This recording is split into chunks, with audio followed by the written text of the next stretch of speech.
Chapter 0. The Patient. Once again, a rare sunny day graced the horizon. As the sun ascended from the east, a beam of sunlight pierced through the layers of clouds, illuminating the stone monument that stood before the building. Under the gentle glow, the words Sunshine Psychiatric Hospital shimmered brilliantly. Lin Xie sat on a bench outside his ward, hearing a commotion emanating from the adjacent room. "Dr. Lin, are you all right? She's having an episode. Quickly, prepare the sedatives. Call the director. Dr. Lin has collapsed." The patient residing in the room next to his, Lin Xie had encountered her a few times in the garden. Though he could not see her, he often overheard the nurses speak of Hera, charming little girl with a small mole on her nose, set against her porcelain-like skin, radiating liveliness. Since his admission, this marked her third episode. Just yesterday, he overheard his attending physician remark that the medical techniques in Sangnan might not suffice to aid her, recommending her transfer to the capital for treatment. However, her parents had not consented. Judging by their habitual absence, it seemed they were reluctant to incur the expense on her behalf. He recalled the words of Nurse Wang, who had cared for him, describing how the little girl had arrived, her cheeks and exposed arms marred with bruises and scars.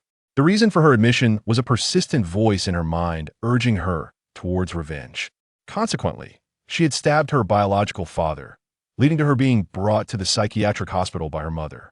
Lin Xie had heard Dr. Han and Nurse Wang refer to her by name Shen Suqian. Shen Suqian's shoulder-length hair was gathered by the nurse as she fixed her gaze on the unclean shards of glass scattered on the floor, silent after the uproar of the previous day. Among those who had cared for her, Nurse Wang was the only one brave enough to approach her again. Yet, she bore no regret for shattering the glass cup of that beast named Lin and using the shard to stab him. It was merely an act of self-preservation. You are right when it comes to protecting oneself.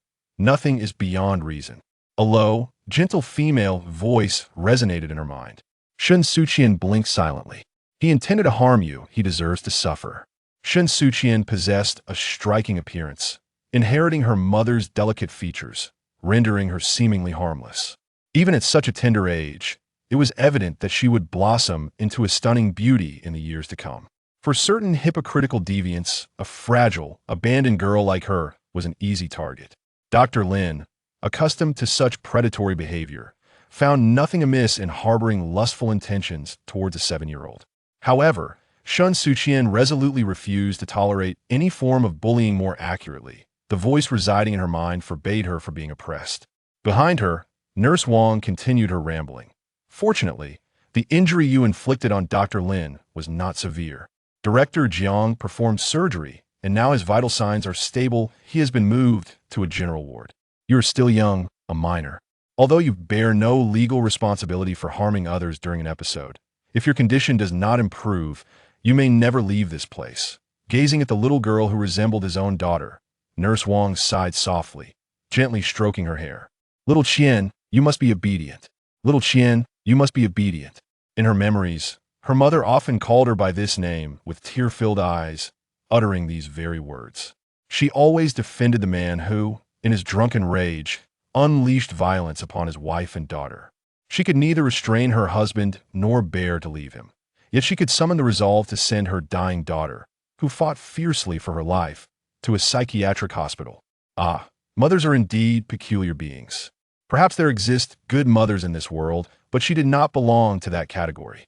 A sharp pain pierced her mind for a fleeting moment as Shen Suqian clutched her head, frowning. The gentle voice was abruptly supplanted by a harsh, shrill male voice, which screamed hoarsely, "Revenge! Revenge! Revenge! Kill them! Kill them!" A chilling aura, capable of freezing one's very organs, lingered at her fingertips as a barely perceptible moisture formed in the palm of Shen Suqian's hand. She opened her eyes. Kill them. She would spare none who had harmed her.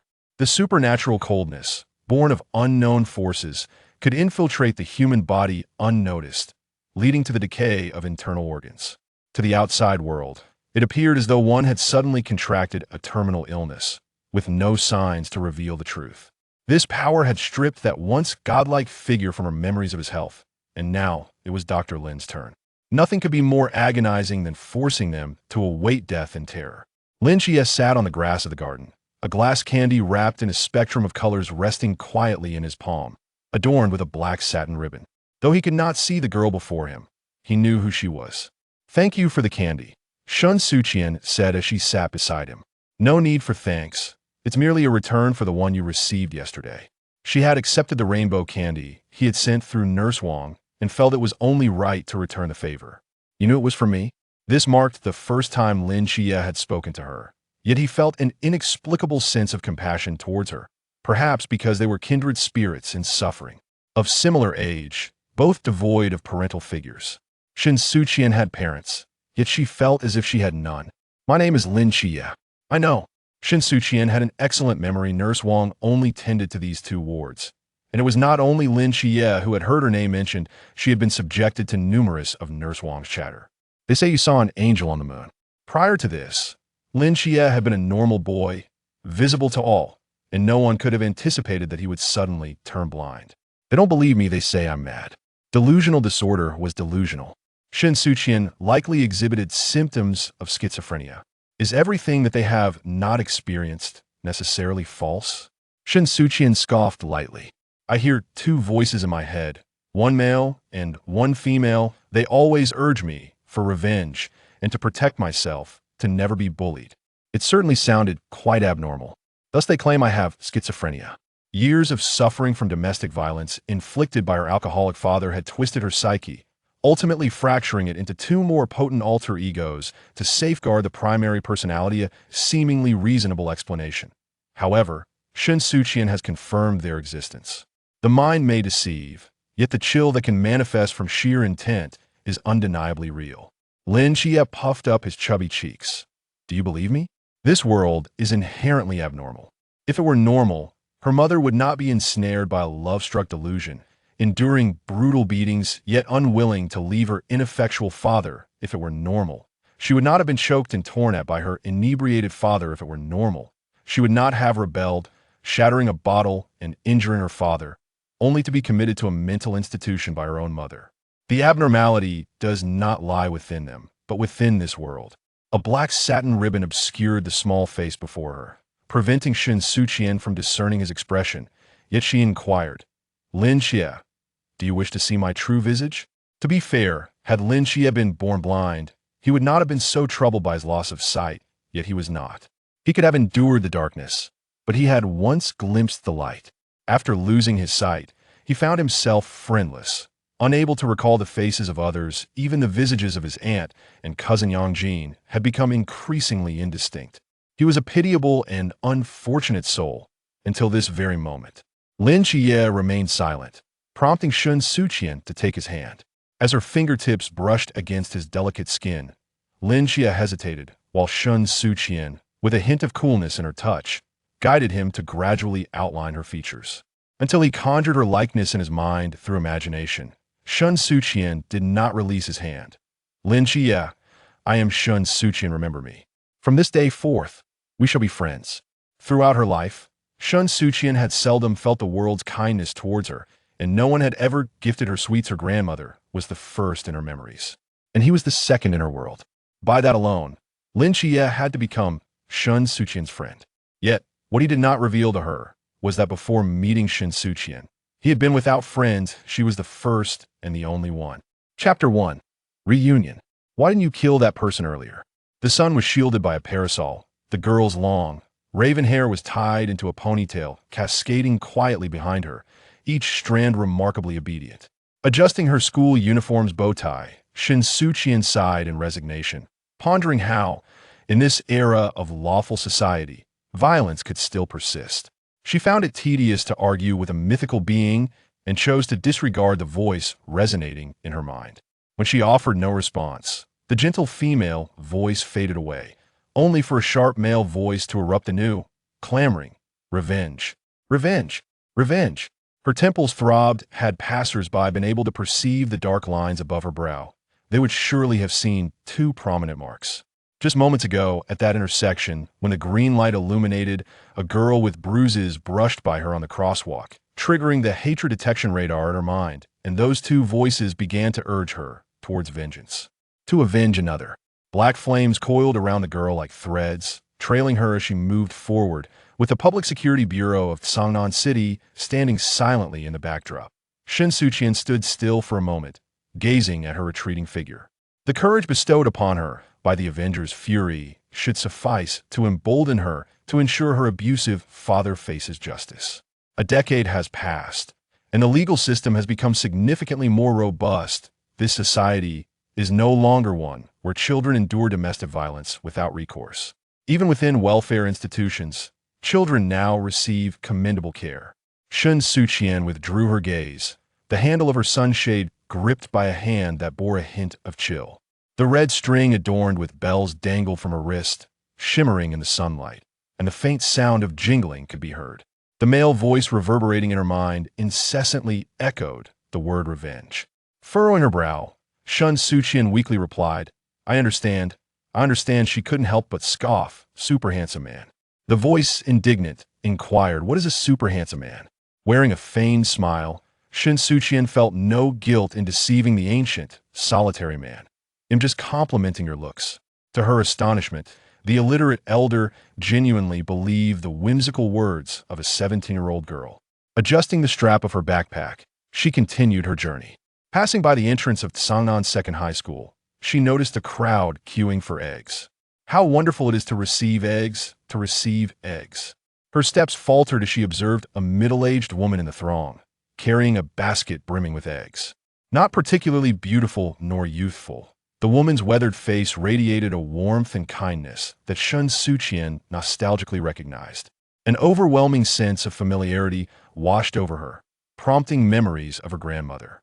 Lost in thought, she was suddenly jolted by a calloused hand gently grasping her wrist as a still warm egg fell into her palm. The woman smiled. My nephew has just transferred to this school. He is visually impaired, and I hope you can look out for him. Though Shen Suqian had never met the woman's nephew, she understood that within the vastness of the school, not every egg recipient would be a classmate of his. Her request, even if fulfilled, would merely serve as a drop in the bucket for a blind student. Yet, she felt compelled to comply. The heartfelt concern for her nephew was indeed enviable. Having distanced herself from the vengeful stranger, the male voice in her mind lost its focus and fell silent once more, allowing her thoughts to return to a semblance of normalcy. Occasionally, the abnormal female voice re-emerged, asserting its presence. Foolish. Indeed, it was foolish. Shen Suqian cupped her hand, feeling the warmth of the egg resting within. Her hands were perpetually cold, and at that moment, the warmth of the egg felt almost scalding, yet she did not release her grip. The female voice in her mind cackled triumphantly. It's merely a small egg, you surely won't accept it. Thank you, Annie. Shen Suqian lowered her head momentarily before raising her smile, appearing obedient and amiable. If we're in the same class, I will take good care of my new classmate. The sunshade rested upon her shoulder, and even the ordinary school uniform she wore exuded a unique aura, the red and white colors enhancing her fair complexion and exquisite features. In the midst of the crowd, Wang Xiao playfully poked Li Yifei in the stomach, saying, well, one must admit that the literary committee member is more attractive than your goddess, right? Who says that? Li Yifei protested indignantly, muttering under his breath, Wu Shujia is the most beautiful. It must be said how shallow men can be. Beauty, like a fleeting flower, ultimately fades, leaving nothing but dust. Yet, Shen Suqian never anticipated that this moment would unexpectedly herald a reunion she had envisioned more than once. A black satin ribbon obscured his eyes, but with just a glance, Shen Suqian recognized him instantly. It was Lin Xie, and she could not be mistaken. Jiang Qian and Li Yifei, having accepted the eggs from Lin Xie's aunt, were now enthusiastically surrounding him, inquiring after his well-being with their usual warmth. Lin Xie, not adept in navigating social interactions, felt somewhat awkward and wished to decline the kindness extended by his classmates. However, Jiang Qian chuckled. No need to be polite, we have all received the eggs your aunt sent. Though one might hesitate to accept favors, it was not simply the egg that drew them at this age. Students are inherently kind and innocent. They had embraced even the reclusive Shen Suqian, who often kept to herself. So how much more warmly would they welcome Lin Xie, a newcomer who was also visually impaired? Thinking of his aunt filled Lin Xie with warmth, and a slight sting arose at the tip of his nose. His aunt and Yang Jin were his only family, and he would never forget the nurturing love his aunt had bestowed upon him. He vowed to study diligently, to provide them with a better life, and repay his aunt's kindness. If possible, he would willingly sacrifice everything to protect them. Lost in thoughts of his aunt's tender care, he failed to notice the girl with a small mole on her nose as she brushed past him. A small, hard object was pressed into his palm, and instinctively, Lin Xie glanced down to find a glass candy wrapped in vibrant, multicolored paper, glimmering brilliantly in the sunlight. He looked up to see Shen Suqian smiling gently at him. "Hello, new classmate." "Hello, Lin Xie." The image of the little girl from his memories began to blur, replaced by the radiant girl before him, smiling warmly. The weather in September was splendid. Sunlight streamed through the glass, illuminating the side of the girl's face, enveloping her in a warm golden halo. Vibrant, radiant, and resplendent.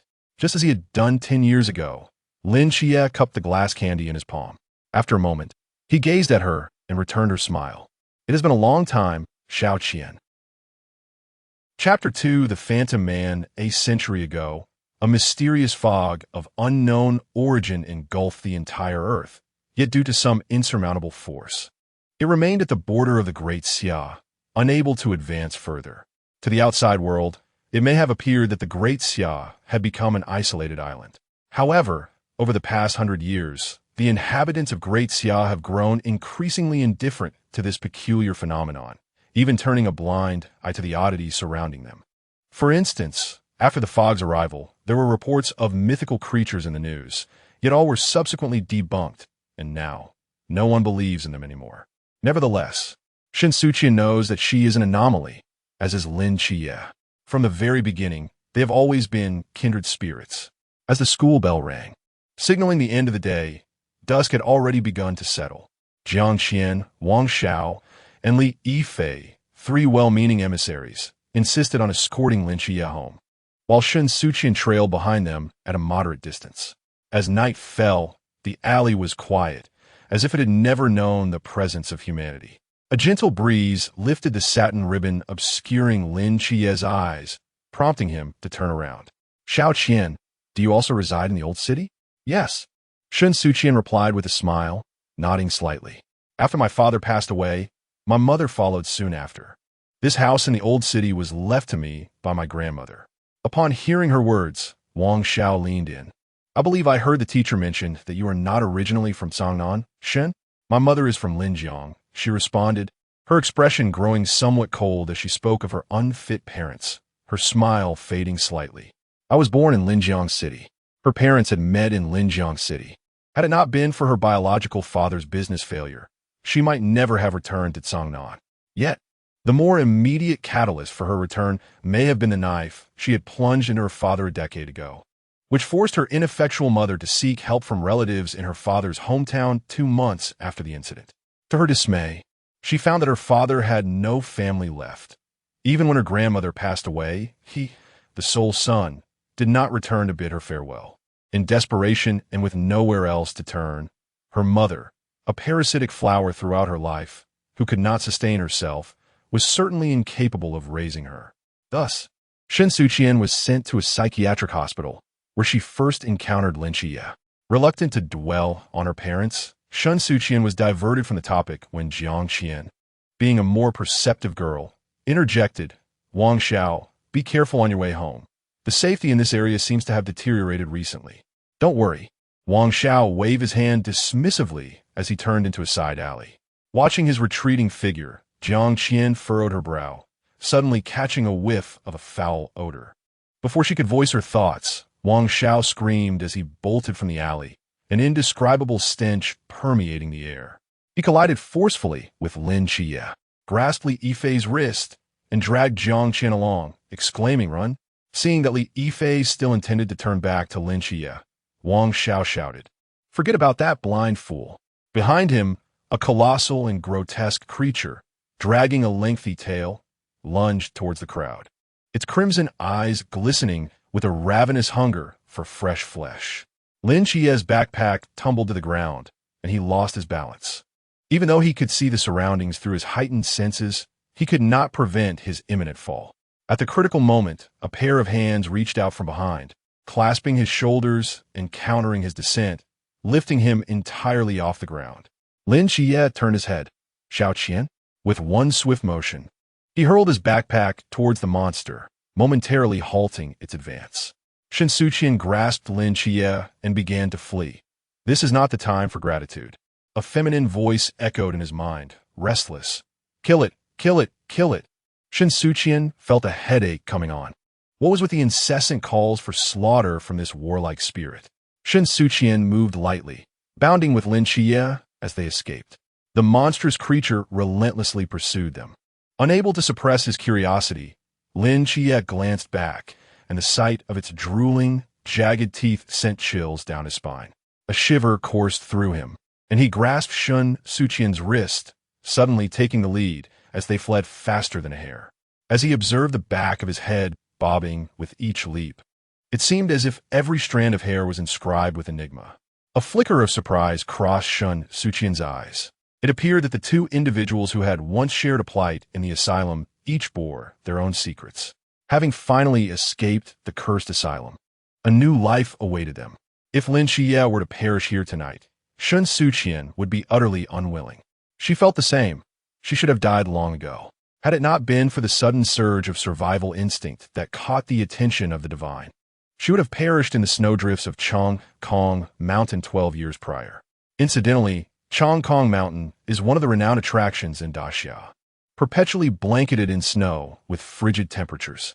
Only a creature known as the Silver Moon Wolf can survive on that icy peak, thriving by slaughtering its kin.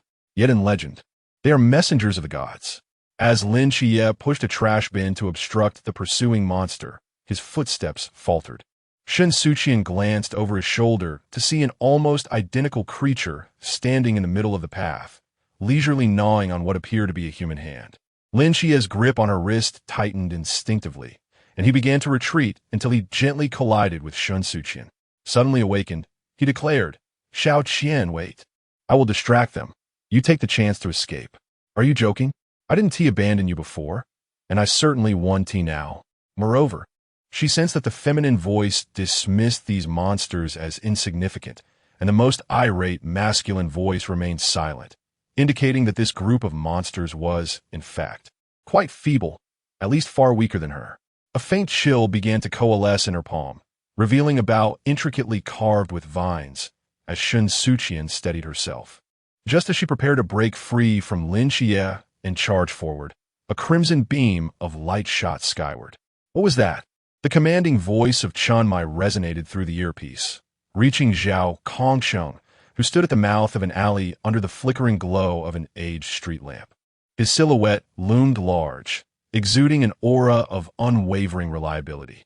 A drop of blood oozed from a lacerated thumb, smeared defiantly upon the notice board. In the shroud of night, the words "No entry ahead" inscribed on the board appeared eerily enchanting. Soon, the blood was absorbed, and the notice board radiated an even more sinister crimson glow. A formidable presence rising from the ground, its blinding light cleaving the darkness and partitioning the space into two realms. Within the triangular protective perimeter awaited the condemned monsters, referred to in the files as the ghost-faced men. Shen Suqian held a limited understanding of Lin Xie, yet at this moment, witnessing him charge forth to battle the creature, she acknowledged her unfamiliarity with him. Was he truly so impulsive? A typically gentle voice echoed with a sharp edge. "Your friend is quite overestimating himself. Such a fragile mortal dares to be so audacious." Alas, devoid of empathy. It seemed the sporadic affliction had reared its head once more. Ghost-faced men are not difficult to slay, yet they are not to be confronted by mere humans. Enough of this pointless chatter. Think of a solution. A fleeting shadow of a bough appeared, only to vanish from her grasp. Shen Suqian seized a shovel from the corner, silently expressing gratitude to its nameless owner, for without it, she would have been weaponless. With immense force, she hurled the shovel, which pierced the chest of the ghost-faced man behind her, forcefully slamming him against the wall. And what exactly are ghost-faced men? You need not concern yourself with such details. Your sole task is to assist me. Revenge, revenge, revenge. You reiterated this 1,000 times. I do not suffer from amnesia. Upon witnessing the young girl enter her rebellious phase, the female voice fell momentarily silent, poised to launch into a verbose lecture. Fortunately, the benevolent Lin Chiye rescued the beleaguered Shen Suqian. A radiant beam of light, akin to the sun, sliced through the heavens, piercing the dense darkness. Golden patterns of unknown origin surged within Lin Chiye's eyes, nearly bursting forth. This resplendent light seemed to invert the very fabric of day and night, transforming the scene into a semblance of daylight rather than the encroaching night. Shen Suqian gazed into those golden eyes, momentarily rendered speechless.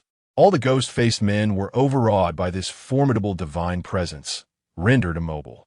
Through the monstrous entities on the ground, Lin Chiye and Shen Suqian locked eyes, a glance that felt like an eternity. She remained silent, yet the voice in her mind erupted with a piercing exclamation. The sun! It is the sun! Shen Suqian, marry him at once.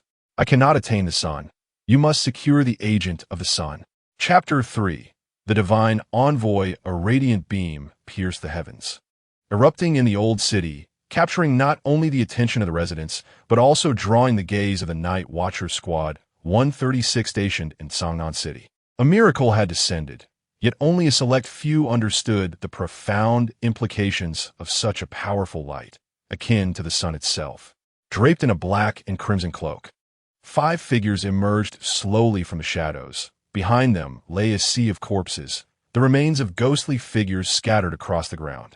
Witnessing this overwhelming force, astonishment flickered in their eyes. It was clear a new forbidden realm had emerged, radiating immense power. The energy fluctuations were at least at the infinite level, possibly even Klein. No, this did not resemble the forbidden realms of humankind. How could the small Sangnan city possess a being of Klein caliber, let alone one whose might could vanquish all malevolent spirits? This resonated more with the divinity of a forbidden realm, hence divine realm. The divine being, supreme in all aspects, possessing omnipotence, wielding the power to summon storms, reverse life and death, and rewind time with but a gesture effortlessly. Fiery, sacred, imbued with the breath of creation. If I am not mistaken, this force should belong to. He fixed his gaze on the fading beam, his ambiguous tone dissipating into the air, indistinguishable whether it was a sigh or something else entirely. The divine code, name 003, King of Angels, Michael, climbing on the protruding bricks of a low wall. Shen Suqian propelled himself upwards, catching Lin Chiye, who had fallen from the dissipating light. The remnants of the seraph's power still flickered in his eyes. A decade prior, the legendary seraph Michael had gazed down upon the world, casting a glance at Lin Chiye, rendering him a blind man unable to open his eyes. 10 years later, Lin Chiye, now bearing divine power within his mortal form, opened his eyes, the lingering seraph's energy returning to the world through his gaze. Divine power erupted once more. Well done, little Chiye. Half embracing him, Shen Suqian's voice provided a moment of solace to Lin Chiye's weary form, overwhelmed by divine energy. A slightly cool palm rested upon his eyes, which still shimmered with a faint halo, perfectly alleviating the pain inflicted by the divine force. Lin Chiye found himself drifting into a serene slumber. With a firm grip, Shen Suqian lifted Lin Chiye entirely, the ribbon that had once bound his hair now lost. Cascading waves of hair tumbled down her back, slightly curled at the ends. Wow, a Princess Carrie, how delightful. I've told you 1,000 times, such whims will only lead to trouble. I don't care, you must marry him. He is the envoy of the sun. What marriage can 2 minors undertake? Then you should take him to bed, take advantage of him. Stop dreaming of abducting the flowers of our nation. Please, just be reasonable. Typically, Shen Suqian found herself most vexed by male voices, yet whenever a female voice erupted, it transformed into her greatest source of exasperation. The feminine voice, perplexed, exclaimed, "Am I to become human?" Gently placing the weary Lin Chiye in a corner against the wall, Shen Suqian sighed in resignation. I almost forgot that you are, in fact, not human. It was utterly absurd. She was attempting to persuade a non-human entity to embrace humanity. Surely, the lateness of the hour had dulled her wits. Indeed. Staying up late could render one foolish. As the divine power of the seraphim dissipated, the mindless ghoul was once again overtaken by its voracious appetite, lustfully fixating on Lin Xie and Shen Suqian, slowly closing in. Shen Suqian subtly shifted her stance, positioning herself protectively in front of Lin Xie. The crimson thread quivered, and a small bell chimed melodiously. In an instant, deep green withered vines began to ascend her wrist, revealing a longbow bathed in a soft blue luminescence in her grasp. Frosty flowers drifted from the sky, and a brisk, biting wind surged forth, inflicting wounds upon the ghoul's form that were as grievous as blades and spears. Yet, when the chill caressed Shen Suqian's cheek, it felt as gentle as a spring breeze, merely causing a few strands of hair to flutter. I am yet unable to summon arrows, but to deal with you, they are unnecessary. The longbow suffices. With force, the sturdy bow struck the ghoul's chest, and she swung it down decisively. Blood gushed forth from the creature, and several droplets aimed to stain her school uniform's hem, but were abruptly frozen into ice by an unforeseen wave of cold, shattering upon impact with the ground. The feminine voice erupted in raucous laughter. A mere ghoul stands no chance against the bow of Uriel. Shen Suqian's heart skipped a beat. As expected, the mention of that name sent the voice into a frenzy. Uriel, Uriel, my beloved husband. It wept and howled. The wretched gods of Asgard have slain you. I shall avenge you. Sensing the voice's hatred, the hatred detection radar activated once more, and a male voice cackled within her mind. Revenge. Revenge. Revenge. It was unbearable, truly intolerable. This was precisely why she loathed wielding this bow. No one could endure the relentless auditory assault of revenge reverberating at deafening decibels within the most fragile recesses of the human brain, especially not from two voices simultaneously. Enough, enough. I am not deaf yet. Yet even if she were, she would still sense the noise pollution. After all, they were not human. In the desolate alleyway, Zhao Kongcheng ran with such fervor that he wished for wings. The ghouls were inconsequential to them, the guardians of the night, but for ordinary people, they posed a lethal threat. Moreover, the direction he raced towards was precisely where that pillar of light had emerged. The divine agent of Michael lay ahead. So consumed with urgency, Zhao Kongcheng failed to notice the delicate frost flowers gently descending upon his neck, head, and shoulders, ultimately forming a ring of rippling patterns that silently melted away, vanishing without a trace. When he arrived, all that remained were the lifeless bodies of the ghouls. Having dealt with the unsightly creatures, Shen Suqian bent down to assist Lin Xie, but a burly man suddenly leaped forth to intervene. Let him go. Allow me. Shen Suqian hastily embraced Lin Xie, causing the newcomer to stumble in surprise. Who are you, sir? Could it be that not only women had designs on Lin Xie's physique, but even middle-aged men among humanity were not willing to overlook him? How remarkable! It seems Lin Xie's allure is indeed prodigious. Xiao Qian, I should not be as sought after as you imagine. Rubbing his temples, Lin Xie gradually regained consciousness, nestled in Shen Suqian's arms, gazing into her eyes. Can you hear my thoughts as well? You vocalize them. Lin Xie replied with a wry smile. And why do you say as well?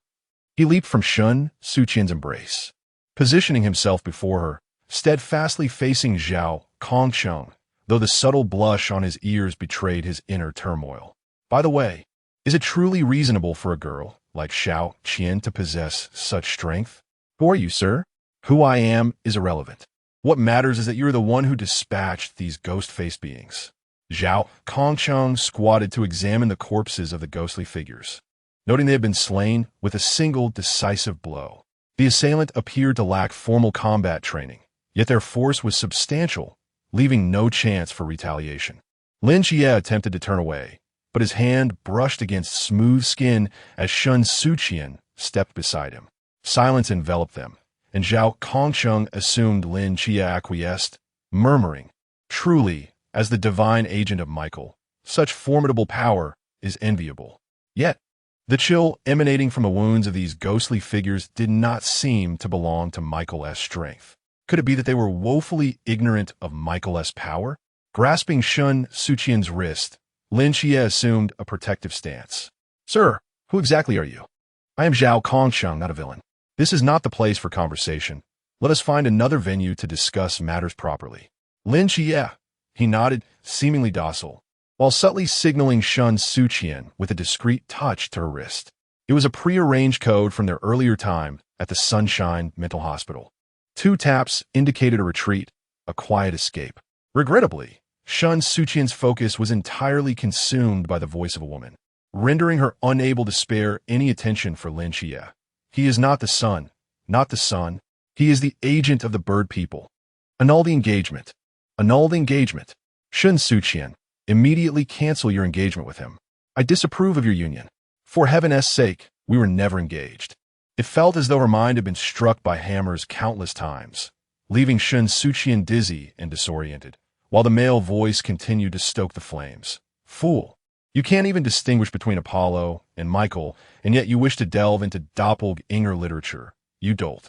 Oh dear, it seems supermasculine man is surprisingly erudite, even aware of doppelganger literature. However, the unyielding Shen Suqian would not regard him with any favor simply because he had self-educated himself in such unsavory knowledge. Enough, enough. I declare you all have had your fill. It's deafening. If it were possible, Shen Suqian truly wished to sell these two to the West Mountain for coal mining. Day after day, with such abundant energy, they do nothing beneficial and only know how to torment her, a mere human. It is simply outrageous. Chapter 4. To be frank, Zhao Kongsheng did not strike one as a virtuous individual. However, circumstances often outweigh personal characteristics.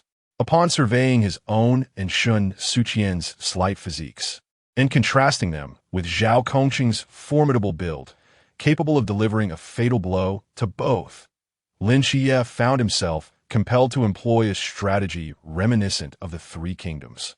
A tactic of delay. I trust you. You clearly possess a good heart. Lin Xie feigned an innocent demeanor, gesturing towards a shadowy corner not illuminated by the streetlight. We've lost our backpacks, which contain our study materials. I must retrieve them. Such a diligent student, Zhao Kongsheng mused, reflecting on how an ordinary person would have been petrified upon encountering a malevolent figure.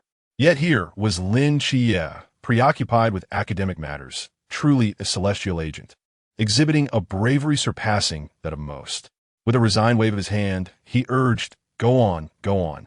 Having received a de facto pardon, Lin Xie grasped Shen Suqian's hand, ready to make their escape, when unexpectedly, Zhao Kongsheng called out to them, wait a moment. At that instant, Lin Xie felt an overwhelming surge of fear, his heart racing as if he had encountered a ghost. What is it? He stammered, turning back with trepidation, anxious that Zhao Kongsheng might discern his intentions. You too. Zhao Kongsheng's gaze flitted between them, ultimately resting on the hand of Lin Xie, clutching Shen Suqian's wrist, his expression turning serious as he posed a question.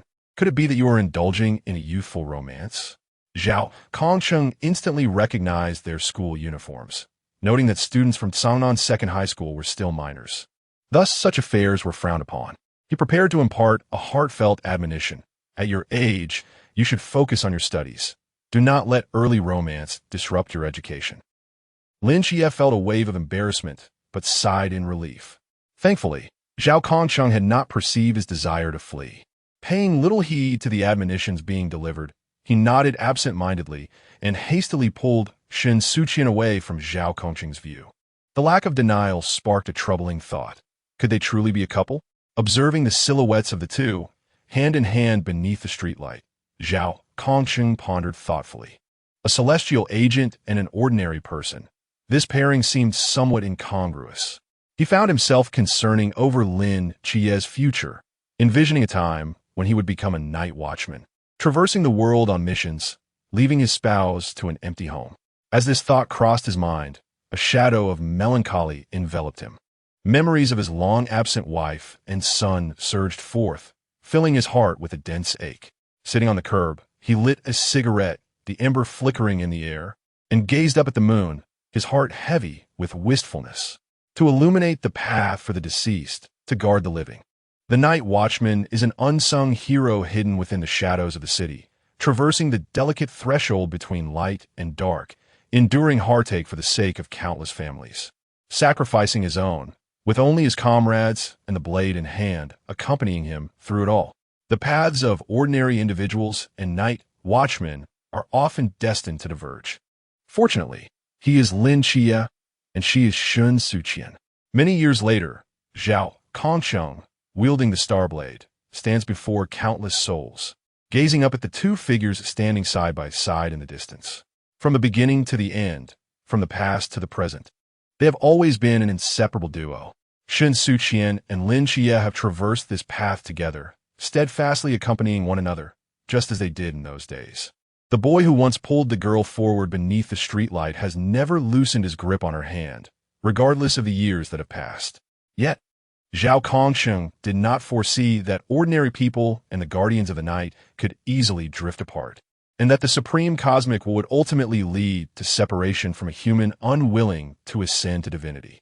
He is not merely Lin Xie, but she will forever be Shen Suqian. Searching for a backpack is merely a pretext. Lin Xie had no intention of returning for any study materials, for his bag contained little of substance. Moreover, the man from earlier did not appear to be a fool and would soon realize he had been deceived. He had no desire to become embroiled in these mysterious affairs. His sole wish was to live an ordinary life with his aunt and Yangjin. However, fate's jest often bears profound significance. A decade ago, the legendary king of angels cast a glance at Lin Xie, and that single glance altered the trajectory of his life irrevocably. Shao Qi, can your eyes truly see? In the desolate alleyway, devoid of pedestrians, Shen Suqian tilted her head, observing Lin Xie's somewhat gaunt silhouette. The wind tousled her curly hair, most of which cascaded down her back, yet a strand brushed against her cheek. When did you realize? Lin Xie did not deny it. Shen Suqian responded, it was when you first pulled me away to escape. At that moment, you could deftly avoid all obstacles in your path. I can think of no other explanation. Your sight was never truly lost. Indeed, I am blind, yet I can perceive. Lin Xie struggled to articulate to Shen Suqian this miraculous perception, as if a wondrous force allowed him to see the world without the need to open his eyes. But now you can open your eyes. Shen Suqian tilted her head, gently freeing herself from Lin Xie's grasp, and rose on her toes to draw closer. The girl's visage, as radiant as dew-kissed petals, came into view, her nose seemingly imbued with the fragrance of gardenias. Lin Xie's heart raced anew, his pulse quickened, yet this sensation was distinctly different from when he had first encountered the ghostly figure. Shen Suqian gazed at him with a playful smile, her small beauty mark on the bridge of her nose appearing to come alive, vibrant and enchanting. Shao Qi, am I still the first person you see this time? Locking eyes with her slightly amber-hued irises, Lin Xie found himself breathless. He vowed that even the descent of Aphrodite could not rival the captivating allure of Shen Suqian in this moment. The beauty wielding her charm was indeed a force to be reckoned with. Lin Xie averted his gaze with great intensity, unable to look at her again. Yet his tone remained earnest, devoid of any flirtation or romantic undertones, as if he were merely stating a fact. You have always been the first. A decade ago, at the tender age of 7, Lin Xie was rendered blind. The young Shen Suqian took his hand, guiding it to trace the contours of her features, becoming the first person he saw after losing his sight. 10 years later, the remnants of the seraph's power within his eyes erupted, and Lin Xie finally opened the pair of eyes that had been shut for a decade. This time, the first person he beheld was still her. The youthful Shen Suqian and the 17-year-old Shen Suqian before him merged in his vision, and he suddenly smiled. Shao Qian, thank you. Chapter 5. Exchange of secrets as she tread upon the intricately split cobblestone path, reminiscent of a spider's web. Shen Suqian gradually extended the hand that had been resting behind her. She opened her palm. Lin Xie looked down to find a black satin ribbon, neatly folded into a small square, resting perfectly in her hand. Shao Qi, congratulations on your rebirth. The decade-long experience of being blind permeated all his memories from the very beginning. Lin Xie's obsession had been to open his eyes, and now he had accomplished it. Shao Qian, those ghostly figures you encountered earlier, it was you who vanquished them, was it not?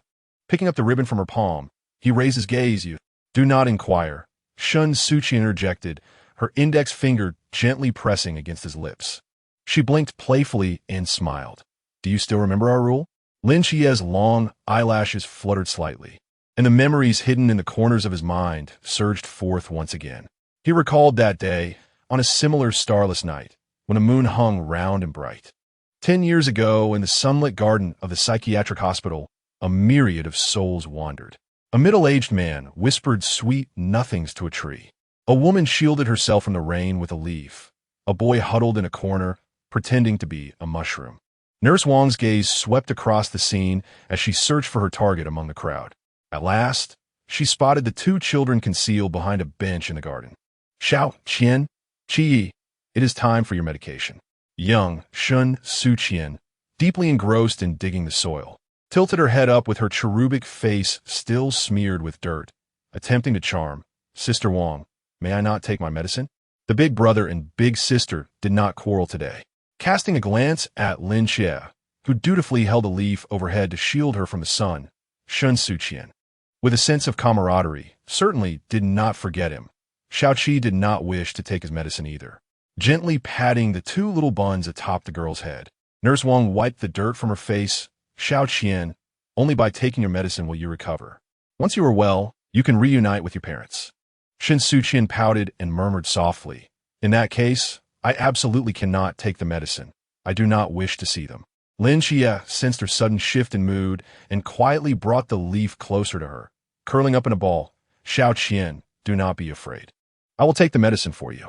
This was a psychiatric hospital, filled with the mentally ill, yet Shen Suqian knew she was not one of them.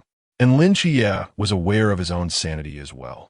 Could the medication meant for treating mental illness truly transform a normal person into a lunatic?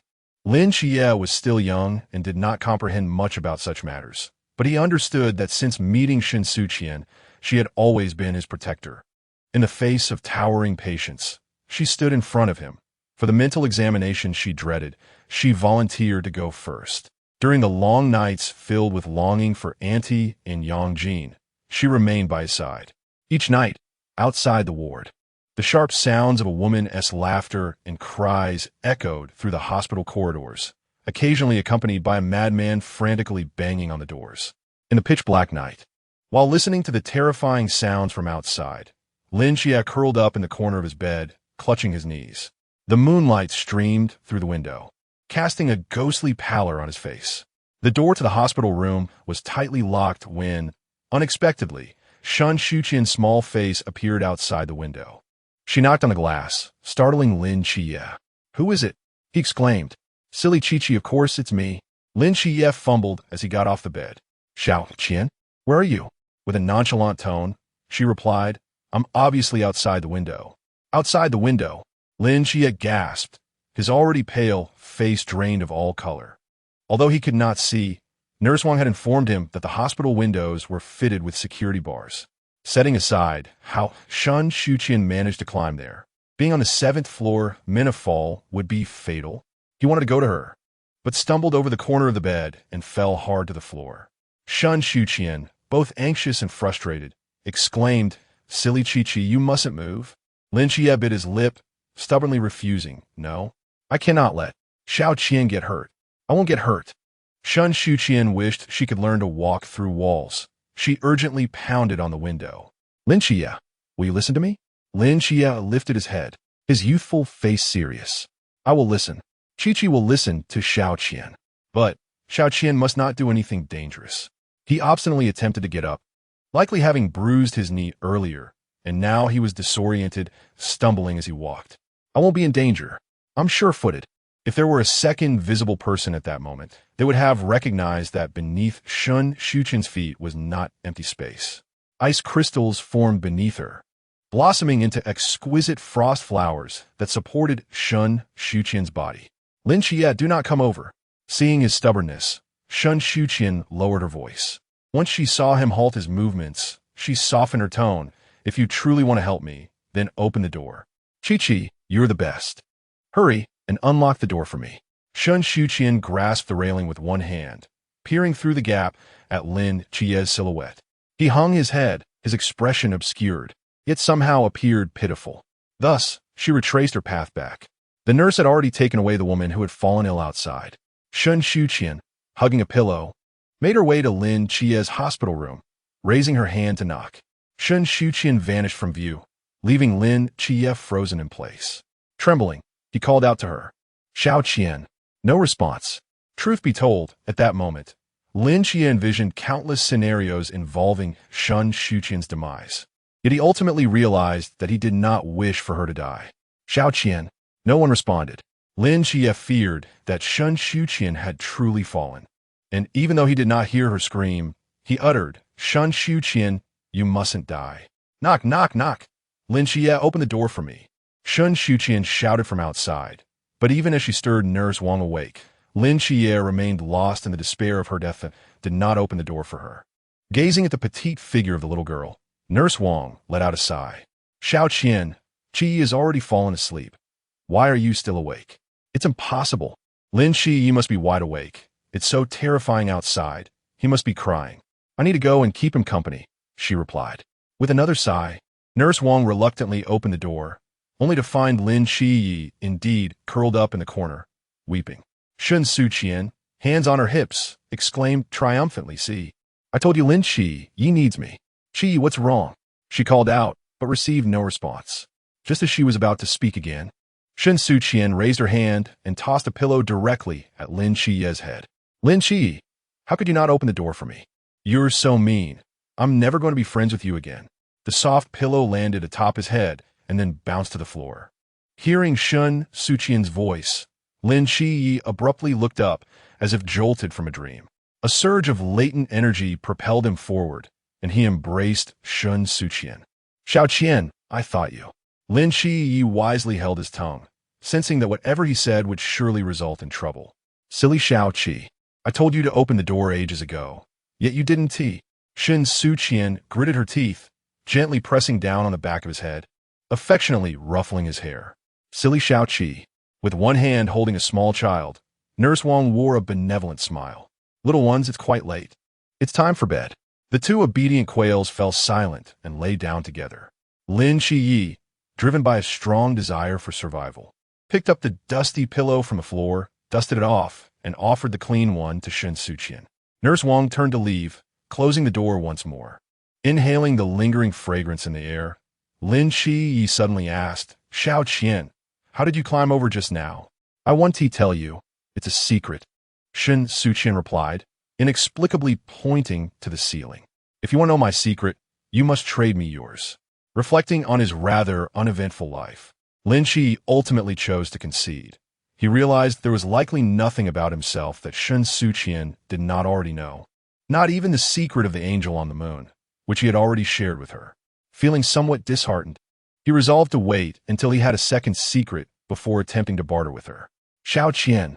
He wished to converse further, but was met with the rhythmic and even sound of her breathing. Lowering his voice, he whispered, Xiao Qian, good night. Outside the window, a luminous full moon hung in the sky. Although the stars were obscured, that night's moon was undeniably round and bright. Shen Suqian basked in the moonlight, while Lin Qi remained hidden in the shadows, as if this had been their reality for the past decade. Young Lin Qi could not see the sun, but for him, having the moon was sufficient. Young Shen Suqian was his moon. Now, the moon had grown and shone upon him once more. Shen Suqian smiled at him. Xiao Qi, if you wish to know my secret, you must trade me yours. Her silhouette faded into the moonlight, and Lin Xia suddenly pondered that perhaps she was not merely his moon. Rather, in a fleeting moment, the radiant glow of the moon illuminated him, dispelling the darkness of his youth. Shen Suqian would forever belong solely to herself. Chapter 6. The Third Candy on a Tranquil Night. Only a woman's voice echoed in Shen Suqian's mind. You are not quite right. What do you mean I am not right? Shen Suqian replied dismissively. Yet the woman's voice persisted firmly. You have been rather too kind to that fellow named Lin Qi. You do not understand. None of you comprehend. As if recalling a painful past, a flicker of anger and hatred ignited in Shen Suqian's eyes. A decade ago, I was a lunatic sent to a mental asylum by my own mother. There, everyone seemed deranged, yet I knew I was not mentally ill. 10 years later, I emerged from the asylum, seemingly returning to a normal life. But who could guarantee that this world remains normal for me? A child confined to a mental institution for so many years, subjected to numerous medications for mental disorders, and undergoing countless thorough examinations. Each day, she reassured herself that she was not insane, that she was not a neurotic, yet she continued to swallow pill after pill with the rise of each new sun. Tell me, am I truly still a normal person? Lin Xie always felt that Shen Suqian had saved him, but only Shen Suqian understood that they were perpetually redeeming each other.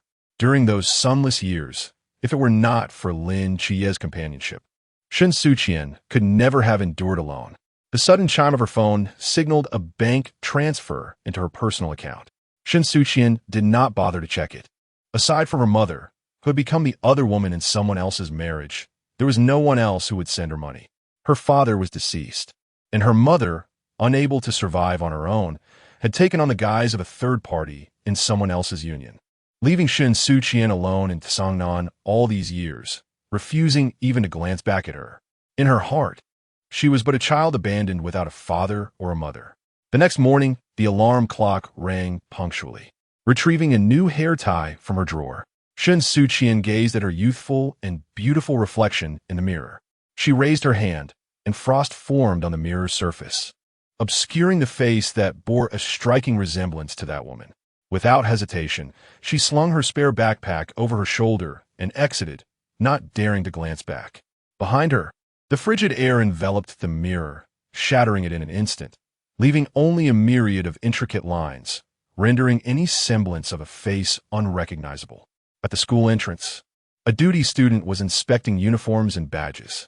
Shen Suqian, holding an umbrella, attempted to enter the school when suddenly, someone lunged towards her from behind. She turned around to find a man in a black jacket, none other than Zhao Kongsheng, whom she had encountered the previous day. What agility! Are you some sort of martial artist? I have not trained. It is merely luck.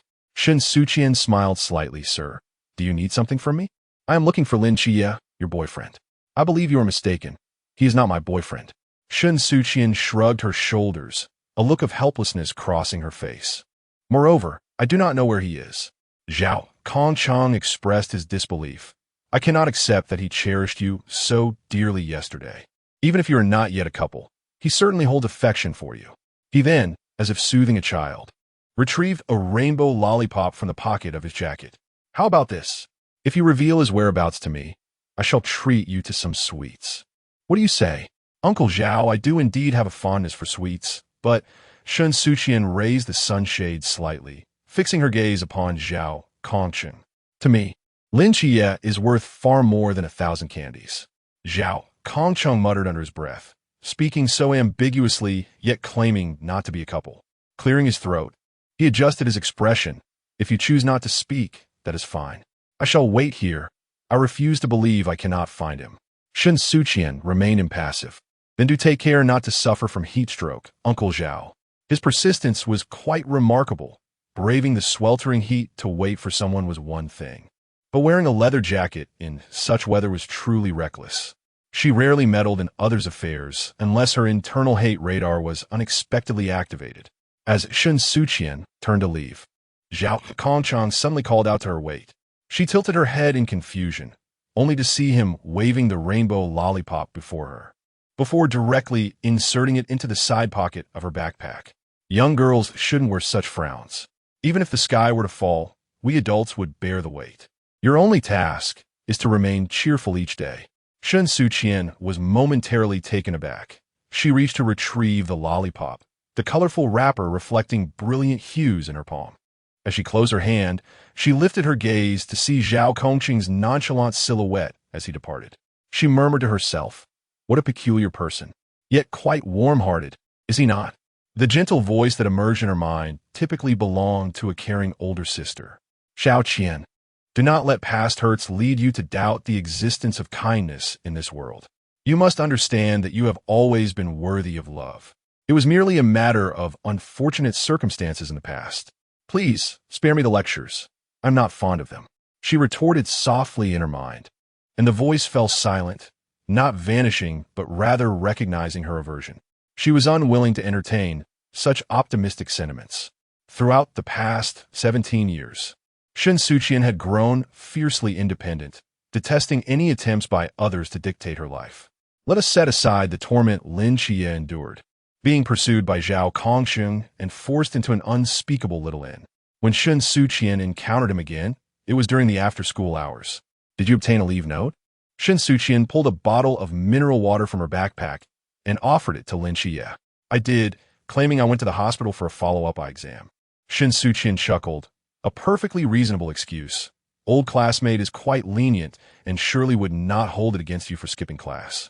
Lin Xie pressed his lips together, then suddenly inquired, Xiao Qian, did you happen to run into Zhao Kongsheng at the school gate today? I did see him. He inquired about your whereabouts, but I revealed nothing. Shen Suqian playfully winked, although, to be fair, I truly do not know. She wished to brush the matter aside with a light-hearted tone. Yet Lin Xie's expression bore a hint of discontent. After a brief silence, she could not help but inquire, what did he say to you? Lin Xie refrained from a direct answer, instead gazing earnestly into her eyes. Xiao Qian, do you believe in the existence of deities? Of course, why wouldn't I? Shen Suqian responded without hesitation, momentarily leaving Lin Xie at a loss for words. Do you remember what I told you when we were children? This world is inherently abnormal. The abnormality does not lie with them, but with the world itself. No matter how many times Lin Xie asked, Shen Suqian would invariably offer the same reply. Recalling Zhao Kongsheng's remarks regarding the Daxia's discretion over mysterious events concerning ordinary people, Lin Xie's mind raced with myriad thoughts. Nevertheless, he resolved to be candid with Shen Suqian. I am the agent of the Archangel Michael. 10 years ago, my eyes indeed beheld nothing, but for the past 5 years, although I cannot open my eyes, I have been able to see everything around me through perception. In truth, Shen Suqian had long been aware of what Lin Xie had disclosed, yet she listened quietly until he had finished. With a wry smile, Lin Xie remarked, it sounds rather as if I am a lunatic. If that's the case, then am I not your fellow patient? Shen Suqian replied, her gaze tender and indulgent, akin to that of a caregiver for a mischievous child. As per our usual arrangement, you shared a secret with me, and I ought to share one with you in return. She called out Lin Xie's full name. Lin Xie, now bow your head and close your eyes. Before him lay a shroud of darkness, and through his perception, Lin Xie sensed Shen Suqian's hand gently pressing against the nape of his neck. Her grip was not firm, yet he offered no resistance, obediently lowering his head. His forehead met the delicate skin of hers, their foreheads now intimately touching. Though she remained silent, he heard her voice resonate within him. Now you have heard my heart's whisper. Xiao Qi, I believe every word you have spoken to me. Chapter 7, An Unexpected Visit Upon Returning Home. Shen Suqian flicked on the lamp atop her desk and placed a takeout on her bedroom table. Lacking any appetite, she nonetheless forced herself to consume the food for the sake of survival.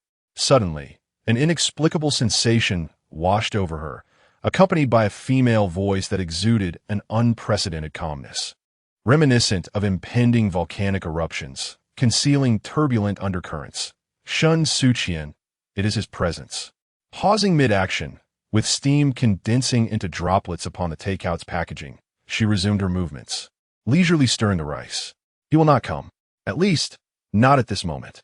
Shen Suqian remained unfamiliar with the night watchers and was unaware of a multitude of mystical forces protecting the Great Xia.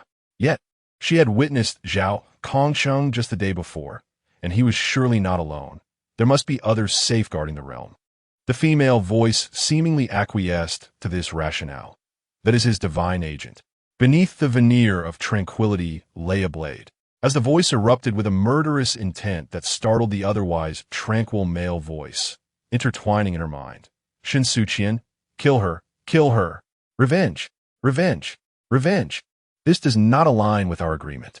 Throughout the exchange, Shen Suqian maintained her composure. What do you desire? Power, wealth, immortality. I can offer it all, as long as you eliminate his divine agent. I shall reiterate 1,000 times, this does not conform to our agreement.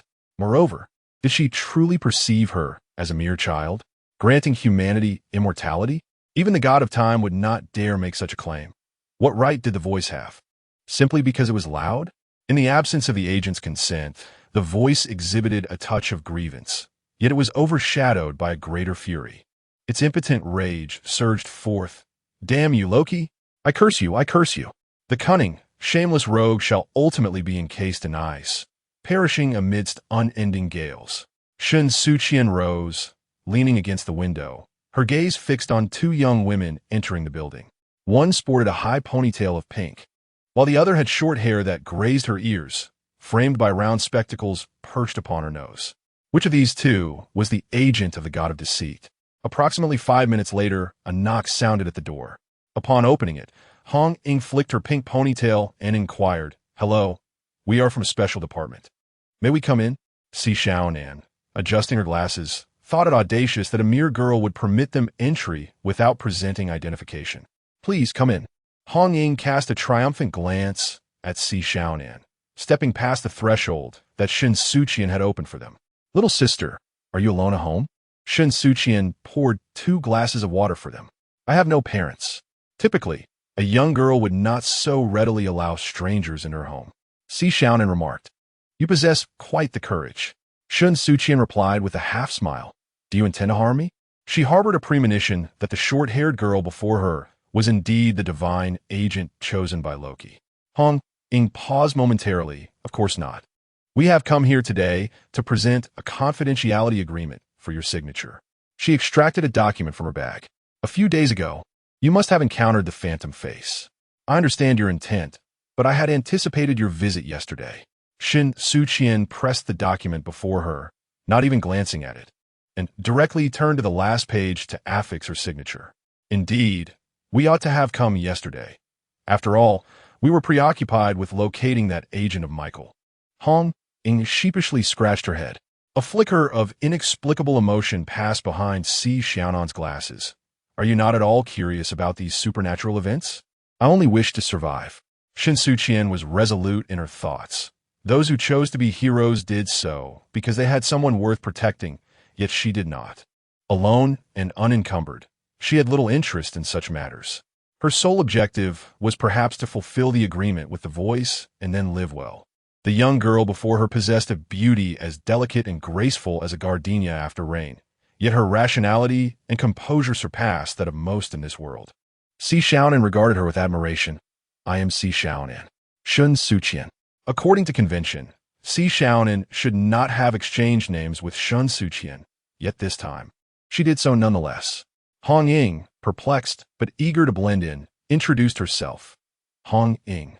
Retracting her gaze, Shen Suqian rose and issued a dismissal. "The signature is done. I must retire for the night. Please, take care on your way out." As Si Xiaonan reached the door, she turned abruptly. "Shen, do you know your friend well?" "You are referring to Lin Chia." Shen Suqian's tone was assured, and upon seeing Si Xiaonan's lack of denial, she chuckled softly. "You do not wish for him to sign the confidentiality agreement because he possesses qualities that warrant your attention. You desire him to join your organization?" Hong Ying's eyes sparkled. "Wow, little sister, you are truly astute. Do you have any means to persuade him?" As if recalling something, Shen Suqian's expression softened under the light. "I will only respect every decision he makes. However, what I can tell you is that if you give him some time, he will come to understand. Lin Chia's most important family members are his aunt and his cousin Yang Jin. The appearance of the phantom face is merely the beginning, and in the treacherous darkness lurk many terrifying creatures. As long as Lin Chia desires strength and wishes to protect his aunt and Yang Jin, he will undoubtedly join the Night Watchers. The Night Watchers are his best choice." Upon reaching the ground floor, Si Xiaonan tilted her head to glance at the brightly lit living room on the 4th floor, where Shen Suqian stood by the window, gazing back at her. After a moment, Shen Suqian drew the curtains, and when Hong Ying looked up again, only darkness remained. "Xiaonan, what are you observing?" "Hong Ying, this girl gives me a peculiar feeling." Hong Ying glanced up once more, and the light filtering through the curtain-s gap extinguished completely. Shen Suqian had turned off the lights. "Was so peculiar. Today, we sought the signatures of other classmates on the confidentiality agreement, yet they exhibited varying degrees of emotional turmoil, fear, surprise, curiosity. However, this particular girl displayed an inscrutable expression, as if she had already anticipated everything. Hong Ying's heart raced. Could it be that you are overthinking? Noticing Si Xiaonan's furrowed brow, Hong Ying tugged her forward, urging her to cast aside her thoughts. She is merely an ordinary person. Let us return to rest. After all, our captain will bear the weight of the world if it should collapse. Though Si Xiaonan was being pulled along, her gaze involuntarily drifted back, pondering the notion of an ordinary person. She certainly did not appear to fit that description. Chapter 8. The Wrath of the Avengers under the Cloak of Night. The city of Cangnan was enveloped in an eerie silence. The desolate streets, illuminated solely by the diligent glow of traffic lights. Shen Suqian was abruptly roused from her slumber by a male voice. It is hatred. I can smell the scent of hatred. In the dead of night, was he endowed with the keen senses of a canine to be so stirred? A female voice, unwilling to be outdone, chimed in. There's a foul stench of a monster in the air. What manner of monster? What else could it be, if not the leader of that previous band of ghost-faced figures? Shen Suqian, clutching her blanket, sat upright, casting a glance out the window. The moon was absent, yet the stars shone with a dazzling brilliance. From which direction is he approaching? That is not within the purview of our arrangement. The female voice, still harboring resentment over Shen Suqian's prior actions, taunted her with a sardonic tone. Surely you do not expect to partake without cost? I am quite valuable. After being dismissed, Shen Suqian chose to ignore it. She pushed open the glass door to the balcony, feeling the cool night breeze caress her nightgown. Her fingertips gently lifted, resting upon a pot of pot-hose on the windowsill. She softly uttered, I say, all things possess a spirit. Suddenly, a rustling sound emerged from the once quiet pot-hose, which began to struggle and stretch its leaves.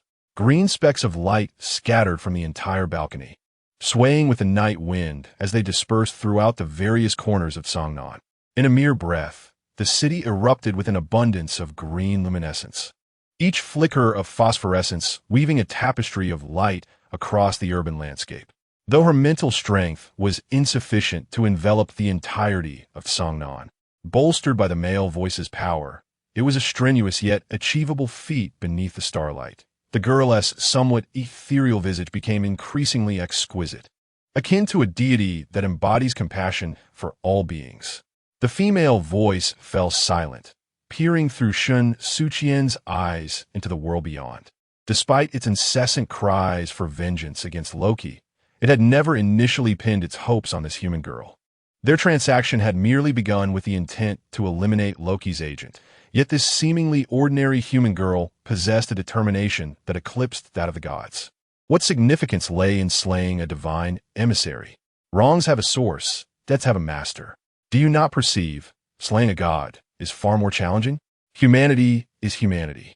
Divinity is divinity. Why should the grievances among gods be resolved with the lives of mortals? The executioner of the female voice's bloodkin was Loki, not his agent. And even a god should not so casually dictate the fate of a human life. Shen Suqian would never allow herself to become an accomplice to its will. In the depths of night, 5 figures draped in black and red cloaks abruptly halted their movements, surveying the scattered glimmers of light around them. Captain Chun Mai raised his head, reaching out to touch these luminous orbs. It is the Forbidden Ruins. When Shima followed suit, gazing at the shimmering green, a newly emerged Forbidden Ruins? No, it is a known Forbidden Ruins. Wu Xiangnan's voice resonated through the earpieces, declaring, Sequence 601. All things possess a spirit. He traversed the land, undertaking numerous missions, and had encountered humans who possessed such forbidden realms. However, the majority among them could only communicate with a single plant or animal. The magnitude of the disturbance could only signify one thing. The bearer of all things of spirits is exceedingly powerful. Hong Ying, through the intercom, heard their voices. I never knew that even the lower-ranked all things of spirits could wield such formidable power. Wu Xiangnan remained silent, merely addressing them. Do you feel it? Chen Mai did not respond, continuing, what immense strength. Such potent mental energy could effortlessly envelop the entire Cangnan city. From where did this enigmatic individual emerge? When did Cangnan City transform into a hidden sanctuary of extraordinary talents? First, the divine agent of the Archangel Michael, and now this uncertain ally or foe. Sangnan is rapidly becoming a realm beyond their reach. Shunmai withdrew his gaze, stating, "We cannot afford to waste any more time. Honging, accelerate towards the old city and eliminate the Ghost Face King with all our might." Meanwhile, Shen Suqian had her eyes closed. At this moment, every blade of grass and tree in Sangnan City became her eyes and ears. The breeze that brushed past her carried the whispers of the flora, and she discerned the segment she sought. Finally, she found it. The city's drainage system still bore the bloodstains left by the wounded Ghost-Face King, whose pace was swift as he navigated through the moss-laden sewers. Injured, he required fresh human flesh to expedite his healing. Thus his destination could only be the old residential area where Shen Suqian resided or the city center. Dandelions danced in the air, and Cocklebur clung to Shen Suqian's nightgown. Slowly, she opened her eyes, her hazel pupils, illuminated by the soft glow of the nightlight, nearly obscured the emotions hidden within. With 2 fingers, she pinched the Cocklebur, murmuring to herself, "The main force has headed to the city center. What use is there in leaving behind Zhao Concheng? Although they have not entirely abandoned the old city, it is evident they prioritize the preservation of the city center. While that location is undeniably more significant, being part of the abandoned segment leaves Shen Suqian feeling quite unsatisfied." "So you've changed your mind and intend to let him perish? What realm is the Ghost Face King? According to your classification, he should be in the Chuan realm." Chuan realm. Zhao Concheng, an ordinary person, could never hope to defeat the Ghost Face King of the Chuan realm, and should he fail, death would be certain. Retrieving a coat from the wardrobe, Shen Suqian wrapped herself tightly and changed into a pair of shoes. "What, do you wish to save him? He gave me a lollipop. He cannot die. Saving him is not part of our agreement. Thus, I do not intend to rely on you. The divine bestows power upon agents, and aside from the terms of their agreement, they generally require little else." However, Shen Suqian was different. She shared a symbiotic relationship with the feminine voice. Unless one day she grew powerful enough to shatter the mark the voice had imprinted upon her soul, she would forever remain under its control. Shen Suqian opened the window as the summer rain cascaded upon her, dampening the tips of her hair. The tempestuous winds and rain whipped around her, lifting her slightly damp strands with ferocity. With a smile, she whistled joyfully, exuding a vibrant exuberance reminiscent of youth in that moment. "Superman, allow me to bring warmth to those in need." In an instant, she shifted into a state of fury. A male voice erupted in a piercing scream. "Revenge! Revenge! Revenge!" Shen Suqian sprang high, the rain coalescing into ice that buoyed her upwards. The male voice supplanted the female one within her mind as she wiped the droplets from her face, her eyes sparkling with intensity. Zhao Concheng, an ordinary man, was no match for the ghostly king of Chuanjing. However, what of Zhao Concheng when he unleashed his full potential in a desperate strike? It is essential to recognize that the wrath of the Avenger embodies the final hope for all who find themselves in dire straits. Chapter 9. Chanting his name, can mortals truly triumph over the enigmatic? Until this very moment, Zhao Concheng, with an indomitable spirit, would have never perceived himself as insignificant as dust before mythical beings. Yet, at this instant, he staggered to his feet from the ground, acutely aware of the pain stemming from 2 broken ribs in his chest. He was unequivocally convinced that the frail human form could never contend with the mysterious. Outside the void of no restraint, Lin Xie called out Zhao Concheng's name, while within the realm, a fierce battle raged between Zhao Concheng and the Ghost Face King. He was gasping for breath. Each inhalation felt like an unbearable burden for a body that was already at its limits. Yet retreat was not an option. He had once sworn allegiance under the banner of the Great Xia. This time, he stood alone, but he carried the weight of the entire world for that child outside. His aunt and cousin awaited his return for dinner, gazing at the still vibrant, ghost-faced king across from him. Zhao Concheng fiercely wiped the blood from the corner of his mouth and retrieved the emblem from his pocket. 2 straight blades stood crossed, the shimmering stars illuminating the path of the night watchman. The emblem was the essence of the night watchman's life. The inner side of this emblem bore a small needle. its tip coated with a substance known as demon's call. Injecting this drug into his body would unleash his latent potential to its fullest extent. It could elevate those who possessed the void of no restraint and grant it to those who did not, yet the cost was the user's life. Zhao Kongcheng longed to return and see his wife and son. He had yet to fulfill his dream of becoming General Zhao and had not yet achieved accolades to bring him home. He was not ready to die. The image of his mother standing at the village's edge, watching him depart, resurfaced vividly in his mind. A glimmer of liquid flashed in his eyes, perhaps rain, perhaps tears. Regardless of its nature, it could not deter him. From a moment, he joined the night watchman. He had prepared himself for sacrifice. He had awaited this day for far too long. As the torrential rain poured and blood streamed down his arms, Zhao Kongcheng pressed the emblem with his fingertips. He had long desired to awaken his own void of no restraint, but alas, even past the age of 40, he had yet to do so. Though filled with regret, such was his fate. The needle sprang forth, poised to pierce his palm, when suddenly he heard someone calling his name. Standing under an umbrella atop a rooftop, Shen Suqian glanced at Lin Xie, who was knocking fiercely outside the void of no restraint, then turned her gaze to Zhao Kongcheng, who was prepared to sacrifice himself for righteousness within. She sighed, reckless. Both were so reckless. Steeling herself, she plucked a fallen leaf from her umbrella, gently closed her eyes, and listened to the myriad sounds carried by the wind. She released the leaf, which defied gravity and soared, offering Zhao Kongcheng the opportunity to gain favor from the divine. Zhao Kongcheng, Zhao Kongcheng, Zhao Kongcheng. Who? Who is calling me? Zhao Kongcheng inquired loudly, a sense of inexplicable dread swelling within him.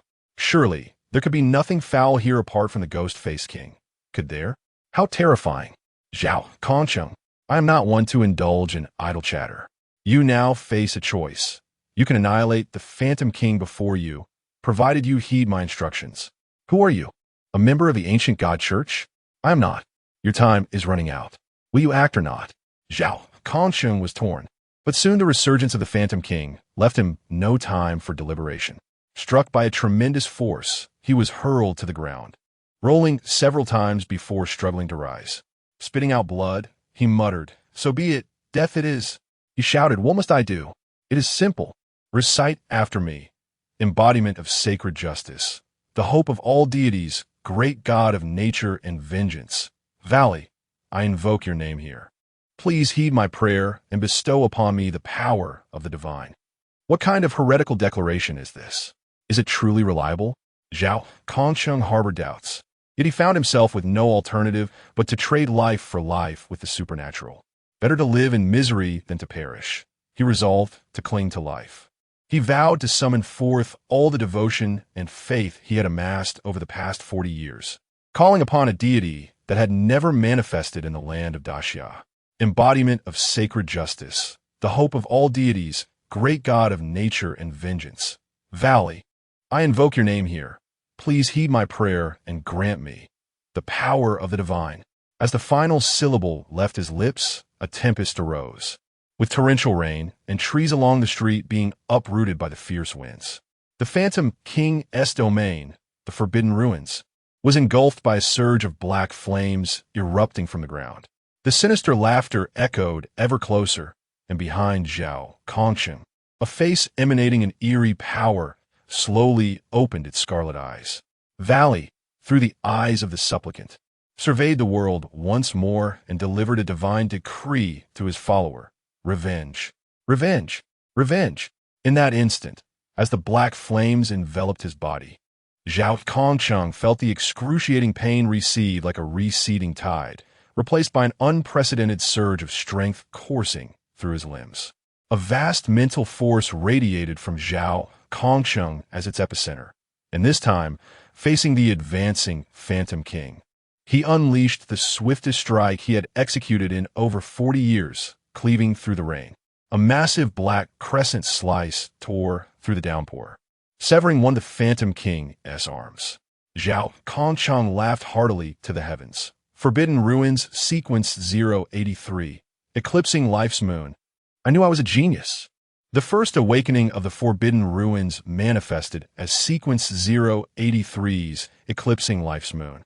Indeed, Zhao Kongsheng was a genius, though he had previously lacked a measure of fortune. The outcome of this battle was now clear. Shen Suqian had no interest in watching further. She turned away, her forehead slick with cold sweat from the pain. The toll of mental exhaustion was unpleasant, yet she continued to chew on the lollipop. Now, I owe you nothing. Perhaps in Shen Suqian's heart. The worth of that candy was enough to motivate her to risk mental depletion and loss of control in order to save Zhao Kongsheng's life. On this night, it is destined that many in Sangnan will find themselves sleepless, and Chen Mai is merely one among them. The intensity of the fluctuating power far exceeds that of Klein, a force beyond human possession. Wu Xiangnan presented the data before everyone. Although it appeared only for a fleeting moment, I can ascertain it is a new divine ruin. Another divine agent has emerged. Chen Mai pressed his hand against the nape of his neck. Old Zhao, do you have any thoughts? I did not catch a glimpse of her visage, but I am certain she is a female, unless she employed a voice modulator. Hong Ying leaned against the table. Are you suggesting that the avenging god Valley from Norse mythology has chosen a girl from our great Xia as his agent? That combination seems rather incongruous. I have endeavored to gather all relevant myths concerning the avenging deity, yet the clues are scarce. All I know is that Valley was created for vengeance, when Qima surveyed the surroundings. However, can the power of vengeance truly grant an ordinary person sudden access to a forbidden ruin? In a certain light, this is quite plausible. Si Xiaonan propped her chin on one hand, noting that hatred is a potent force within Norse mythology. If the hatred is sufficiently intense and powerful, even mortals can slay gods. This is the unique essence of the avenging deity.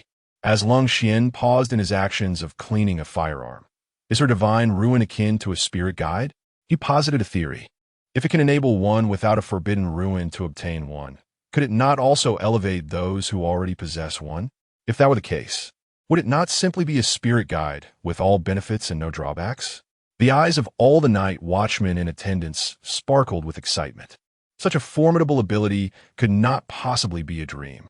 It is quite simply the ultimate support. Gently tapping the table, Chen Mai straightened his posture. Regardless, the divine ruin bestowed by the avenging deity upon her agent is exceptional. It must not fall into the hands of the ancient god church. We must be the first to locate her.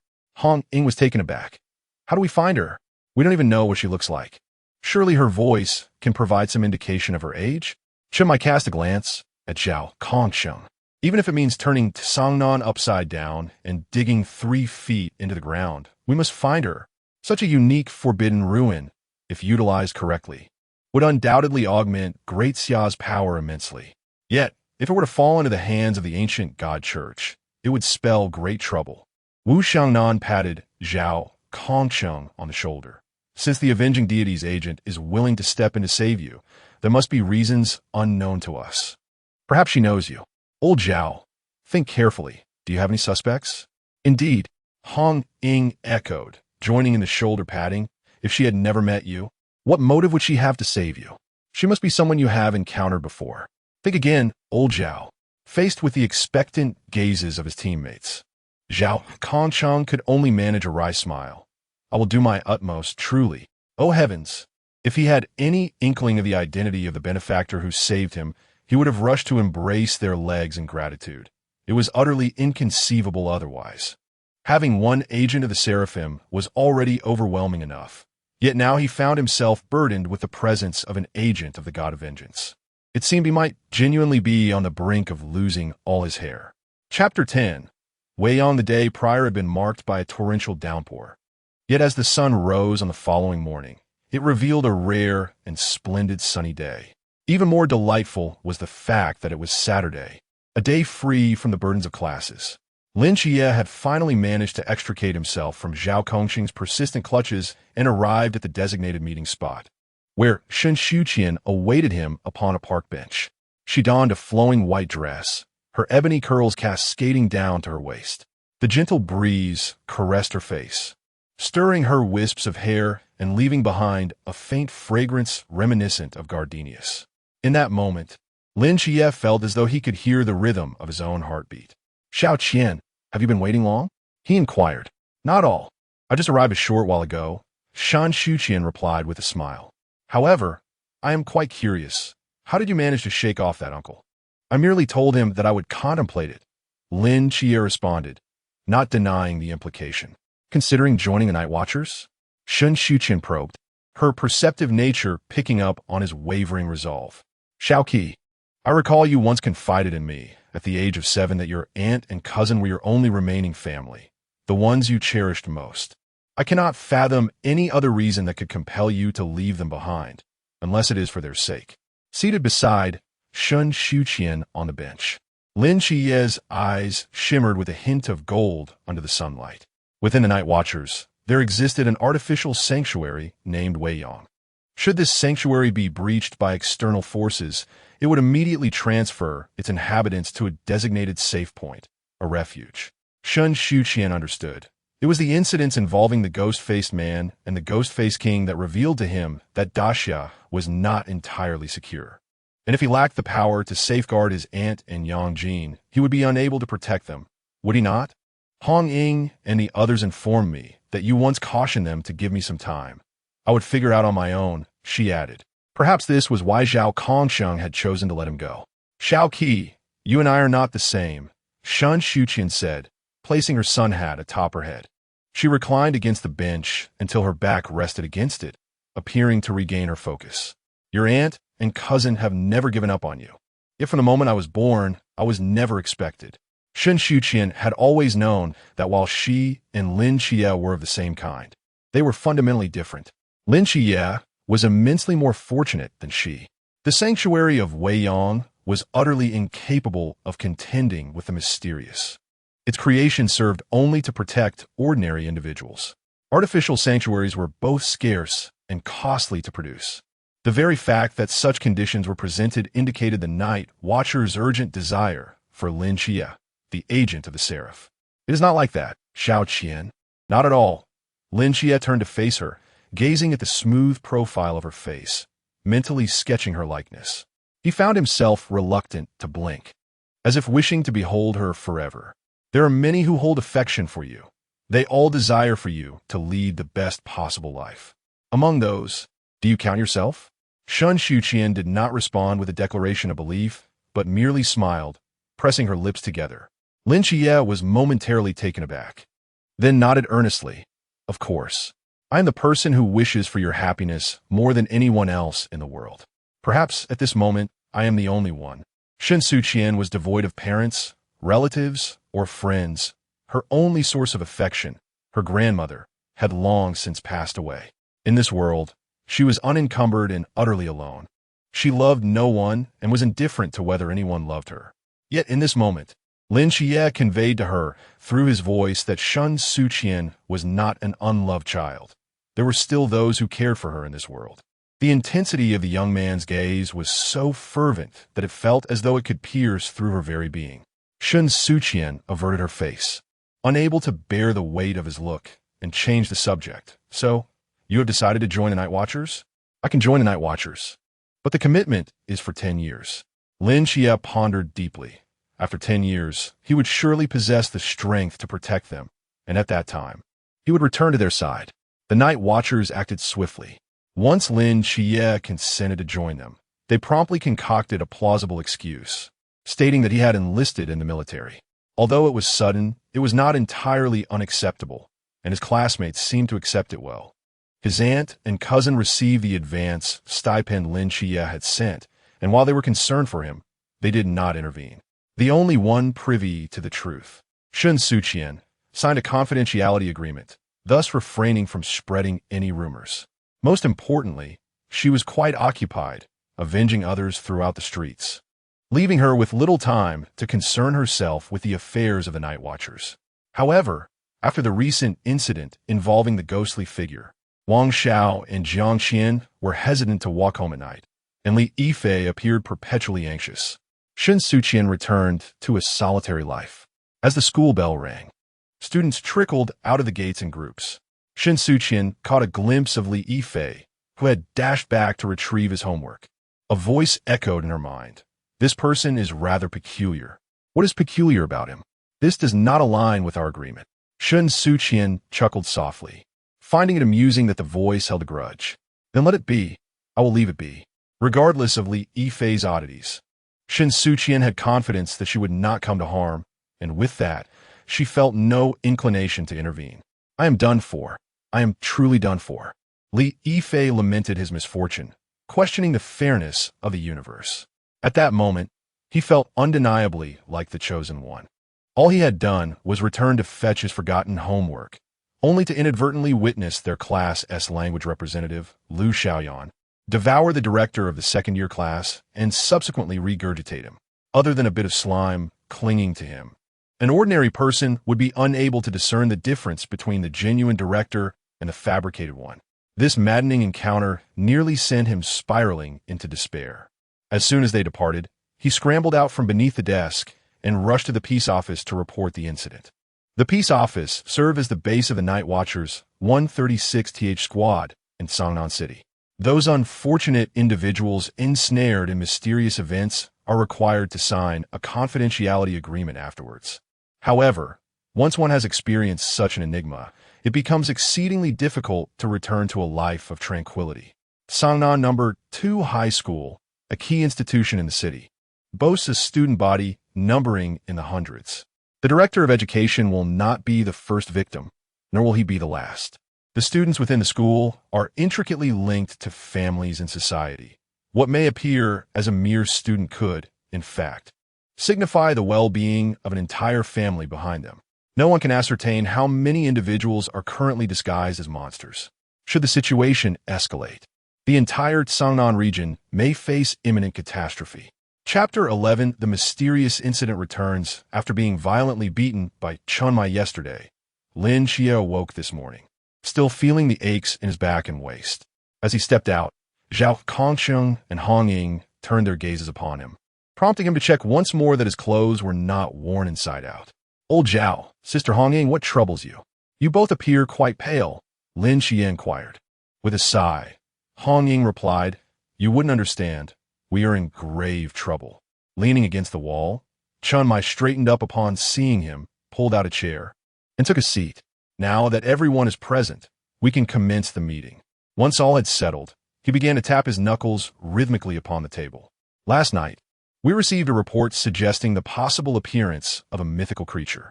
The site of this enigmatic occurrence is none other than Songnan No. 2 High School. Songnan No. 2 High School. A momentary panic surged through Lin Xie. If a mysterious event had transpired at Songnan No. 2, what peril might Xiao Qian face? Indeed, it is the very school you previously attended, Chunmai confirmed with a nod. Moreover, the report was filed by an old acquaintance of yours. As Li Yifei emerged from the room, he and Lin Xie exchanged glances. Old classmates reunited not with tears of joy, but with a shared silence fraught with unspoken words. Lin Xie was taken aback, yet Li Yifei's shock surpassed his own. Lin Xie, are you here to report as well? Wu Xiangnan shook his head. No, he is one of us, a temporary team member. Chunmai cast a sidelong glance at Wu Xiangnan and interjected, Now is not the time for nostalgia. Let's discuss the matters at hand. Typically, if a suspected mythical creature is discovered, the case is first reported to the police, who then relay it to the appropriate authorities. However, due to Li Yifei's prior encounter with the Ghost Face Man incident and his knowledge of Team 136, he bypassed the police and reported directly to them. Though this did not adhere to standard protocol, it was understandable. According to Li Yifei's report, this incident had over an 80% likelihood of being connected to the mysterious. Wu Xiangnan summarized, From the information we have, it is evident that this mythical creature possesses extraordinary camouflage abilities, seamlessly disguising itself as another. Furthermore, it appears to have the capacity to assimilate any creature it consumes, which is where our true vigilance must lie. The very act of disguise is troublesome enough, compounded by assimilation, creating an overwhelming negative effect. Lin Xie furrowed his brow. Is Liu Xiaoyan truly the essence of the monster? If the creature can assimilate others, could it not be that Liu Xiaoyan is merely a victim of assimilation? You raise a valid point, Wu Xiangnan nodded. The most significant challenge within this mysterious incident is that we remain unaware of the monster's true form and the origins of its assimilation. If we cannot identify the essence, eliminating its manifestations will be futile, as the original can continue to infect ordinary individuals. At this juncture, Wu Xiangnan tightened his brow. We must prepare for the worst. Hong Ying looked up. The worst? Perhaps the entire number 2 high school has turned into a den of monsters. In Wu Xiangnan's eyes lingered a profound gravity. The affliction wrought by this monster extended beyond just the second high school, permeating other areas of Songnan City. After all, students inevitably return home after school. Should one student become infected, it is highly probable that their entire family would fall victim as well. Following this line of reasoning, the current mysterious incident posed a considerable challenge. That cannot be. Before Li Yifei could object, Lin Xie could no longer contain himself, exclaiming, I met Xiao Qian the day before yesterday. She was still herself. That day marked Lin Xie's decision to join the night watch. Chen Mai remained non-committal. Yet he did not hesitate to remind Lin Xie. She was herself the day before yesterday. But what about yesterday, or today? How can you be certain she has remained unchanged? Lin Xie's expression darkened further, rendering him speechless. Hong Ying could not help but cast him a glance, and, ultimately, her curiosity triumphed over her reason, leaning closer to Zhao Kongqing's ear and inquiring, Who is Xiao Qian? Zhao Kongqing whispered back, She is Qi's girlfriend. They believed their conversation was sufficiently hushed, yet it was audible to everyone present, especially to the perceptive Lin Xie. However, this time, he lacked the energy to refute it. Captain Wei. His mind was wholly consumed with concerns for Shen Suqian's safety, leaving no room for other thoughts. Enough of scaring Xie. Wen Shimao remarked with a smile as he stood, patting Lin Xie on the shoulder.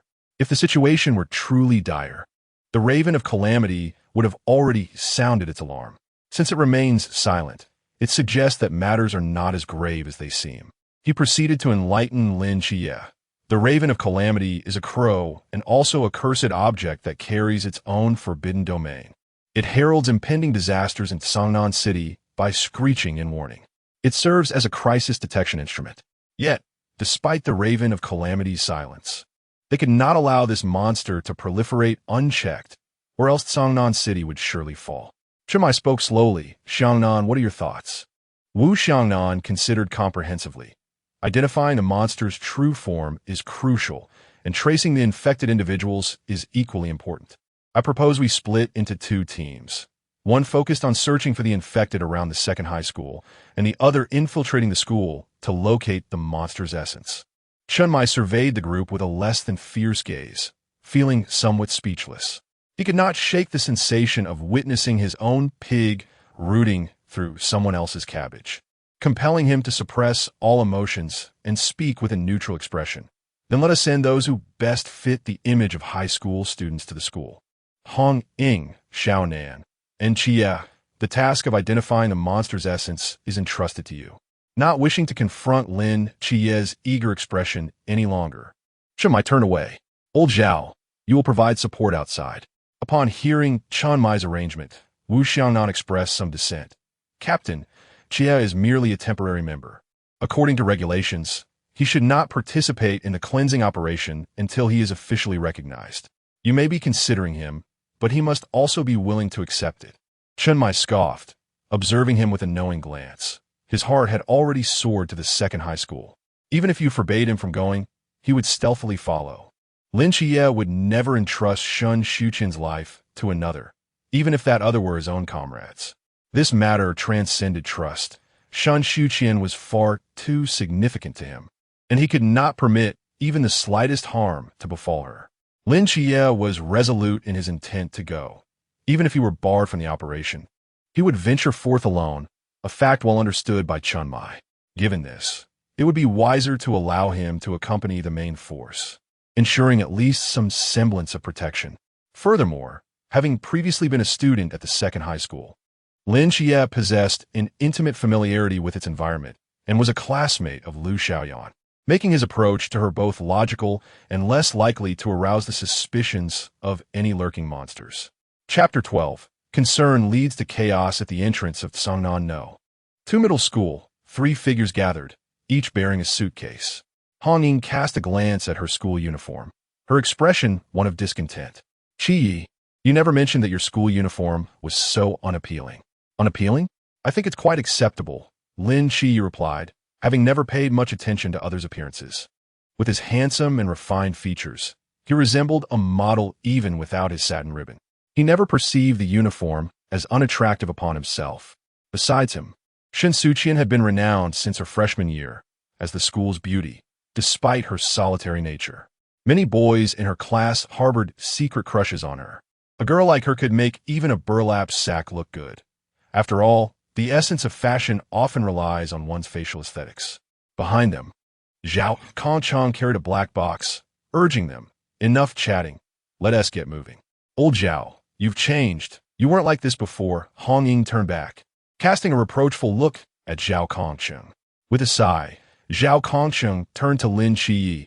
Aren't you in a hurry to rescue your little girlfriend? Lin Qiyi glanced at the security guard stationed at the entrance and led them aside, preparing to scale the wall into the school. Hong Ying and Si Shaonan adeptly vaulted over the high wall, while Lin Qiyi supported himself with his hands and followed suit. Perched atop the wall, he exchanged glances with Zhao Kongcheng, correcting him, not yet. Zhao Kongcheng blinked in confusion. What? Girlfriend? Not yet. Watching the figure of that young man vanish before his eyes, Zhao Kongcheng chuckled in frustration. Well, not now, but eventually, right? Lin Qiyi retrieved the black box that had just landed on the ground. Then let us proceed as planned. I'll head back to class to approach Lu Xiaoyan, while you two investigate the head teacher in the office building. Hong Ying teased. So you really intend to approach Lu Xiaoyan?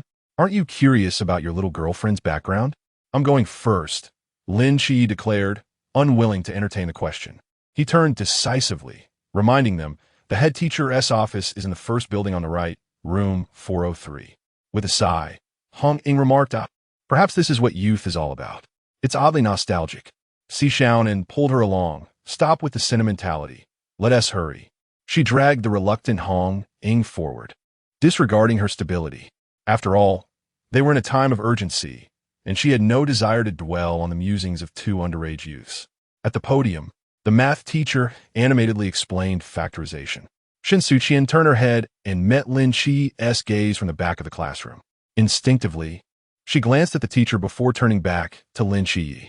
Though Shen Suqian did not speak, Lin Qiyi could hear her voice in his mind. Qiyi, why have you returned? I have a mission. I needed to come back. Seeing Lin Qiyi's intent to enter directly, Shen Suqian quickly interjected. Are you planning to just walk in like that? Isn't that permissible? Please, the entire class is aware of your enlistment. Don't you think your unexpected appearance will raise suspicions among the teachers and classmates? The night watchman's methods were decisive and efficient. Not only did he provide relevant documentation to Lin Qiyi's aunt to confirm his military service, but he also facilitated his leave of absence from the school. At this moment, Lin Qiyi was a person who should not be present at school. Lin Qiyi was momentarily at a loss, having forgotten this crucial detail. Is your mission to infiltrate the class? Could there be something mysterious lurking within our school? It must be said that Shen Suqian had hit the nail on the head. Lin Qiyi's seraphic eye could discern the infected. He could see that Shen Suqian was still the person he recognized, while Lu Xiaoyan was undoubtedly a monster disguised in human skin. In addition to Lu Xiaoyan, there was another creature in the class, a girl named Han Ruo. These monsters fed on human flesh and blood, and at the moment they were replaced, their insides had already been devoured. What stood before everyone now was merely a grotesque facade of human skin. They were beyond salvation. As Lin Qiyi surveyed the floor, he noted 6 such entities on this level alone, not to mention the entire school. With the sudden revelation of so many deaths, the school was surely doomed. Xiao Qian, I need an opportunity to observe the entire student body. You can wait on the playground. Today is Monday, and after class, there will be a flag-raising ceremony attended by all teachers and students. No student at the secondary school was permitted to skip the flag-raising ceremony, which meant Lin Qiyi could seize this chance to ascertain the number of monsters within the school. With the black box slung over his shoulder, Lin Qiyi prepared to leave. just as he heard Li Yifei barging in from the front. Faced with the mathematics teacher's inquiries, he produced a fake sick leave note. Lin Xie instinctively glanced back. But there was no time for further contemplation, only to remind Shen Suqian, Xiao Qian, be extremely cautious. Avoid anyone. I will return shortly. Lin Xie did not consider himself a good person. He held no emotional ties to the individuals at this school. He was determined to do everything in his power to rescue them.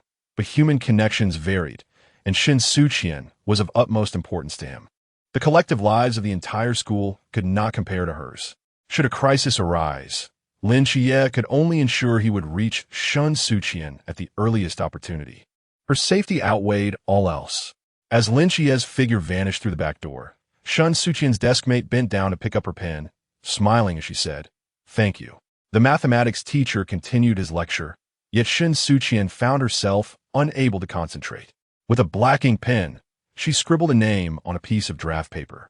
Her instincts had always been remarkably accurate, and her suspicions rarely misguided. When the bell rang for class dismissal, followed by the playing of Athletes' March, the homeroom teacher soon appeared to organize the students toward the playground. Shen Suqian closed her book and tucked the draft paper within its pages. If anyone were to open her textbook at that moment, they would undoubtedly discover that the name she had written was none other than Li Yifei. In an unexpected turn of events, Lin Xie learned from Li Yifei that Han Ruo and Lu Xiaoyan were roommates, which only deepened his suspicions regarding Lu Xiaoyan. After reporting this revelation to Hong Ying, Lin Xie murmured to himself, could it be that this creature emerged from the girls' dormitory? The crowd surged toward the podium like a tidal wave, and seizing the opportunity, Lin Xie skillfully blended in, deftly grasping Shen Suqian's wrist. "Xiaoqi, what is wrong? I'm a bit worried about you. Perhaps you should come with me for now." As long as he could escort Shen Suqian out of the school and hand her over to Zhao Kongcheng, who was waiting outside, Lin Xie would be at ease to confront the monster lurking within the campus. "Xiaoqi, you needn't fret about me. I'm not as fragile as you might think." Her beautiful yet seemingly harmless exterior often misled others into believing she required protection. Yet, Lin Xie seemed to have forgotten that the bodies of the ghost-faced individuals strewn across the ground that night were all the handiwork of Shen Suqian. She did not need Lin Xie's guardianship and would never be a burden to him. As the bustling crowd flowed around them, Shen Suqian stood face to face with Lin Xie. She raised her other hand and gently tapped his forehead, her demeanor exuding a serene confidence imbued with a unique strength. "Xiaoqi, go do what you must. I can take care of myself." She was not a hindrance and did not require Lin Xie to slow his pace for her sake. Shen Suqian was forever a companion who could stand shoulder to shoulder with Lin Xie. Chapter 13. The Nanda serpent demon Lin Xie wished to articulate further, when Li Yifei abruptly emerged, inquiring, "Xie, what should we do now?" Shen Suqian, perplexed by the situation, directly asked, "Li Yifei, surely you're not also a teammate of Xiaoqi?" The circumstances were intricate, as Li Yifei was the informant. Lin Xie, undeterred by the complexity, swiftly summarized their predicament. Firstly, Lin Xie's mental perception extended only 20 meters. It was unrealistic to encompass the entire playground. Without full coverage, he could not identify all the monsters, compelling him to remain in constant motion until he uncovered all the creatures within the crowd. Such an endeavor was undeniably arduous and likely to attract the attention of the teachers. Should any teacher intervene, their plans would falter. Conversely, failing to act would mean missing this opportunity, forcing them to inspect each student at the school gate after class, a time-consuming process fraught with uncertainty. Every life held immense value. They could not afford to gamble. As the three lingered without action, Lin Xie still grasped Shen Suqian's hand, while the principal observed from the podium with clarity. Shen Suqian, an exemplary student who had secured numerous gold medals for the second high school, was recognized by the principal, who was inclined to offer her some leniency, merely urging, "Please, expedite your actions. Time is of the essence. The flag raising is imminent." Lin Xie released her hand, though hesitantly. He chose to place his trust in her. "Xiaoqian, be cautious." After turning away, Shen Suqian couldn't resist glancing back. "Xiaoqi, should you encounter any difficulties, Do not hesitate to seek my assistance. I shall always be your support. The girl's long, dark hair billowed in the air, even clad in a school uniform. Her figure appeared exceptionally slender, distinctly unique in her demeanor. Li Yifei pondered aloud. Is the literature committee also a guardian? Lin Xie refuted. She is not. As the flag bearer approached, Lin Xie's eyes sparkled with resolve. He advanced, ready to employ a series of dubious tactics, such as deception and coercion, to seize the opportunity to replace the flag bearer. He only had time to deny Shen Suqian's role as a guardian, leading Li Yifei to a moment of realization. Ah, so she is your sister-in-law. Amidst the class ranks, Shen Suqian engaged in an internal dialogue with a feminine voice. What manner of monster lurks within the school? It sheds its skin, you may take a guess. The awkward phase had finally passed, and the voice chose to overlook past grievances, forgiving Shen Suqian, thus exhibiting cooperation this time. Shedding skin? Could it be a snake? You are indeed correct. The voice affirmed Shen Suqian's intellect. It ceased to be cryptic. It is the Nanda serpent demon. Oh, Shen Suqian elongated her response. I have never heard of it. Regrettably, the voice lacked physical form. Otherwise, Shen Suqian would have witnessed its expression resembling that of a popular meme depicting cold sweat. The Nanda serpent demon hails from rural legends of your kind. Few are aware of its existence. How did you come to know this? I once sensed his presence on Mount Chongkong. I could detect his aura. It must be the same entity. So, it turns out to be an old acquaintance. It seems this Nantua snake demon has quite the penchant for travel, having journeyed all the way from northern Mount Chongkong to Sangnan City. The Nantua snake demon possesses formidable camouflage abilities and intelligence, rivaling that of humans. After swallowing a creature, it can implant its serpent spawn within, transforming the host into its progeny and controlling their movements. No wonder Chia warned me to be cautious. It appears there are already offspring of the Nantua snake demon within the school. Given his grim expression, there must be quite a number. Such feeble creatures. I hardly find them worth a glance. Only you humans would perceive them as a formidable threat. The voice of the woman dripped with disdain, eliciting a cold smirk from Shen Suqian. The humans you scorn can at least move freely. Can you even manifest your form? The woman fell silent. Your tongue is quite venomous, Shen Suqian. You would be better off simply telling me the weaknesses of the Nantua snake demon. Perhaps struck by Shen Suqian's words, the woman entered a state of feigned silence, pretending not to have heard. Do not pretend you cannot hear me. Please, treat your agent with a bit more kindness. I'm still your enforcer on this path of vengeance. After a prolonged silence, as if reluctantly squeezing words through her teeth, the woman responded, the combat capability of the Nantua snake demon is quite weak. Its true form can only produce one serpent spawn per day, and its progeny requires 3 days to mature. If you wish, you can easily eliminate them. You speak of me with such grandeur. Now tell me, how many progeny are currently within the school? You have never cared about these matters before. Chia's affairs are indeed my own. Moreover, the second high school is her domain. There is no way she would surrender it to a monster without a fight. Lin Xie, who had replaced the flag bearer, had unwittingly surveyed all 3 grades during the flag-raising ceremony.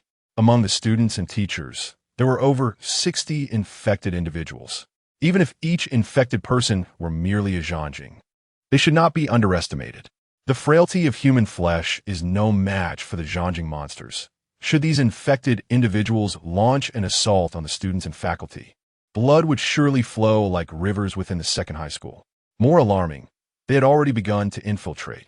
Lu Xiaoyan, Han Ruo, and the home of the director had all been investigated, and their families had also succumbed to infection. Chen Mai's voice came through the earpiece. The situation is far more dire than we imagined. Chia, we must eliminate these infiltrated individuals outside. Within the school, we can only rely on you, Hong Ying, and Xiao Nan. You must do whatever it takes to eradicate the source. Lin Xie responded, but this way, the mysterious presence cannot remain concealed. Do not worry. We possess an item of prohibition, known as Dream Whisper, which can create dreams within a certain range, erasing parts of people's memories. Chen Mai had thoughtfully considered the situation. Lao Zhao had already unfurled the Wujia Void at No. 2 Middle School. and the coming days would transform it into an isolated island, detached from the world. It all rests upon you.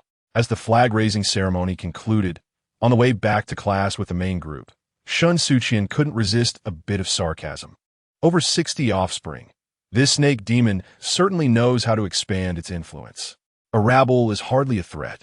It may seem trivial to you, yet for these ordinary individuals, it poses a potentially lethal danger. Shen Suqian raised her hand and plucked a leaf. Just as she passed by the camphor tree in front of the teaching building, the leaves seemed to whisper to her, revealing that Lin Xie had traversed this path toward the girls' dormitory. Xie must be contemplating how to prevent these offspring from harming innocent lives. These individuals have never offered you any sweetness. Yet they are my kin. Ridiculous. You are my agent, while they are merely the frail and powerless humans. You are not alike. They are human, and so am I. The blood that flows through our veins is crimson, and we all endure the cycles of life and death. What distinguishes me from them? Shen Suqian released the leaf, allowing it to drift away with the breeze, her hair gently swaying as a figure stealthily appeared behind her. According to the law of universal gravitation, no object can defy the pull of the Earth's gravity and soar into the sky, not even a leaf. The eyes concealed behind glasses sparkled with excitement as he continued, "There's no wind at present." Shen Suqian shot him a disapproving glance. "And Qingyu, even if you're a top scholar, there's no need to flaunt it before me. You think this is boasting?" And Qingyu tilted his head in confusion. "I was merely seeking your humble guidance. How do you make the leaves soar so high?" Shen Suqian retorted with irritation. "Can't leaves fly? Can't they aspire to touch the sky, side by side with the sun?" "Indeed, but that defies science." And Qingyu answered earnestly. "It is still ascending and has not descended. Such a phenomenon could only occur due to a tornado, and it must be sustained. Yet, there are no butterflies here." Shen Suqian was momentarily at a loss for words. "Don't make such jokes. I know what the butterfly effect is." She walked briskly. Yet and Qingyu closely followed her. "I am genuinely seeking your wisdom. How did you achieve this?" Shen Suqian turned back, offering him a forced smile with sincerity. Chapter 14. Absolute Zero. In Lu Xiaoyan's dormitory, what hung out to dry was not clothing, but rather human skin. Hong Ying and Si Xiaonan joined forces to eliminate a horde of serpent demons that had suddenly appeared in the girls' dormitory building, and Lin Xie arrived promptly to provide assistance. "Have you located the serpent demon's true form?" Hong Ying's expression fell instantaneously. "No." Lin Xie meticulously surveyed the floor, extending his mental energy to probe the surrounding 20 meters. This is the site where the first infected individual, Lu Xiaoyan, emerged. Could it be that the monster left after infecting others? Hong Ying expressed skepticism. Is it possible for a mystery to possess such intelligence? This mythological creature exhibits considerable wisdom. Lin Xie asserted confidently. It not only can flawlessly replicate a person's behavior and daily habits, rendering it indistinguishable to others, but it also excels at discerning human emotions, with a strong sense of agency and purpose. Choosing to infiltrate the girls' dormitory as the origin was indeed a clever strategy. Lin Xie vowed that he was merely stating facts. Men naturally let down their guard around women, arrogantly believing that fragile, harmless females pose no threat to them. They may perceive a woman's approach as a testament to their own charm, leading them to be receptive, thus providing the infected an opportunity to strike. Using a confession as a pretext to lure boys to a designated location before attacking is, without a doubt, an excellent method that is unlikely to raise suspicion. The creature's stealth was remarkable. Had it not been for Li Yifei inadvertently stumbling upon Lu Xiaoyan's infection of the headmaster, perhaps by the time it revealed its fangs, Sangnan City would have already succumbed to its grasp. This was the first time I encountered a mythological creature with such high intelligence. Hong Ying furrowed her brow, her face displaying concern for the first time. "If what you say is true, it must have known we were coming and thus left." Lin Xie nodded. However, Si Xiaonan pointed to the opposite side and slowly spoke then. "What is that?" Both Hong Ying and Lin Xie turned simultaneously to gaze, their pupils dilating in shock.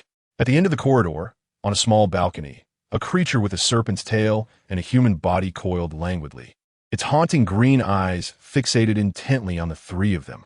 Hong Ying and Lin Xie moved almost in unison, charging toward the serpent. Yet, the creature's movements were swifter than theirs.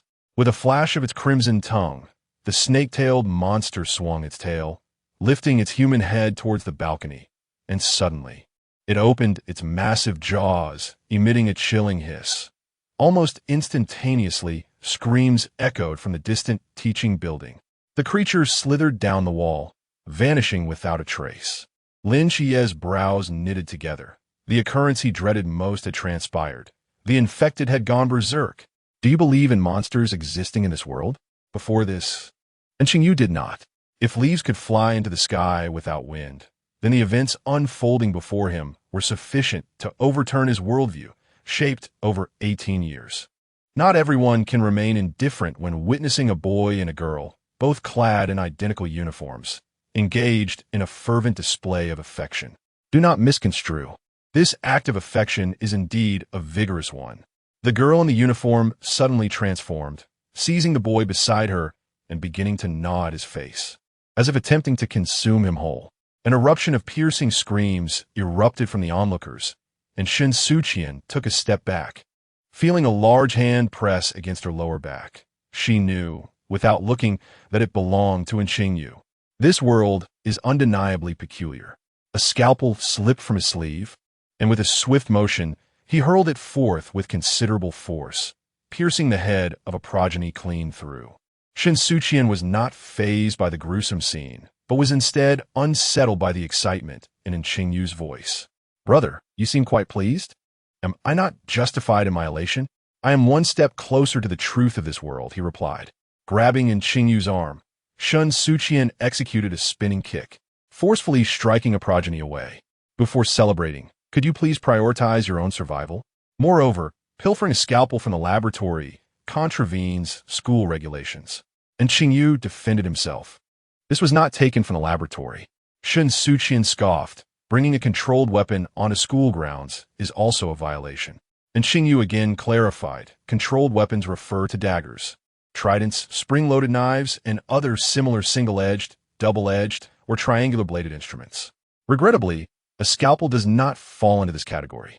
Thus, he concluded, a scalpel is not considered a controlled weapon. Shen Suqian dismissed him with a scoff. How delightfully meticulous of you. Let us see if your scalpel can indeed save your life. She stepped forward, positioning herself protectively behind Xingyu. All he could see was the silhouette of the girl, confidently whistling provocatively at a horde of monsters. Hey, look at me. The offspring of the Nanda, serpent demon, instantly turned, observing the girl in the red and white uniform waving her hand, a clear provocation. Offended, the mythological creatures surged toward her. And Xingyu did not retreat. Rather, his excitement intensified. Do you have a plan to deal with them? Just watch, young brother, she replied, a polite yet gentle smile gracing her lips. She roused the two dormant figures in her mind, ringing the wake-up bell. Rise and shine, it's time to get to work. This time, we're going for something monumental. The voice of the 40-meter blade began to howl with anticipation, and the female voice surprisingly refrained from dousing her enthusiasm with cold water. Though they often complicate matters for Shen Suqian, in critical moments, they proved to be quite reliable. Of course, Shen Suqian herself was always the most dependable. Her slender, pale hand slowly rose and fell, pressing against the railing of the corridor. Instantly, the temperature in the entire school plummeted. Flakes of frost began to drift from the air. Despite it being summer, within a mere 10 seconds, the temperature had descended to a chilling -10 degrees. The ice blossoms began at the corridor's railing, gradually expanding their reach outward. The first floor, second floor, third floor. Beyond the teaching building, the cafeteria, the playground, and even the school's grand entrance succumbed to the frozen fate. The nearest descendant of Shen Suqian gazed upon the delicate and enchanting visage before him, his mouth watering with desire. He yearned to leap forward, yet found his lower body immobilized. Upon glancing down, he saw that the frost creeping up from his feet had encased him from the waist down, and when he looked up again, he realized that even his line of sight was obscured by the ice. He had transformed into a statue of ice. Snowflakes danced and settled across the entire playground. the once lush green grass now coated with a layer of frost. In mere seconds, the seasons were inverted and the heavens turned awry. This could not possibly be the work of mere mortals. A new divine realm had emerged. Zhao Kanchong tightened his grip on the Starblade. Not for any other reason than that the second high school of Cangnan had morphed into a kingdom of ice and snow before him. And within this realm enveloped in frost, Shen Suqian stood as the sole sovereign of this world. Like a monarch surveying her dominion, she smiled with restrained grace. Ladies and gentlemen, welcome to my world, a realm of absolute zero. Chapter 15. Frost flowers. A delicate frost, creeping in from afar, permeated the entire girls' dormitory. As Hong Ying contemplated retreating, she observed the frost, as if animated, gracefully weaving around her and Si Xiaonan, eventually settling at Lin Chiye's feet, where it blossomed into a six-petaled frost flower. Seemingly dissatisfied with a single bloom, it sprouted several more, encircling Lin Chiyi in a ring formed entirely of frost flowers. What on earth is happening? Hong Ying gasped in astonishment. Lin Chiyi, have you strayed? Lin Chiyi vigorously waved his hands, striving to assert his innocence. I did not. I haven't. Do not speak such nonsense. And how do you explain these frost flowers? Hong Ying pointed to the evidence on the ground, launching into a tirade against the scoundrel. You have a young girlfriend and yet deceive others' feelings. You've deceived none other than a divine agent. Hong Ying's gaze upon Lin Chiyi was akin to that of someone witnessing the downfall of a once promising youth. Heartbroken, she shut her eyes. Chiyi, just stop. If that divine agent comes looking for you, being as upright as she is, she will not shield you. She would surely bind you and deliver you to the one whose feelings you have betrayed. Lin Chiyi, unable to defend himself, crouched down and prodded the frost flower before him with his fingertip. An inexplicable premonition surged within him, leading him to speculate, could it be Xiao Qian?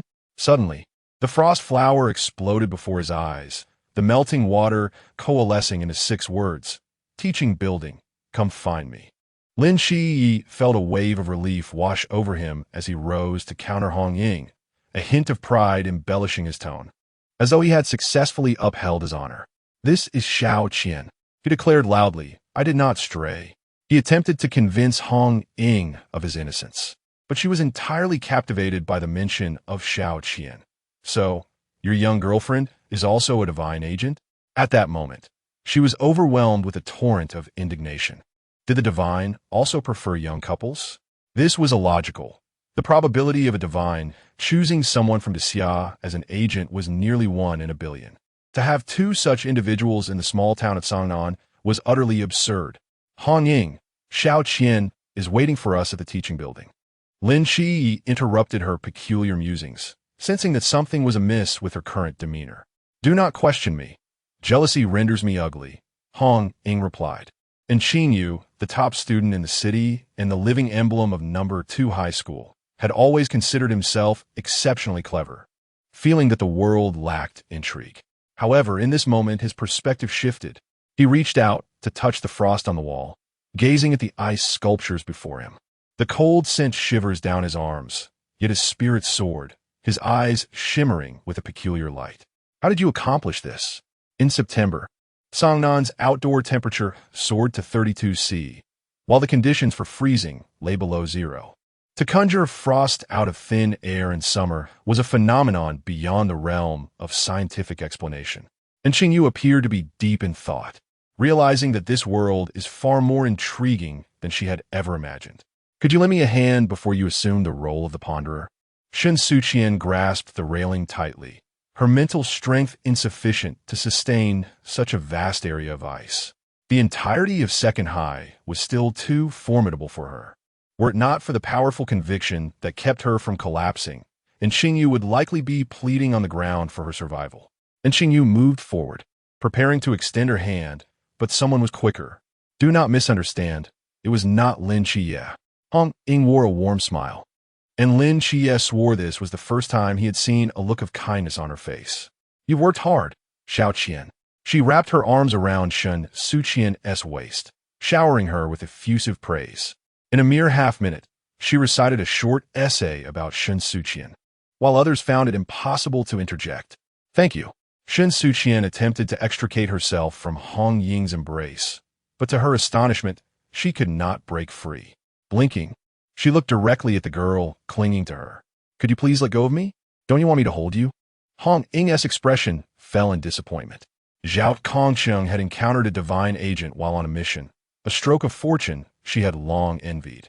After finally having a chance encounter herself, to be rejected was disheartening. I'm just not accustomed to it. Shen Suqian sought Lin Xia's help with a wink. Understanding her silent plea, Lin Xia lifted Shen Suqian from Hong Ying's grasp. Xiao Qian, are you hurt? No. Shen Suqian shook her head. The creature haunting the campus was a mythical being known as the Nanda Snake Demon. Its offensive capabilities were weak, yet it possessed intelligence on par with humans, making it a formidable foe. It's all right. You've already frozen the entire school. We have plenty of time to locate the Snake Demon's true form. Lin Xia placed a reassuring hand on her shoulder and lifted her effortlessly. I meant to mention this earlier, Xiao Qian. Matters like a princess carry are best left to me. Lin Xia could not forget how decisively Shen Suqian had picked up the ghost-faced figure without hesitation. Luckily, no one else witnessed it. Otherwise, his illustrious reputation would have been irreparably tarnished. Wow, how adorable! Hong Ying beamed behind them, her smile reminiscent of a maternal figure. Had Shen Suqian turned back, she would have realized it echoed the tone of a female admirer. Just before, this female admirer had mistakenly believed Lin Xia to be the sun goddess agent. He too had once been a fan of romantic pairings. As Lin Xia opened the classroom door, he removed his coat and laid it on the podium, then placed Shen Suqian atop it. Lowering himself to meet her gaze, he said, I will seek out the true form. All right, be careful, Shen Suqian replied, her lips curving into a slight smile as her eyes flitted to a group outside the classroom. Li Yifei rushed in, panting heavily, sweat beading on his forehead. As Lin Xia attempted to rise, Shen Suqian suddenly raised her hands, resting her arms on his shoulders. With little effort, Lin Xia obediently lowered his head. Shen Suqian leaned closer, whispering into his ear, yet conveying her thoughts directly into his mind. The serpent demon's true form remains unfrozen. Lin Xia tilted his head, his gaze fixed upon the small mole on her nose. Their eyes met, and in that moment, all previous doubts were meticulously unraveled. He replied, I understand. The serpent demon's true form is not encased in ice, which implies that among those who can still move freely, the serpent demon's essence is present. Outside the classroom, Hong Ying and Si Xiaonan were engaged in hushed conversation. Their relationship appears quite harmonious, Hong Ying remarked. Si Xiaonan, ever composed, replied, and so? This means our chances of persuading the lovely young lady to join the Night Watchers have increased, she responded, shaking her finger. Long-distance relationships are inadvisable. However, we Night Watchers do not oppose office romances. Hong Ying had already begun to envision the dazzling scenes that would unfold once Team 136 rose to prominence.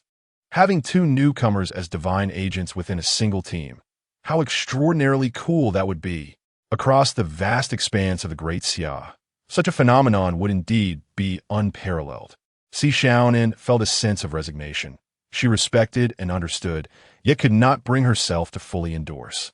Chapter 16 Sakati, Shen Suqian defrosted the water dispenser, and Qingyu filled her cup with water using her own vessel. It seems you still cannot utilize freezing on a large scale, she remarked.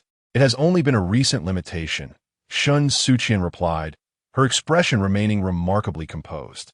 Had it not been for her strenuous efforts in using the wrath of the Avenger to save Zhao Kongsheng, which resulted in a backlash from the divine power of Valley, she would not have found freezing even a mere secondary entity so arduous. And Qingyu chose not to comment, instead inquiring, what is the name of Lin Xia's organization? The Night Watchers. Noticing Shen Suqian's apparent interest, she doused the conversation with cold water. It is futile, even if you remember now. Your memory will be erased once the incident concludes. Too many individuals have been ensnared in this enigmatic affair, and should there be a confidentiality agreement, the higher-ups of the Night Watchers would undoubtedly feel uneasy. Their ability to safeguard such a secret for so many years must involve other means. Memory erasure is the most convenient method. You are not subject to such erasure? And Xingyu pondered, realizing that Shen Suqian was indeed no ordinary individual. Perhaps you're also a night watcher? I have no interest in the night watchers, nor do I intend to join them. Water droplets fell upon Shen Suqian's lips as she pressed them together. However, you and Xu Zhang seemed quite intrigued by the prospect of joining the night watchers. And Xingyu did not deny it and countered, "Are there any prerequisites for joining them? I do not know. You should direct that question to their members." Shen Suqian's demeanor was quite indifferent, prompting in Xingyu to retract his feigned warmth. He seized the water cup from her hand and set it aside, asserting, "If you do not wish to join, they would not let you go. The night watchers are still human, and I happen to understand human nature quite well." And Xingyu smiled. Humankind will not permit the existence of a powerful entity that cannot be controlled. The girl from earlier held you in high regard, indicating that your talent and strength surpass that of Lin Xie at the very least. If they are unwilling to release Lin Xie, they would certainly not let you go. Suddenly, a shard of ice materialized and shot towards Xingyu, mere inches from his eyes, yet he remained unmoved. Shen Suqian's expression turned frosty. "Do you think yourself clever? If I were in your position, I would show a bit more courtesy to your savior rather than courting danger." And Xingyu understood that Shen Suqian would not truly strike. Yet he curved his lips without emotion and bowed slightly like a gentleman. "I sincerely apologize, my dear savior. It appears I have struck a nerve." Shen Suqian gritted her teeth. "And Xingyu, you are indeed insufferable. Xie willingly joined the night watchers, but I do not wish to." Raising her head, the ice shard fell to the ground and melted into water, her tone somber. "In this world, I possess no vulnerabilities. Without vulnerabilities, there can be no threats. If the night watchers truly seek to force my hand, then let it be a fight to the death. The great Xia would lose a divine agent, only to face the wrath of dual deities. At that time, many would accompany Shen Suqian to the grave." The logistics team, tasked with clearing the battlefield, arrived promptly. Shen Suqian released the freezing spell, causing the offspring of the serpent demon to melt away in the extreme cold, while the ordinary students and teachers had their memories related to the incident erased by the dream whisper. However, among those whose memories had been wiped, Shen Suqian did not see Xingyu. Outside the school gates, Chen Mai and Wu Xiangnan stood side by side, eagerly awaiting the return of their team members. They understood the significance of welcoming the returning team, yet they were acutely aware that the presence of the unknown deity's agent was of even greater import. In their line of sight, three figures slowly emerged from the school gates. Hong Ying, spotting the two by the car from a distance, jumped up with a smile and waved at them. Chen Mai straightened up against the car door, his gaze traversing the three individuals until it rested upon Shen Suqian, who lingered behind. He possessed a strikingly handsome visage, and although his face bore several scars, they did little to diminish his allure. However, let there be no misunderstanding. Shen Suqian harbored no romantic notions towards him. She merely found herself momentarily entranced by his appearance.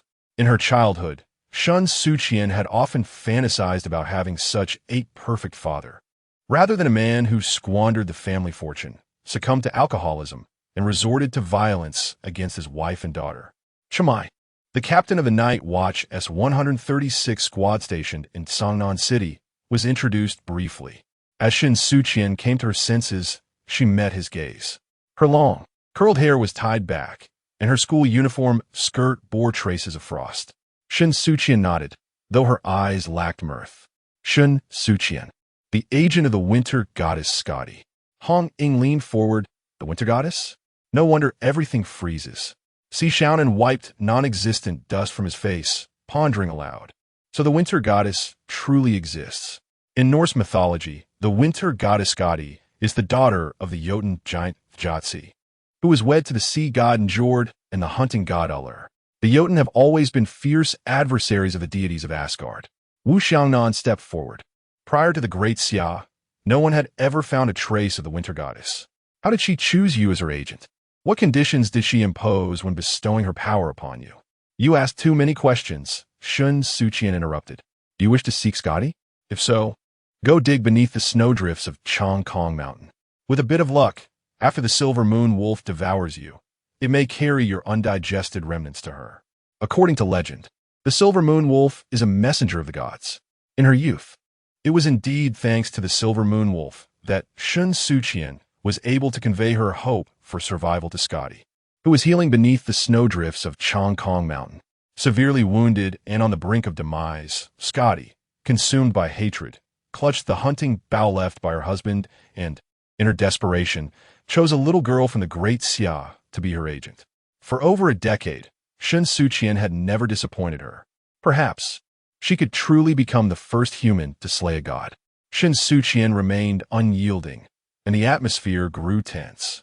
When Shima helplessly lowered the car window and said, "Captain, Vice Captain, this is not the place for discussion. We should return first." Regardless of whether the approach is gentle or forceful, or even a combination of both, this is not a suitable environment for such matters. Given Zhao Kongqing's assertion that Shen Suqian and Lin Qie share a close bond, she may very well be reluctant to part ways with him. Our night watchmen are quite democratic and fully endorse office romances. A group of individuals boarded the vehicle, with Hong Ying and Si Xiaonan pushing past Lin Qie to flank Shen Suqian on either side, as if fearing she might escape.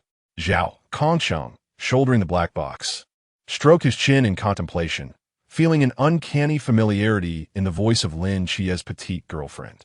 It seemed he had heard it somewhere before. The flicker of inspiration that was about to illuminate his mind was abruptly interrupted by Hong Ying's voice. "Old Zhao, what are you dawdling for? Hurry up and get in the car." His head throbbed painfully, yet Zhao Kongqing could not recall the source of his unease. He felt an instinctive urge that this matter held significant importance for him. He simply had to remember. Chapter 17. The Night Watchman. The Peace Affairs Office occupies a unique position, flanked on the left by the vibrant and joyous peace weddings, while the right side is home to the sorrowful and somber peace funeral services. It stands as a division between life and death. Shen Suqian sits at the center of the room, surrounded by the members of Team 136, a total of 136 individuals, arranged as if to prevent her from fleeing. Chen Mai, the team leader, typically leaves the role of spokesperson to the deputy leader, Wu Xiangnan. Clearing his throat, he inquired, "Could you kindly enlighten us about your current realm?" Shen Suqian raised an eyebrow. "At this moment, shouldn't it be your responsibility to introduce your delineated realms to me?" "Very well," she provocatively stated. However, Wu Xiangnan remained unperturbed and seized the opportunity to share the common knowledge within the Night Watch. Initially, the mist appeared quietly, and the Great Xia first observed the legendary mythical creature, the Leviathan, the chaos dragon from the Bible. From that day forth, they realized that the world had undergone a profound transformation. In the subsequent years, humanity continued to observe other deities, although the patterns of their appearances bore no correlation. Most of these deities harbored malice towards the Great Xia. Strangely, local deities from the Great Xia had not made a single appearance, possibly due to the mist being obstructed from entering their domain. However, such speculations remain unproven. It could be that the deities existed all along, only awakened by the sudden emergence of the mist, or perhaps the existence of the mist has led to the world's anomalies, with certain mythical beings becoming reality. The precise reasons remain shrouded in mystery, yet beings like the ghost-faced man and the Nanda serpent demon are not the first, nor will they be the last. The arrival of the mist has not only heralded the descent of mythical creatures, but also instigated subtle changes within the human body. Children born after the onset of the mist possess a probability of developing special abilities. These abilities can influence the extraordinary realms surrounding them, which the Night Watch refers to as the Forbidden Ruins. The potency of these Forbidden Ruins is contingent upon the mental strength of the possessor. The Night Watch categorizes mental strength into 6 realms: lantern, pool, river, sea, infinite, and climb. Shen Suqian's mental strength can envelop the entirety of Tsangnan No. 2 High School. Conjuring frost from thin air, it appears she may be considered at the river realm. With a delicate gesture, she tapped her chin and interrupted him. Did the Night Watch not emerge until a century ago? In 1922, following the initial observation of mythical creatures, the Great Xia hastily established a military organization, perpetually prepared to confront the incursion of these beings, known as the 139th Special Biological Response Group. Wu Xiangnan regarded Shen Suqian and remarked, "But you must understand, not all possessors of Forbidden Ruins are military personnel. Take Lin Qie and Shen Suqian, for example. While they possess Forbidden Ruins, they are merely students, not soldiers." Thus, the response group gradually evolved into a hybrid of military and civilian forms, which is now recognized as the Night Watch. Shen Suqian chuckled softly. "Are you here to guard the living? What a lovely name you have chosen. Unfortunately, I do not place my trust in you, regardless of whether you are affiliated with the military." Wu Xiangnan furrowed his brow slightly. "Do you not wish to join the Night Watchers?" Shen Suqian's expression bore an inexplicable air of haughtiness. "You were able to successfully persuade Qi to join your ranks because he has someone he cares about. I, however, am different from Qi. I possess no vulnerabilities. A person devoid of weaknesses cannot be easily manipulated by others." Noticing Shen Suqian's tone, suggesting a refusal, Hong Ying anxiously interjected, "Xiao Qian, as the agent of the divine, if you do not join the Night Watchers, the ancient God Church will not spare you. Since the arrival of the mist, humanity has only 3 means to access the Forbidden Ruins. The first is self-awakening. A fortunate few are born with the innate ability to wield the powers of the Forbidden Ruins. Although the odds are low among ordinary people, they represent a significant portion of the Night Watchers. The second means is through the use of items that possess the Forbidden Ruins. Under the influence of the mist, certain objects can also harbor these powers, which can be harnessed by humans. Over the course of history, the Night Watchers have created a small number of such forbidden items, with Wu Ying and Wu Jiekongyu being among them. The third method is through divine bestowal. Certain deities grant fragments of their power to chosen humans, making them their agents on Earth. This divine endowment is referred to as divine ruin.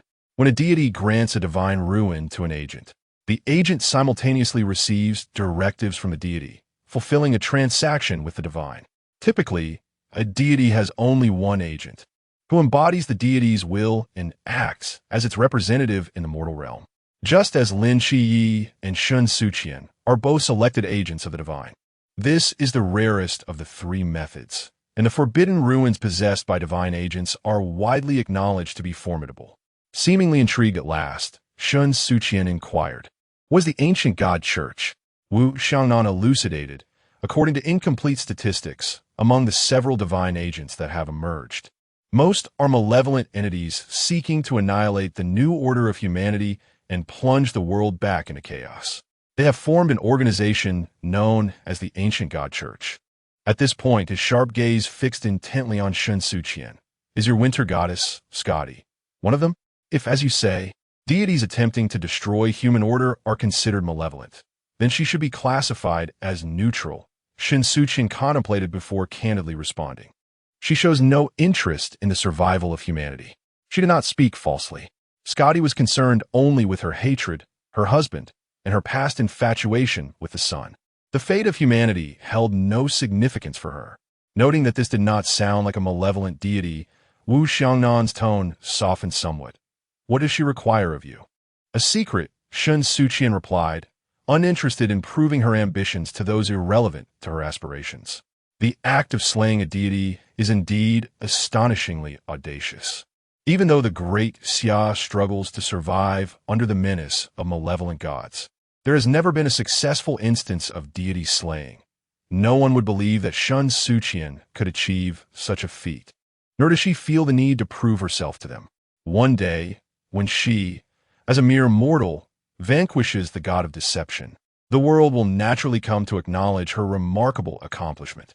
Wu Xiangnan possesses extensive knowledge. Not only did he share these insights with Shen Suqian, but he also took the opportunity to enlighten her about the 4 special teams of the Night Watchers of Great Xia. Traditionally, to join a special team, one must possess a uniqueness that others lack. This could be either an exceptionally high-risk forbidden sequence within the top 80 or achieving unparalleled mastery in a specific domain, or being an agent of a certain deity.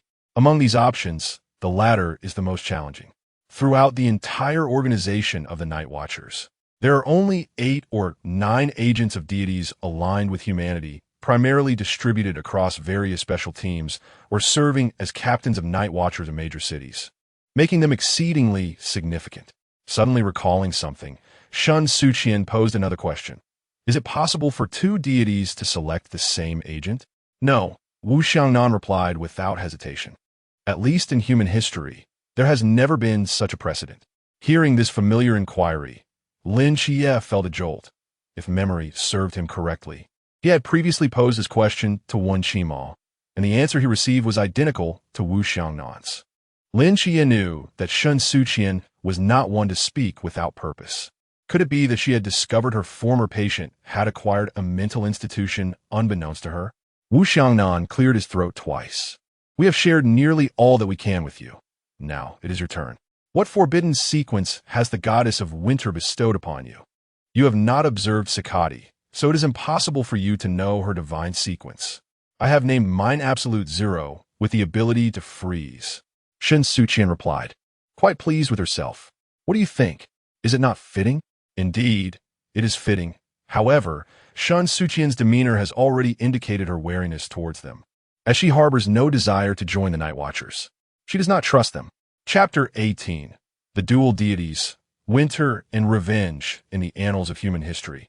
There has never been a precedent for two deities selecting a mortal as their proxy. Yet, does the absence of such a precedent imply its impossibility? Shen Suqian's reluctance to join the Night Watchers stemmed from their inability to present terms that would satisfy her. She harbored no attachments nor aspirations. Her quest for vengeance against Loki on behalf of Skadi was a pact with the goddess of winter, and at its core lay Shen Suqian's indomitable will to survive. It was Skadi's divine power that sustained the life that should have long since faded. Chenmai remained composed throughout, unaffected even at this moment, as if the being before him was not a divine proxy from the realm of Chuanjing. If that is the case, then perhaps you might enlighten us on the conditions under which you would consent to join the Night Watchers? As if genuinely contemplating, yet perhaps jesting, Shen Suqian replied, bring my grandmother back to life. Can you achieve that? No, Chenmai responded without hesitation. The mortality of humankind is preordained, and as far as current knowledge extends, no Night Watcher's forbidden realm can transcend death.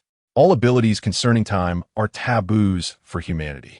The leader of the masked squad, Wang Mian, serves as the proxy for the god of time and wields the divine realm known as the Chrono Marauder, capable of reversing time. However, each use of this power demands a corresponding sacrifice. Wang Mian's ability is invaluable. The Night Watchers would not permit its frivolous expenditure, and his divine realm cannot resurrect an ordinary soul who has already met their natural end. Even if the goddess of winter stood here, she could not compel the god of time to revive one who has succumbed to old age. Moreover, Wang Mian is merely a proxy.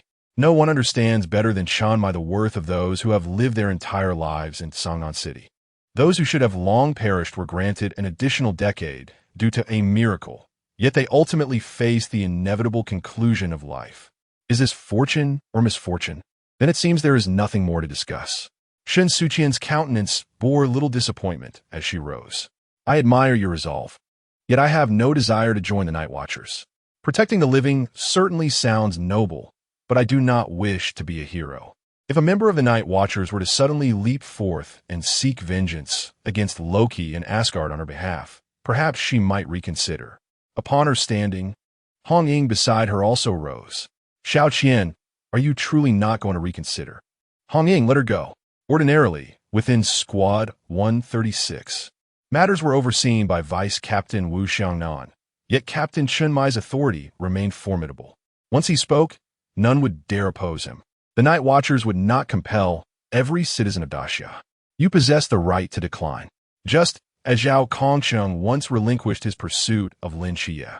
Upon witnessing Shen Suqian's resolute stance, Chenmai had no intention of pressing matter. The existence of the Night Watchers is to safeguard the populace. If she is not willing to sacrifice for the people, it is perhaps best that she does not join. Moreover, her academic performance is exceptional. Even without joining the Night Watch, she is destined for a brilliant future. Hong Ying relinquished her desire to grasp Shen Suqian's hand, allowing Lin Xie to take her place. Clasping Shen Suqian's wrist instead, Xiao Qian, I shall escort you home. Shen Suqian smiled faintly, her lips pressed together. Observing the pair clad in identical school uniforms as they departed, Hong Ying felt a twinge of reluctance. Captain, are we truly allowing her to leave just like that? What about her dazzling aspirations? What will Chen Mai offer her in compensation? With one hand resting on the conference table, Chen Mai's presence loomed like a mountain, steadfast and silent. A forcibly picked fruit is never sweet. He has always preferred not to impose. Once Chen Mai made his decision, no one dared to voice opposition. The conference room fell into an immediate hush until Zhao Kongcheng, in a fit of excitement, shouted aloud. Disregarding the chair, he toppled over. I remember now. It's this voice. Hong Ying, exasperated, delivered a light punch to him. Old Zhao, are you trying to frighten us for no reason? No, I meant Valley. Valley. Zhao Kongcheng gazed eagerly at his teammates. The god of vengeance, Valley. A flock of crows flew overhead, leaving behind a trail of ellipses. The others were bewildered, while Zhao Kongcheng fidgeted as if the ground beneath him was scorching hot. The agent of the god of vengeance. He pointed toward the office's exterior, the girl. The shocking hypothesis left him nearly speechless. Si Xiaonan was the first to react, soon consumed by Zhao Kongcheng's audacious conjecture, her voice trembling. Old Zhao, are you implying that Shen Suqian is also an agent of the god of vengeance? Silence ensued. No one dared to speak. Everyone knew the implausibility of Zhao Kongcheng's theory, yet found themselves unable to resist entertaining the possibility. Wu Xiangnan's expression turned grave. Old Zhao, this is no time for jest. Are you certain? He could already envision the upheaval that would ensue if such news were confirmed and relayed back to the capital. Two divine agents. Such a phenomenon had never occurred in the century since the mists first descended. Perhaps Shen Suqian's very existence is a miracle in itself. Chen Mai rapped on the table, issuing a command. Old Zhao, Hong Ying, bring her back to me. Understood. Hong Ying replied with a smile, stepping forward only to retreat, making a face at Chen Mai. Captain, didn't you say a forcibly picked fruit is never sweet? Didn't you mention that you despise imposing? Chen Mai maintained a serious demeanor, devoid of any awkwardness in his self-assertion. Not sweet, but it quenches thirst. If Shen Suqian truly is a dual divine agent, even if she possesses only a flicker of power, I cannot allow her to slip away. The Night Watch will not abandon her. For the sake of a dual divine agent, perhaps the higher-ups would even permit Wang Mian to intervene should Shen Suqian's condition be the resurrection of her grandmother. However, if one cannot be of use to me, then they must be eliminated. Such an unpredictable element is akin to a ticking time bomb, causing unease in anyone's heart. Even if Shen Suqian refrains from joining the Night Watch, he cannot be allowed to fall into the hands of the ancient God Church. Chen Mai silently sighed within. He was not one who reveled in bloodshed, and he sincerely hoped Shen Suqian could come to his own realizations. The great Xia can no longer withstand the wrath of any deity. Lin Xie had known Shen Suqian for many years, just as Shen Suqian would not interfere with Lin Xie's decisions. Lin Xie would not compel Shen Suqian to join the Night Watch simply because he had done so himself. As he contemplated what to say to Shen Suqian, two figures rushed toward them from a distance, calling out, "Brave warriors, halt!" Lin Xie glanced at himself and then at Shen Suqian and was utterly perplexed, unable to see how either of them could be deemed warriors. He comfortably dismissed the notion, asserting, "Surely, they cannot be calling us." Even with only the two of them on this path, Lin Xie staunchly refused to acknowledge any resemblance to a towering figure. They intended to continue walking forward when suddenly Zhao Kongcheng lunged at them, prompting them to swiftly evade. Zhao Kongcheng executed a free fall, landing face first on the ground. Yet, this did not deter his resolve. He crawled across the concrete, eventually rolling to a stop at Shen Suqian's feet, grasping her calf with both hands. With small stones dotting his face, Zhao Kongcheng looked up at Shen Suqian, his expression one of utter despair. Shen Suqian, do not attempt to deceive me. You are the agent of the god of revenge. Extra Chapter 1. The messenger of the gods, every birth of life deserves celebration. A child is the most precious gift bestowed upon parents by the heavens. Yet, this holds true only in most cases. From the moment she became aware, Shen Suqian understood that she was an unwanted child, unworthy of love. Her parents did not love her. The door slammed shut with a resounding bang as a disheveled man in a white shirt staggered into the room, carelessly kicking off his shoes. Upon seeing Shen Suqian huddled in the corner of the sofa, lost in thought, he unleashed a torrent of curses. A worthless burden, good for nothing, a freeloader. During his most enraged moments, Shen Suqian had even heard words more venomous than these. A father daring to curse his own 5-year-old daughter to death was not an isolated incident. A woman hastily emerged from the kitchen upon hearing the commotion, her eyes brimming with tears at the sight of the drunken man. She was strikingly beautiful, her tattered clothing failing to conceal her grace. Even the hardships of life had not dulled her inherently gentle and harmless demeanor. The story of Shen Suqian's parents was a simple one. A pampered young lady fell in love with a man of humble origins, willing to elope for love. Unfortunately, the true nature of a wolf or a gentleman becomes painfully clear after marriage. Shen Suqian possessed beautiful eyes, yet they bore no resemblance to her father or mother. Instead, they strikingly mirrored those of her maternal grandfather. Whenever he beheld her, he envisioned a more imposing man seated in the antiquated parlor, casting a condescending glance in his direction. It was that singular gaze that laid bare his incompetence, igniting within him a profoundly distorted sense of inferiority. He dared not oppose the grandfather of Shen Suqian, yet he took perverse pleasure in wielding his father's authority to inflict harm upon his own daughter. The weak, after all, invariably direct their blades at those even more vulnerable. The pain inflicted upon Shen Suqian by fists and shoe tips had long rendered her numb. She could not even summon tears. The woman's pleas, tinged with desperation, intertwined with the man's furious outbursts, as she curled into herself, eyes tightly shut. Perhaps dying in such a manner would not be so bad. Who would have imagined that the impeccably dressed corporate manager outside would return home to unleash violence upon his wife and daughter? Merely half a month prior, as he gazed upon his daughter, a beauty despite her tender years, the first blow had pressed down upon her shoulder, tearing at her collar. The timely arrival of the woman had averted this tragedy. Yet, Shen Suqian never harbored expectations of her mother. Holding her daughter, who sat in the bathtub, the woman's cries were as piercing as ever. But this time, she reproached her daughter, uttering, "Shao Qian, from now on, do not wear skirts. Do not grow your hair long. Do not appear before your father, and keep your distance from him." This was not the instinctive protection of a mother towards her daughter. For in that moment, as Shen Suqian raised her gaze, she discerned revulsion in her mother's eyes. A woman whose existence revolved around love, having witnessed her daughter nearly subjected to paternal harm, could only imply to the 5-year-old girl, "Do not tempt my husband." The physical violence was trivial, while the psychological scars were beyond reckoning. The true turning point transpired after the man's entrepreneurial venture failed. He was a superstitious individual, having consulted a street fortune teller. He was told that the negative energy in his home adversely affected his business. Women were considered to embody this negative energy, and at the forefront was the cursed Shen Suqian. In that moment of failure, the man, desperate for a substantial sum of money, conceived a brilliant idea. Armed with 2 insurance policies, he stepped through the glass door with satisfaction, basking in the bright sunlight, his mind already envisioning a future filled with happiness. Both wife and daughter could be replaced. Their sacrifices for his career would be their fortune.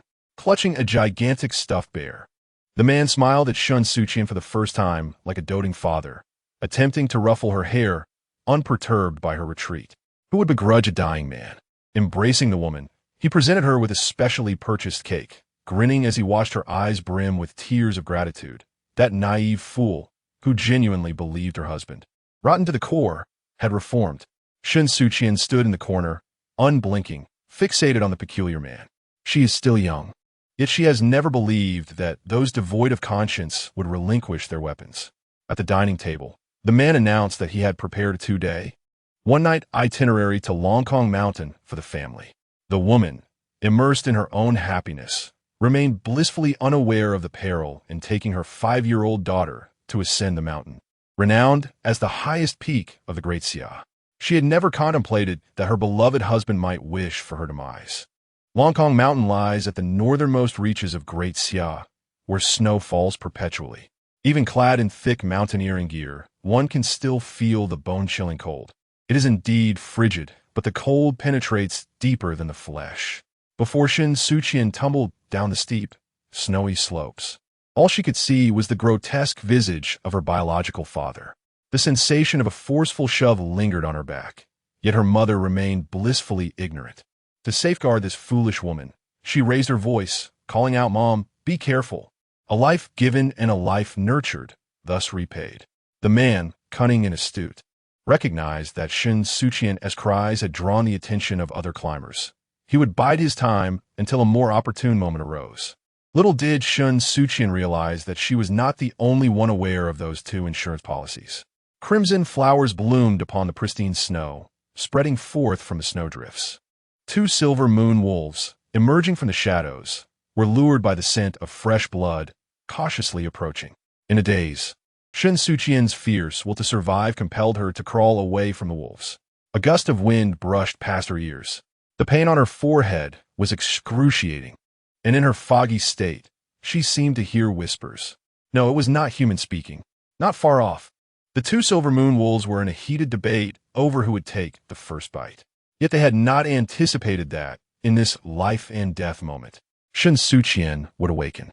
The sequence of the Forbidden Ruins, 601. All things have spirits.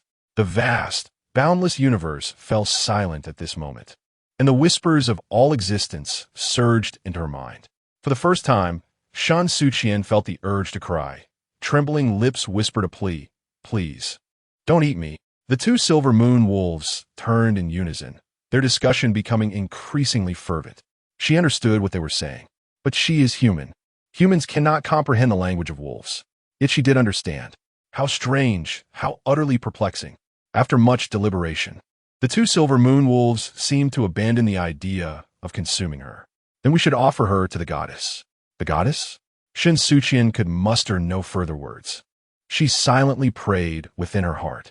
Whether divine or demonic, please save me. The snow-covered mountain, swept by the biting wind, suddenly faced an even greater onslaught, as immense divine power cleaved Longkong Mountain into two separate, undisturbed realms.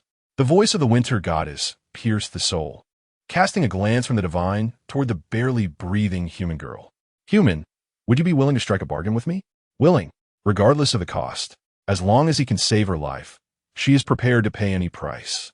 After a harrowing 13 hours of searching, the rescue team finally discovered the unconscious little girl amidst the snowdrifts of Chongkong Mountain.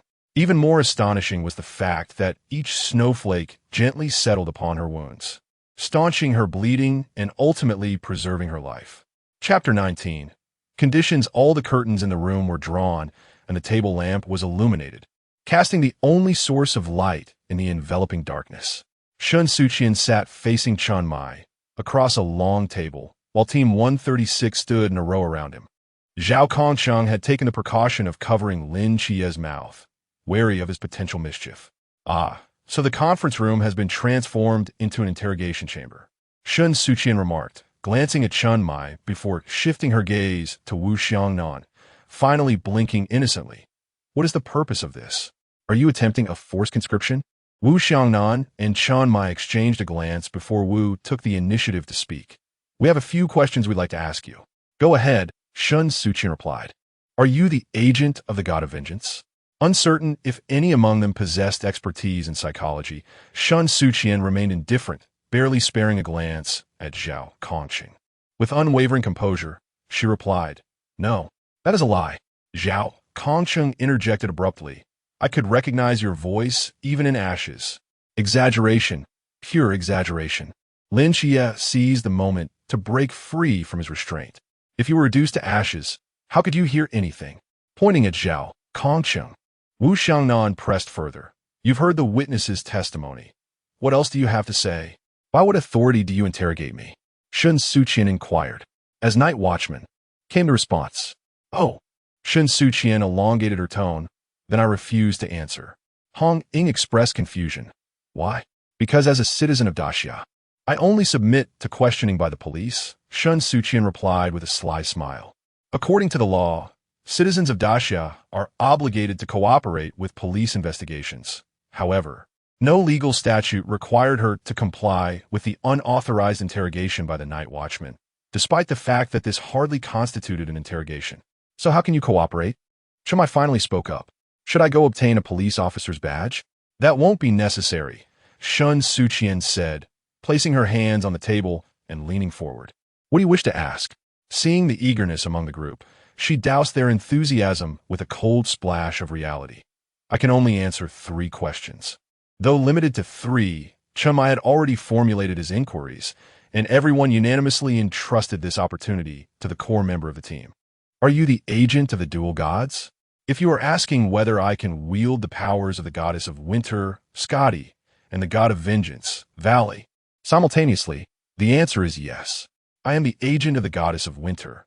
As for the god of vengeance, his agent should be Skadi, or perhaps the divine agent of vengeance?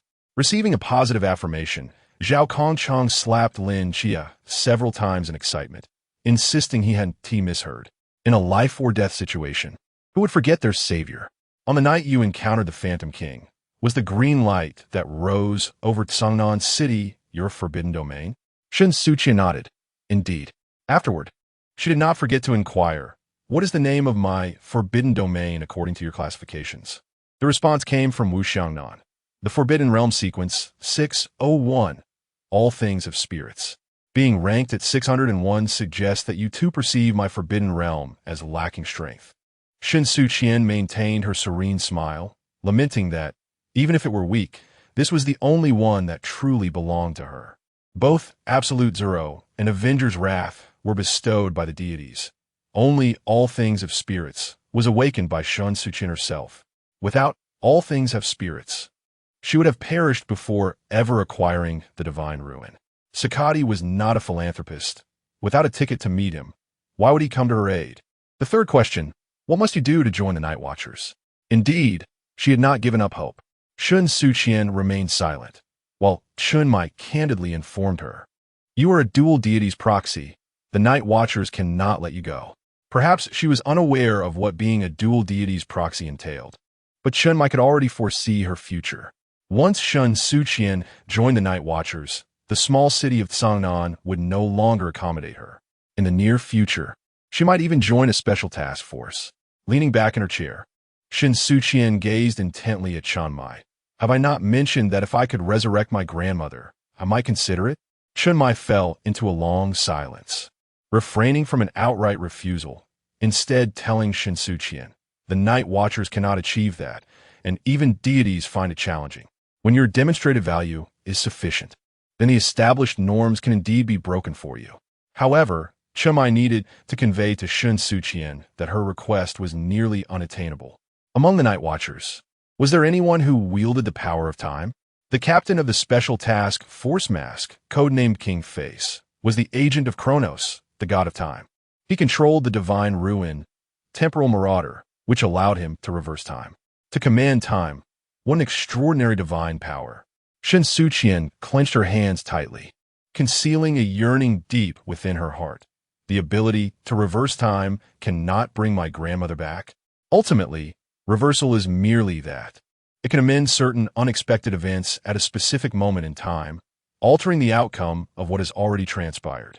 However, your grandmother, as far as I know, passed away due to the natural end of her lifespan. If Shen Suqian's grandmother had died in a fire, an accident, or by drowning, then King Face's divine ruin could indeed return to that moment, changing her fate and saving her. But that was not the case. Such feats are beyond the scope of time reversal. Perhaps only those deities capable of granting humanity eternal life could save her, bringing her back to Shen Suqian's side. Despite already knowing the irrevocable conclusion regarding her grandmother, the moment hope was utterly shattered, Shen Suqian felt an overwhelming urge to weep. The suspended timeline felt as though it had stretched over a millennium, and Shen Suqian extracted herself from the depths of her memories. If I wish to meet the agent of the god of time, can you make that happen? Is that your condition for joining the Night Watchers? The mass squad is perpetually occupied, with no holidays throughout the year. However, if it pertains to the dual deity's agent, perhaps the higher-ups would be inclined to grant Wang Mian a day off. No, I merely wish to meet him once.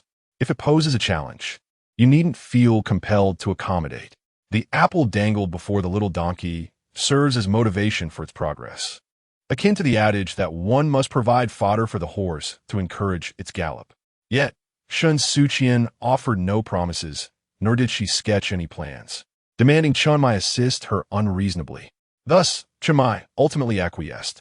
After all, who could refuse an agent of the dual deities?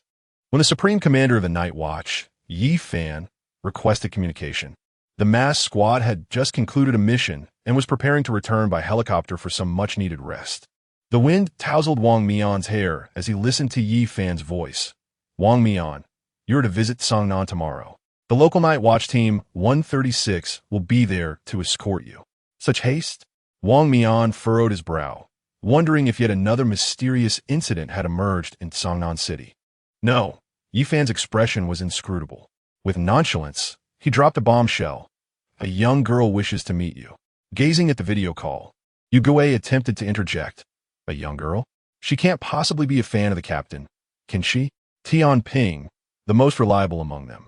Wu Ti drifted into such fanciful thoughts, but still probed further.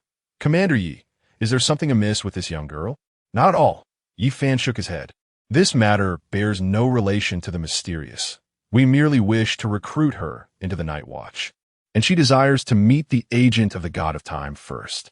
Commander Yi, who is she? If her identity were ordinary, Yi Fan would not have sought him out specifically to request his presence in Songnan. The special squad is exceedingly busy, and, as the leader of the mass squad, Wang Mian's role is of utmost significance. At such a critical juncture, to allocate a day for a mere girl is utterly astonishing, akin to Yi Fan himself proclaiming a month-long holiday for their squad. Her name is Shen Suqian. She is the agent of the winter goddess Skadi and the god of Vengeance Valley. Chapter 20. The helicopter of the masked squad arrived directly in Songnan City. Just before Wang Mian disembarked, both Yue Gui and Xianshu couldn't help but tug at his sleeve. Captain, can we truly not accompany you? No, Wang Mian coldly dismissed their hands. I'm going to execute a mission, not for leisure. The tasks assigned by Yefan were imperative for the Night Watchers to fulfill. This particular mission was relatively straightforward, and the target was a young girl yet to reach adulthood. After being rebuffed, Xianshu resembled a wilted flower. Well, Captain, you must find a way to recruit her. She is a dual deity representative, after all. She hasn't even passed the Night Watchers training camp. How could she possibly join the special squad now? Wang Mian shattered his unrealistic hopes. However, if the opportunity arose, he would still prefer to take the initiative. Their squad was indeed in need of combat strength. Given his unwavering commitment to the mission, the young girl should prioritize joining the mass squad, wouldn't she? Songnan City is situated in a remote area, rather unremarkable. Had it not been for the emergence of two divine representatives, Wang Mian might have overlooked it entirely. He was welcomed by Hong Ying and Zhao Kongcheng, but instead of escorting him back to the Peace Affairs office, they opted for a restaurant to treat him to a welcoming meal. No need. I would rather meet the dual deity representative first. Wang Mian declined their kind gesture. The masked squad was exceedingly busy, operating year-round without respite. If it weren't for Yefan's insistence on his visit to Songnan, they would likely be en route to another mission already. In the century since the fog descended, the frequency of mythological beings' resurgence had increased, their power growing formidable. Mysterious incidents proliferated throughout Daxia, compounded by the chaos instigated by the ancient god sect, making the endeavors of their special squad exceedingly arduous. Shen Suqian's residence was located in the economically underdeveloped old district of Songnan City, preserving its original quaintness. Hong Ying led Wang Mian upstairs, and just as she raised her hand to knock, Shen Suqian opened the door from within. "You've arrived," she remarked. Hong Ying's hand froze mid-air, surprise evident on her face. "How did you know we were coming? Can the divine ruins granted by the goddess of winter provide such perception?" Having discerned Hong Ying's thoughts at a glance, Shen Suqian pointed to a corner above the staircase. "There are surveillance cameras here." She was not naive. After all, As an underage girl, how could she reside alone in the old district without any safety measures? With a smile, Hong Ying leaned in closer. Xiao Qian, may we come in for a moment? Not today. She gestured towards Wang Mian. They're guests. Once again declined, Hong Ying's expression fell, and she was pulled away by the chuckling Zhao Kongsheng. Now, only Shen Suqian and Wang Mian remained, each scrutinizing the other. Before him stood a figure adorned with an exquisitely patterned mask, towering over Shen Suqian by a considerable height. Although she appeared youthful, the strands of her hair bore the subtle traces of time. Clearly, wielding such immense power over time demands a significant sacrifice. Wang extended his hand towards her. I am Wang Mian, codename Wang Mian, the captain of the mask squad. He was not adept at engaging with individuals of this age, having rehearsed countless scenarios of their meeting in his mind prior to this moment. Yet, at this instant, he realized that his preparations were insufficient. To be fair, Shen Suqian was exceptionally beautiful. Perhaps it was due to her role as the proxy of the winter goddess. Her pure and frigid demeanor embodying an ethereal elegance reminiscent of a snow lotus poised to bloom upon the lofty peaks of Chongkong Mountain. Please come in, she invited. Wang Mian had undoubtedly researched her background thoroughly before arriving. Even if he had not, the night watchers would have done so. Shen Suqian, disinterested in self-introduction, politely poured a glass of water for her guest. This is all I have. I hope it suffices. It's quite all right, Wang Mian replied, somewhat awkwardly waving his hand. I understand that you requested to meet with me. May I inquire about the reason for your visit? Shen Suqian cast him a curious glance. There is something I must clarify. It is not I who wishes to meet you, but rather he who wishes to meet the proxy of the god of time. He seeks merely the representative of Kronos, the god of time. Even if this person were not you, he would still desire a meeting. Wang Mian was taken aback. The previous speculations by the Vortex and the Moon Demon regarding the little fangirl had been entirely dismantled. He straightened his posture, his expression shifting to one of gravity. He is. Sakati harbored a question within, the answer to which could only be provided by the god of time and his proxy. It was well known that the whereabouts of Kronos were elusive, and Sakati, belonging to the Greek pantheon, found herself at a disadvantage compared to the gods of the Aesir, lacking any divine lineage through marriage. These two deities, distant from one another, rendered Sakati incapable of locating the god of time. Yet the answer to her question was of utmost importance to her. Hence, she sought out the proxy of the god of time. What answer did she seek? Shen Suqian's fingers rested against the cool surface of the cup, absorbing the delicate warmth that enveloped her slightly chilled fingertips. She raised her gaze. In a certain year of the Norse calendar, the god of trickery, Loki, departed from Asgard to the mortal realm in search of something. Sakati wishes to know what creature captured his attention. After a brief pause, she added, I assure you, I will not make you work for free. In exchange, Sakati will offer you a gift, something you greatly require. Retracing time comes at a cost. However, a fair exchange with a deity was a proposition that Wang Mian had no reason to decline. The temporal marauder guided him through the currents of time. As grains of divine sand flowed past his eyes, one by one, the price of glimpsing the divine is beyond the endurance of mortal flesh. Had it not been for the formidable power of the god of time, he might have been rendered blind. A thin trickle of blood flowed from his tightly shut eyes. The energy expended this time in the divine ruin far exceeded all previous encounters. Yet, Wang Mian did not falter. He scrutinized each being entwined with Loki until, in the most inconspicuous corner, he discovered the plant that had drawn Loki's gaze. The voice of Sakati echoed in Shen Suqian's mind. Ask him what he saw. What did you see? Wang Mian slowly opened his eyes, removing his mask to reveal a face excessively youthful and handsome, yet marked by fatigue, with fine lines at the corners of his eyes. It was a plant bearing red berries, its leaves tender and surprisingly attractive. Wang Mian had never encountered such a delicate specimen, yet Sakati recognized it instantly. As if enlightened, she repeated with growing fervor, "It is mistletoe." So it is mistletoe. As she spoke, laughter erupted from her. It is mistletoe. If one listened closely, her sharp laughter was not merely filled with loathing for her adversary, but also with the joy of finally uncovering their vulnerability. Chapter 21, he obtained the answer he sought. Sakari conveyed her divine oracle within Shen Suqian's mind. Xiao Qian, invite him into the group chat. I declined. To join the group chat implied that Wang Mian would be able to hear Shen Suqian's innermost thoughts. At present, she did not trust him enough and had no intention of exposing her secrets so thoroughly. Thus, she resolutely refused. Then convey my message on my behalf. Fortunately, Sakari did not insist.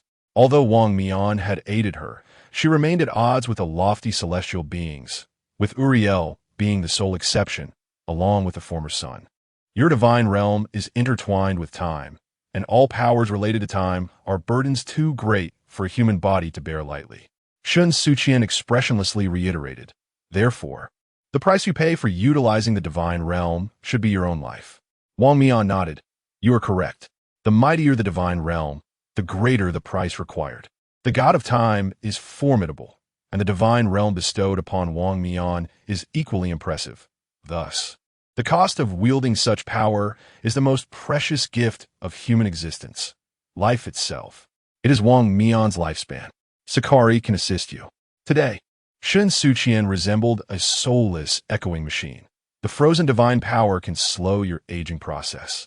As she spoke, she questioned Sakari within her mind. Why does freezing delay human aging?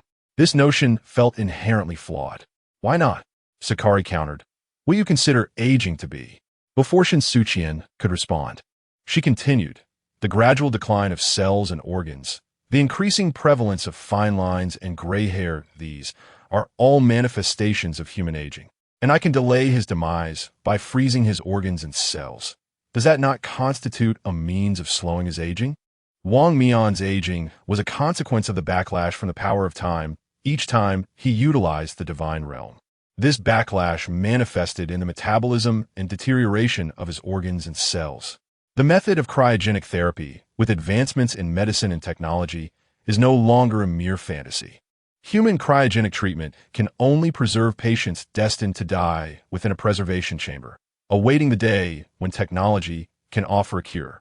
Those frozen do not perish, yet they cannot be deemed truly alive. They exist in a state akin to that of a vegetative being. However, Sakari is different. The divine power of a deity is naturally incomparable to human technology.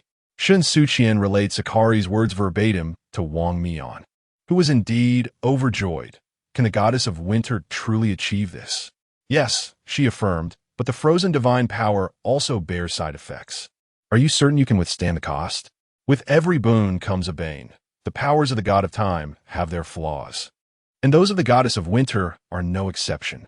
The expression concealed beneath Wang Mian's mask was indiscernible to Shen Suqian, yet his tone was gentle. If there is a chance to live, then strive to live as much as possible. As 12 years ago, Shen Suqian desperately called for help atop the snowdrifts of Chongkong Mountain. Wang Mian, too, was unwilling to see his life conclude so hastily.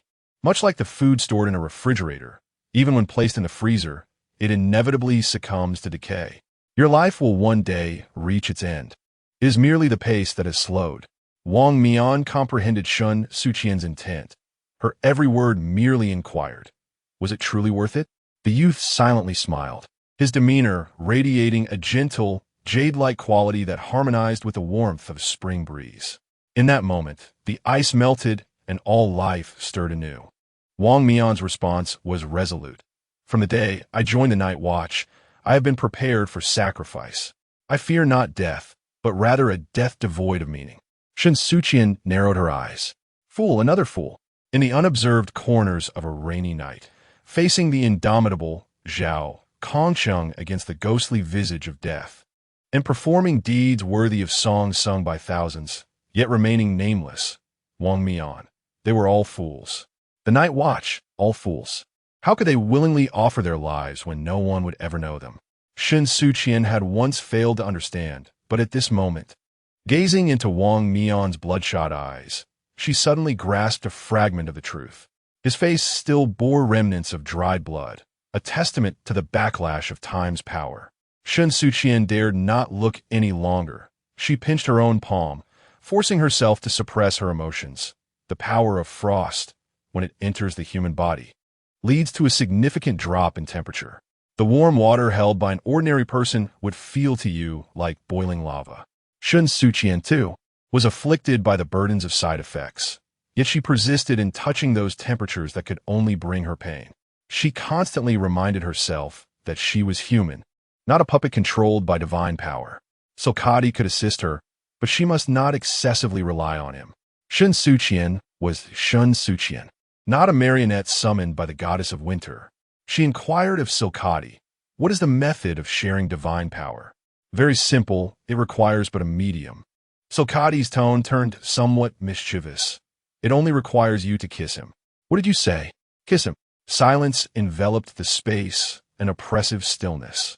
Wang Mian awaited quietly, yet Shen Suqian had long since turned to stone. "What do you mean by that?" "Kiss him." "Kiss what?" Wang Mian, noticing Shen Suqian's incredulous expression, fearing she might faint at any moment, Suqian hastily clarified, "All my power resides within your body. It can only be released through intimate contact. If you find the efficiency acceptable, holding hands or embracing will suffice. Perhaps in a decade or so, the power could be fully transmitted." "What do you mean?" Shen Suqian gritted her teeth. "You want me to hold hands with him for a decade?" Was there no one to speak on her behalf? She was still a minor. "Shen Suqian, you have no choice." Noticing her strong resistance, the usually impatient Suqian abruptly shifted her demeanor. "Do not forget your own physical condition. If you do not quickly disperse your power, you will forever remain a minor." This was yet another adverse consequence of that transaction. The frozen power within Shen Suqian was overwhelmingly potent, rendering her body incapable of bearing it. Even Suqian could only seal this force for 12 years. If she could not swiftly find a suitable vessel, she would be eternally trapped at the age of 17, unable to mature. Do not misunderstand. It is her body that will never age, not that she will achieve immortality. Perhaps the allure of eternal youth is significant to others, yet it is far from what Shen Suqian desires. After bidding farewell to the awkwardly shuffling Wang Mian, Shen Suqian sat silently on the sofa, petrified. Finally regaining her composure, Suqian's voice, tinged with a hint of fatigue, urged, "Xiao Qian, do not dwell in melancholy. If possible, you should seek mistletoe." Shen Suqian snapped back to reality. "What is that?" "It is an utterly ordinary plant. Yet, it is also an indispensable harbinger in a prophecy of the Aesir deity." Another riddle. Shen Suqian pursed her lips, about to speak, but Suqian's tone became resolute. "I cannot divulge this to you right now. You are still too weak to bear the consequences of knowing the divine prophecy." After a pause, seemingly wary of Shen Suqian's apprehensions, she reassured her once again. "Do not worry, Xiao Qian. When the time is ripe, I will reveal it to you." Shen Suqian remained silent. Yet Suqian knew she had absorbed her words. Despite her myriad flaws, spoiled, willful, selfish, sensitive, and suspicious, Shen Suqian possessed her own merits. She was a person of deep sentiments, repaying even the slightest kindness with profound gratitude. If others treated her well, she would not hesitate to offer her heart in return. That night, Shen Suqian found herself restless, unable to sleep. Even after exerting effort to convince herself to let go, the stillness of the night led her to bite down on the corner of her blanket, weeping for her lost innocence. Accursed Suqian, accursed Wang Mian. She was still a minor. As her thoughts spiraled into chaos in the early hours, it was only when exhaustion overcame her that she succumbed to sleep, harboring her indignation towards the instigators. Little did she know, Wang Mian awaited her in her dreams. Chapter 22. The meaning of survival. Delicate and romantic bubbles floated gracefully in the air, as cherry blossoms cascaded from the branches, adorning the benches with the gifts of spring.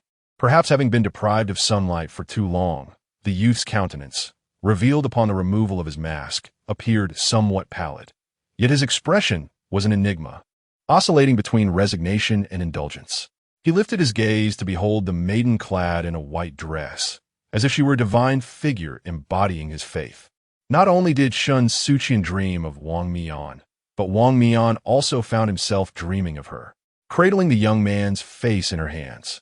The girl's long eyelashes fluttered like a butterfly poised to take flight. With her eyes closed, she leaned down, placing a gentle kiss upon his brow. It bore no trace of desire, but rather a fleeting coolness akin to a dragonfly skimming the surface of water, vanishing as quickly as it appeared, much like a wondrous dream. Alas, dreams are but ephemeral illusions. In the realm of reality, there were no bubbles, no butterflies, and no cherry blossoms. Only the simplicity and warmth of a modest living room, where the girl, albeit reluctantly, bent to bestow a kiss upon his forehead. The request made by Suqian was difficult to accept, yet for the sake of growing up, there was little that Shen Suqian could not acquiesce to. Thus, despite her profound aversion to a contracted kiss, she still pressed her lips against Wang Mian's, convincing herself that it was akin to kissing a piece of pork, nothing more. It had been previously noted that Shen Suqian possessed a countenance that was quite advantageous. Her appearance and demeanor exuded a gentle, harmless quality reminiscent of pristine jasmine, while her aloof, ethereal presence added an air of mystery, setting her apart from the throngs. Even though Wang Mian never considered himself susceptible to feelings for an underage girl, he could not help but steal another glance at her. The expression on Shen Suqian's face was undeniably enticing, an offering that was both reluctant and yet unavoidable, effortlessly stirring the darkest desires for control and possession within one's heart. Fortunately, Wang Mian was a gentleman. The masked team was occupied. After his encounter with Shen Suqian, he immediately immersed himself in urgent tasks. However, before departing, he requested that Hong Ying convey a message to Shen Suqian. The exclusive helicopter of the masked team hovered above the helipad, stirring the wind that tousled Wang Mian's hair. He turned to the members of Team 136, smiling as he inquired, "If it is not too much trouble, could you kindly relay a message to Miss Shen for me?" Hong Ying's eyes brightened at Wang Mian's demeanor. Sensing the intrigue, "What message?" "Just to say thank you," Wang Mian paused, adding, "and I apologize." Observing her demeanor yesterday, it seemed likely that the young girl was encountering such situations for the first time. Although the one who had wronged her was Suqian, Wang Mian felt it inappropriate to claim complete innocence, as he too had benefited. "Why apologize?" Lin Xia interjected, frowning as he stepped forward. The two divine agents stood face to face. Despite the absence of any physical confrontation, Si Xiaonan detected a palpable tension in the air. Adjusting her glasses, she mused that the situation was indeed tantalizing, though regrettably, Shen Suqian was not present. Otherwise, it would have been a veritable battleground. Sensing Lin Xia's hostility and recalling the Night Watcher's investigation into Shen Suqian and Lin Xia, he chose to remain silent, suggesting, "You may inquire with her." Although Shen Suqian had yet to reach adulthood, if she truly felt remorse, he was willing to take responsibility. It was her first time, as it was his. Before boarding the helicopter, Wang Mian turned back, stating that if she was willing, the masked squad would always welcome her. Chen Mai unexpectedly encountered Shen Suqian at the entrance of a convenience store. She sat on the steps, her hair draped over her face, motionless and gazing downward. Beside her lay several unopened cans. Chen Mai sat beside her, glancing at the cans, which, as expected, contained beer. He pushed the pile of beer aside and placed a can of Wangzai milk in her hand, saying, "Minors are not permitted to drink alcohol." Shen Suqian retorted, "I haven't tea drunk any. I'm merely reminding you," he replied. A faint scent of smoke lingered about him, suggesting he had recently smoked, the odor rather unpleasant, causing Shen Suqian to shift away slightly. Amused by her unabashed disdain, Chen Mai chuckled, "Do you disdain me? I dislike smokers." Afterward, she cast her gaze upon the beer, her tone sharpening, expressing her aversion to drinkers. "Then why did you buy so many?" Chen Mai did not press her for answers. As a dual deities agent, Shen Suqian's background had long been thoroughly investigated by the Night Watcher. He knew she had endured years of domestic violence from her alcoholic father during her childhood. After her father's demise, her mother remarried, yet never once looked back at her. For years, she had clung to the house left by her grandmother, learning to care for herself from a young age, growing up amidst countless hardships. Because, Shen Suqian glanced up at the moon. "Today marks the anniversary of my grandmother's passing." She could never forget the bank card her grandmother had entrusted to someone to deliver to her. A 72-year-old woman, without a stable job, having lost her husband early on, toiled alone in a factory, enduring illness to raise her son, only to ultimately nurture a prodigal child. Even at the time of her death, it was the neighbors who assisted with her funeral arrangements. There were no descendants to pay their respects. Perhaps her parents possessed a sliver of conscience, for at least the man did not abscond with the money in the face of his mother's final plea. Yet, Shen Suqian would never forgive them, because they were unworthy. Shen Mai unwrapped a piece of orange candy and popped it into his mouth, saying, "Shen Suqian, your future shines brighter than many others. Do you realize how many Watchers live their entire lives without awakening to the forbidden abyss? Watchers, much like the previous Zhao Kongsheng, were night watchers without the forbidden abyss. The vast majority of them remained ordinary individuals until the moment of their sacrifice. Yet Shen Suqian was the envied divine agent of all Watchers, a dual deities agent, unprecedented in the Great Xia. Shen Suqian exhibited some resistance, stating, "I despise preaching." "It is not preaching. I am merely advising you."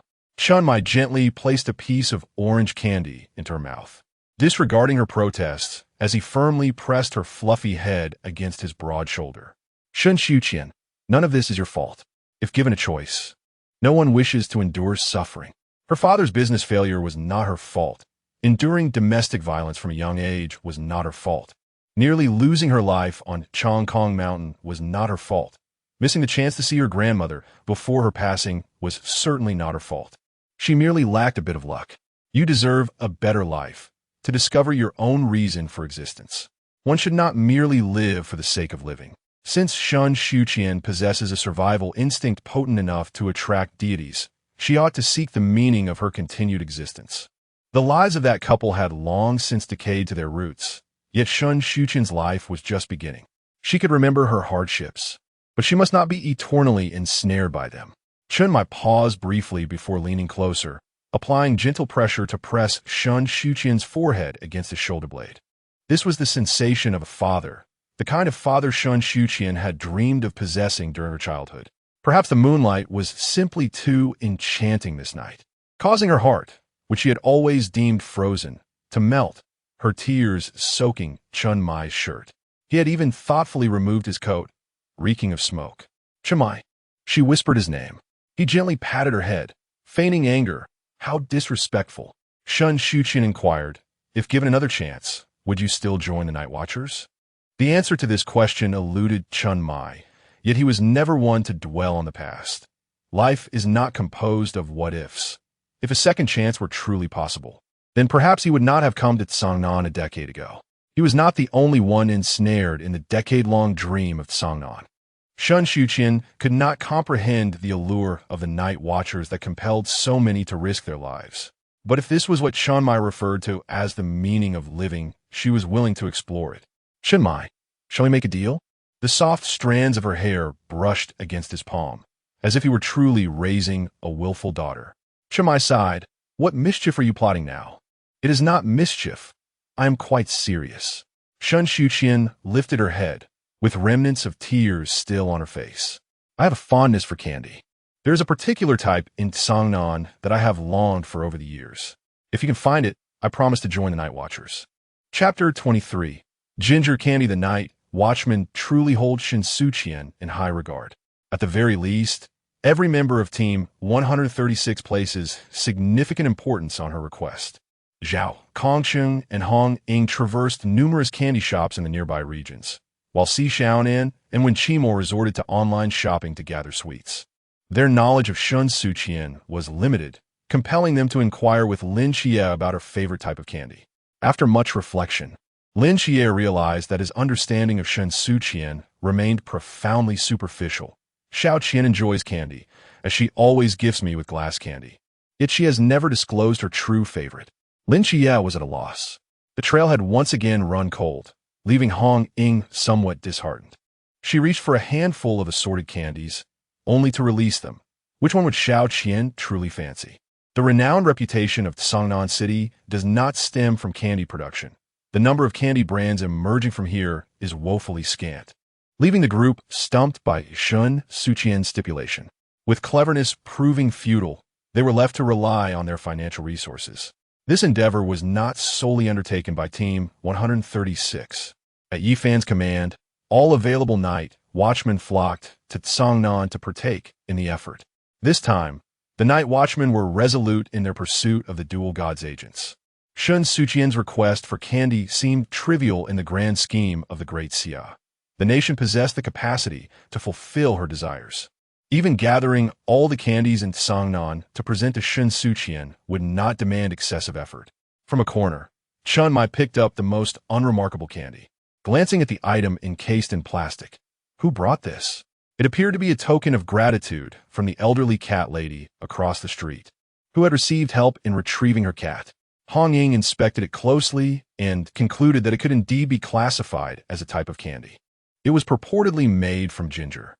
This ginger candy was quite rare in Tsangnan, as its production costs are low, and its spicy flavor is less favored by the youth compared to sweeter confections, resulting in persistently low sales. Numerous artisans producing ginger candy struggle to make a living, and prices continue to plummet. Perhaps in the not-too-distant future, the craft of ginger candy making would vanish entirely.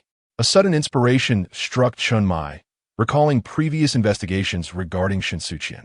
Hong Ying, please invite Shen Suqian here. Now, Hong Ying glanced at Chun Mai and then at the table laden with candies.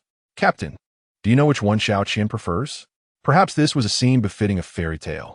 Shen Suqian sat in a chair at the sole long table in the conference hall, which was adorned with an array of candies, even including popping candy.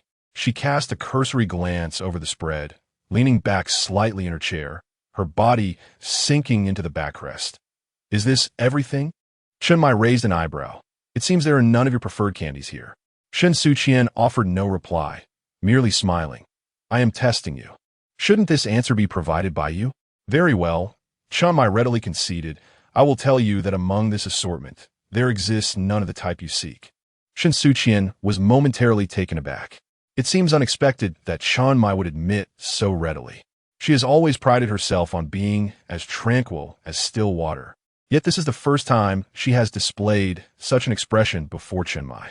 Finally, there is something that has caught her off guard. The fact that Shen Suqian reveals such an unsettled demeanor, breaking her facade of indifference, brings a sense of pride to Chun Mai. The young girl, in her tender years, has now come to realize his formidable nature. Then why have you summoned me? Shen Suqian's countenance grows even colder. Surely, this group is not toying with her? Because I have indeed found the kind of candy you desired, Chun Mai replies, retrieving a crumpled plastic bag from his pocket and slowly unfolding it. Within the bag lies 2 pieces of ginger candy, neatly segmented into square shapes, their hue reminiscent of fresh ginger. Shen Suqian feels as though she has been struck in the chest by a dagger, a sensation that stirs her heart. After all these years, she has not forgotten the flavor of those ginger candies.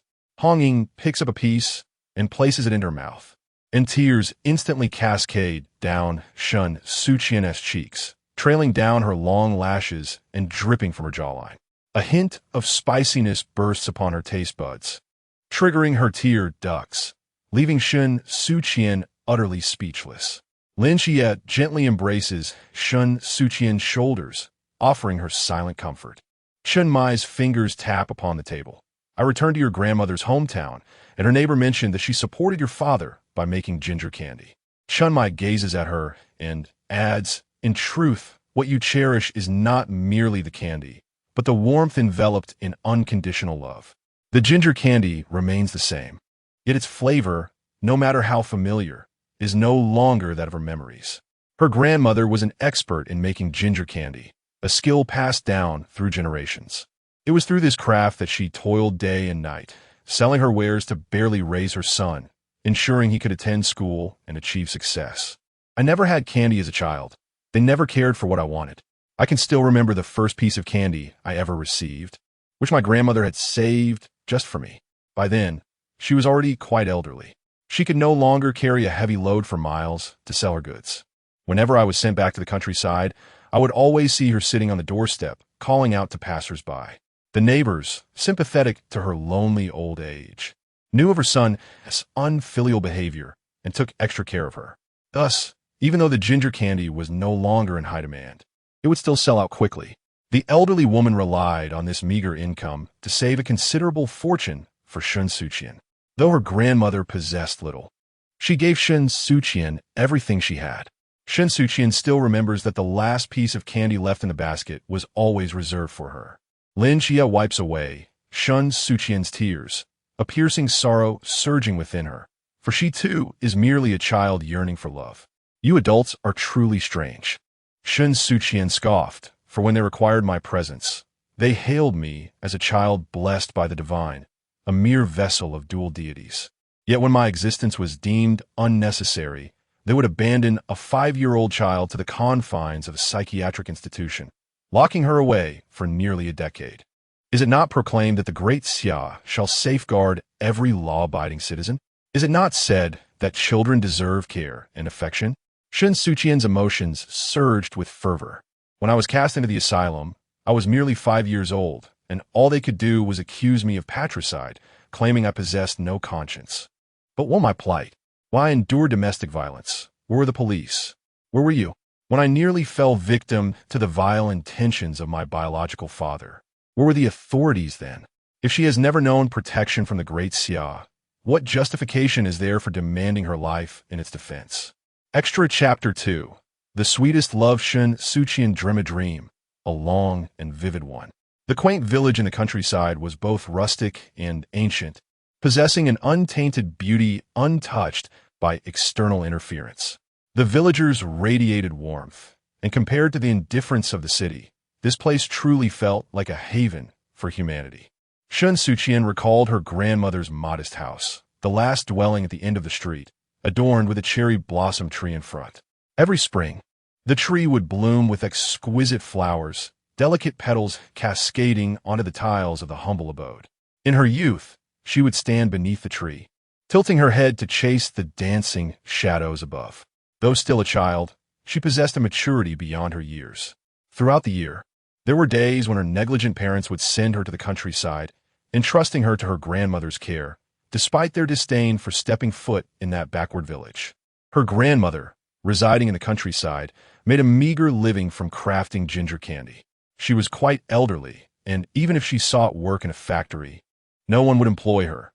Thus, she relied on this ancestral craft to earn a pittance. In this world, individuals toil tirelessly for survival, striving with every ounce of strength. At dawn, Shen Suqian's grandmother would set out with a basket to peddle her wares. Her daily routine was demanding, requiring her to traverse several kilometers of mountainous paths to sell her inexpensive ginger sweets. Before departing, her grandmother cautioned Shen Suqian not to wander, and from the moment she left, Shen Suqian remained seated, waiting patiently until dusk descended. The high threshold was dusted with scattered petals as Shen Suqian crouched down, allowing a petal to flutter toward her, landing softly in her outstretched palm. Suddenly, a woman, no longer youthful, approached from afar, her face etched with fine wrinkles, her bent elbow cradling a bamboo basket. Upon spotting Shen Suqian, she called out from a distance, "Little Qian." The cherry blossom petals slipped through her fingers, falling to the ground, and young Shen Suqian looked up, smiling as she ran forward, yearning to leap into the woman's embrace, yet halting abruptly just half a step away, fearing that her grandmother, now aged, might be hurt by her exuberance. Moreover, in their household, all expressions of intimacy were forbidden, no embraces, no closeness among family members. Her father, on the rare occasions he refrained from alcohol, was a cause for gratitude. As for her love-stricken mother, her heart and mind were consumed solely by thoughts of him. Better left unmentioned. The woman tenderly draped her arm over Shen Suqian's shoulder, her rough fingers gently wiping the beads of sweat from the girl's brow, her expression radiating affection. The breeze tousled her hair, carrying with it the refreshing scent of soapwort. Upon reflection, this fragrance remained the most vivid memory in Shen Suqian's mind after all these years. The sensation of calloused hands brushing against delicate skin was not particularly pleasant, yet Shen Suqian could not bear to shy away from it. "Grandma," she called out sweetly, tilting her face upward, her eyes sparkling with joy. Without a moment's hesitation, the woman lifted the floral cloth covering the bamboo basket and retrieved a piece of ginger candy. Looking at Shen Suqian with fondness, "Xiao Qian, look what Grandma's brought for you." The pale yellow candy captured her attention, and Shen Suqian erupted in delight. It was candy. She had never tasted such a treat before, nor had her parents ever considered whether she had experienced such childhood delights. From a young age, Shen Suqian had been excessively mature, as if she would never cause her elders any trouble, and thus they could comfortably overlook her. Only her grandmother regarded her as a precious treasure. She gently caressed the top of Shen Suqian's head, saying, "Whatever other children have, our Xiao Qian should have as well." This was a special gift she had reserved for her granddaughter. Though she could not provide Shen Suqian with the finest things in the world, she bestowed upon her everything she possessed. The spicy flavor of the ginger candy danced upon Shen Suqian's tongue, not the sweetness one would typically expect to delight a child. Yet she smiled with unrestrained joy. Having endured much hardship, she cherished the rare sweetness all the more. For her, the spicy ginger candy surpassed all the world's sugary confections. "Grandma, I miss you so much." Although only a day had passed, Shen Suqian constantly longed for her grandmother. "Xiao Qian, you must take good care of yourself." Perhaps at that moment, her grandmother had already sensed her impending fate and, gazing at her young granddaughter, earnestly urged her to be cautious.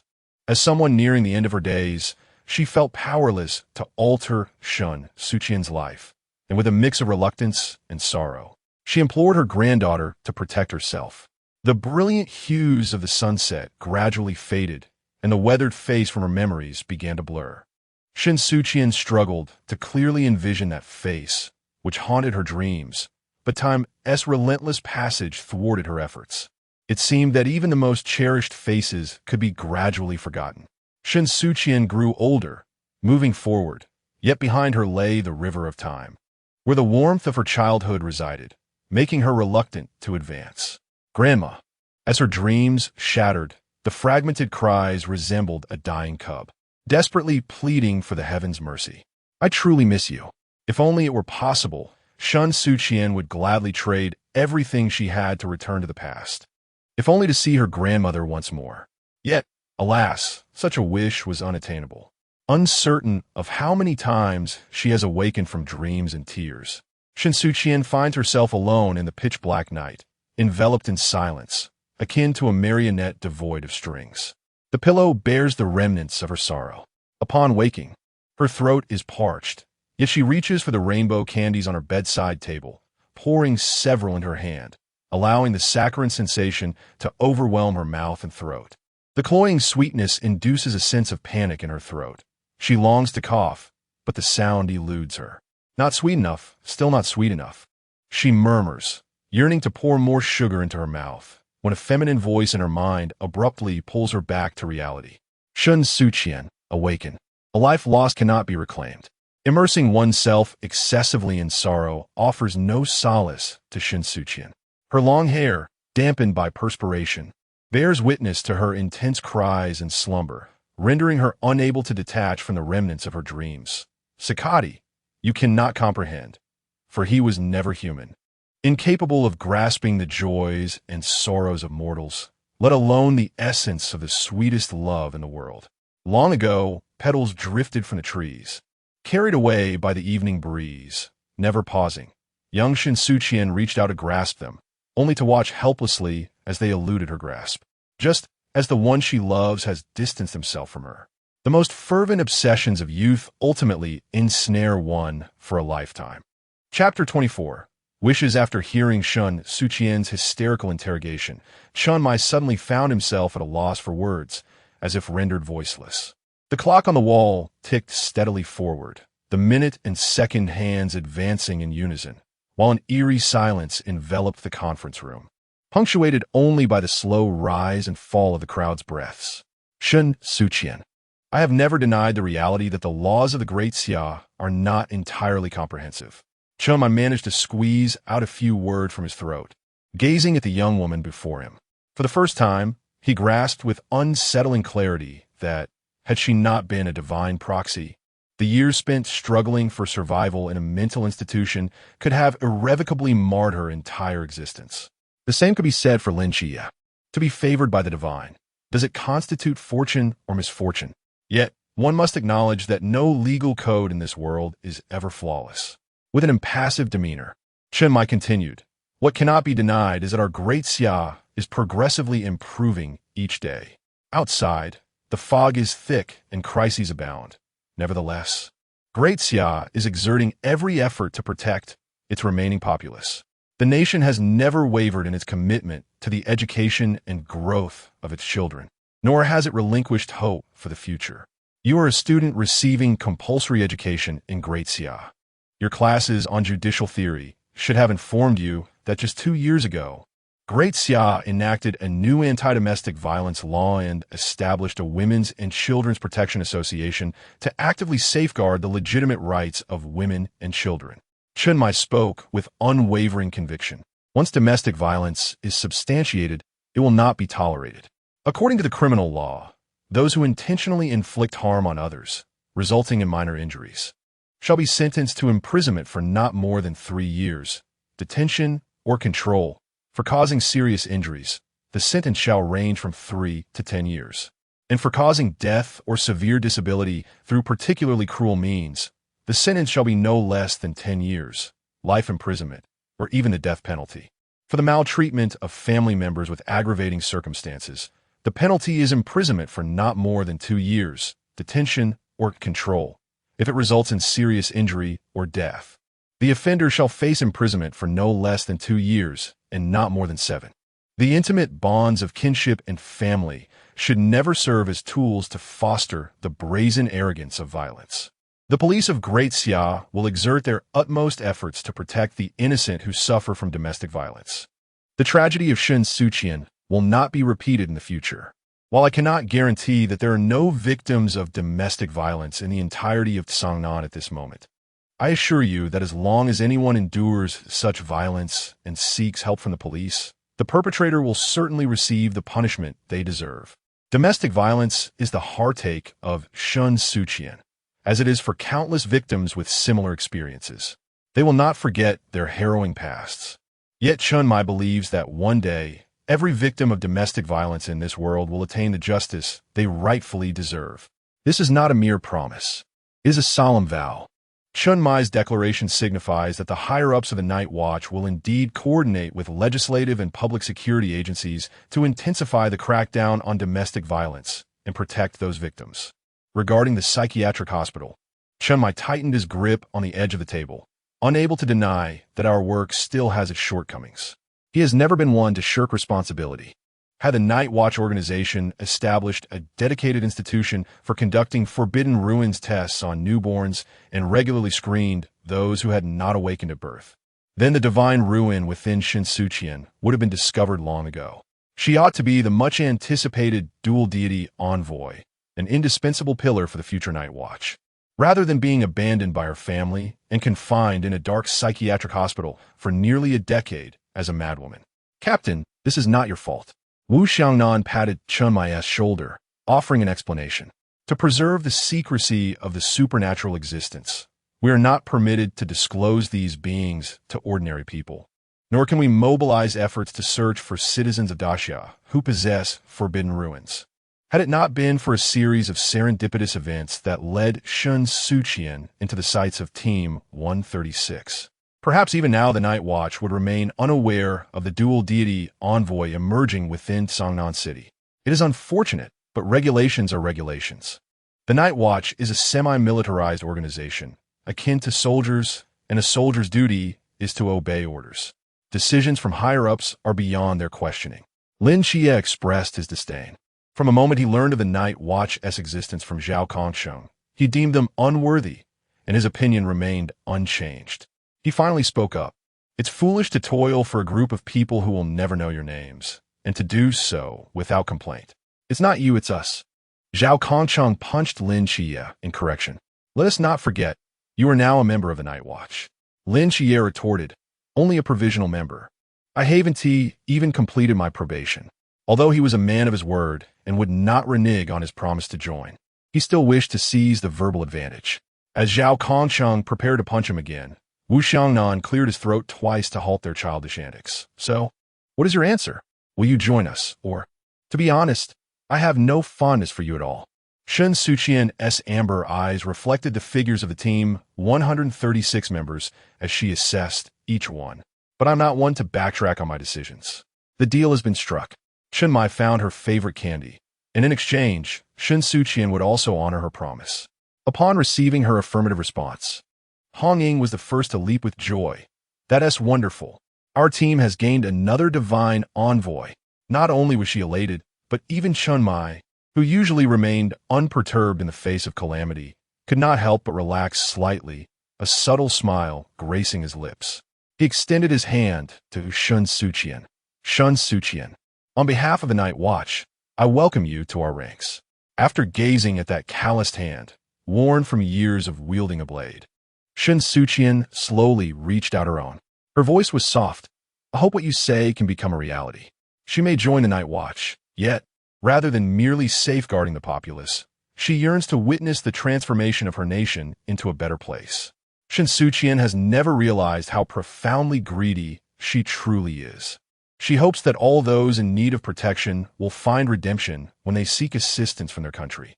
She wishes for every individual who has endured or is currently suffering from domestic violence, like herself, to muster the courage to wield the law as a weapon to defend their rightful interests. She aspires that, from this moment forth, no innocent child will be ensnared in pain, struggling to grow amidst thorns. In a world already cursed by divinity, one unfortunate soul like hers is ample. Chen Mai's words echo in her ears, and a burden within Shen Suqian's heart gradually lifts. Perhaps at this moment, she has finally discovered the purpose of her existence. To establish a heart for heaven and earth, to give life to the people, to carry on the teachings of the ancients, and to pave the way for eternal peace. Shen Suqian longs to witness the great Xia, the very nation where she was nurtured, flourish and embrace a brighter future. Chapter 25. A new home. The selection criteria for the Night Watchmen are exceedingly stringent. Not every individual who awakens to the Forbidden Ruins is eligible to join their ranks. Prior to acceptance, the Night Watchmen conduct intensive training sessions to identify and recruit suitable talents into their organization. The training encompasses various disciplines, including hand-to-hand combat, firearms proficiency, tactical deployment, and most critically, the utilization of the Forbidden Ruins. With just over 10 days remaining until this year's training begins, she has already participated in several training sessions with us, and Suqian must hasten to catch up with his progress. Chen Mai cast a fleeting glance at Lin Xie, particularly noting, your marksmanship requires further practice. He could scarcely believe that, after 2 weeks of diligent training, one could still fail to hit the target. Lin Xie managed a wry smile, while Lung Xian, who was responsible for instructing him in this area, donned an expression of anguish. If given a choice, he would prefer to undertake missions rather than teach Lin Xie about firearms.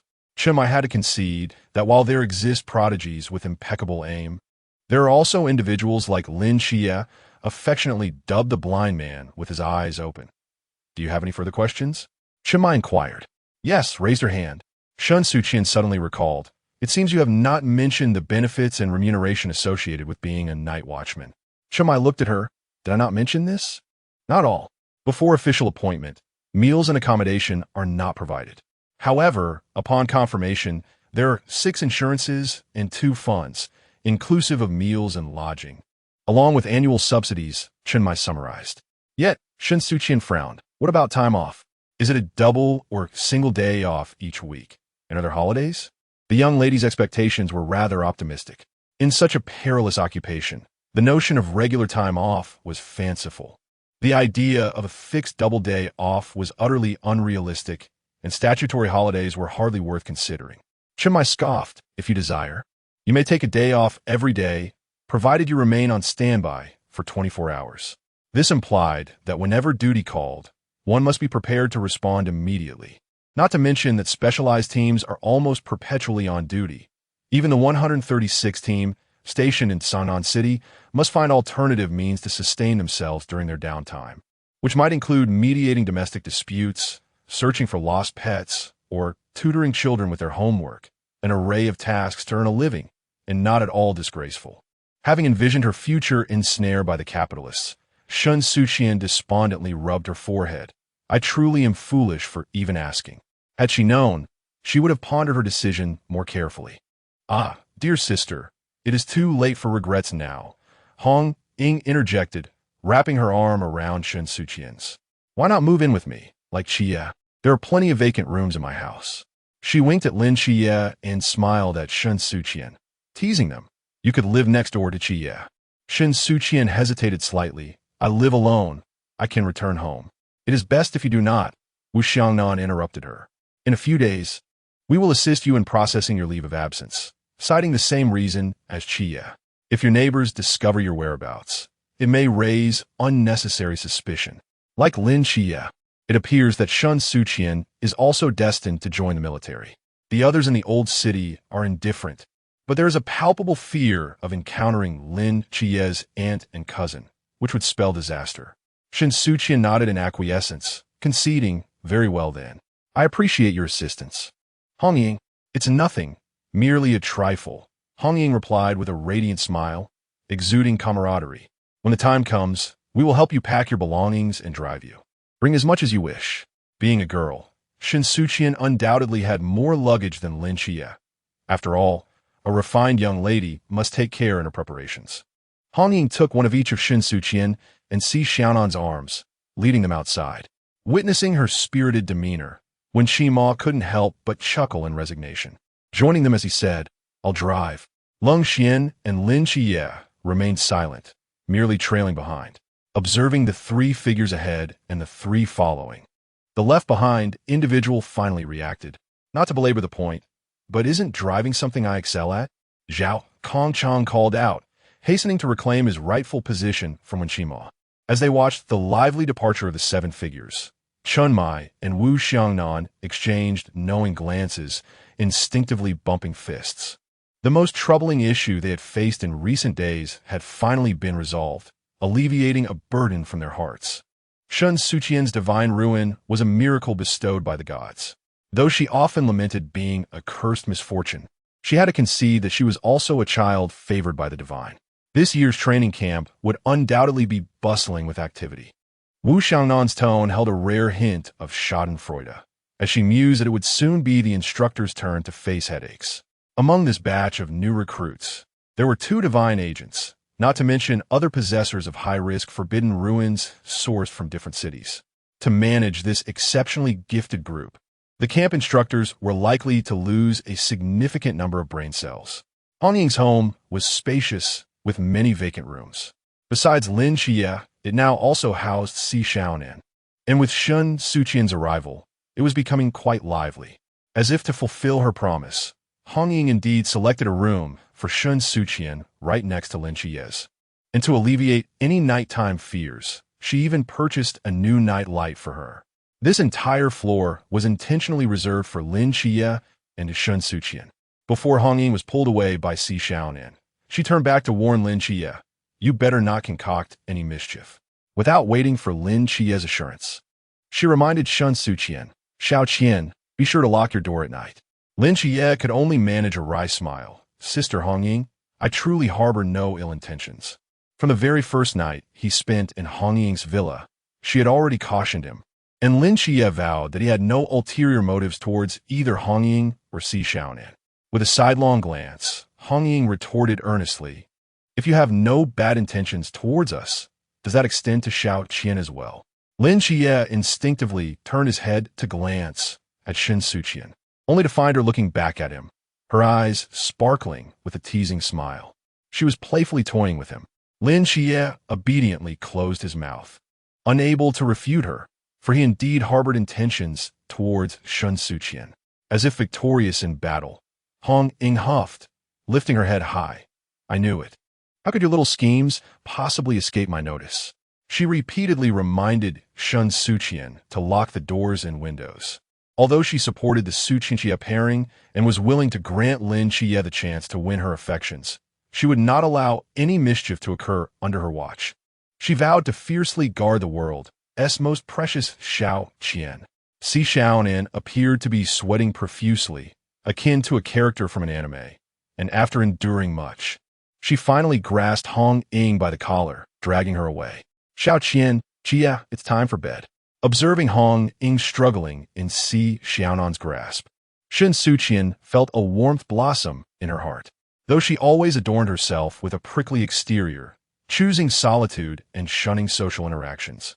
She never disliked the feeling of being surrounded by a group of warm-hearted individuals. Not all. Lin Xie gazed at her unclouded smile, and his own lips curled into a smile, his eyes brimming with evident joy. Xiao Qian, it's truly wonderful. Wonderful in what way? Shen Suqian inquired. Are you congratulating me on joining the Night Watchers? No. Lin Xie's curled fists hung at his sides. He yearned to restrain himself, yet he could not resist the urge to tuck back the stray strands of hair from Shen Suqian's forehead. I'm happy for you. Xiao Qian, you have a new home now. Team 136 is like a warm family. Here, there is the taciturn yet ever-reliable Chun Mai, the pillar of the team, Wu Xiangnan, who orchestrates everything like the brain of the group. The indispensable glue, Wen Qima, the sharpshooter, Long Xian, who can both tutor and hit every target. Zhao Kongsheng, an ordinary person who is willing to put his life on the line to protect the citizens of Daxia.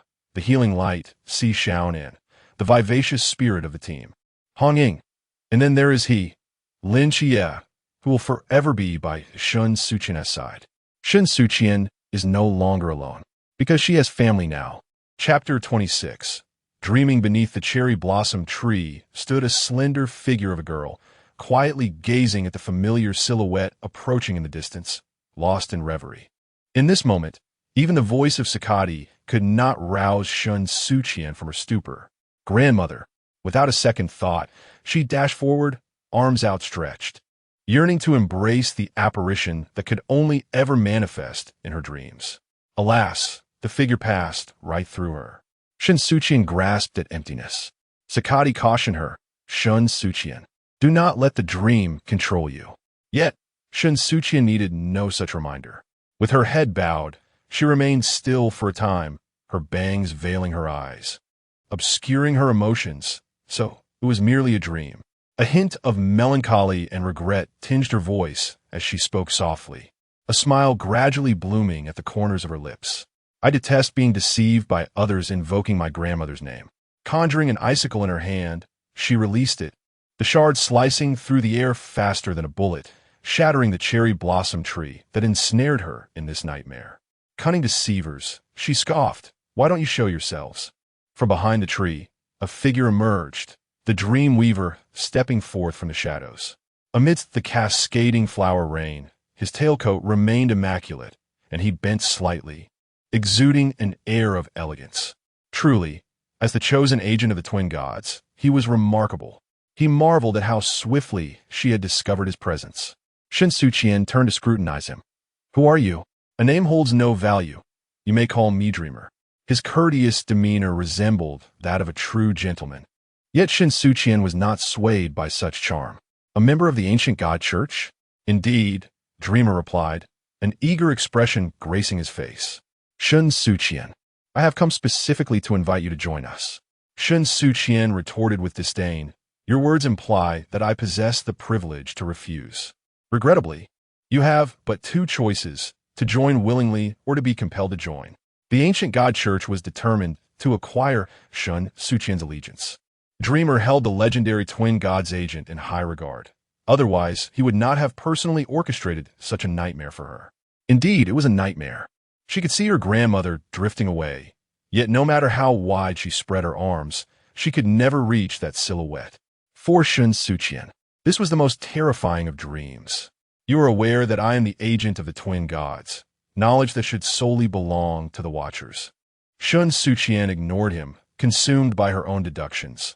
There could only be one possibility. There was a mole among the Watchers.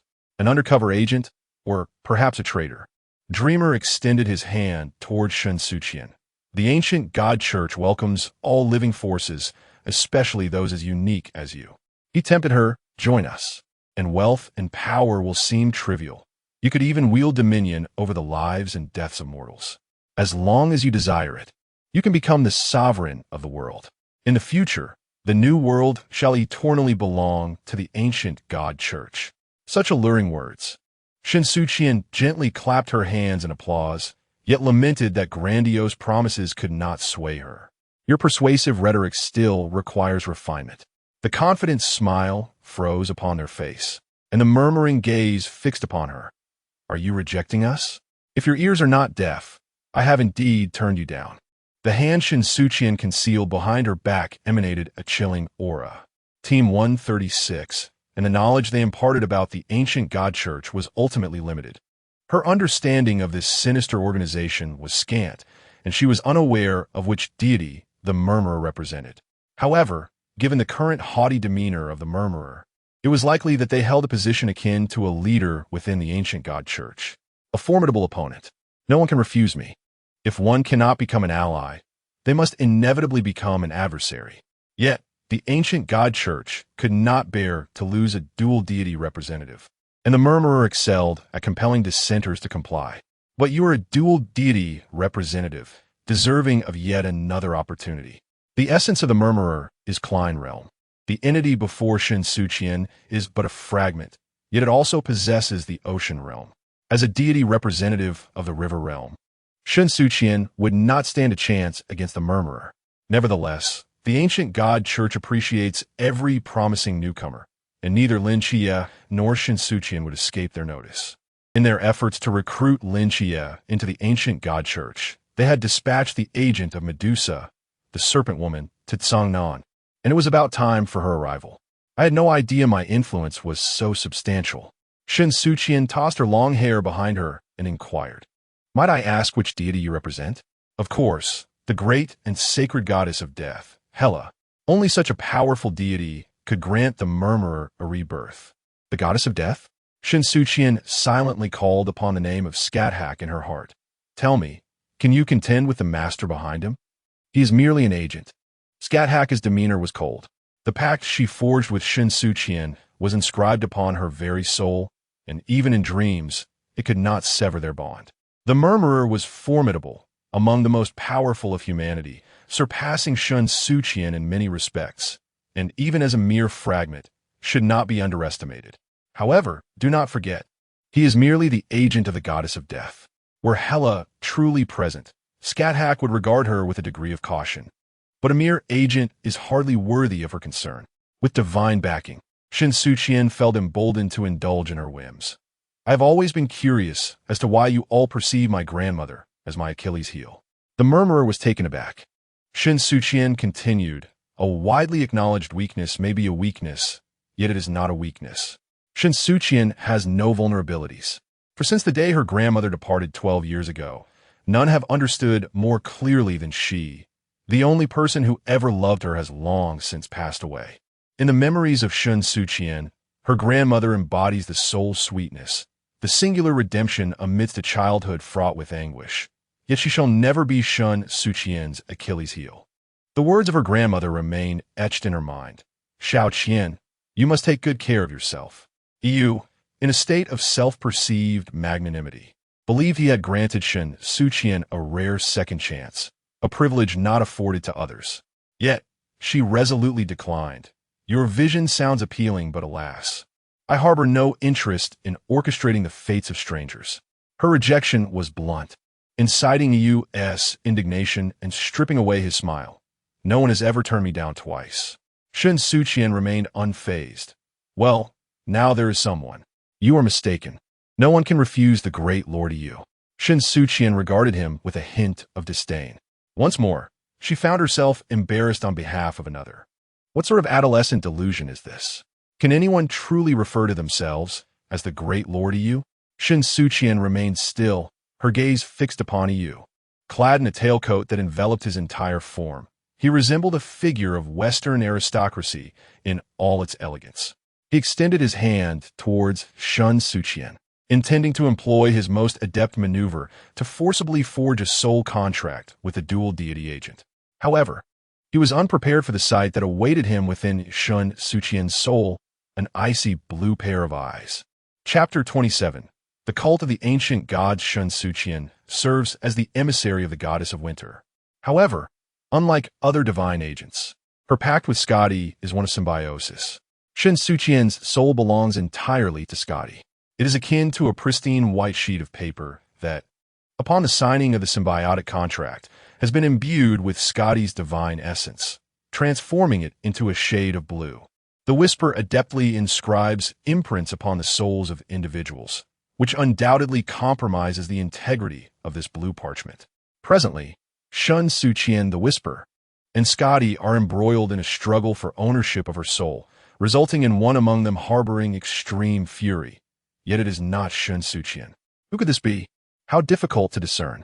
The whisperer felt an intense chill emanating from the depths of his soul, a subtle yet undeniable presence. He gazed at his fingertips as frost gradually consumed his flesh, and a visage that typically exuded an air of inscrutability finally betrayed a flicker of fear.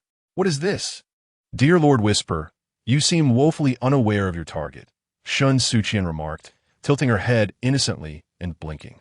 Has no one informed you that the name of the goddess of winter is etched upon my soul? A mere human dares to contend with a deity? Such folly. Deep within Shen Suqian's consciousness, the semi-slumbering Scotty sensed the provocation from the mortal realm and abruptly opened her eyes. Ignorant insect, be gone. A tempestuous gust, laden with frost and snow, struck the whisper with ferocity, toppling him to the ground, where he rolled several times before coming to a halt. The wrath of the divine stirred the dreamscape, sending ripples that reached into the waking world. Mere walls apart, Lin Xie suddenly awoke, sitting upright. What is this? He had no time for contemplation as he dashed out of his room. He could not be mistaken. The formidable power emanated from Shen Suqian's chamber. Reeling from Scotty's blow, the whisperer was taken aback, yet more so by his bewilderment and astonishment at Shen Suqian's reckless actions. You have entrusted your soul to a deity. You are mad. The coldness immobilized the whisperer, rendering his body akin to a rusted automaton, with each movement accompanied by a creaking sound. He felt devoid of any affirmation of life, left only with an endless chill. The lesson imparted by Scotty was sufficient to obliterate this fragment of his essence. Are you instructing me? Shen Suqian scoffed. Perhaps you should first attend to your own well-being. If I am not mistaken, you possess numerous incarnations. The one standing before me is merely one of them. Indeed, thus, you cannot defeat me. Even as this incarnation teetered on the brink of annihilation, the whisper remained unperturbed, regarding Shen Suqian with an air of arrogance. Shen Suqian, I shall return to seek you. He had not finished speaking when he found himself bereft of further opportunity. Another ice spear was hurled by Shen Suqian, piercing through the heart of the ice sculpture, shattering it into scattered fragments. It seems I neglected to mention, she murmured, that the chill of Sakati can directly inflict harm upon the soul, rather than merely affecting the corporeal form. In other words, the agony and side effects brought forth by this extreme divine cold will inflict irreversible damage to the essence of the whisper. Furthermore, as long as Shen Suqian wields this power, he will be unable to escape the torment of his organs being corroded by the frigid temperature. The avatar of the whisper perished, causing the dream realm to collapse with a resounding crash. Shen Suqian awakened languidly from the dream, only to discover a familiar figure seated beside her bed. She recognized the visitor and teased him with a smile. Shao Qi, if you do this again, I might just heed Sister Hong Ying's advice and lock the door before sleeping. Lin Xie was momentarily taken aback, nearly forgetting what he intended to say, preoccupied instead with apologizing to Shen Suqian. Shao Qian, I'm so sorry. I was just too worried about you. I'm fine. Sensing Lin Xie's anxiety, Shen Suqian placed her palm on the back of his hand, nearly startled by the slightly cool temperature. It seemed he had broken into a cold sweat out of concern for her. She gently reassured him, repeating, Shao Qi, I'm fine. After taking a breath and receiving her response, Lin Xie finally relaxed somewhat, yet he did not forget to pursue the matter. Just now, a strange power emanated from your room. It was quite perilous. That force vanished too swiftly. Had it not been for his exceptional perception, he might not have noticed it at all.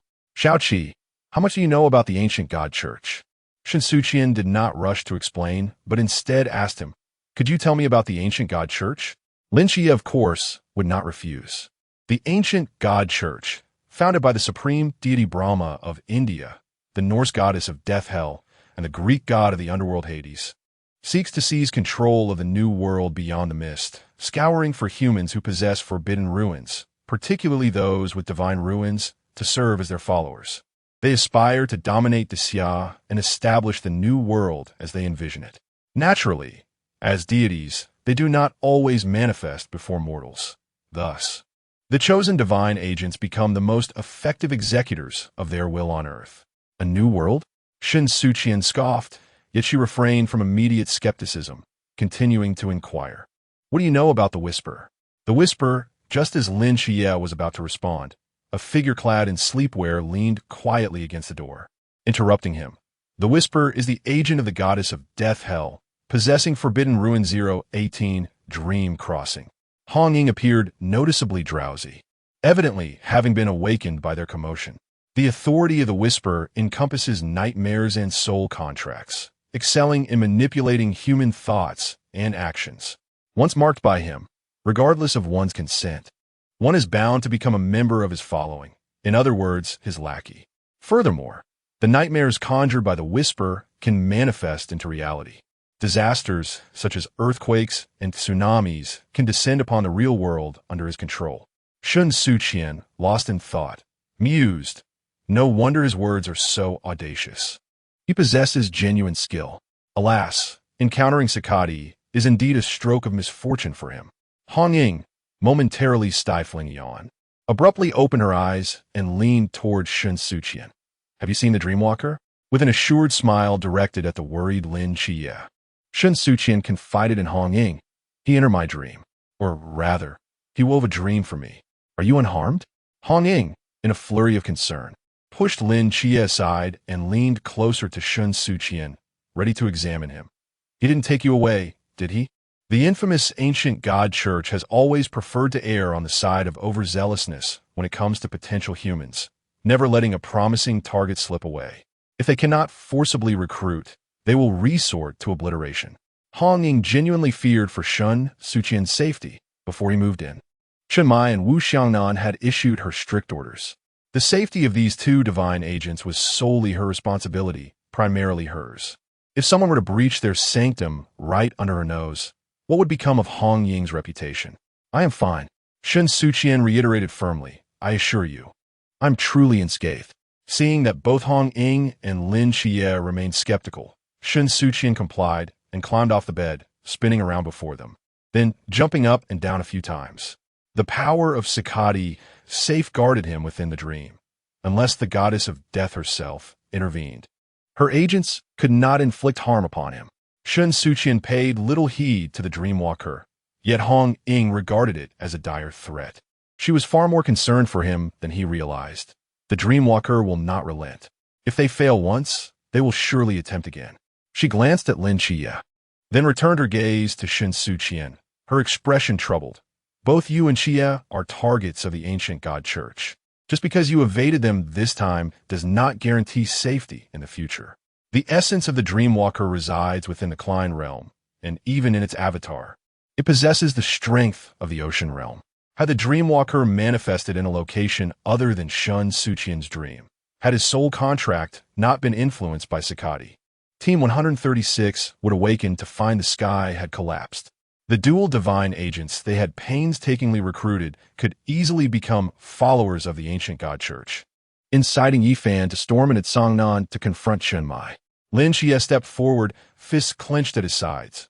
I will not leave Xiao Qian's side. His resolve was unwavering, yet Hong Ying sighed, dampening his spirit. Your realm is even inferior to Xiao Qian's. As a mere lantern realm cultivator, how could you protect Shen Suqian, who has already reached the river realm? Hong Ying felt that she would not need to sleep at all that night.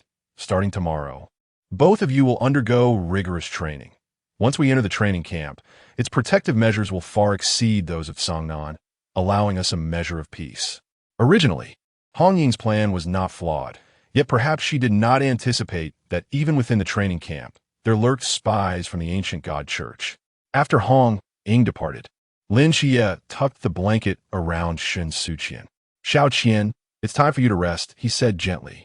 Shen Suqian lay on her side, gazing at him, when suddenly her hand emerged from the warmth of the covers and grasped Lin Xie's hand. What is it, Xiao Qian? Lin Xie paused his movements, kneeling beside her bed, leaning closer to inquire. Do you trust me, Xiao Qi? I do, Lin Xie responded without hesitation.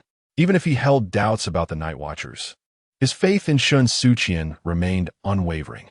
Only the Night Watchers were privy to my secret as the dual deity's proxy, yet in her dreams.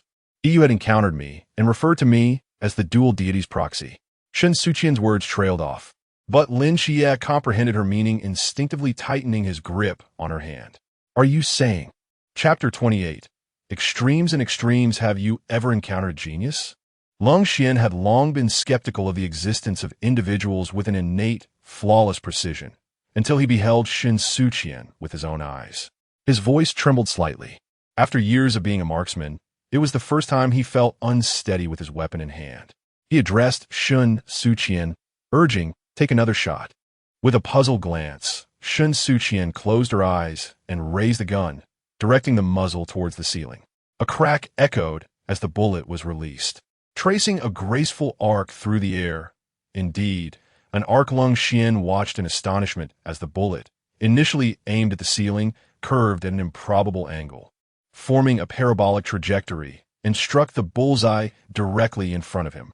The shell clattered to the ground, leaving a bullet hole perfectly aligned with the previous shots she had fired. A perfect score, 10 rings. Thus, Lung Xian fell silent. After years of absence, upon his return, he found that despite his relentless training in marksmanship, he could not measure up to a fledgling girl merely grasping a firearm. He felt despondent. Lin Xie and Shen Suqian exchanged glances. In an effort to salvage Lung Xian's fragile spirit, Lin Xie fired a shot. As expected, even from a mere 2 meters away, he failed to hit the target even once.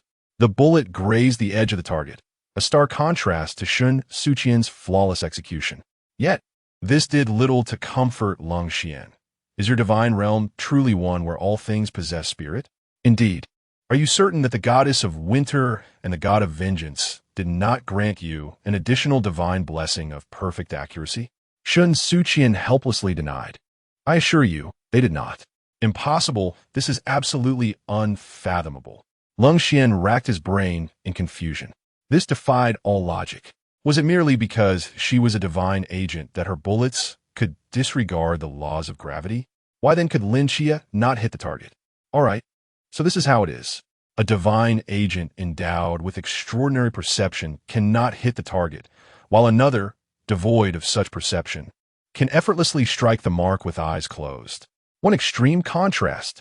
Lung Xian had conducted various experiments. It was not just with firearms. Whenever Shen Suqian had a target in mind, regardless of the weapon employed, be it a target, an apple, or even an ant on the ground, she would invariably hit her mark. A flawless record, without exception.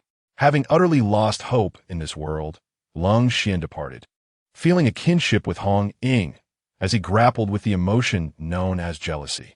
Indeed, the disparity between individuals could be disheartening. No wonder so many aspired to become divine agents. Observing his despondent figure, Shen Suqian blinked in confusion. What has happened to him? Perhaps he is doubting his life choices after your display. Lin Xie said with a wry smile, casting a glance at the gun he held. The differences between people, it seemed, were indeed more pronounced than those between humans and animals. Shen Suqian was acutely aware that something was amiss, yet she could surmise the underlying reason. Sakati was so special about that bow. The moment the question escaped her lips, she immediately regretted it. Sakati rarely exhibited her affliction, but the bow invariably acted as a catalyst. Should she succumb to her condition again, the dual torment of her mind and body during afternoon sword training would be unbearable. However, to her surprise, Sakati maintained a semblance of rationality this time, perhaps due to the absence of that forbidden name. What foolishness are you uttering? Sakati snorted. Have you ever heard of the hunting god's bow that cannot hit its mark? Would it not be disgraceful for a deity of hunting to be unable to strike their prey? Uriel was the god of hunting, and his divine bow embodied his authority and power. Currently, Shen Suqian was the bow's wielder, although her mental prowess was insufficient to conjure an arrow. The influence exerted by the divine bow was enough to bestow upon her a natural buff. Whatever she envisioned would inevitably be struck. For instance, if she were capable of materializing an arrow, even aiming to pierce the gem atop Zeus's scepter while standing on the soil of Sanan City would not be out of reach. After all, what could be so daunting about mere inanimate objects? However, if the divine bow could affect her, might it also extend its influence to Lin Xie? Much like how she shared Sakati's power with Wang Mian through a kiss on the forehead. Yet, recalling the awkwardness of her encounter with Wang Mian, Shen Suqian managed to quell her thoughts. She and Lin Xie were good friends, unlike Wang Mian, whom she seldom saw. If any awkwardness arose, how could they continue their friendship? In this moment, Shen Suqian was quite contemplative, yet she remained oblivious to the fact that her reunion with Wang Mian was not far off. Shen Suqian possessed a natural talent for archery, yet when it came to swordsmanship, she was even inferior to Lin Xie. As a fellow divine agent, her physical strength was commendable, but it paled in comparison to Chun Mai, who had honed his sword skills for years. With a mere flick of his wrist, Chun Mai sent Shen Suqian hurtling through the air, crashing against the wall and creating a substantial dent. At this rate, when you join the training camp, won't you bring disgrace upon me? Chun Mai, chewing on blueberry-flavored gum, contemplated lighting a cigarette. However, as Shen Suqian disliked the smell of smoke, he chose to act with decorum in front of the young girl. Do not smoke in front of a minor. At that moment, Lin Xie, who often practiced with Chun Mai while he puffed on a cigarette, slowly raised a question mark. Was he not a minor as well? The biased captain was incredibly hypocritical. Come on, I am a mage. How could you expect me to moonlight as a melee fighter? Shen Suqian grumbled as she rose from the ground, her back aching intensely. She grimaced in disbelief at the large dent she had created. Thankfully, Absolute Zero had automatically activated to shield her, freezing her back. Otherwise, she would have certainly sustained severe injuries and bled from the impact. That insufferable Chun Mai struck her with such force that her back was bound to swell. Enough already. Let's continue. Chun Mai was indifferent to the distinctions of mage or non-mage. His sole concern was that Shen Suqian's vulnerability in close combat afforded others the opportunity to bully her. The disciples trained under Chun Mai were not to be subjected to any form of intimidation. Gripping his long blade tightly, he engaged in a sparring match where neither party resorted to forbidden techniques, relying solely on genuine skill. Chun Mai's movements were swift. He did not need to conceal the direction of his blade, as Shen Suqian could not evade his strikes. In a moment of inspiration sparked by Chun Mai, Shen Suqian gripped the straight knife inscribed with his name, leaping into the air, using the wall as leverage to propel herself towards him. The clash of their blades resonated with a clear, melodious sound. Although Shen Suqian lacked the experience of Chun Mai, her petite frame allowed for greater agility. She bent backward to evade one of his strikes, the tip of her blade supporting her balance as she launched herself upward, landing on Chun Mai's blade, and then dove downwards, delivering a strike that gleamed as brightly as daylight. Chun Mai quickly raised his blade to parry, generously praising her. Not bad, come again. It was astonishing that someone as typically imposing and domineering as Chun Mai, who favored a suppressive teaching style, could also offer commendation.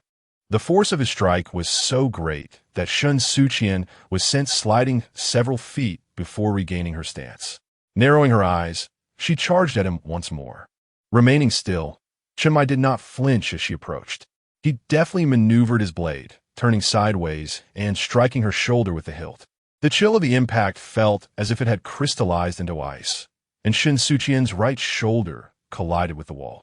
Though the wall remained intact, she felt a sharp pain in her shoulder blade, as if it were fractured. In Chun Mai's eyes, there was indeed equality between genders. He showed no mercy, whether towards her or Lin Xie. Shen Suqian attempted to rise, but the previous blow had evidently inflicted genuine injury, and any movement sent pain coursing through her. Noticing her prolonged stillness, Chun Mai sheathed his blade and approached, stating, "That's enough for today.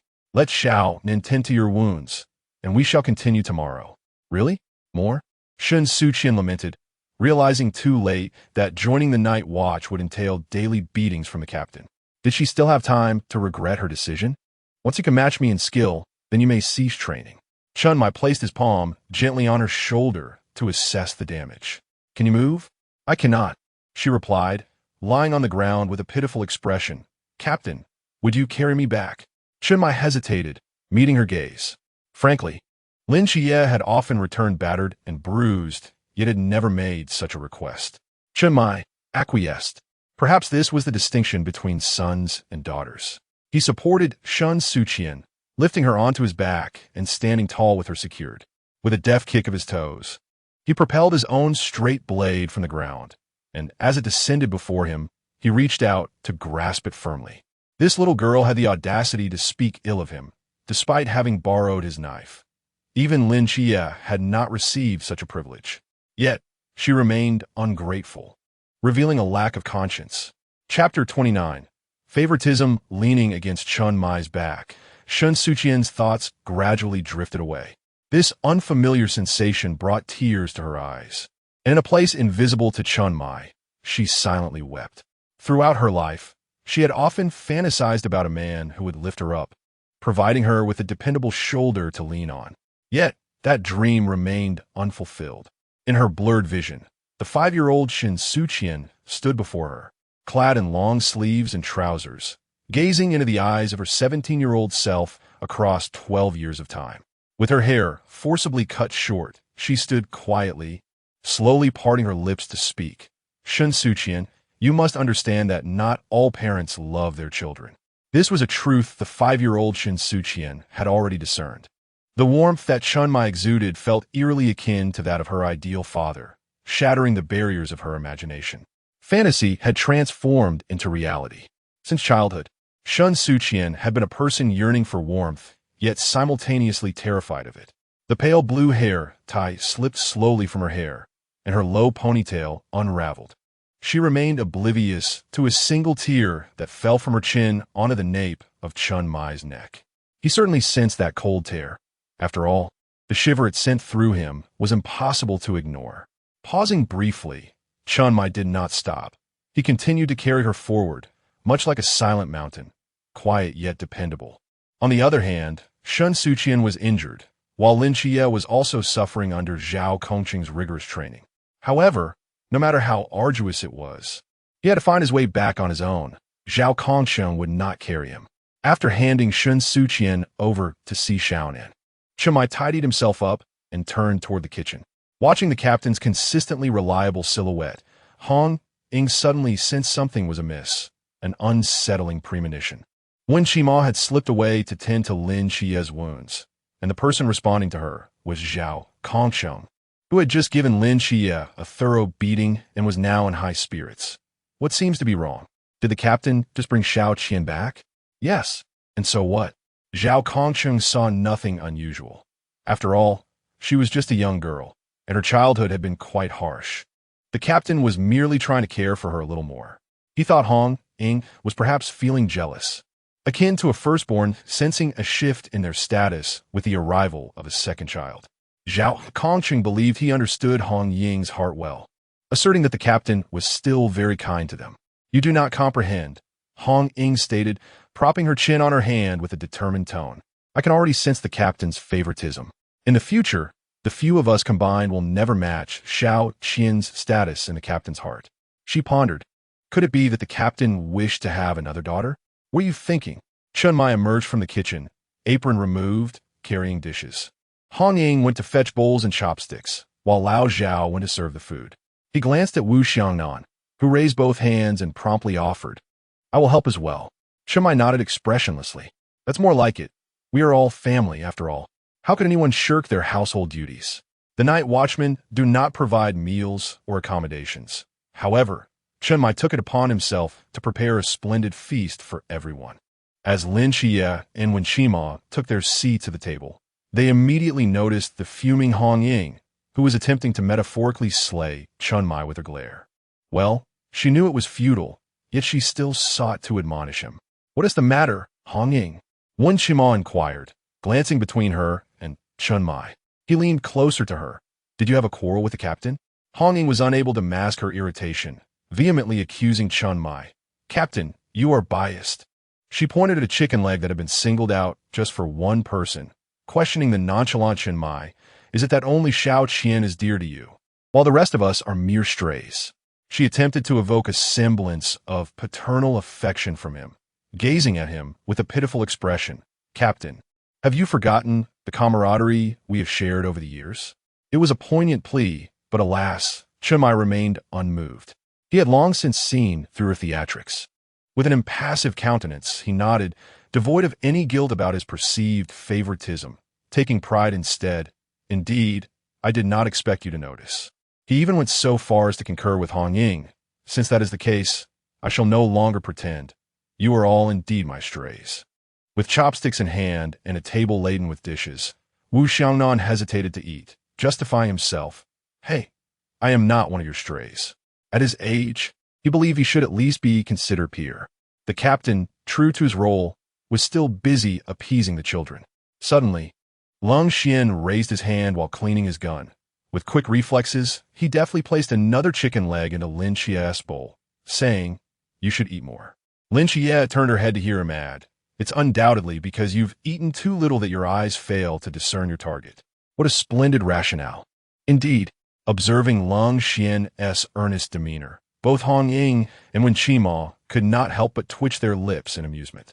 Zhao Kongsheng served everyone rice. "All right, Xiao Qian is new here, and the captain is evidently concerned for her well-being." He moved his chopsticks, serving multiple pieces of chicken to Hong Ying until she begrudgingly expressed satisfaction. "This is more like it." Although Chen Mai was an excellent cook, he did not often indulge in culinary endeavors. Yet, after years of camaraderie, Hong Ying had tasted his cooking more than once. She did not genuinely desire that chicken leg, but merely sought to inject some levity into the atmosphere, driven by her nature. When it came to Chen Mai's affections for Shen Suqian, Hong Ying could only rank behind Lin Chia. However, judging by the current dynamics, it seemed Chen Mai might soon surpass her. Si Xiaonan's medical skills were quite reliable. She accompanied Shen Suqian downstairs, where a table full of people awaited their arrival. Si Xiaonan took a seat beside Hong Ying, facing Lung Xian, leaving the spot next to Lin Chia for Shen Suqian. The capital had issued orders. Now that Xiao Qian and Chia had just joined the night watchman, Team 136 would be responsible for their safety until they entered the training camp.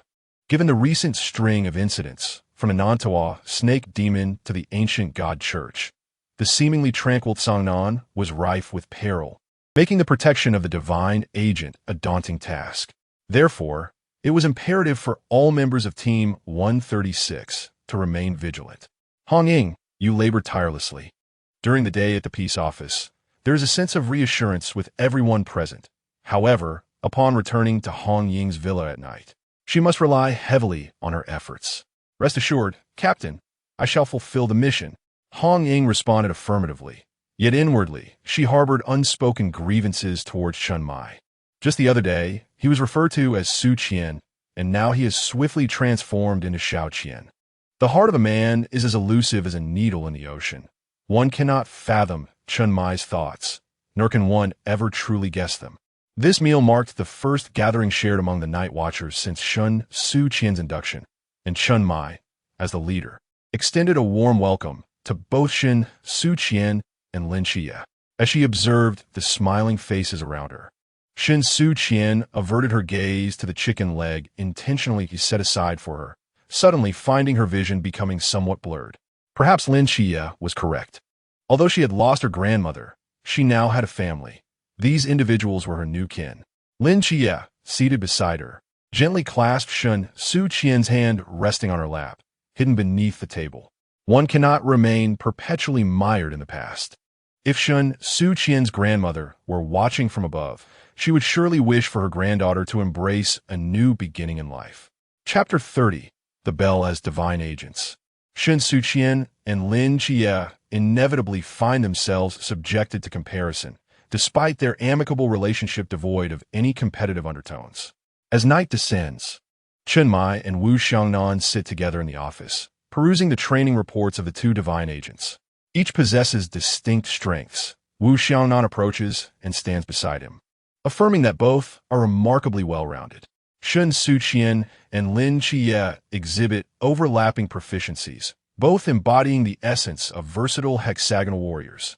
However, Shen Suqian's marksmanship significantly eclipses that of Lin Chia, while Lin Chia's innate talent with the blade surpasses Shen Suqian's. owing to his remarkable agility. Gazing at the photograph on the whiteboard, where they both don identical school uniforms, Wu Xiangnan feels a sense of melancholy. After the training camp concludes, they will be assigned to various guardian teams across the land. Yet Xiangnan can accommodate only one of the two rising divine agents. Thus, it implies that only one can remain in Xiangnan. Chen Mai remains silent for an extended period, igniting a cigarette. The flickering ember obscures his expression. Lin Xie will stay, he finally states. Xiangnan cannot afford to lose Lin Xie, hence he cannot depart from Xiangnan. Faced with a choice, it is clear that Shen Suqian's fate does not lie within Xiangnan. Chen Mai turns, recalling, I remember her mother is from Linjiang City. The allocation of new recruits is typically based on performance.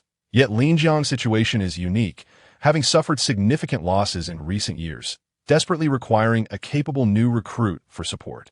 Shen Suqian's potential is beyond dispute. You have conducted your investigation into the Yu family of Linjiang, have you not? Wu Xiangnan turns to him, intentionally lightening the mood with a smile. What? Are you afraid that Xiao Qian will return to Linjiang City as a wealthy heiress, forsaking Xiangnan? Chen Mai scoffs. The Yu family has not sought out her and her mother for years. What kind of place could it possibly be? On the surface, it appears glamorous and prosperous. Yet in reality, it is merely a den of wolves.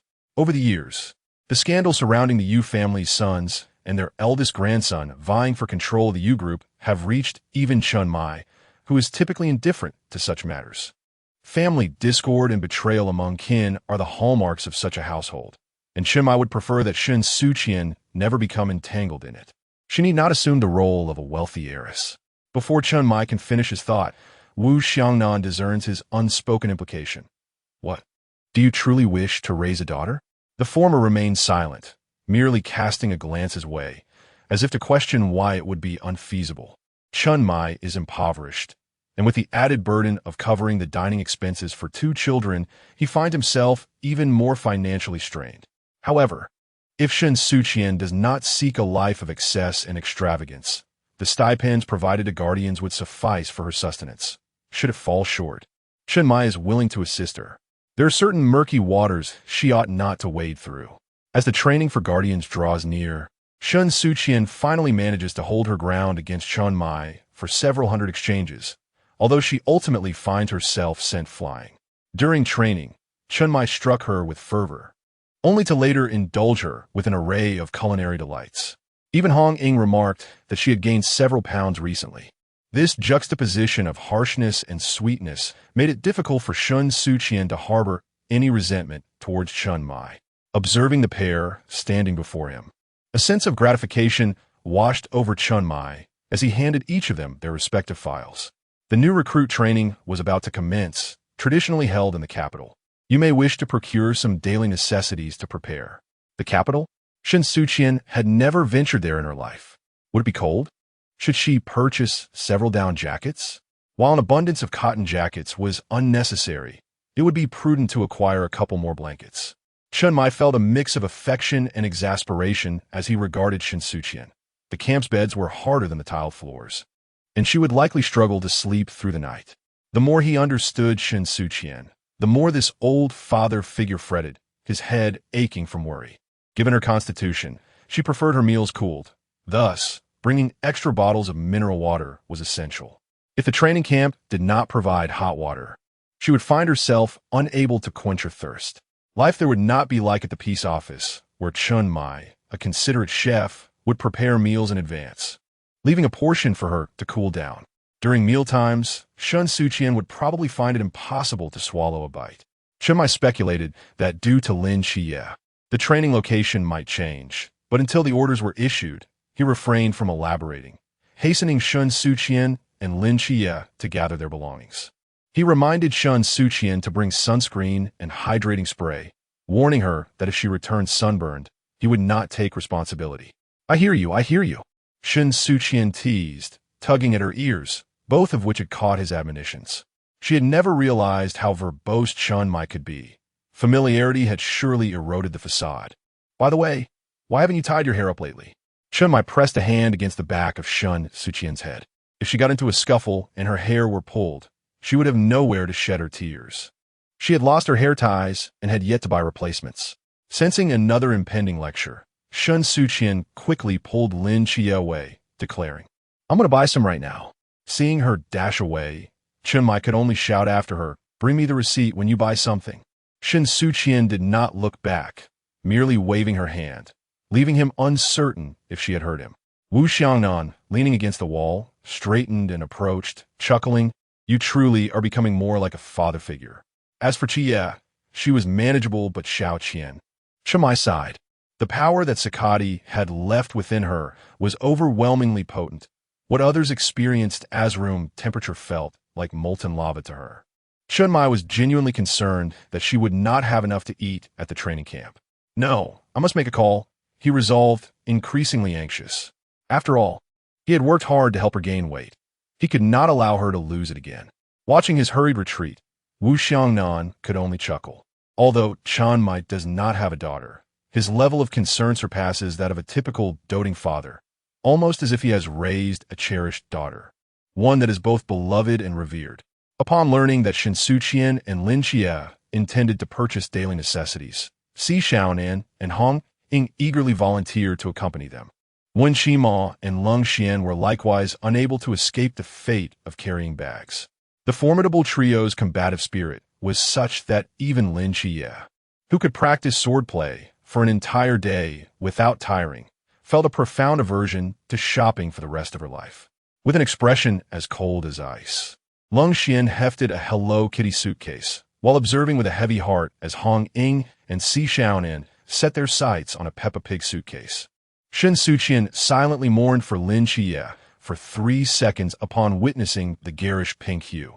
"Sister Hong Ying, perhaps it would be best to leave this one for Chia," he suggested, clearly wishing to divert attention. "May misfortune befall me. Chia, I wish you luck." However, Lin Chia was determined to thwart his intentions. "Sister Hong Ying, Xiao Qin adores pink. Why not let her have both?" "Chia you." Shen Suqian was taken aback by Lin Chia's cunning. "You've truly become devious." "It's not about being devious. It's about sharing both joy and hardship." Lin Chia tugged at Shen Suqian's sleeve, while the other 4 had already ventured far ahead.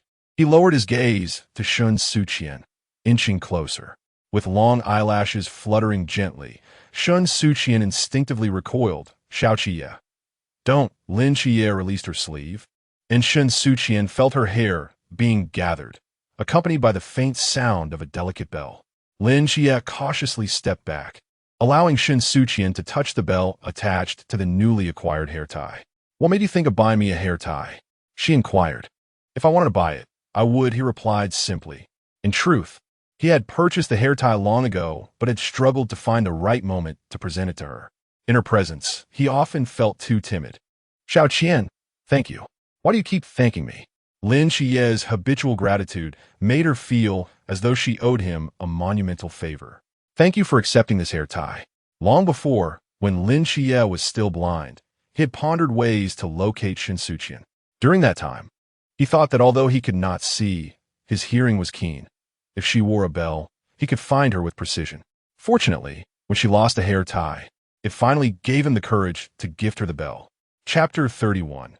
Beauty is innocent. It is perhaps a common obsession among girls to adorn dolls. And for Hong Ying, this fixation is merely more pronounced. Her voice echoed from a distance. "Xiao Qian, come quickly." Shen Suqian snapped back to reality, tugging Lin Chia along as they rushed over. There, Hong Ying and Si Xiaonan each held 2 sets of clothing. "Xiao Qian, these little dresses are so lovely. You must try them on." In her childhood, Shen Suqian's mother, Ms. Yu, disapproved of her wearing skirts, perhaps to uphold her own misguided notions of marriage and love. Consequently, as Shen Suqian matured, she seldom purchased dresses aside from her school uniform, her wardrobe containing merely a handful of long skirts. The selections made by Hong Ying and Si Xiaonan for their suitcases were beyond description. However, their taste in skirts was truly commendable, earning nods of approval from Wen Qima and Leng Xian for their choices. Gazing at the short skirt that barely covered half her thigh, Shen Suqian hesitated. "Sister Hong Ying, with the rigorous daily workouts at the training camp, won't wearing a skirt be rather inconvenient?" "We selected skirts with linings," Hong Ying reassured. lifting the fabric for Shen Suqian to see. You needn't worry. Nothing will be exposed. Si Xiaonan linked her arm with Shen Suqian's, leading her toward the fitting room. We didn't choose any tank tops for you. So what are you shy about? Go try this on. But, no mobu. Hong Ying stuffed all the clothes into Shen Suqian's arms. We even picked out some pants. You must try everything on. After all, the captain will reimburse us. Why not take advantage? Shen Suqian was undeniably beautiful, a fact Lin Xie had long acknowledged. Yet he was taken aback by how well she suited the color red. Hong Ying selected a red dress for Shen Suqian, its neckline elegantly overlapping at the throat, concealing one of the most delicate areas of the human body. The waist, tailored to accentuate her figure, made her slender waist appear even more refined. Lin Xie felt he could grasp it entirely with both hands. The skirt featured an irregular design, flaring out in gentle ripples, drawing the eye to the black and red ribbon tied at the thigh. The vivid hues clashed beautifully against her fair skin, resembling the most vibrant stroke of ink on a blank canvas. Lin Xie found himself momentarily unable to look away. I told you it would look stunning, Hong Ying exclaimed, eagerly heading to the cashier. Once we reach the training camp, with Xiao Qian's beauty, she will undoubtedly become the center of attention. Shen Suqian felt a twinge of discomfort. Sister Hong Ying, do you think it might be too extravagant? In truth, she harbored a deep-seated fear of wearing short skirts. Even though she recognized her mother's actions as misguided, she could not entirely silence her self-doubt. The shadows of the past are not easily dispelled. Xiao Qian, a flower that goes unappreciated bears no fault, nor does a flower nearly uprooted. It is humanity's reliance on blossoms that sustains life. The blame should rest upon those who wish to pluck the flowers, not on the beautiful blooms themselves. With gentle hands, Hong Ying tucked a stray strand of Shen Suqian's hair behind her ear, standing alongside Si Xiaonan and in front of Shen Suqian. This is it. We will purchase everything. She mischievously remarked, let the captain feel the pain. It is high time for him to experience a significant loss. The image of 5-year-old Shen Suqian, lying amidst the snow, stained crimson with blood, resurfaced in her mind. At that moment, she firmly believed she was a wretched soul cursed by the deities. Now, at 17, Shen Suqian stood in a women's clothing store within a shopping mall, observing 4 individuals busily packing garments at the front desk, and she felt a certain part of her heart quietly collapse. Perhaps she was not the ill-fated victim of divine malediction after all. It was merely that her luck was exceedingly limited, all expended in encountering this warmth-filled group of people, thus rendering her earlier years so unfortunate. A lollipop rested against her lips. Lin Xie, still flushed from earlier, naturally extended the candy towards Shen Suqian. Xiao Qian, are you happy? Shen Suqian smiled sincerely. I have never been as happy as I am now. Team 136 had bestowed upon her an abundance of love, an affection she had never before experienced. Before truly encountering it, she had not even dared to dream. It was precisely for this reason that during the cataclysm of Tsangnan, she poured all her mental strength into the gamble of an arrow that could potentially freeze an entire city. In an instant, a girl with long hair transformed into a shimmering ice blue, suspended in midair, blood trickling from her lips as she grit her teeth and drew back the hunting bow. Behind her, a colossal shadow emerged, slowly opening its crimson eyes. The deity of vengeance roared for retribution, and amidst 2 waves of ice-blue brilliance, the silhouettes of 2 figures clasped hands emerged. They exchanged a knowing smile, reaching out toward Shen Suqian to grasp the Ural bow. The ice-blue arrow was released, akin to a radiant meteor plummeting into the gradually vanishing city of Tsangnan. Flurries of snowflakes descended from the heavens, and a creeping frost began to envelop the earth. She had already lost her family once. She would not permit herself to endure a second loss. Blood lingered between Shen Suqian's lips and teeth, and the bell tied at the ends of her hair fell from the sky as a voice filled with resentment resounded throughout the land. Even if deities come today, they cannot seize Tsangnan. Mark my words. Chen Mai's conjecture was indeed correct. This year's training location was not in the capital, but had been shifted to Tsangnan City, specifically to the outskirts of Jinan Mountain. Not only were the other members of Team 136 astonished, but also Yuan Gang, the the vice captain of Team 006 stationed in the capital, found it incomprehensible. Songnan? Where is that? The man, bearing a cross-shaped scar on his forehead, stretched lazily and yawned while reclining in his chair. It's a small city in the southeastern region, likely adjacent to Huaihai City. Yuan Gang's gaze fixated intently on Xiaoping Gu, the captain of Team 006. The training bases in the capital are readily available. They are so convenient. Why switch to Songnan? That is a decision made by the higher-ups, one we cannot alter. Xiaoping Gu straightened his posture, and you, as the figurehead of our Team 006, are the chief instructor for this training session. Surely, the location being outside the capital will not hinder the training of new recruits? Of course not. Transporting the training equipment to Songnan may prove somewhat troublesome.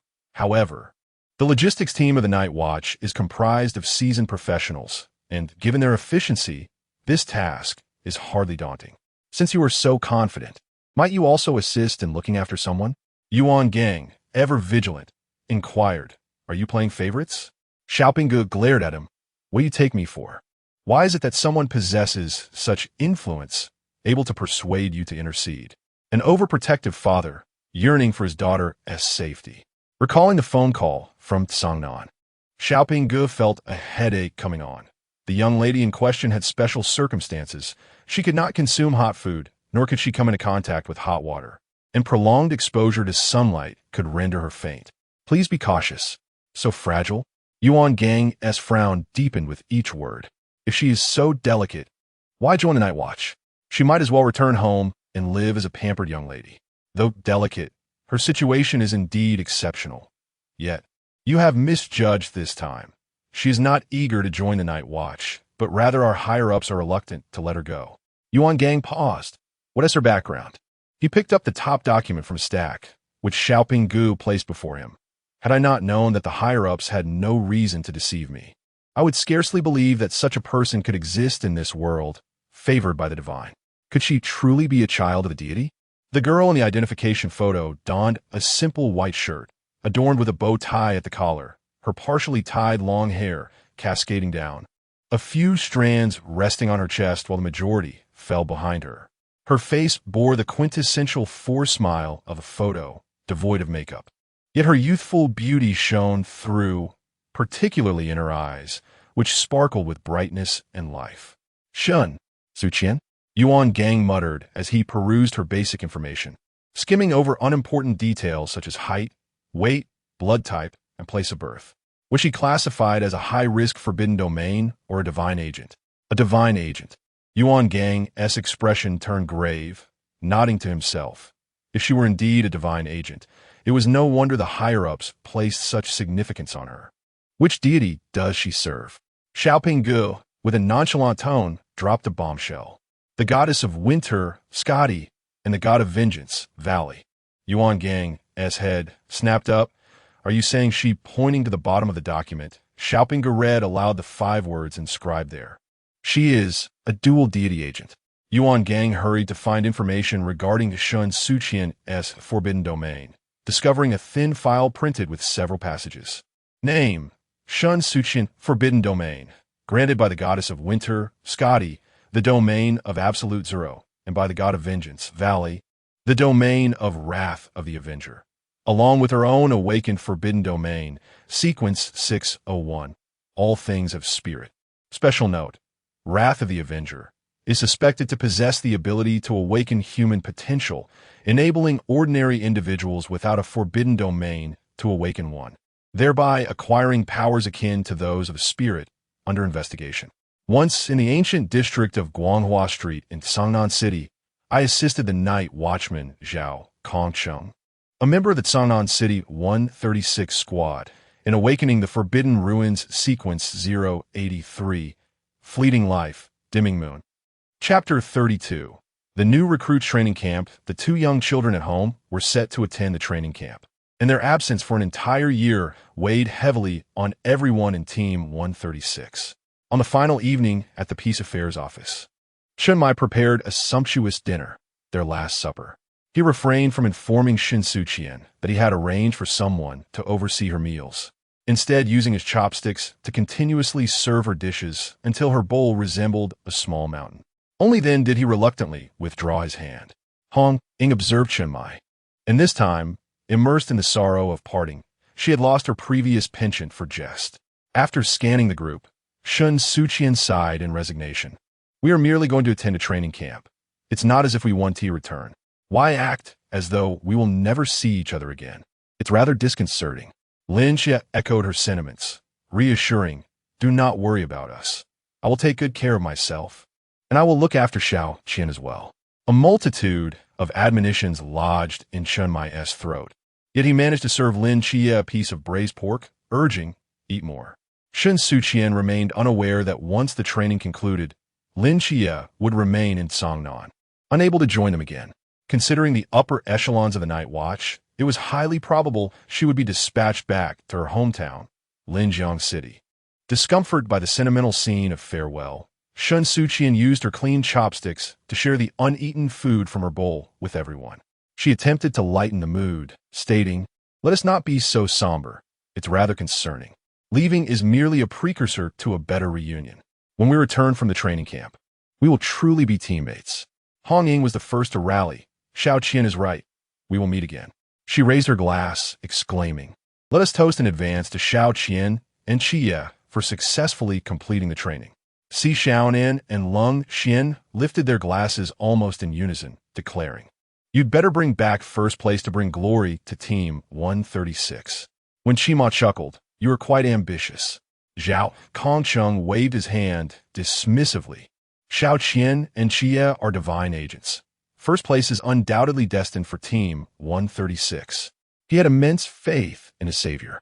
Moreover, many newcomers had only just entered the Lantern Realm, while Shen Suqian had awakened 12 years ago and was now already in the River Realm. The captain of the Phoenix team, Xia Simon, was the agent of the war goddess Athena and had the strength to demolish a building with a single punch even when she was still in the Lantern Realm. As a dual divine agent, Shen Suqian, despite being in the River Realm, would not necessarily be inferior to those in the Shanghai Realm. Everyone raised their glasses in unison, coincidentally glancing at Shen Mai, who sat at the head of the table. He raised his glass, then warned Shen Suqian, finish your food. He had seen through her tactics of distributing food to others, and it was no wonder she was as thin as a stick.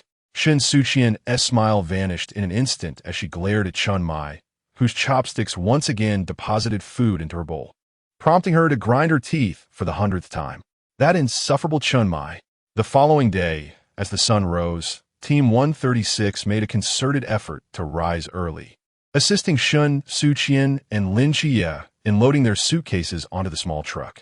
One cannot ascertain from where this information was derived.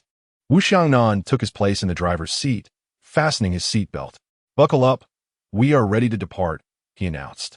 Shen Mai, seated in the passenger seat, cast a concerned glance at the drowsy Shen Suqian in the back, instinctively aware that she must have had a restless night.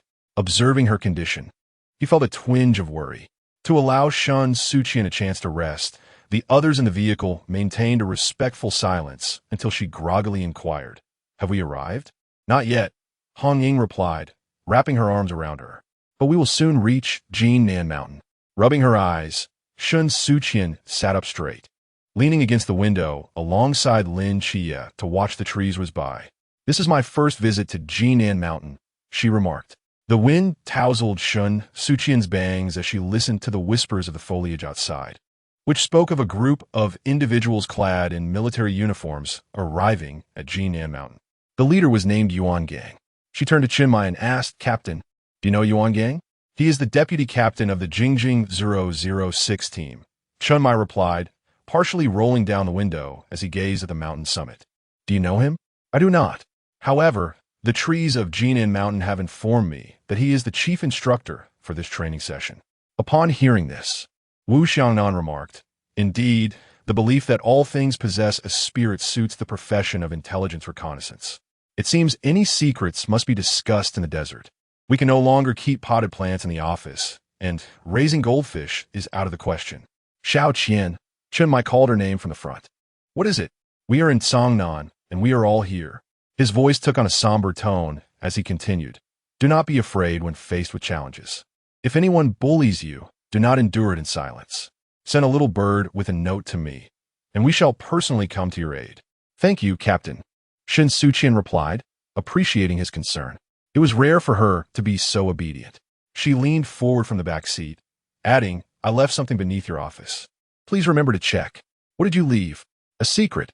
Shen Suqian refused to divulge further, and Chen Mai did not press her. He knew he would find out eventually. Upon exiting the car, Chen Mai personally retrieved the luggage for Shen Suqian and Lin Xie. Looking at the two suitcases adorned with Hello Kitty and Peppa Pig designs, he found it difficult to align with Hong Ying's taste. He patted Lin Xie on the shoulder, advising him to take good care of his cherished daughter. Look after Xiao Qian. Rest assured, Captain, Lin Xie replied, noticing Chen Mai's hesitance. He awaited some supportive words from him, but all he received was a sigh and another pat on the shoulder. Xie, strive to live well. Behind them, Wu Xiaonan's lips twitched, while Hong Ying, Si Xiaonan, and Zhao Kongsheng erupted in laughter. Even Leng Xian and Wen Qima struggled to contain their amusement. Indeed, it seemed that while boys were raised with frugality, girls were nurtured with abundance. Was there no one to speak on Lin Xie's behalf? However, this time, they had genuinely misjudged Chen Mai. He was genuinely concerned that Lin Xie might be overwhelmed. Shen Suqian's unique constitution was bound to lead to numerous troublesome situations, and even with Chen Mai's deliberate support, there would always be insurmountable challenges, such as the glaring sun. Shen Suqian cannot possibly endure an entire year of training without basking in the sun even once. If Lin Xie wishes to care for her, the journey ahead remains extensive. Moreover, Chen Mai understands that what they both must learn to adapt to is the inevitability of parting. Shen Suqian is destined to leave Songnan. Her future lies beyond this city, which has languished in dreams for the past decade. Yet Songnan, still entwined with Lin Xie, is not ready to let her go. It is hoped that this training session will enable Lin Xie and Shen Suqian to forge deeper connections with like-minded companions. While they share their lives with one another, they should not confine themselves solely to each other. Chapter 33. The chief instructor as they traversed the path leading to the training base at Jinan Mountain. Only the two of them were visible in the surroundings. Shen Suqian carried her backpack while cradling a large cloth bag in her arms. Lin Xie, on the other hand, bore the weight of their suitcases, beads of sweat forming on his forehead.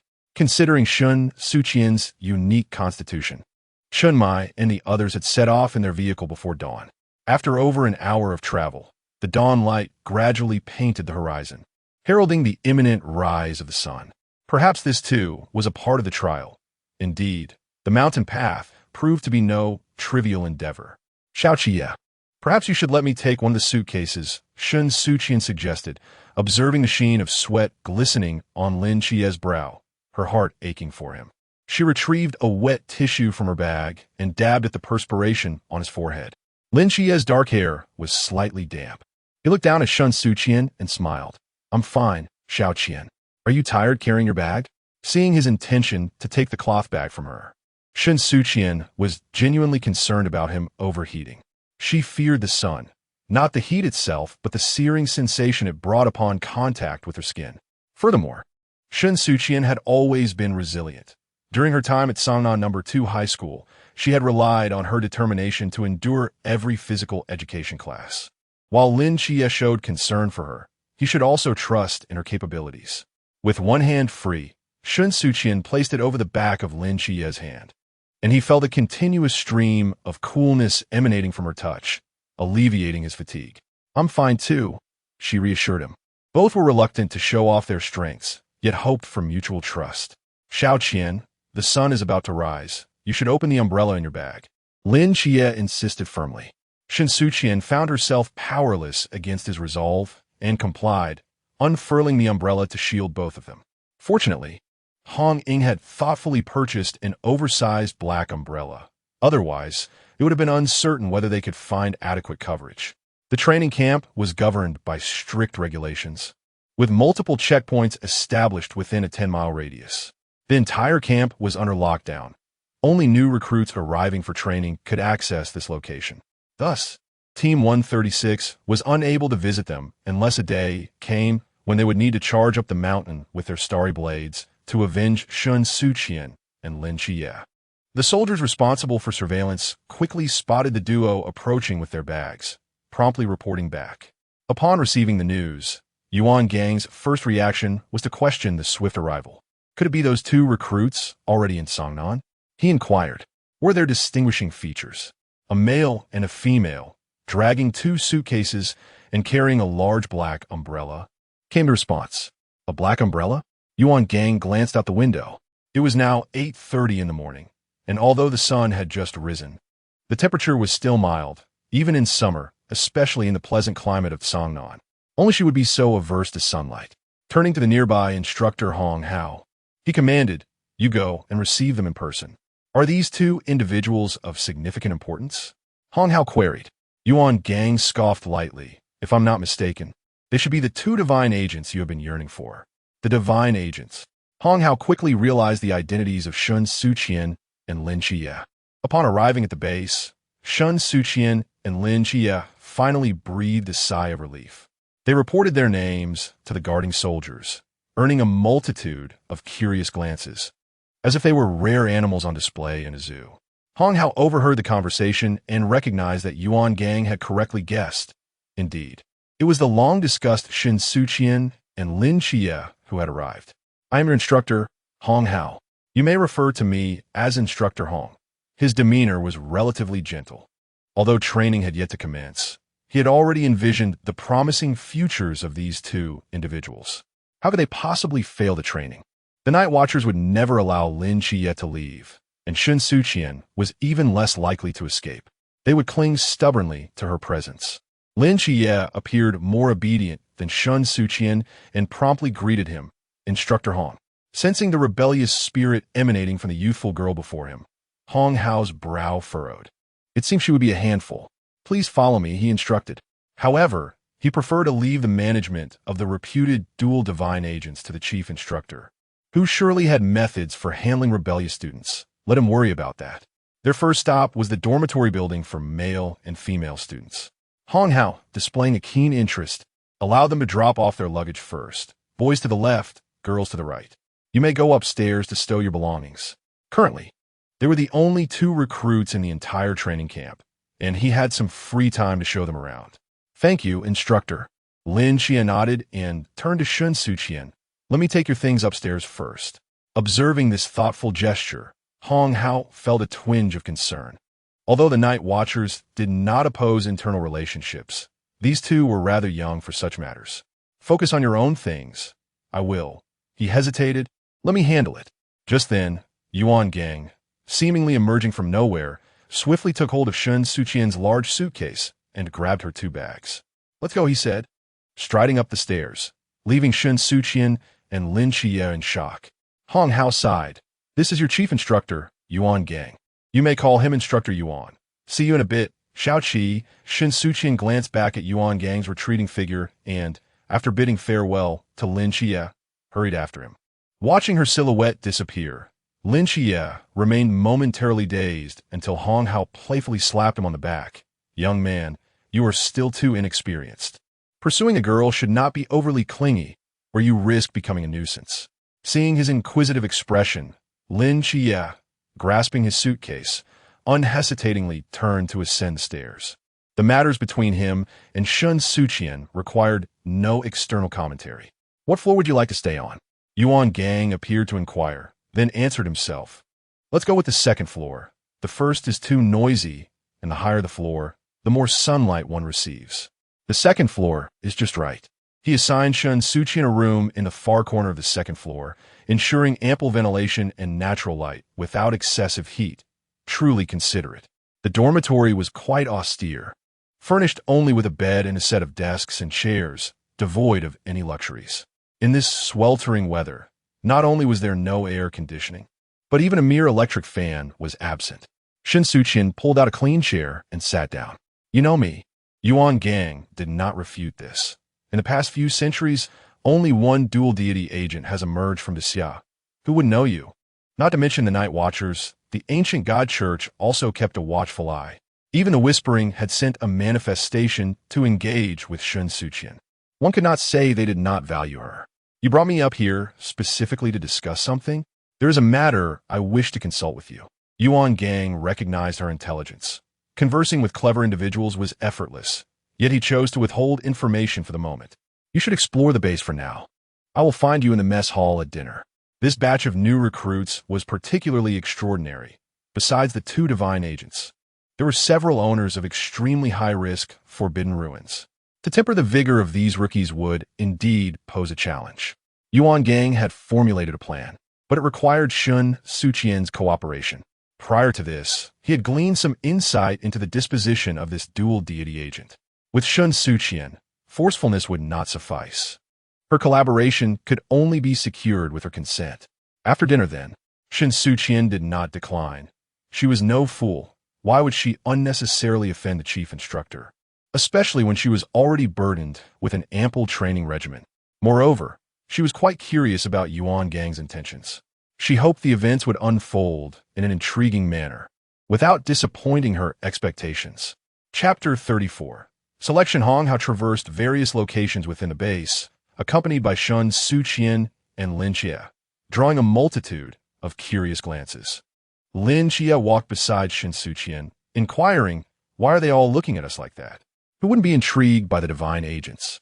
Hong Hao cast a sidelong glance at Shen Suqian, swallowing the unvoiced continuation of his thought, particularly regarding the dual divine agents. "By the way, Shen Suqian, is it true that your condition prevents you from enduring high temperatures, and that your skin cannot be exposed to sunlight?" Shen Suqian, lost in thought, returned to the present. "My skin cannot be exposed to the sun, and my internal organs must avoid high temperatures." Hong Hao pondered this. The skin issue can be easily resolved. The chief instructor has permitted you to wear some protective clothing and a mask. As for your internal organs, the cafeteria will provide you with specially prepared meals, and the water dispenser in the corner offers ice water. If that is still insufficient, you are welcome to seek me out. Shen Suqian was taken aback by their consideration. She had initially intended to endure her condition. Since the age of 5, she had grown accustomed to suffering in silence. She had always perceived herself as an abnormal being, a monster.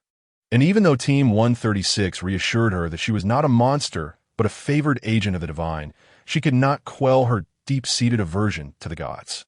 She had an unsettling feeling that the deity she encountered on the precipice of death at Chongkong Mountain was not merely Sakati.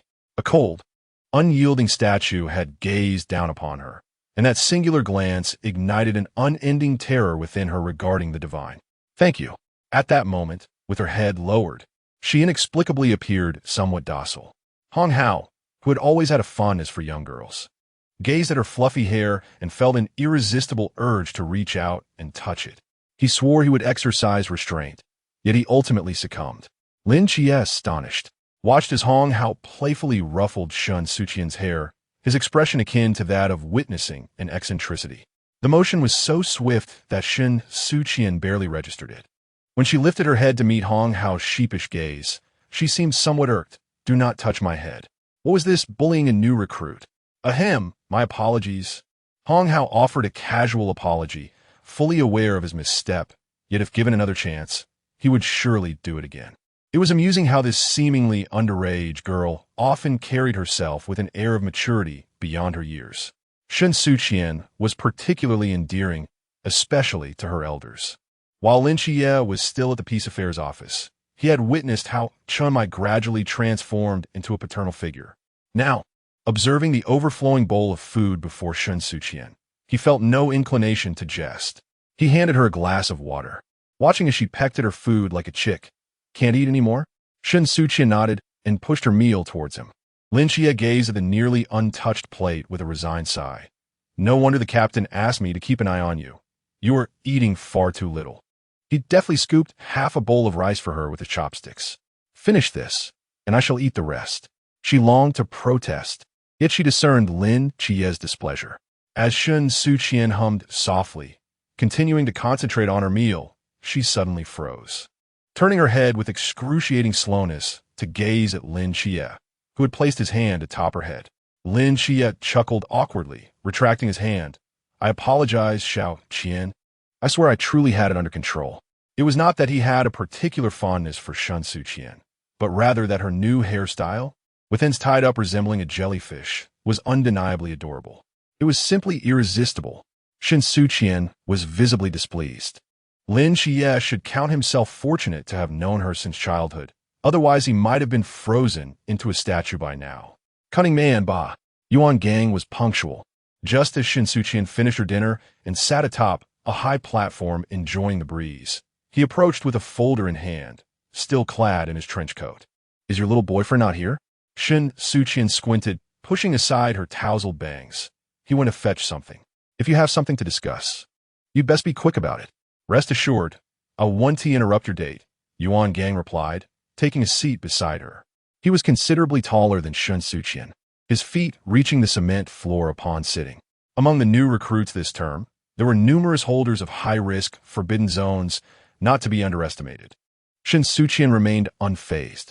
So what? You all possess talent.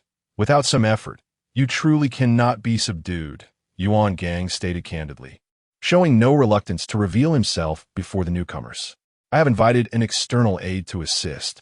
You're disclosing such a secretive plan to me now?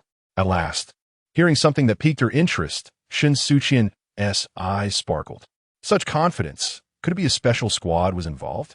Yuan Gang smiled, evading a direct answer. You and Lin Xie are both divine agents. I intend to split you into 2 teams to spar against this special squad. If you win, it will prove that you do not require training and are ready for deployment. He handed the folder he had tucked under his arm to Shen Suqian. There are a total of 240 recruits this time. Ladies first, you may select your teammates. The special squads of Daxia were shrouded in mystery. Shen Suqian had only heard of their names, but never seen them. However, having encountered Wang Mian, she ventured to guess. It won't be the faceless, will it? Yuan Gang's expression stiffened, and for a while, he was silent. Shen Suqian tilted her head. It seems I guessed correctly. This chief instructor was quite straightforward, with thick brows and large eyes that seemed incapable of deceit, even lacking the skill to argue. However, she did not anticipate that this honest-looking figure would resort to trickery. Upon glancing at the document, the most conspicuous names, aside from hers and Lin Xie's, were those of several high-risk Forbidden Zone holders. Which was superior? Qi Min, or Wanxiang Pindong. Qi Min was sequence 068, while Wanxiang Pindong was sequence 076. The sequence of the Forbidden Zones somewhat indicated their strength. The boy named Xin Qingzhu was likely stronger than the girl named Mo Li. Yet, nothing was absolute. Yuan Gang informed her. Mo Li is the heir of the Mo Sword Sect. The Mo Sword Sect? Shen Suqian's legs swayed in the air, a sight I had never witnessed before. Among this cohort of new recruits, there are not only descendants of the Mo family's Blade Sect, but also heirs of the Gongyi clan from the Luai Bagua Rei. Yuan Gang lowered his voice, almost as if he were making a sales pitch. Have you considered it? It appeared he was quite eager for Shen Suqian to select these formidable new soldiers. Shen Suqian regarded him with a skeptical gaze. Your anticipation is quite pronounced. You wouldn't be hoping I lead this group of recruits into a death match with a masked squad, would you? That would be an overestimation of my capabilities. If she were capable of defeating Wang Mian, she would have already turned him into a pig's head back in Songnan, ensuring he would be compelled to weld that mask permanently onto his face. Yuan Gang chuckled awkwardly, and seeing his sheepish demeanor, Shen Suqian was rendered speechless. Let me think it over before I inform you. From a distance, she spotted Lin Xie approaching and leaped gracefully. I'll let you know after I ponder. The ringing of the girl's bell traced an invisible wave in the air, while Yuan Gang gazed at her crimson dress. Perhaps Xiaopingge was correct. They alone represented the future of the Great Xia. They were indeed the hope of Great Xia. Chapter 35. The essence of all things. Lin Xie handed the orange juice in his embrace to Shen Suqian, saying, Instructor Hong mentioned that there are no more sodas. That's fine. Orange juice will suffice. Shen Suqian, unreserved, bit the straw. What did Instructor Yuan want from you?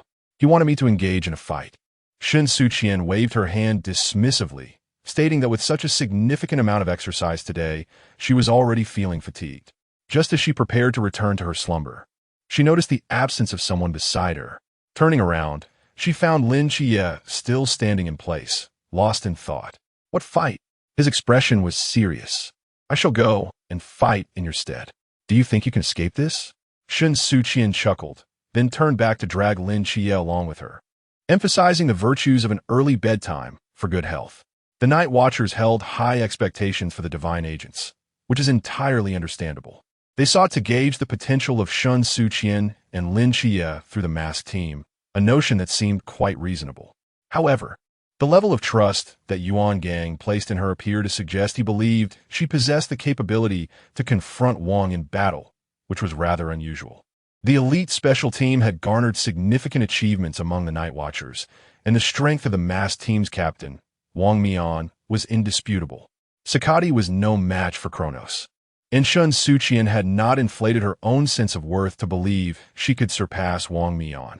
Thus, what could be the true objective of the Night Watchers? It was likely still to invoke the wrath of the Avenger, which had only manifested once before. The higher-ups among the Night Watchers wished to ascertain whether pushing Shen Suqian to the brink would summon the wrath of the Avenger. If it could indeed appear, just how formidable would this divine ruin, bestowed by the Norse god of vengeance, prove to be? Could it potentially slay a deity? The following morning, Shen Suqian's new roommate arrived. As she stood on the second-floor balcony gazing down, she observed a young girl in a sleeveless white robe tugging a suitcase, her arm adorned with several silver bracelets that jingled. When she turned her head again, the girl who had just been standing below was now right before her, with long, jet-black hair cascading down to her waist. Secured by a silver ribbon, her side strands were intricately braided into several long plaits. The new roommate appeared even more reticent than she was. Shen Suqian raised her hand in greeting. Hello, I am Shen Suqian. The girl nodded coolly. Gong Yizhua, the heir of the Gong Yi family from Luoyi City. When Yuan Gang extolled the Mo family's swordsmanship, he did so with great admiration. It spoke of the Gong Yi clan with far less enthusiasm. The Bagua formation was not particularly renowned, nor was it easy to witness its efficacy. Unlike the Bagua palm from the capital, which could strike with tangible force against adversaries. As for the present Gong Yizhua, Shen Suqian recalled that her forbidden ruin was rather unique, but in terms of ranking, it likely fell somewhere in the lower middle tier. It was uncertain how the Night Watchers conducted their rankings. Did they not realize that technology would always be the foremost productive force? Shen Suqian was confident that the potential of the forbidden ruin ranked 307, intelligent machinery, simply awaited further development. Gong Yizhua was remarkably silent, an embodiment of tranquility. Having just organized her meager belongings, she opened a thick ancient tome to immerse herself in its depths, to the extent that even the notebook beside her seemed capable of obliterating Shen Suqian's mind. Her new roommate was, astonishingly, an academic prodigy. After breakfast, Shen Suqian and Lin Xie returned to find Gong Yizhua engrossed in her studies. Following lunch, they returned again to discover her still buried in her books. Even after a nap that lasted until dinner time, Shen Suqian found that her roommate was still absorbed in her learning. Unable to contain her exasperation, she sighed, "Roommate, you are incredibly diligent." She and Lin Xie considered themselves industrious, going for evening runs on the track and occasionally encountering Yuan Gang and Hong Hao Yuan, who would accompany them in sword practice. Yet they could not compete with Gong Yizhua's fervent love for study. Shen Suqian witnessed Gong Yizhua produce a pristine notebook, filling its pages with ink. Pausing her writing, the girl at the desk did not lift her gaze, replying, "Because I am too weak. Only by exerting 10,000 times the effort of others could one hope to bridge the innate gap imposed by the Forbidden Ruin sequence." Gong Yizhua spoke with earnest intensity, but Shen Suqian scoffed. The Forbidden Ruin sequence is a construct of humanity. Yet, who determines the criteria for such classification? Ink smudged onto the back of her hand. Gong Yizhua's expression melded surprise with a hint of sarcasm. "Shen Suqian, I know you. You are the dual deity's agent." There was a sense of unwillingness, perhaps jealousy, in her tone. She mused that throughout her life, she would never attain such heights of achievement as Shen Suqian. With both hands braced against the bed frame, Shen Suqian leaped down from the upper bunk, narrowing the space between herself and Gong Yizhua. Beyond the divine ruins, Humanity's ranking of the Forbidden Ruins was merely a reflection of the strengths and weaknesses of their current bearers. Yet who was to say that those who came before were lacking, and thus the present must follow suit? It is not the Forbidden Ruins that are flawed, but rather the humans who inhabit them. Shen Suqian's Forbidden Ruins, All Things of Spirit, ranked 601st. Regarded by most night watchers as merely a tool for nurturing flowers and grasses, utterly ineffectual. She was not the first to awaken, yet she alone had harnessed the potential of this Forbidden Ruins. Previous awakeners had only used All Things of Spirit to communicate with Flora, deeming their Forbidden Ruins an inconsequential waste, unwilling to invest time in unlocking its limits. Thus they remained oblivious to the truth. Humans are also living beings. As long as All Things of Spirit extends mental threads within the human mind, speaking is unnecessary. It facilitates the exchange of battle strategies among teammates, enhancing their cooperative abilities. This, on the battlefield, is undeniably paramount. Shen Suqian was destined to be the strategic mind of the team, and it was evident that there were indeed intelligent individuals among the Night Watchers. Far away in the capital, Xiaopinga had already recognized this truth. Rewind one day. Shen Mai returned to his office with a mix of pride and emotion.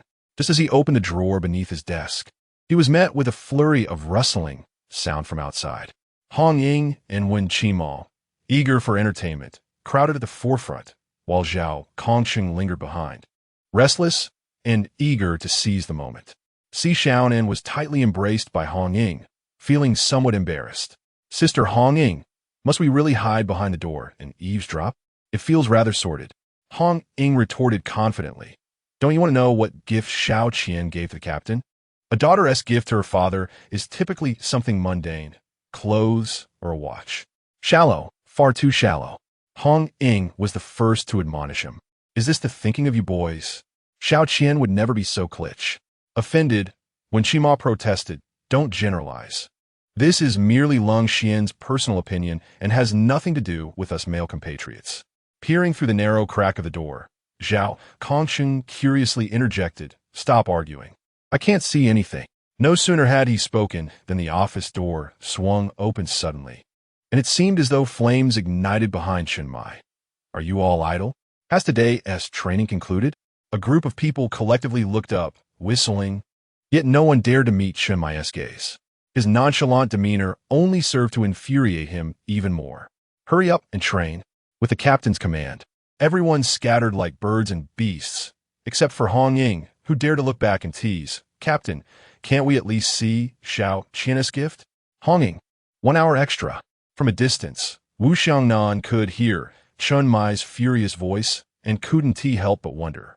It seemed Xiao Qian's gift did not please this old father. Little did he know, Shen Suqian had affixed a thick heart made of flowing banknotes to him, using strong adhesive. Such waste, such extravagance. He had never seen a child so prodigal. Chen Mai was seething with rage. It was at this moment that Xiaoping Ji's call came through. What is it? Chen Mai's tone was fierce, as if he were about to confront someone. There was a brief silence on the other end. Have you been shot? Why so angry? Do you want me to give you a free reading? Get to the point. Chen Mai had lost all desire for pleasantries. If Shen Suqian appeared before him now, he would surely beat him up. Fine, a 1T beat around the bush. Have you closely observed Shen Suqian's Forbidden Ruins? All things have spirits. Chen Mai's anger paused. Is something amiss? I reviewed the previous report on the ghost-faced king incident, and I discovered that Shen Suqian likely connected Zhao Kongsheng's brainwaves through All Things have spirits, allowing him to transmit thoughts into his mind, or rather, spiritual threads. There have always been many awakeners of All Things have spirits, yet none among them are particularly strong. They only utilize the Forbidden Ruins for communication among plants and trees. Thus, even though Team 136 values Shen Suqian, they focus solely on Absolute Zero and Avenger's Fury, completely overlooking the existence of All Things of spirits. Xiaoping Ji's voice was somewhat agitated, but Shen Suqian is different. Chen Mai is not a fool. He quickly grasped the implication. You are contemplating that if Shen Suqian could establish a connection among numerous Night Watchers through a single mental thread, forging a bridge of communication between them, It might facilitate the resolution of mysterious events far more efficiently than the current method of having a solitary team of night watchers stationed in a city to handle all enigmatic occurrences. Chapter 36. Commander, after the mist descended, mysterious events have proliferated. Yet the awakened individuals from the Forbidden Ruins constitute only a minuscule fraction of the citizens of the Great Xia. This discrepancy has resulted in a perennial shortage of skilled personnel within the Night Watch organization. When a mysterious incident occurs locally, the verification process by the police, followed by layers of reporting and eventual dispatch of a response team from the Night Watch headquarters, proves excessively sluggish, leading to unnecessary casualties. To address this issue, the Night Watch has stationed a team in each city across the Great Xia, tasked with managing the mysterious occurrences within their respective urban locales. The configuration of a local team resembles that of character classes in a game, requiring a blend of support and offensive capabilities alongside reserve members. However comprehensive the configuration may be, confronting the diverse vulnerabilities of the mysterious ultimately necessitates brute force to prevail. Do not misconstrue this brute force as mere physical strength. Rather, it refers to the formidable power of the Forbidden Ruins and the innate mental fortitude of the Night Watch members. Take, for instance, the mountain demon that emerged in Huaihai City 3 years ago. Its elusive movements and aptitude for cloaking itself within the shadows of the forest rendered it nearly impossible to locate. Its claws, sharp and lethal, could eviscerate a human with a mere swipe, making it a formidable adversary. The Station Night Watch team expended considerable effort to eradicate it, suffering significant losses. Not only was their captain severely injured, but 2 members also tragically perished at its hands, alongside 17 innocent bystanders. In truth, the mountain demon harbored a fear of firecrackers. Had the intent not been to eliminate it, even ordinary humans could have easily driven it away. The vulnerabilities of certain mythical creatures are apparent, with proper coordination. Even those ranked 600 and beyond within the Forbidden Ruins could be effectively dealt with by the Night Watch. You propose to transform the Night Watch's methodology for addressing mysterious events from stationary presence to a mobile deployment. Shen and Xiaoping, having known each other for many years, quickly grasped the implications of this suggestion. Indeed, the Night Watch has faced a talent shortage over the years, with the station teams varying greatly in competency. Concentrating all personnel at headquarters would significantly alleviate the scarcity of manpower. For example, should a mysterious event arise in Songnan, the local police could verify and report the relevant clues regarding the incident, followed by the intelligence analysis team deducing the true identity of the mythical creature wreaking havoc in the city. Ultimately, the most suitable team of Night Watch members could be selected by Shen Suqian, stationed in the capital, to collaborate in eliminating the mystery. In this manner, less hazardous mysteries could be managed by other Night Watch members, thereby reducing the pressure on specialized teams and alleviating the issue of manpower shortages, a multifaceted solution. The matters reported by the police are relatively straightforward to resolve, as communication is both convenient and rapid. However, have you contemplated how the Night Watch members in the capital can reach the site of the mysterious occurrence with utmost swiftness? Chun Mai shattered Xiao Pinga's idyllic reverie, asserting that what you propose is merely a concept. Without a solution to the distance issue, it will forever remain unrealized. If a mysterious event were to transpire in Songnan, by the time personnel from headquarters arrive, the citizens of Songnan would likely be lost. It would be better if Team 136 remained stationed here. Xiaoping fell silent, anxiously tugging at his already sparse hair. If only there were a teleportation array. Chen Mai scoffed. Stop reading so many fantasy novels. Your mind is being warped by them. Struck by the biting criticism from his friend, Xiaoping felt utterly deflated, yet he refused to relinquish his thoughts. The issue of distance could surely be resolved. Gritting his teeth in defiance, he insisted to himself that his idea was not flawed. Shen Suqian was a born commander. Xiaoping had a change of heart. Such a precious and valuable individual as Shen Suqian should not be subjected to the old practice of being sent back to Linjiang City for training. He ought to be summoned to the capital immediately to be personally instructed. Gong Yizhuo was stirred by Shen Suqian's words, yet she remained silent. The dormitory fell into a sudden hush, and to ease the tension among the roommates, Shen Suqian took the initiative to invite. How about this, roommates? Would you like to join us for dinner? You mean you? And my good friend Lin Xie. Observing her excitement, Gong Yizhuo was clearly skeptical. It can't be your boyfriend, can it? As she spoke, she closed her ancient tome and notebook, standing up resolutely. You are strong, but I will not concede. Her bright eyes glinted as if she were challenging Shen Suqian. Even if you were to join the special team in the future, I will not yield. Gong Yizhuo had endured defeat for 17 years. She could accept failure, yet she would never resign herself to it. Why think so far ahead? Shen Suqian gently pushed her shoulder, urging her forward. Is the special team really that great? It is indeed a special team. Gong Yizhuo glared at her, finally displaying a hint of playful spirit.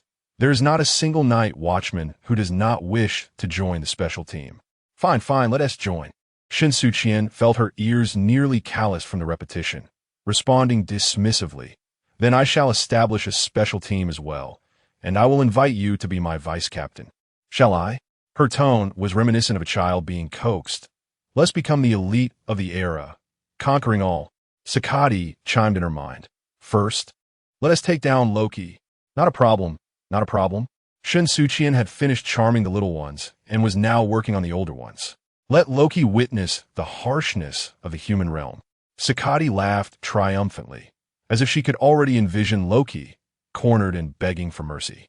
Meanwhile, Gong Yizhuo's fervent gaze remained fixed on her. Shen Suqian had merely spoken in jest, yet she took it to heart. Very well. If you establish a special team in the future, I shall be your vice captain. Shen Suqian was a dual divine agent. Her future was far beyond this moment.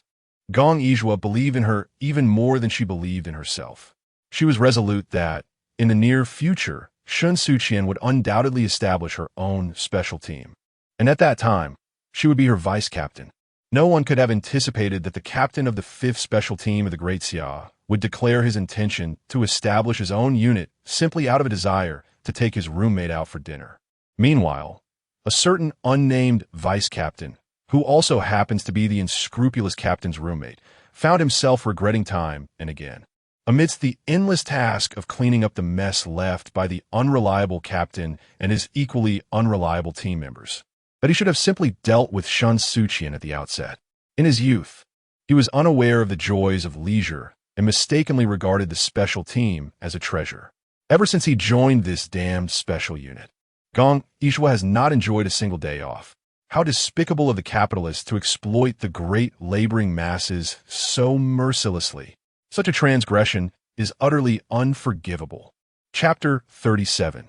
The bet Gong Yizhuo was exceedingly diligent. After a stroll outside, Shen Suqian and Lin Xie returned to their dormitory, only to find her still engrossed in an ancient tome. With a sigh, Shen Suqian expressed her exasperation. Roommate, what drives your relentless dedication? It was not that she disapproved of hard work. Rather, she had seen the records pertaining to the Gongyi family that Yuan Gang had provided her. Among them, Gong Yizhuo was deemed the most ineffectual member. This ineffectiveness encompassed more than just the ranking within the Forbidden Ruins sequence or the realm of mental prowess. It also referred to her inability to sketch a complete formation. Since her enlightenment at the tender age of 6, Gong Yizhuo had failed to produce a singular satisfactory formation in the ensuing 11 years, rendering her the lowest scorer in each family assessment. In her quest for validation, Gong Yizhuo sat resolutely beneath the lamp, having perused the family's ancient scriptures no fewer than 200 times. Her comprehension of formations surpassed even that of her elders. Yet she remained incapable of crafting a formation that met her own standards.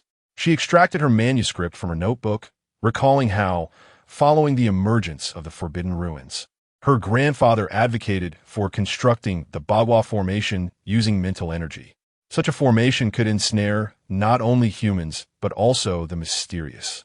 Shen Suqian pulled up a chair beside her, remarking, "It sounds rather like a fantasy novel. Yet, with the Forbidden Ruins manifesting, isn't that fantastical enough?" Indeed, it echoed the supernatural elements described in all fantasy literature, relying on otherworldly forces to create formations. Did he succeed? Shen Suqian inquired earnestly. Gong Yizhua silently shook her head and laid another manuscript drawn by her grandfather upon the table. He failed, leaving this world with unfulfilled aspirations. After his passing, my father dismissed his ideals, and the family abandoned such absurd notions. But you have inherited his beliefs, Shen Suqian smiled, pointing out the similarities between the two manuscripts. You believe mental energy can be infused into formations. I cannot, Gong Yizhua lamented, her sorrow seemingly steeped in a millennium of despair.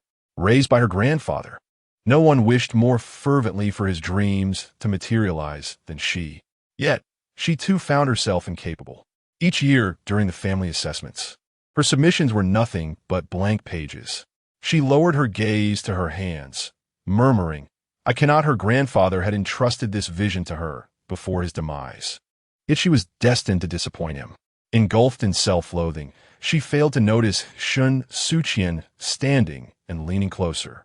Gentle hands cradled Gong Yizhua's face, prompting her to look up, her tear-filled eyes meeting a visage of striking beauty. Shen Suqian offered a soft smile, her eyes brimming with acceptance and admiration for Gong Yizhua. They call you worthless, yet I believe you are a genius. Gong Yizhua, do you wish to triumph? Meeting Gong Yizhua's gaze, Shen Suqian inclined closer, their eyes locking in a moment of shared understanding. Two children, both once overlooked by their parents, found their destinies intertwining at this very instant. After a lengthy 11 years of defeats, surely it is time for Gong Yizhua to secure a victory. When Shen Suqian found Yuan Gang, he had just emerged from the bath and was evidently startled to be confronted at the bathhouse entrance. You girl, do you not know how to avoid creating awkward situations?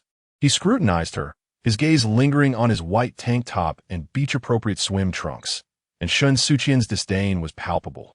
No wonder you wear a trench coat. It seems this is your true style. Yuan Gang's forehead twitched with irritation. What are you talking about? One does not seek out the Three Treasure Hall without a purpose. Speak, what do you need? I'm here to inquire about the members of the masked team. Shen Suqian mimicked Yuan Gang's previous posture, tucking the folder under her arm. I mean, Instructor Yuan, you wouldn't withhold such information from me, would you? Why come to me now? Are you so unconcerned about your adversaries? Well, I am here now, aren't I? Shen Suqian, lacking patience, urged him to hurry. Why is a young lady in such a rush? Yuan Gang feigned annoyance. Yet he was considerate enough not to withhold information from Shen Suqian.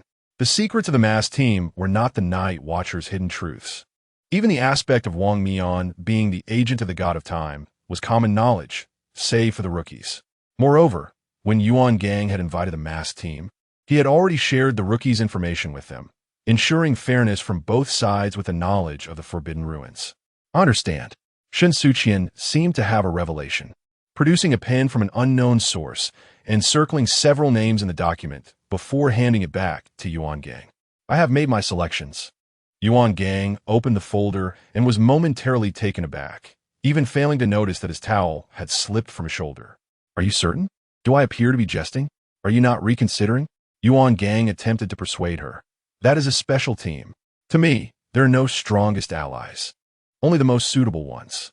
Shen Suqian smoothed the creases of her dress, tightening her coat around her.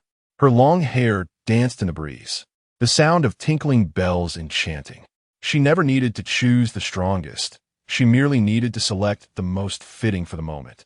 Those exceedingly perilous Forbidden Ruins could be left to Lin Qiyi. With a radiant smile, brimming with confidence, she declared, even without ultra-high-risk teammates, I can still triumph.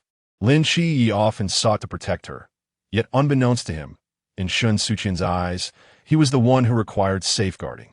Yuan Gang, lost in thought, eventually sighed in resignation, foregoing any insistence that Shen Suqian change her teammates.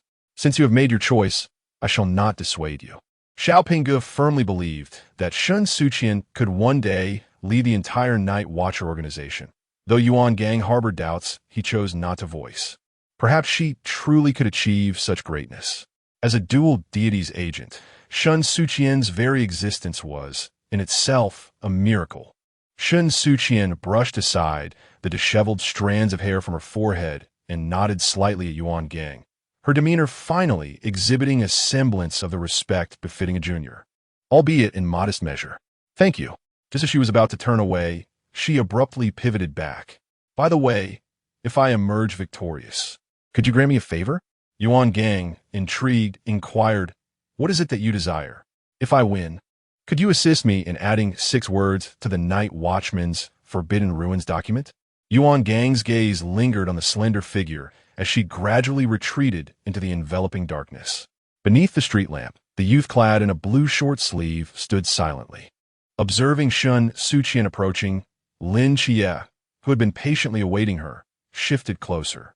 Under the soft glow of the lamp, the blue attire and the red dress stood side by side, casting intimate shadows that intertwined. Ultimately, they grew more distant.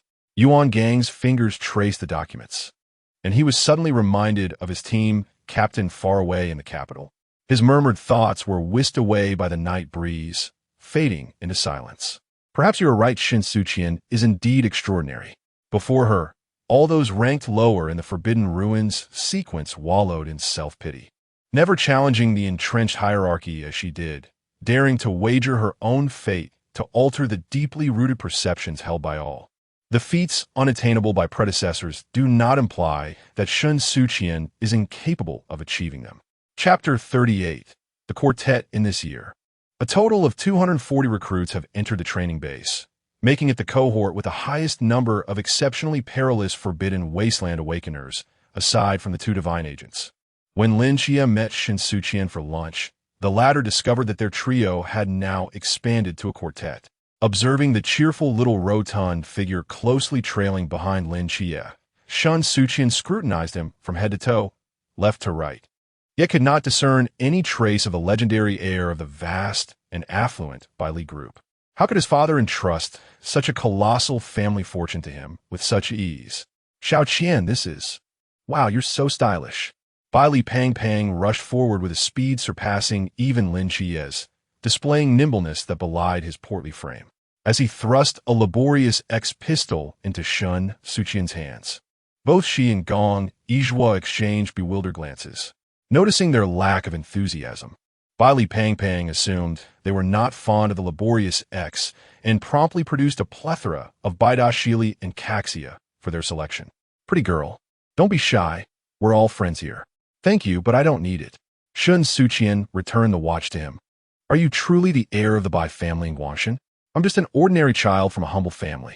Bai Li Pang attempted to maintain his amiable persona, but Shen Suqian was far from convinced. She had perused the profiles of all recruits. How could she fail to recognize someone who looked exactly like their identification photo? She was not face-blind. "Xiaoqi, let us go." Shen Suqian pressed her neck, feeling as though she had not slept well the previous night, as if her neck had become stiff. Uncomfortable? Lin Xie perceptively noticed her discomfort and extended his hand to massage her neck in place of Shen Suqian. "Did you manage to spread the bedding the captain provided?" "I did, but it seems the pillow isn't high enough." Shen Suqian regretted once more. Had she not joined the Night Watchers, she would be sleeping in her luxurious bed that resembled a trampoline, rather than on the hard cot in the dormitory. "I will ask Instructor Hong tonight if he has any cotton." Watching the 2 figures walk ahead, seemingly oblivious to their surroundings, Bai Li Pang could hardly believe that his roommate had abandoned him so easily, without even a backward glance. "What's going on? Prioritizing romance over friendship?" Bai Li Pang grumbled, while Gong Yizhua had long grown accustomed to such behavior.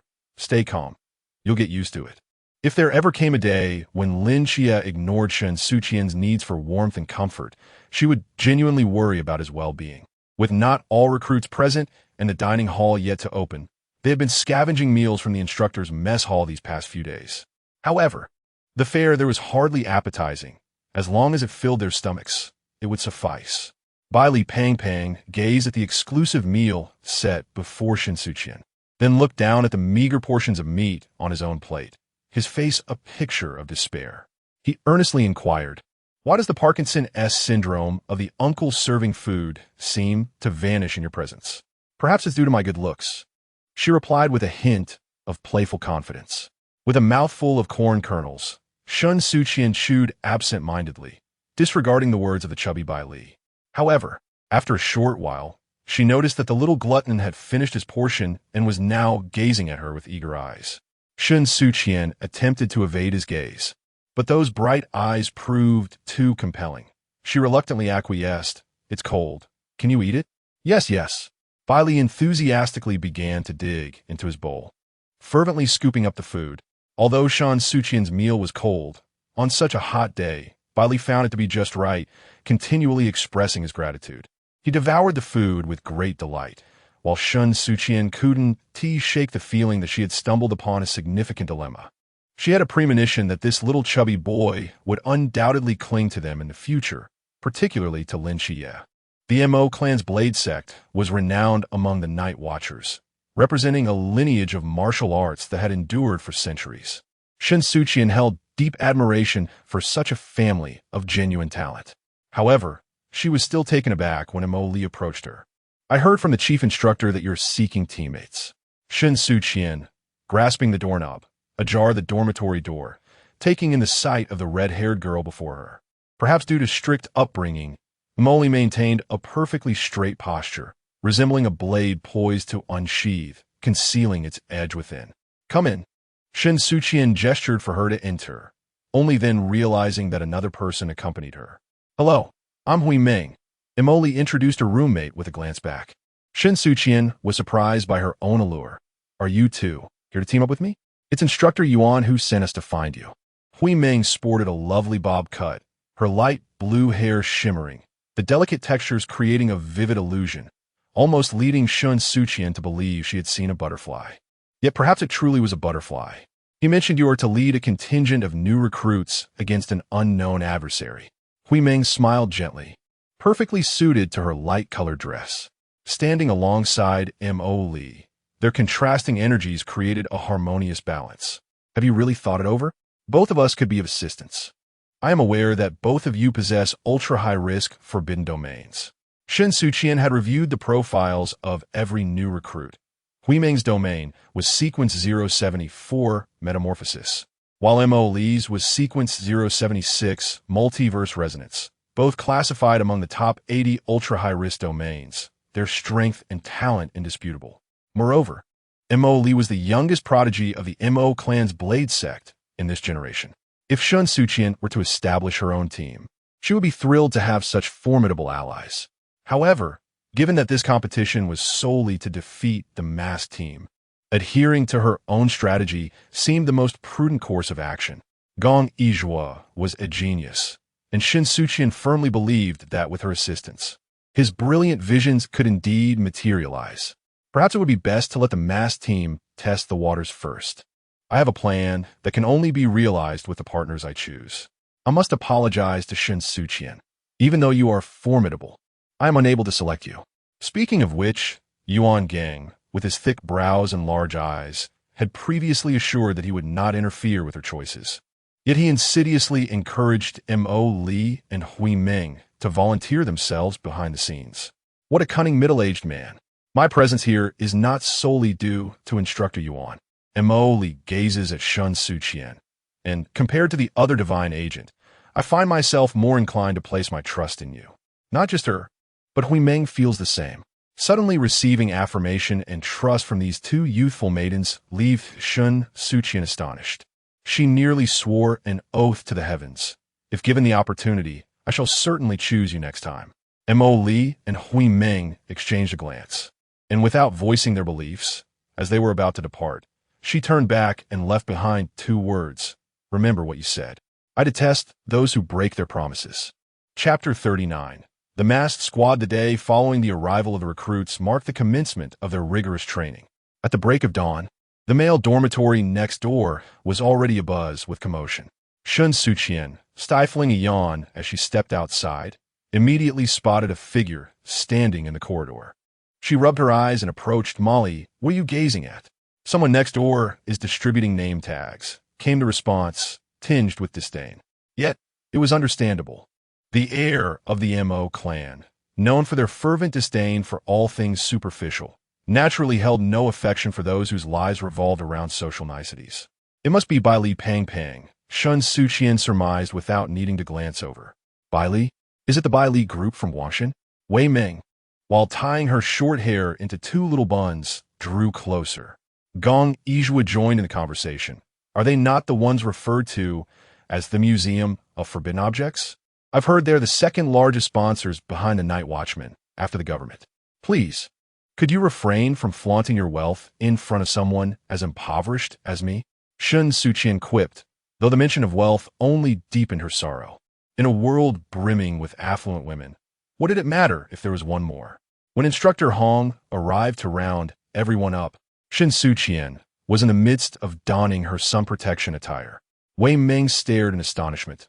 Your sun protection routine is rather extreme. Isn't it? Observing Shen Suqian, completely covered from head to toe, she stifled a laugh. You will surely be the most conspicuous among all the recruits. Molly remarked sharply, sun protection. It's quite unappealing. Gong Yizhua averted hergaze.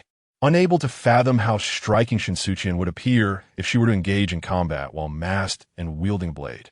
In stark contrast to the disorganized and undisciplined recruits, the instructors stood tall and imposing. Naturally, the fully armored Shen Suqian attracted considerable attention. The four of them, along with the tardy Lin Xie and Bai Li Pang, occupied a central position in the crowd, albeit towards the back. Yet it did not hinder their ability to hear the instructor's admonitions.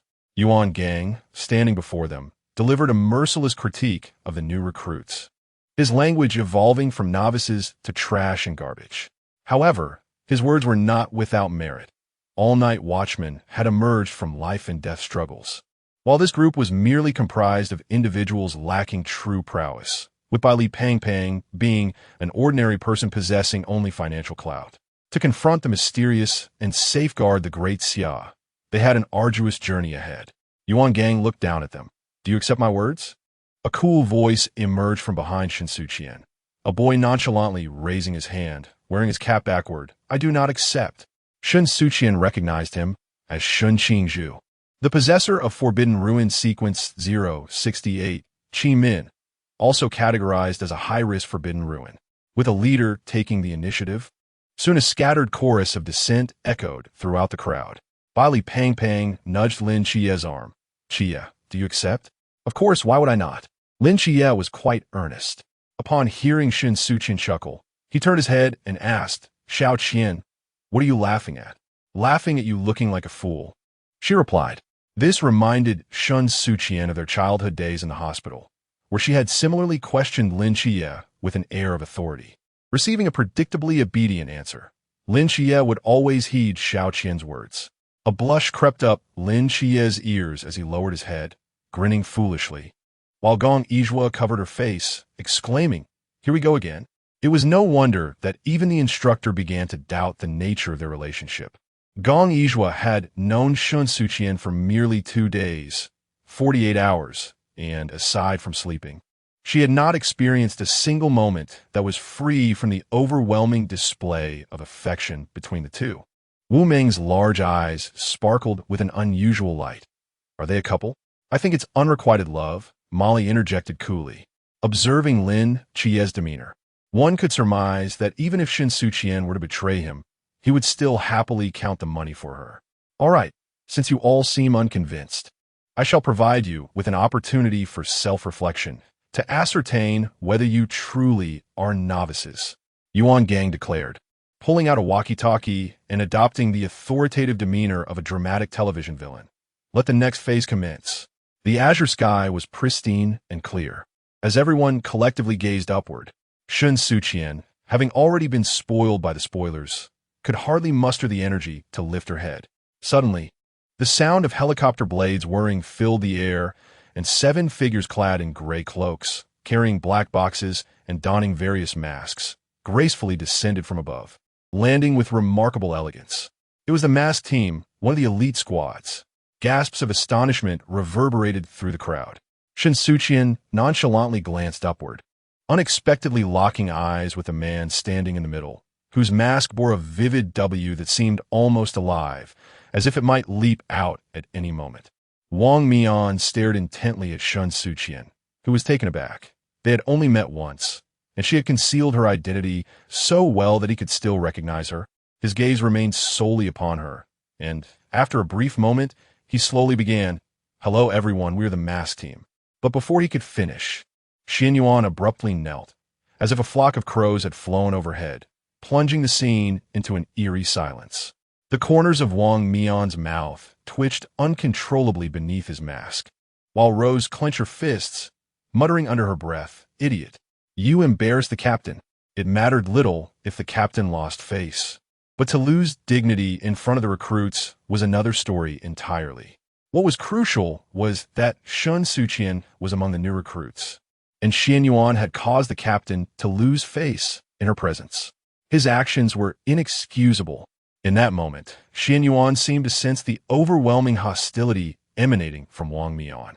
In a stroke of inspiration, he bowed to the recruits and exclaimed, "Shen Yuan of the mass team wishes you all a prosperous new year." With that, he quickly rose, his expression devoid of emotion, adopting an air of utmost seriousness as if nothing had transpired. Shen Suqian laughed. She truly laughed. The moment he knelt had not been a time she intended to find humor, but witnessing Xuan Yuan's quick-wittedness, she felt as if she had embarrassed Wang Mian in his stead. Upon perceiving the pair of smiling eyes, Wang Mian's fists clenched in resolve. Regret washed over him.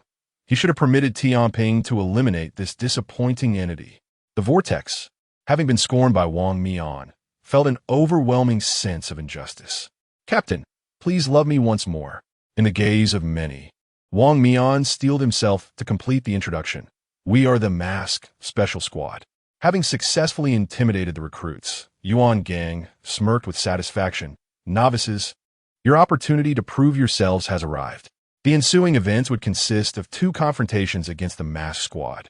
The first match involved 228 recruits battling against the Mask. Within 4 hours, regardless of the means employed, as long as they could unmask any member of the Mask Squad, victory would be theirs should they triumph.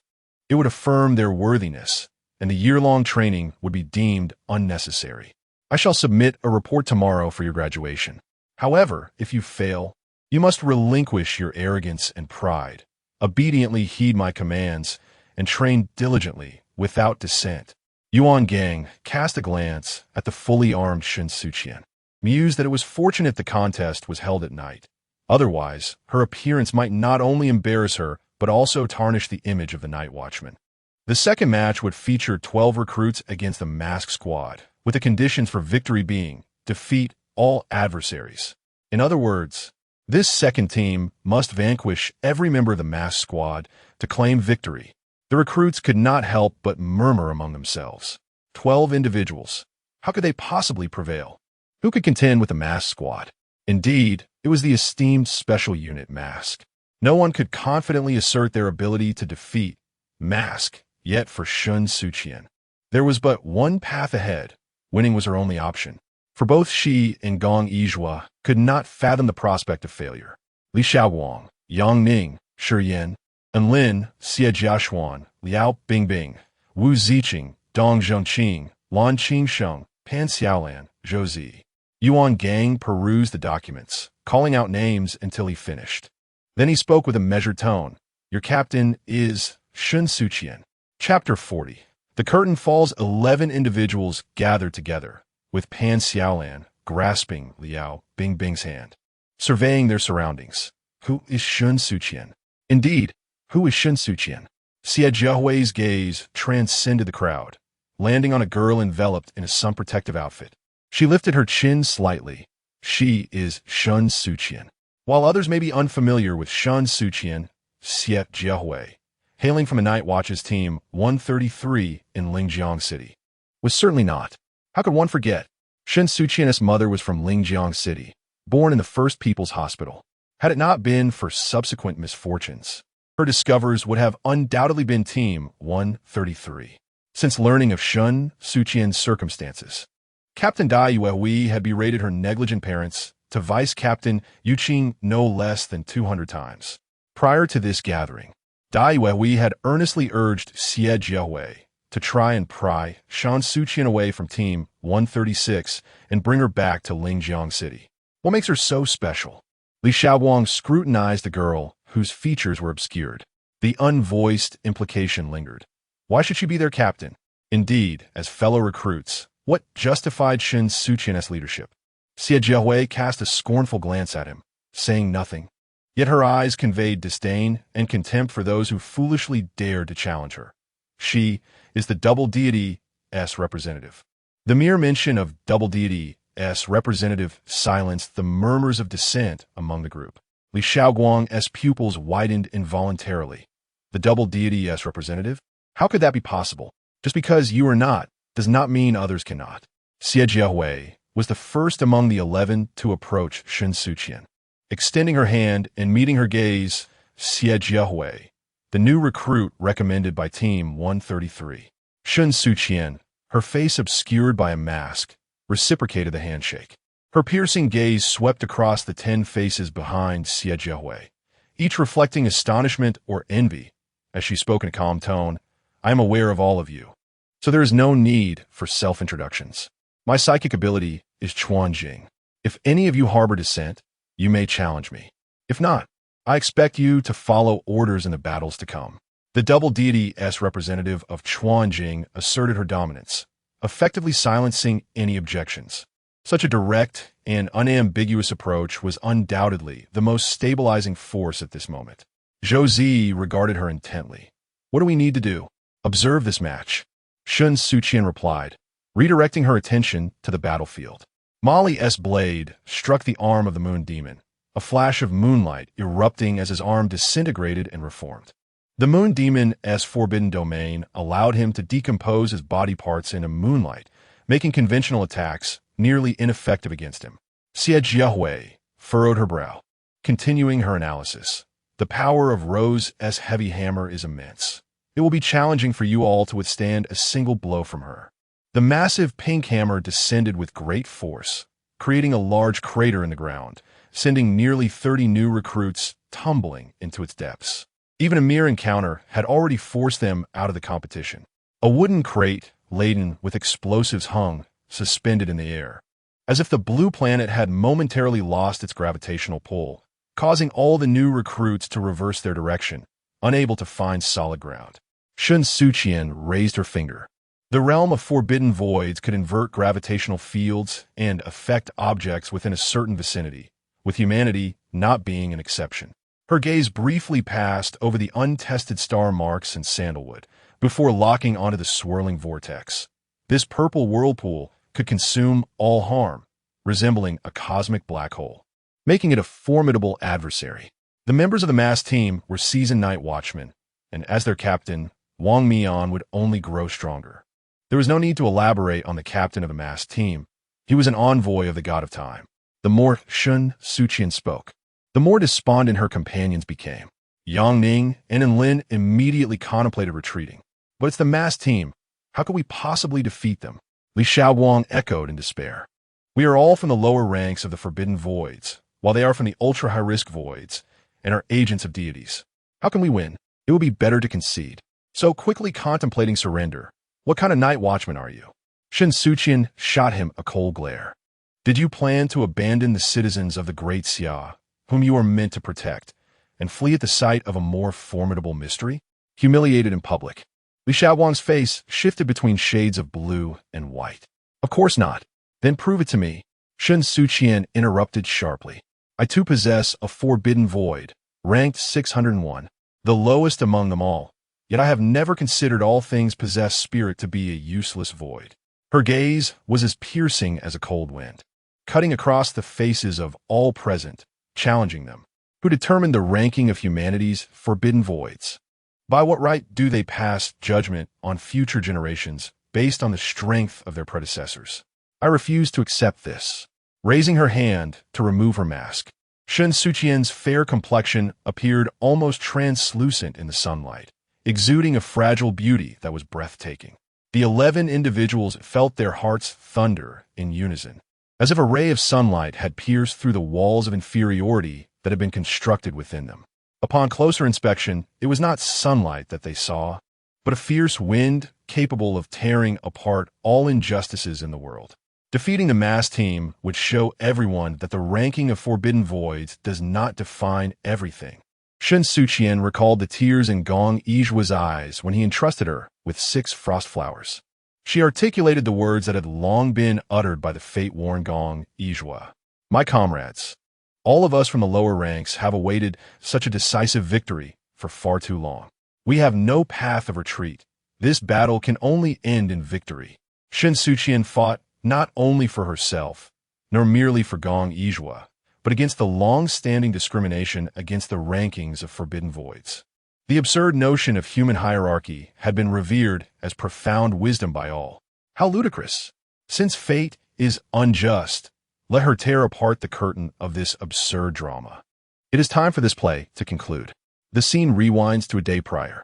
In the dormitory, Gong Yizhua presented 6 mechanical crystals designed to resemble flowers to Shen Suqian, her face adorned with a joyful smile. You were right. I truly succeeded. I always said you were a genius.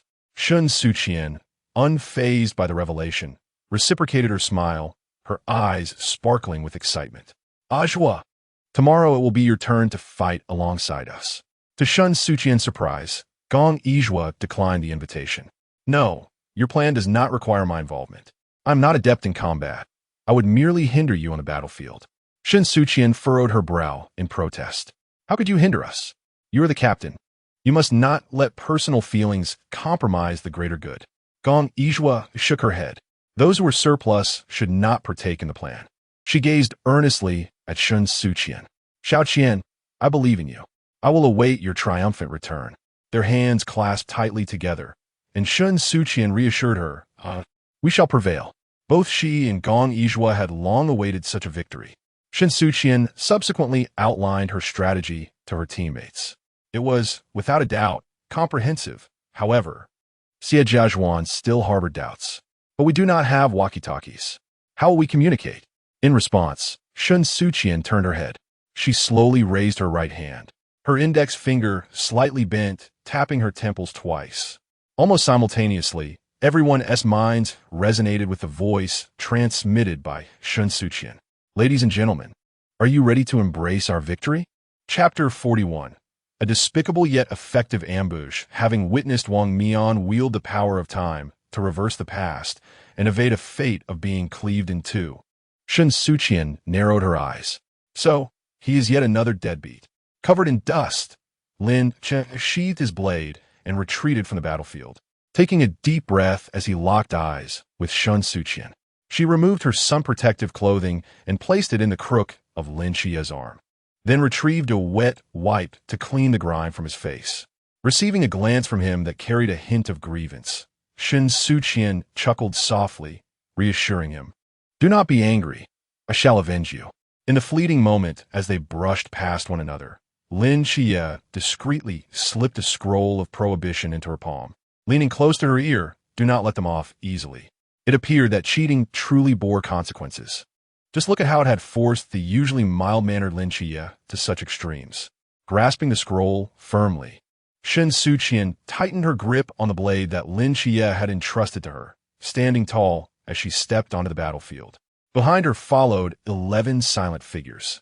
Gong Yizhua and Molly stood side by side, watching the slender silhouette, when they heard the ever-optimistic Hui Ming suddenly declare, I believe that Xiaoqian will take her revenge for us.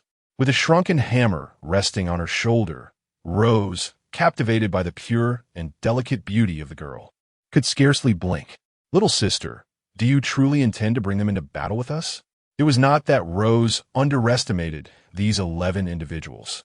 It was merely that even though the mass team had suppressed their mental prowess to the level of a lantern, Shen Suqian, wielding only the strength of a lantern, accompanied by these new recruits, would not stand a chance against them. My teammates are the best, Shen Suqian smiled, issuing a directive in her mind. Proceed according to the plan. Xie Jiashuan expressed her concerns. Captain, can you truly hold off Wang Mian, Rose, and Vortex alone? Shen Suqian scoffed. With Wang Mian's demeanor, he won't make a move unless he is cornered. She had long realized that Wang Mian regarded them with disdain. He was far too formidable. As an agent of the god of time, his path had been remarkably smooth, causing him to forget that underestimating the enemy is a grave error in warfare. In the group chat, others were present, and both Sakati and Valley were surprisingly quiet. Wu Ziqing stood atop the ruins of the dormitory, slowly extending her arms. A white mist, seemingly emerging from nowhere, gradually enveloped all members of the masked team. Vortex reached out to touch the intangible fog. Is this it? It was no wonder he felt so relaxed. The sequence 611 of the Forbidden Ruins, known as pure white mist, possessed no lethal power and merely obstructed their vision. Yet, they had once slain entities of immeasurable realms. Even if their sight was obscured, it would not hinder their actions. Captain, I'm going to reap. Moon Ghost, eager to rectify past humiliations, was ready to make a bold move. As his figure vanished, Vortex sought to escape Wang Mian's line of sight as well. Captain, I'm going to. Tian Ping, feeling exasperated, lamented, these two are so overconfident. Rose teased, Tian Ping, you're simply too cautious. She enlarged the hammer and swung the iron chain, casually selecting a direction to smash a large pit, emitting the typical laughter of a villain. Little sister, here I come. Wang Mian sighed, feeling utterly helpless against the intermittent bouts of motherly affection exhibited by Chong Wei. In the previous match, her target was Molly, and now it was Shen Suqian. In truth, Wang Mian did not underestimate Shen Suqian as she might have thought. Quite the contrary, he held this opponent in high regard. Wang Mian understood the uniqueness of the dual deity agents and recognized Shen Suqian's intelligence. Her logical reasoning was astute. If she did not possess absolute confidence, she would not rashly propose this confrontation. He had always been generous in extending the utmost respect to worthy adversaries and was willing to draw his weapon for such foes. He reached for the Yuan. Wang Mian lowered his head, catching a glimpse of a piece of tape affixed to the Yuan in the faint light of the mist. As he touched it, he was suddenly struck with amusement. Again, it turned out that it was not tape at all, but rather a forbidden item from the Bailey family, known as the Sealing Scroll. The Bailey family was aptly dubbed the Museum of Forbidden Items, a title not without merit. The Yuan they gifted Wang Mian, enhanced by the temporal divine ruins, rendered it nearly invisible to ordinary individuals, even to the blade energy he wielded. As long as he held the Yuan, Wang Mian could utilize the power of the Chuan realm, even if his mental energy was suppressed to the level of a candle. Fortunately, the Sealing Scroll could seal the Yuan, transforming it into an ordinary knife. If one could approach Wang Mian and seal the Yuan, it would significantly diminish his combat capabilities. While Wang Mian's swordsmanship was formidable and his battle experience extensive, Lin Xie had exerted considerable effort to affix the Sealing Scroll. And Shen Suqian's swordsmanship was not even on par with Lin Xie's. However, one must not forget, she was a bug. Yuan Gang and Hong Hao stood before the large screen, watching the ultra-clear drone navigate through the mist, relaying battle footage. Acknowledgements are due to Gong Yizhua for modifying the drone, enabling it to operate within the Forbidden Ruins. Intelligent machinery is indeed remarkable. Upon seeing Shen Suqian produce the Sealing Scroll, Hong Hao felt a twinge of concern. Even with the scroll, it would be challenging for Shen Suqian to approach Wang Mian.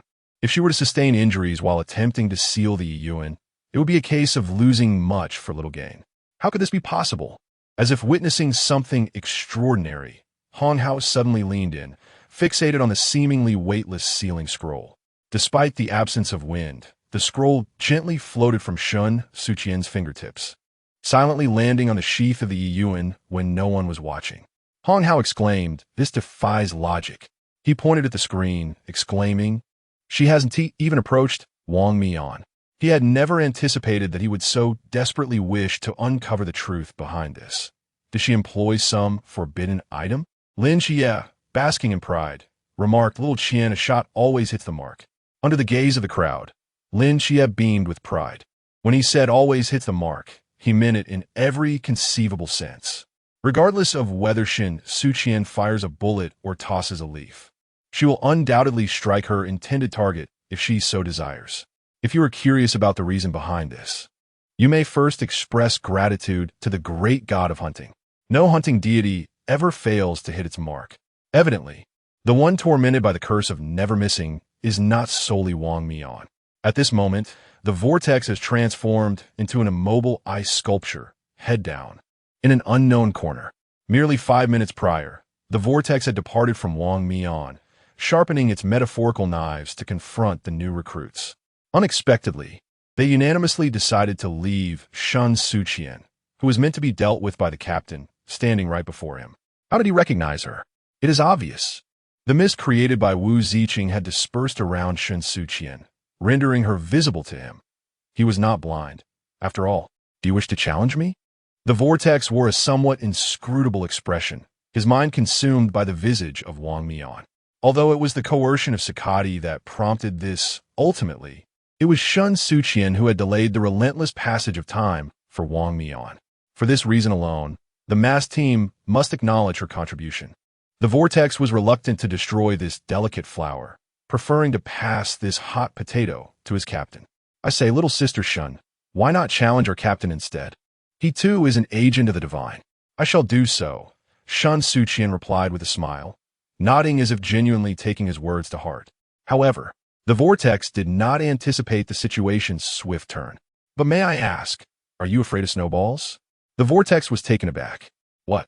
No sooner had he spoken than a snowball, perfectly matching the size of his face, hurtled towards him and struck him squarely on the face, an impeccable fit. Amidst the white mist, an ice sculpture silently toppled backward, freezing the vortex's astonished expression. Shen Suqian leaned down to gaze at him. I did not finish speaking. I will seek him out after I deal with you. A sudden ambush may be dishonorable, but it proves to be remarkably effective. Chapter 42. The gale cradling the frost flower bestowed upon them by Shen Suqian. Pan Xiaolan gritted her teeth and sprinted forward with remarkable effort and speed. The forbidden realm she possessed was indistinguishable from that of Lan Qingsheng, Dong Zhengqing, and Lin, Yang Ning, and Shi Yan. Such a probability was rare, yet not entirely implausible. Ultimately, the Forbidden Realm sequence 612, known as speed, merely enhanced one's velocity. This was already among the last few of the Night Watcher's Forbidden Realm arrangements. However, Shen Suqian had enlightened them that speed was not a mere waste, and the fundamental reason for her selection of them was precisely speed. Not only were Shen Suqian and Gong Yizhuang unwilling to accept this, but Pan Xiaolan felt the same. No one relishes being labeled as worthless. She had exerted herself to rise from the impoverished and backward Antak County, bearing the captain's hopes, not merely to serve as a backdrop for these favored elites with superior, forbidden realms. Hearing the distant cries of Li Xiaoguang amidst the mist, reason urged Pan Xiaolan to fulfill the task assigned by Shen Suqian. Yet, who would not yearn to be a hero? More critically, although Li Xiaoguang was selfish, petty, and had succumbed to profound insecurity, transforming into arrogance that allowed him to despise everyone, he was an essential cog in the plan, and he could not afford to falter. Redirecting her course, Pan Xiaolan bit her lip and dashed towards the source of the screams. The air in her lungs felt constricted, almost overwhelming her with the urge to gasp, yet she held back. She understood that she could not contend with the rose and must not be detected by her.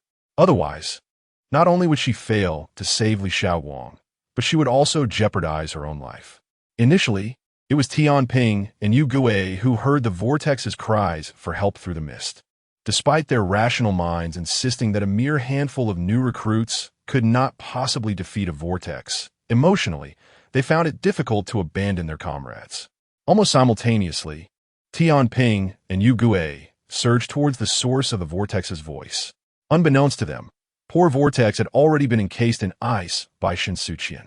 Within the fog, vortex stood, seemingly unharmed, prompting Tian Ping and Yu Gui to exchange glances before approaching him and complaining in exasperation. You fool, aren't you fine? Why are you making such a fuss? Tian Ping had long grown accustomed to the eccentricities of vortex and Yu Gui, finding his role as deputy exhausting. Since you're all right, let's continue harvesting the new recruits. Among them, 6 possessed speed, darting about like rabbits, utterly elusive. They can only hide from us, Yu Gui scoffed.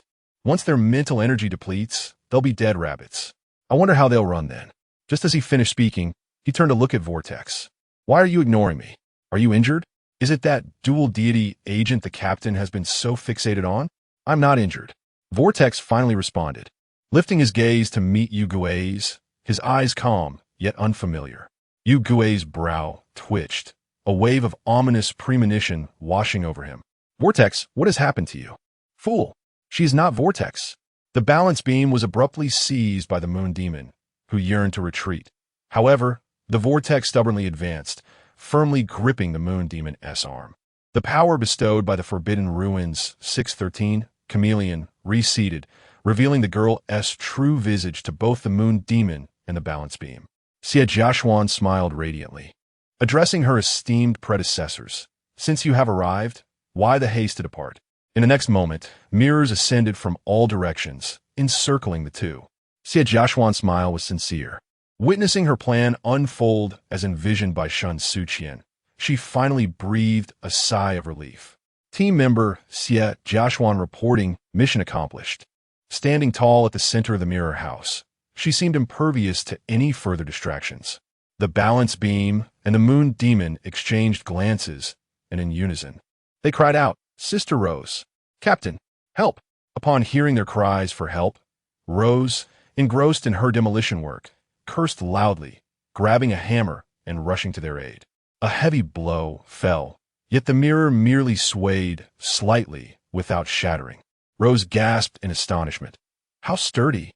A mere summoning mirror of the Lantern Realm possesses such formidable strength? The moon demon and the balance beam, desperate to rescue the vortex, overlooked the fact that among the 12 individuals, one was the Forbidden Ruins Sequence 613 chameleon, capable of assuming the appearance of any person it had encountered.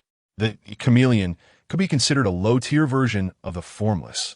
However, its limitations were evident. Xie Jiaxuan, being of the Lantern Realm, could only disguise herself as a vortex of the same realm. Had the mass team not suppressed their mental prowess to the Lantern Realm during this confrontation, the moon demon and the balance beam would not have been so easily deceived. It could only be said that Shen Suqian had once again exploited a loophole. Though they had called for help, the trapped moon demon and balance beam still endeavored to escape. Gravity shift. The balance beam rotated his palm, attempting to reverse the positions of the three ensnared in this spatial confinement. Yet, even so, they remained trapped within the sealed confines created by the mirrors. Do not waste your efforts. We are surrounded by mirrors, and beneath our feet lies yet more buried mirrors. Xie Jiaxuan steadied herself against the mirror, having nearly vomited from the abrupt 360 rotation. Observing her composed demeanor, the moon demon inquired curiously, "Why are you so calm? Are you not afraid we might tear you apart?" "The hostage is not me, but rather you," Xie Jiaxuan replied with a slight smile, neither fully amused nor dismissive. "Moreover, my task has already been fulfilled. Even if you eliminate me, you too shall remain trapped." As she spoke, she extracted a deck of playing cards from her pocket. "Since there is no escape, shall we play?" The balance beam suddenly seemed to connect the dots, murmuring, "The owner of the Forbidden Ruins Sequence 610, Summoning Mirror, Josie, can only manifest illusions of the Lantern Realm. She could not conjure such a multitude of mirrors to ensnare us without assistance. I recall that the rookie, Liao Bingbing, possesses the Forbidden Ruins Sequence 609 copy." Xie Jiaxuan neither confirmed nor denied, allowing them to speculate. "If you choose not to play, so be it," the moon demon vehemently retorted. "Who said we were done playing?" He nudged the balance with his elbow and asked, "Are you in?" "Of course," came the reply. Thus, the three of them sat cross-legged and began playing cards. As they played, the balance, ever inquisitive, interjected, "Who conceived of your entire scheme? It's so insidious, leaving one utterly defenseless." This time, Xie Jiaxuan did not keep them in suspense. The captain, Yu Gui, sprang into action as if seizing on a weakness to report. "I knew it was her. The divine agents are all wicked. First Lin Chia, then Shen Suqian, each more cunning than the last." The balance shot him a glance, reminding him, the captain is also a divine agent. After a moment of silence, Yu Gui genuinely inquired, "Is the captain truly a good person?" The balance fell completely silent. However, he was curious about another question. "How did you manage to collaborate on the plan when you didn't know each other before? What did you use for communication? Walkie-talkies?" Not only the balance, but Hong Hao was also intrigued by this query. Once again astonished by the new recruits' seamless teamwork, Hong Hao slammed his fist on the table. "A bunch of rookies, and they truly gained the upper hand. An exceptional commander is far more crucial than a group of formidable soldiers. Yuan Gang, seated in his chair, pressed his hand against the armrest, reflecting that on the battlefield, the commander serves as the brain of the team, its very core. And Shen Suqian embodies that core, irreplaceable and indispensable. Hong Hao turned to Yuan Gang.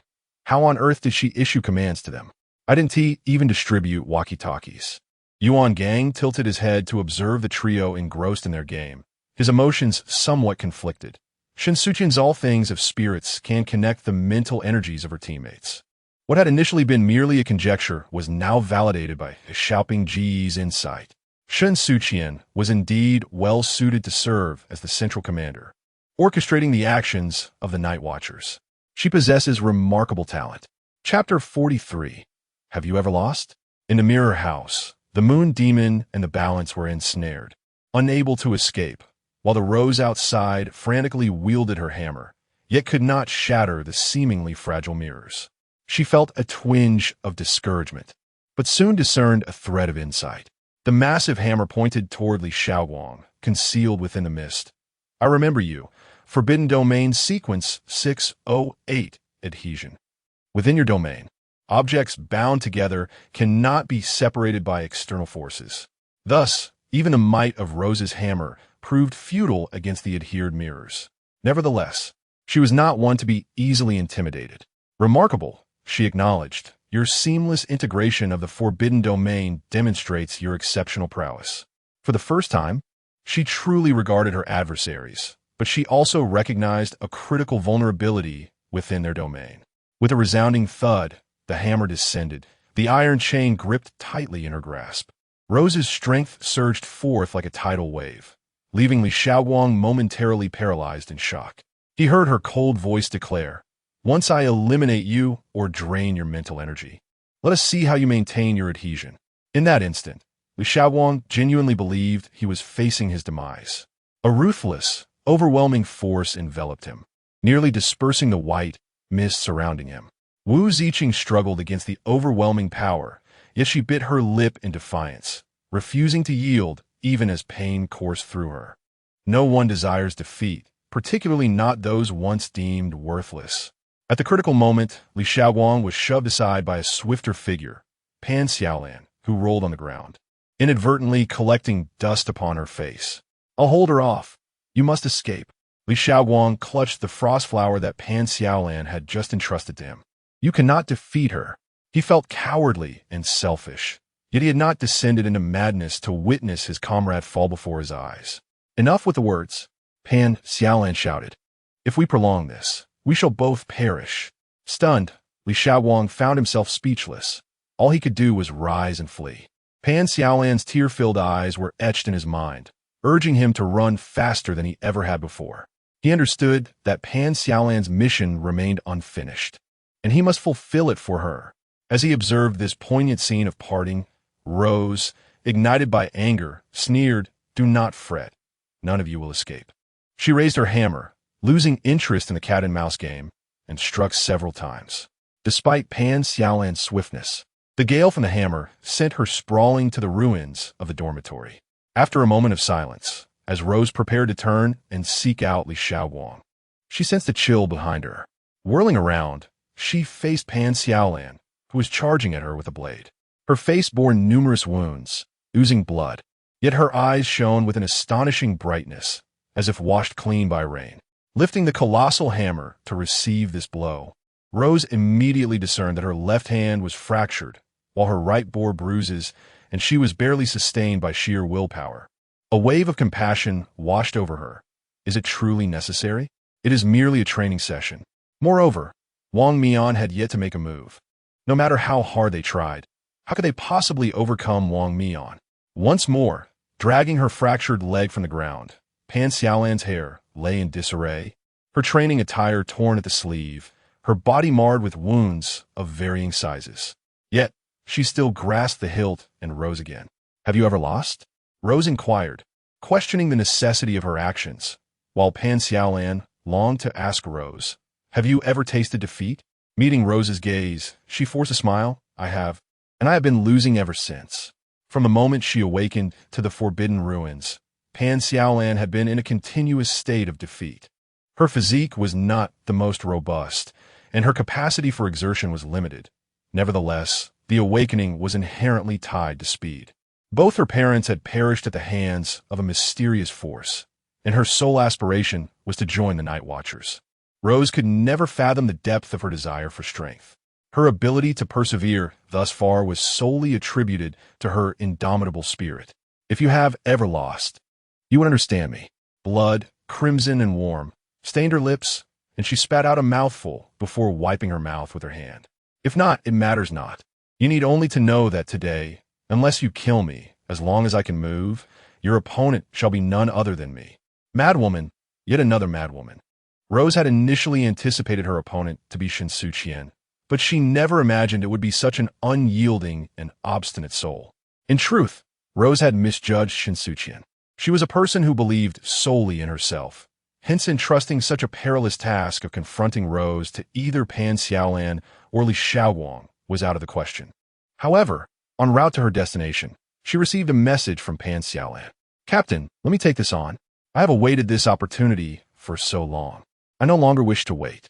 The chance to battle the special team was not one that came easily. Had it not been for Yuan Gang's assistance, Pan Xiaolan might never have had the opportunity to confront the special team at all. She had long yearned for this day. Her mind had never been clearer. "Captain, trust me. I can hold her off." Trust, such a beautiful word. Shen Suqian rarely placed her faith in others, especially not in temporary teammates she had met only a few times. Naturally, she was suspicious, always observing the world with a scrutinizing gaze. Yet in this moment, she felt moved. "We all believe in you." No sooner had she spoken than the group chat erupted with 9 messages in unison. "Xiaolan, we all believe in you." After a prolonged silence, Li Xiaoguang finally spoke. "Captain, let me take on the task for Pan Xiaolan. I will succeed." He was not an awakened, one of unparalleled speed, but he understood the significance of this frost flower in his arms. Thus he dared not delay even a moment and ran with all his might. Pan Xiaolan was risking her life to buy him time, and even if it meant crawling, he would reach the designated location. The group chat had never been so lively, with voices rising and falling in a harmonious cacophony.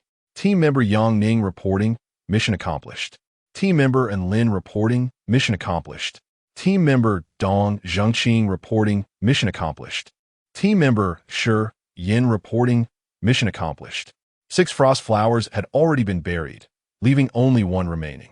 Amidst the mist, Li Xiaoguang charged recklessly, having already lost 3 team members when Wang Mian finally took action. The time for Yi Yuan's seal had expired.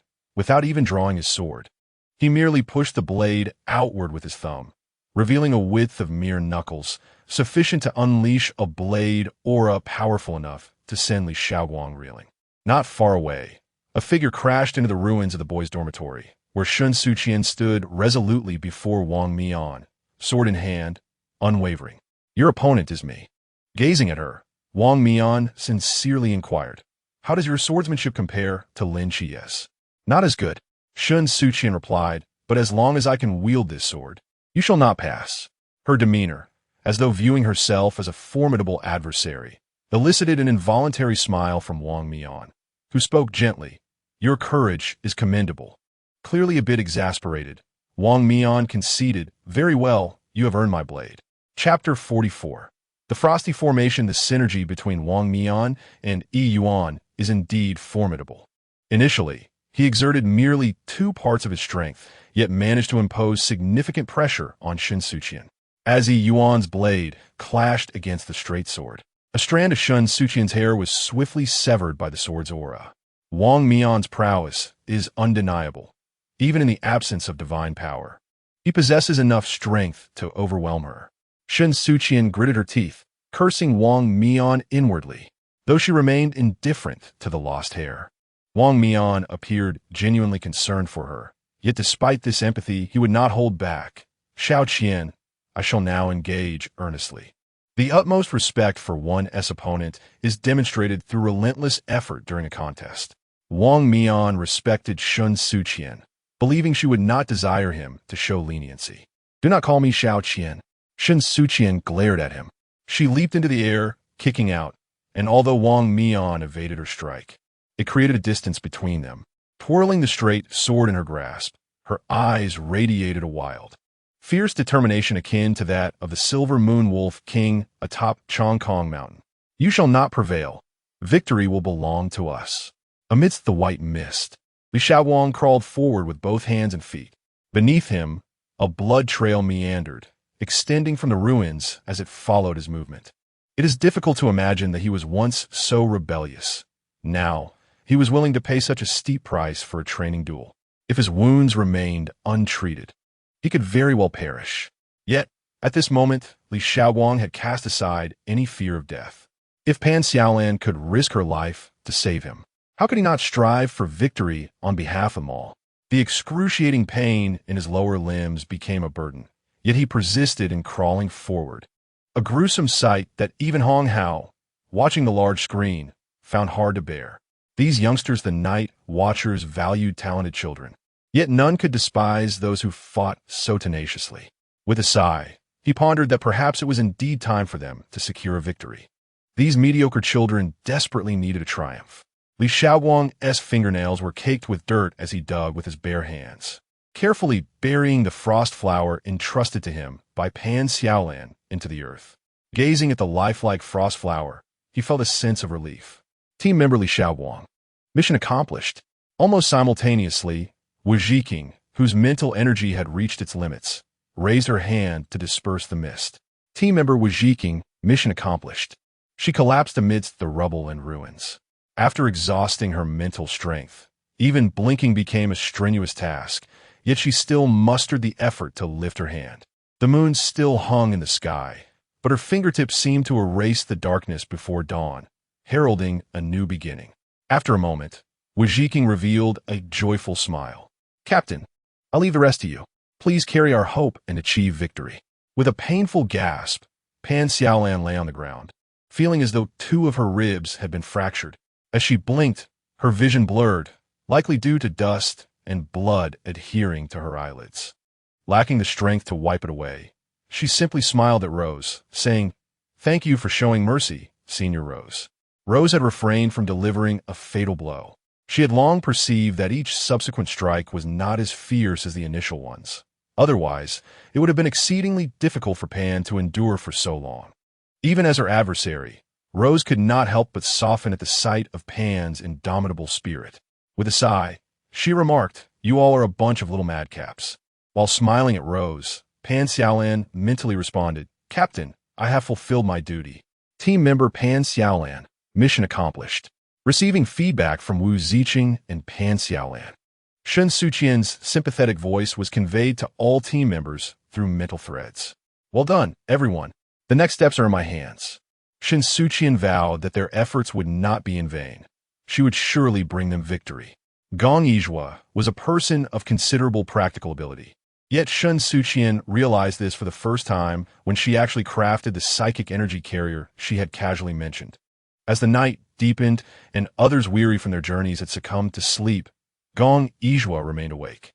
With her palm resting on her grandfather's manuscript, Shen Suqian suddenly inquired, "Have you ever considered that the reason psychic energy cannot be integrated into formations is due to the improper selection of participants and instruments for your experiments?"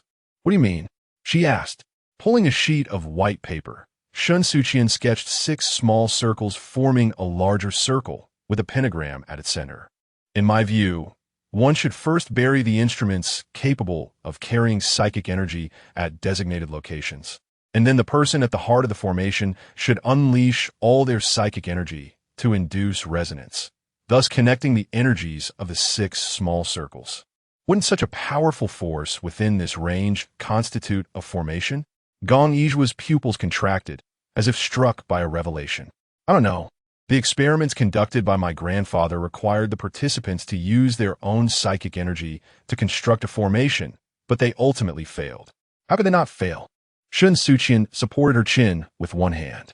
Given the intricate and complex nature of formations, constructing a powerful one solely from the psychic energy in one's mind would require at least a state of boundlessness or even a Klein realm. How could the Gong family, with such an unreliable idea, expect to enlist the time of a busy Klein realm expert for their experiments? Unless Gong Yizhua could demonstrate her own worth. The Watchers had no time to squander. Yet, if the heart of the formation had been pre-buried, the individual ultimately controlling the formation would merely need to release their psychic energy to evoke resonance. Wouldn't that be simpler? She could never comprehend why adults insisted on complicating simple matters. It was simply that instruments capable of carrying psychic energy were hard to find. She felt she had never heard of such a thing. Shen Suqian was preoccupied with the instruments. Yet Gong Yizhua was even more concerned about the one who would activate the formation. I can craft the instruments, but it requires the extension and coverage of spiritual energy, something not everyone can achieve. If you are willing, why not allow me to give it a try? Shen Suqian smiled at her. I believe I can bring your vision to fruition. On the night when the plan of Yuan Gang was revealed, Gong Yizhua inquired of Shen Suqian, how do you intend to secure victory? Having already tested the conduits of spiritual energy, Shen Suqian exhibited no trace of anxiety. I have a plan, albeit somewhat extreme, and it necessitates a group of trustworthy allies. What can I do to assist? Gong Yizhua refrained from posing further questions, instead asking what more she could do for Shen Suqian. The evening breeze tousled Shen Suqian's hair as she turned to meet the gaze of the girl clad in white robes. All you need to do is watch me claim victory. Gong Yizhua had already rendered her considerable assistance. Now, all that remained was for her to witness the triumph that would be brought home. Chapter 45. The General that evening.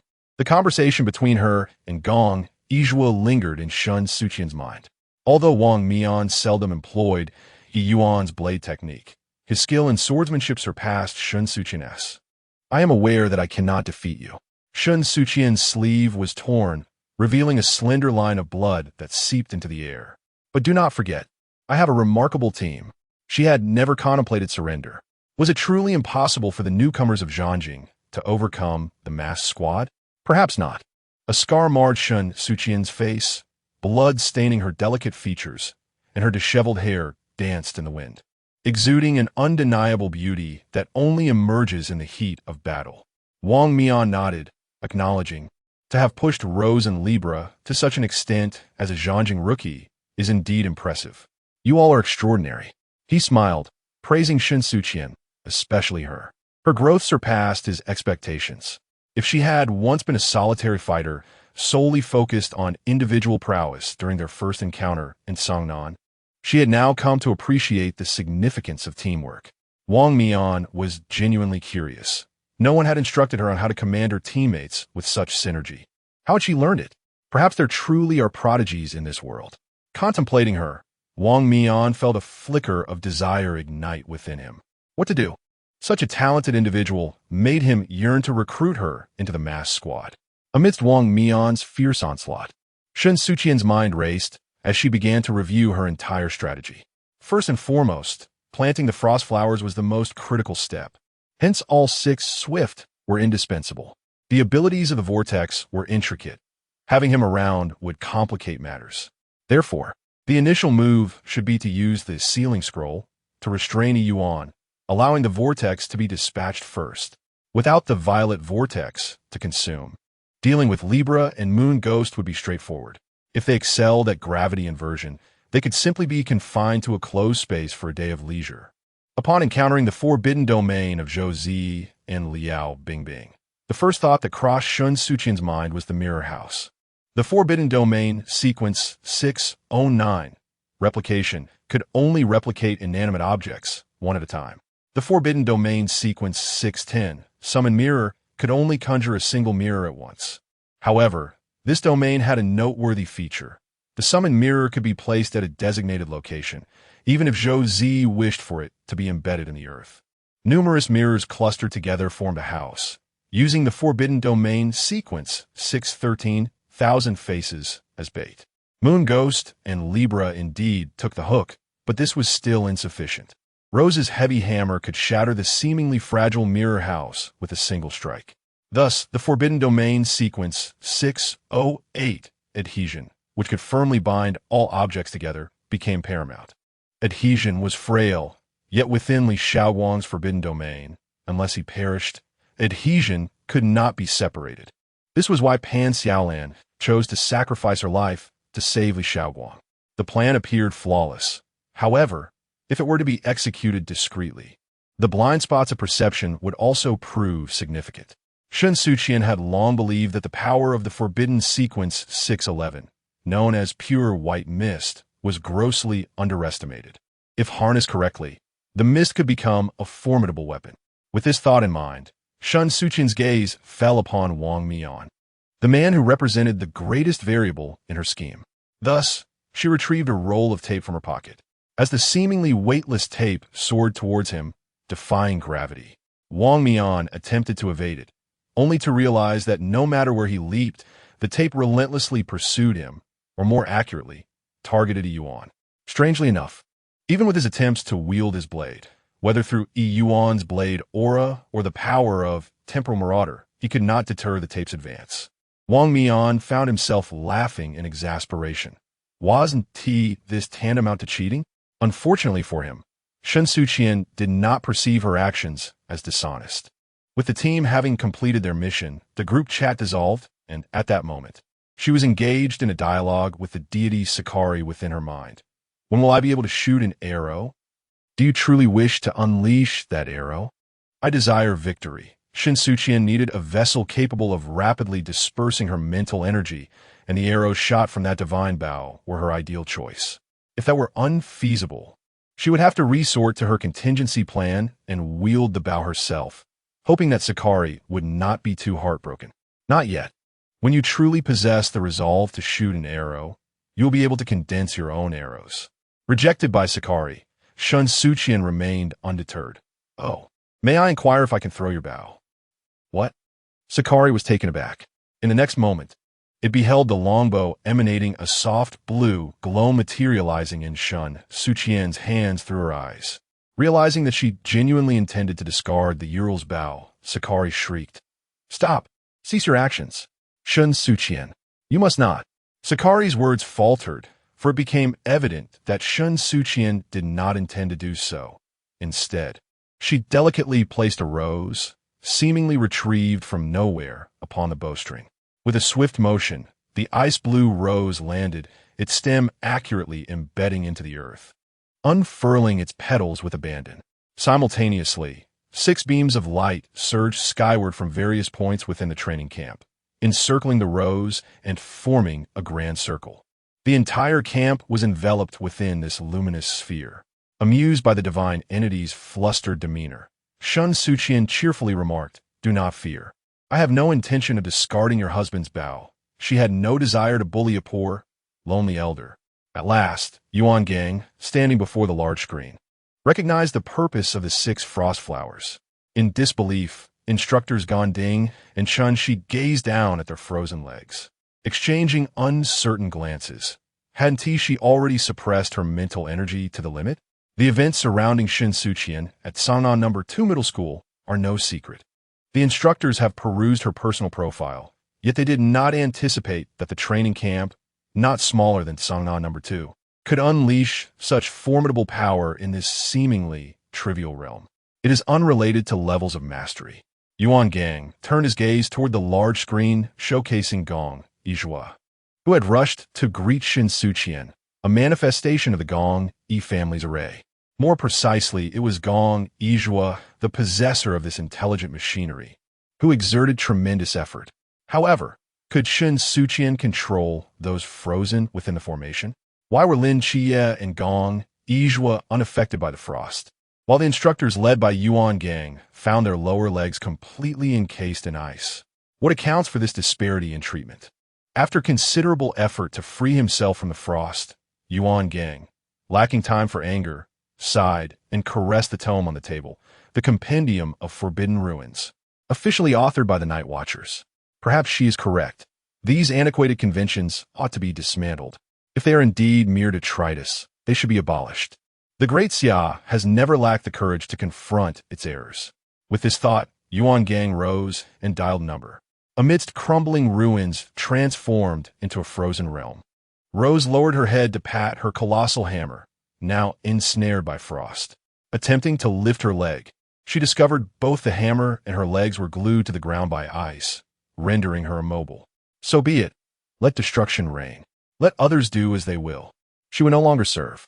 Yuan Gang could not grant her a reprieve. Why should she risk her life battling these new recruits? What if she offended the captain's cherished dual divine agents? Wang Mian stood rooted in place, his calves ensnared by frost. As the mist dissipated, a figure slowly approached, shrouded in an aura of cold. He beheld Shen Suqian sheathing her blade, her left hand cradling her right, the fingertip of her right index finger pointed directly at him. It was a gesture akin to drawing a weapon. Winter had descended, and the seasons had reversed. She advanced through the ruins, exuding an air of frost. And within the icy kingdom she had forged, she smiled and spoke. Captain Wang Mian, checkmate. Chapter 46. The cloak of Wang Mian billowed audibly in the wind, illuminated by the moonlight above, while his shadow elongated beneath the street lamp. Such mere presence could not deter me. I was aware of that. In the face of Wang Mian's skepticism, Shen Suqian remained composed, deftly twirling the sharp blade in her hand. A strand of her long hair brushed against the training uniform of a new recruit, and she deftly reattached the bell concealed in her pocket to the end of her hair. Yet, it seems I neglected to remind you that the frigid powers of CKD could harm the very essence of humanity. Such damage, even when time is rewound, cannot be erased. A lock of Wang Mian's silver hair fell upon his mask, and he chuckled softly. I suspect you would not resort to such measures. It is merely training. Although Shen Suqian maintained a facade of indifference, Wang Mian surmised that she had no intention of jeopardizing her comrades. As guardians of the night, they fought side by side as companions and shared an unbreakable familial bond. Then I wager you will not risk your teammates. Shen Suqian lifted her chin, her delicate visage radiating an undeniable pride and confidence in her impending victory, dazzling to behold. When did she first notice the quickening of her heartbeat? Perhaps it was as she traversed the dust, stepping through the mist to stand before him. The power of the goddess of winter could directly inflict harm upon the souls of humanity. To be frostbitten would equate to surrendering one's vulnerability to Shen Suqian. The masked squad were her allies, and she would never employ the same tactics used against the murmurs on them. However, Shen Suqian was adept at reading the hearts of others. She believed Wang Mian to be an exceptional captain. Any action that could potentially endanger his teammates was one he would not consider. He would not willingly place his comrades in peril. Ultimately, the conclusion of this confrontation evolved into a psychological duel between the two captains. Outside the battlefield, Wei Ming observed Lin Che's demeanor from the corner of her eye. Noticing his astonishing calmness, she could not resist asking, "Are you not concerned for Xiao Qian? I trust her, just as she trusts me." Who has accompanied Lin Chie the longest? Perhaps it is Shen Suqian, who has struggled alongside him in the Sunshine Mental Hospital for nearly a decade. He was a flower wilting silently in the shadows of the city until one day, a cool moon dispelled the sun, casting its luminous glow upon him. Without the sun, the flower in the shadows no longer needed to cower in unseen corners. Thus, it blossomed anew beneath the moonlight. Shen Suqian. Yuan Gang traversed the icy expanse, clutching documents tightly in his coat as he approached the two figures at the heart of the battlefield. His voice resonated with steady strength, heralding the onset of an unprecedented upheaval. He tossed the documents toward Shen Suqian, who stood at the center of everyone's gaze. "You have triumphed." With an outstretched hand, she accurately caught the document midair. Upon opening it, she discovered lines of text beneath the forbidden ruins, inscribed with two small phrases. All sequences of the Forbidden Ruins are for reference only. The future of the Great Xia belongs to every guardian willing to stand watch for the living. Every night watchman is a nameless hero traversing the shadows. The sequence of the Forbidden Ruins can never truly define a person's life. This is the justice that Shen Suqian yearns for. It embodies Gong, Yizhuo, Pan Xiaolan, Xie Jiaxuan, Li Xiaoguang, Wu Ziqing. Countless individuals once deemed useless, each deserving of the fairness and righteousness that is rightfully theirs. What she seeks is merely to reclaim what they are inherently entitled to. Shen Suqian's wager with Yuan Gang was encapsulated in 6 succinct characters: she simply wished to inscribe. Much like the images on food packaging, the words were referenced only on the documents pertaining to the Forbidden Ruin sequence. However, Yuan Gang surprised her with something far greater. "Thank you." Shen Suqian hurled her straight knife, embedding it firmly into the weapon rack that still stood tall. She acknowledged Yuan Gang's goodwill with a silent nod. "There's no need. This is what you deserve." With no trace of smile in her eyes, Shen Suqian scoffed lightly and brushed past Yuan Gang, exuding an air of defiance and pride. "Do not fall into the old habit of discrimination. This is what we rightfully deserve." She even refrained from casting a glance at the group, radiating an aura of solitary strength as she strode forth, as if leading an army. The bell at the end of her hair swung elegantly as she moved towards the battlefield's periphery. "Moreover, you misphrased a statement," she leisurely corrected Yuan Gang. "It is we who have triumphed." She was surrounded by a formidable team, and this victory, which should be enshrined in the annals of the Night Watchman, belonged to each one of them. Behind her, Wang Mian gazed at her seemingly delicate figure, unable to blink.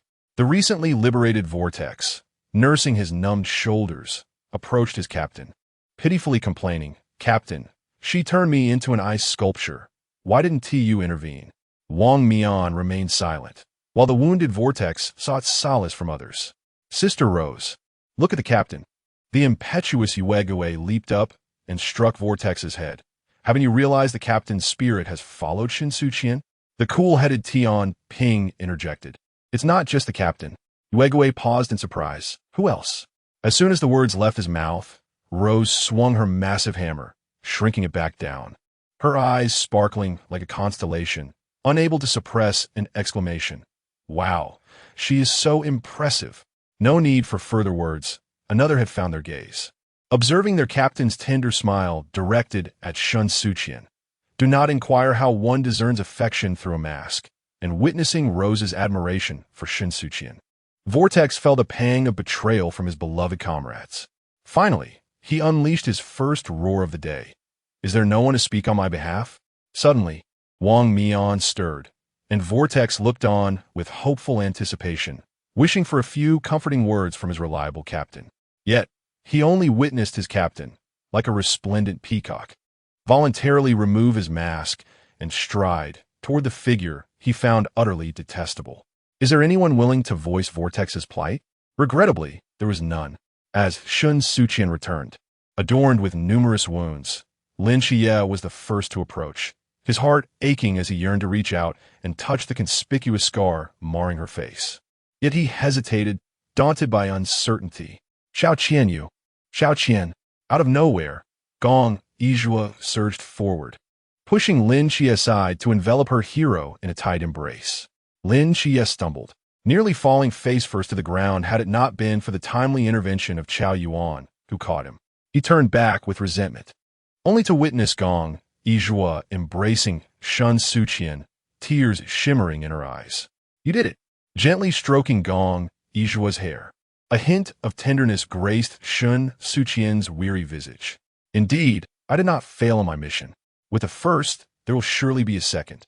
Unwilling to be outdone, Meng Meng tugged at Mo Li and dashed forward, while Pan Xiaolan and Wu Ziqing were escorted to the medical room. Xie Jiaxuan and Liao Bingbing, emboldened by their femininity, also rushed to join the fray. The boys stood by, exchanging glances as they observed the genuine smile illuminating Mo Li's face.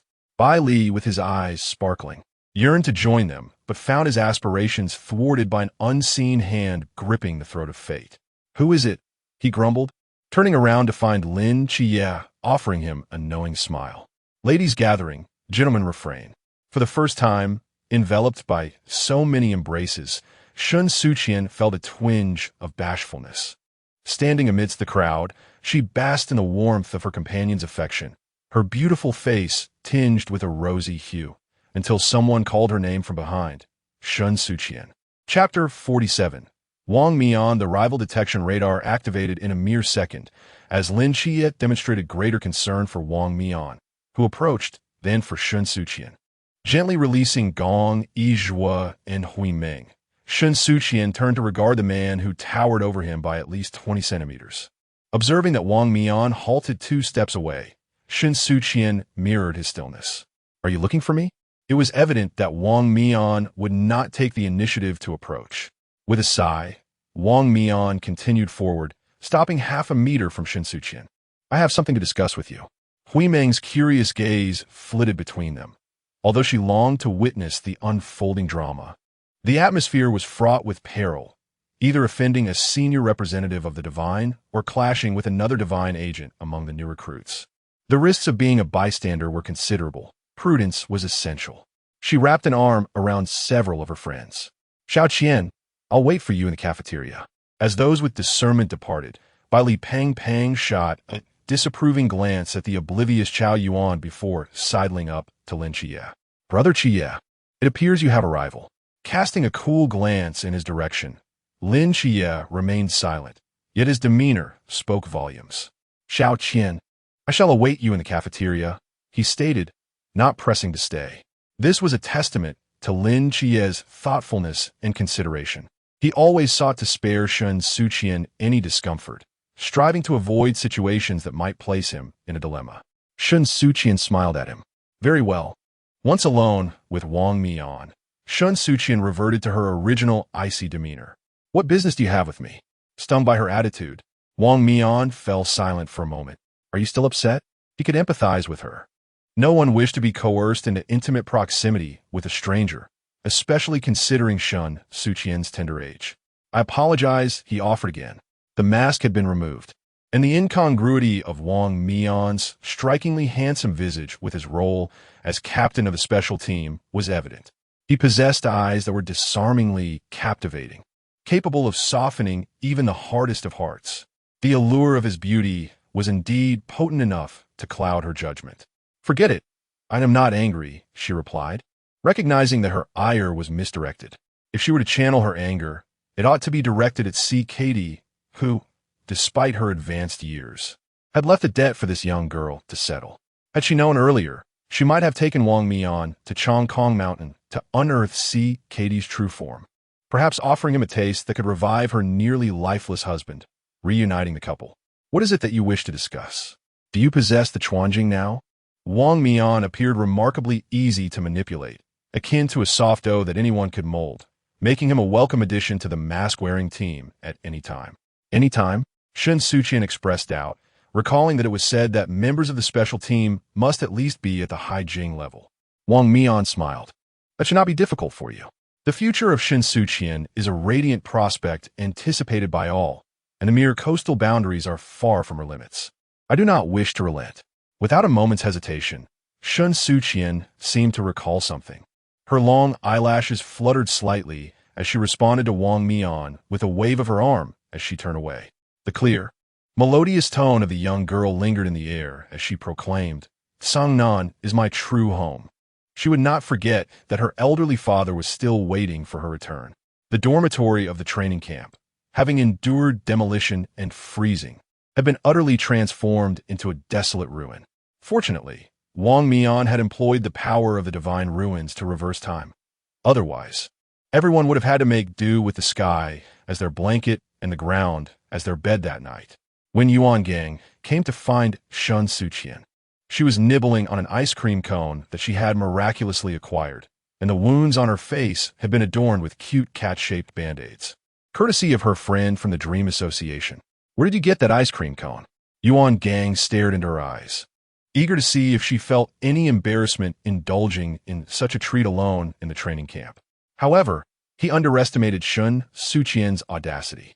I got it from Instructor Hong, she replied, her mouth full as she earnestly recalled his words, mentioning that it was likely retrieved from the small refrigerator beneath the cabinets in the instructor's canteen. Yuan Gang took a deep breath, suppressing his irritation, but ultimately could not contain himself as he bellowed. That's mine. What on earth was Hong Hao thinking? Allowing Shen Suqian some extra meals was one thing, but sneaking her snacks was entirely inappropriate for an instructor. Oh, Shen Suqian acknowledged, shifting her body slightly in disdain. Good thing you're not spitting when you talk. That would be quite unsanitary. At that moment, Yuan Gang had a plethora of unrefined expletives on the tip of his tongue, yet recalling the countless admonitions from Xiaoping Ge before his arrival. He chose to exercise restraint, and let Shen Suqian be. I have something to ask you. About today's battle? Indeed, Yuan Gang resumed his usual calm and reliable demeanor. You won, and according to our wager, you can leave the training camp. Do you wish to depart? After finishing the last bite of her ice cream, Shen Suqian disposed of the wrapper and approached the weapon rack, drawing forth a straight blade. Before Yuan Gang, she demonstrated the sword technique previously taught to her by Chun Mai. What do you think of my sword skills? Not impressive, Yuan Gang stated candidly. Not even as good as your little boyfriend. Each has their own expertise.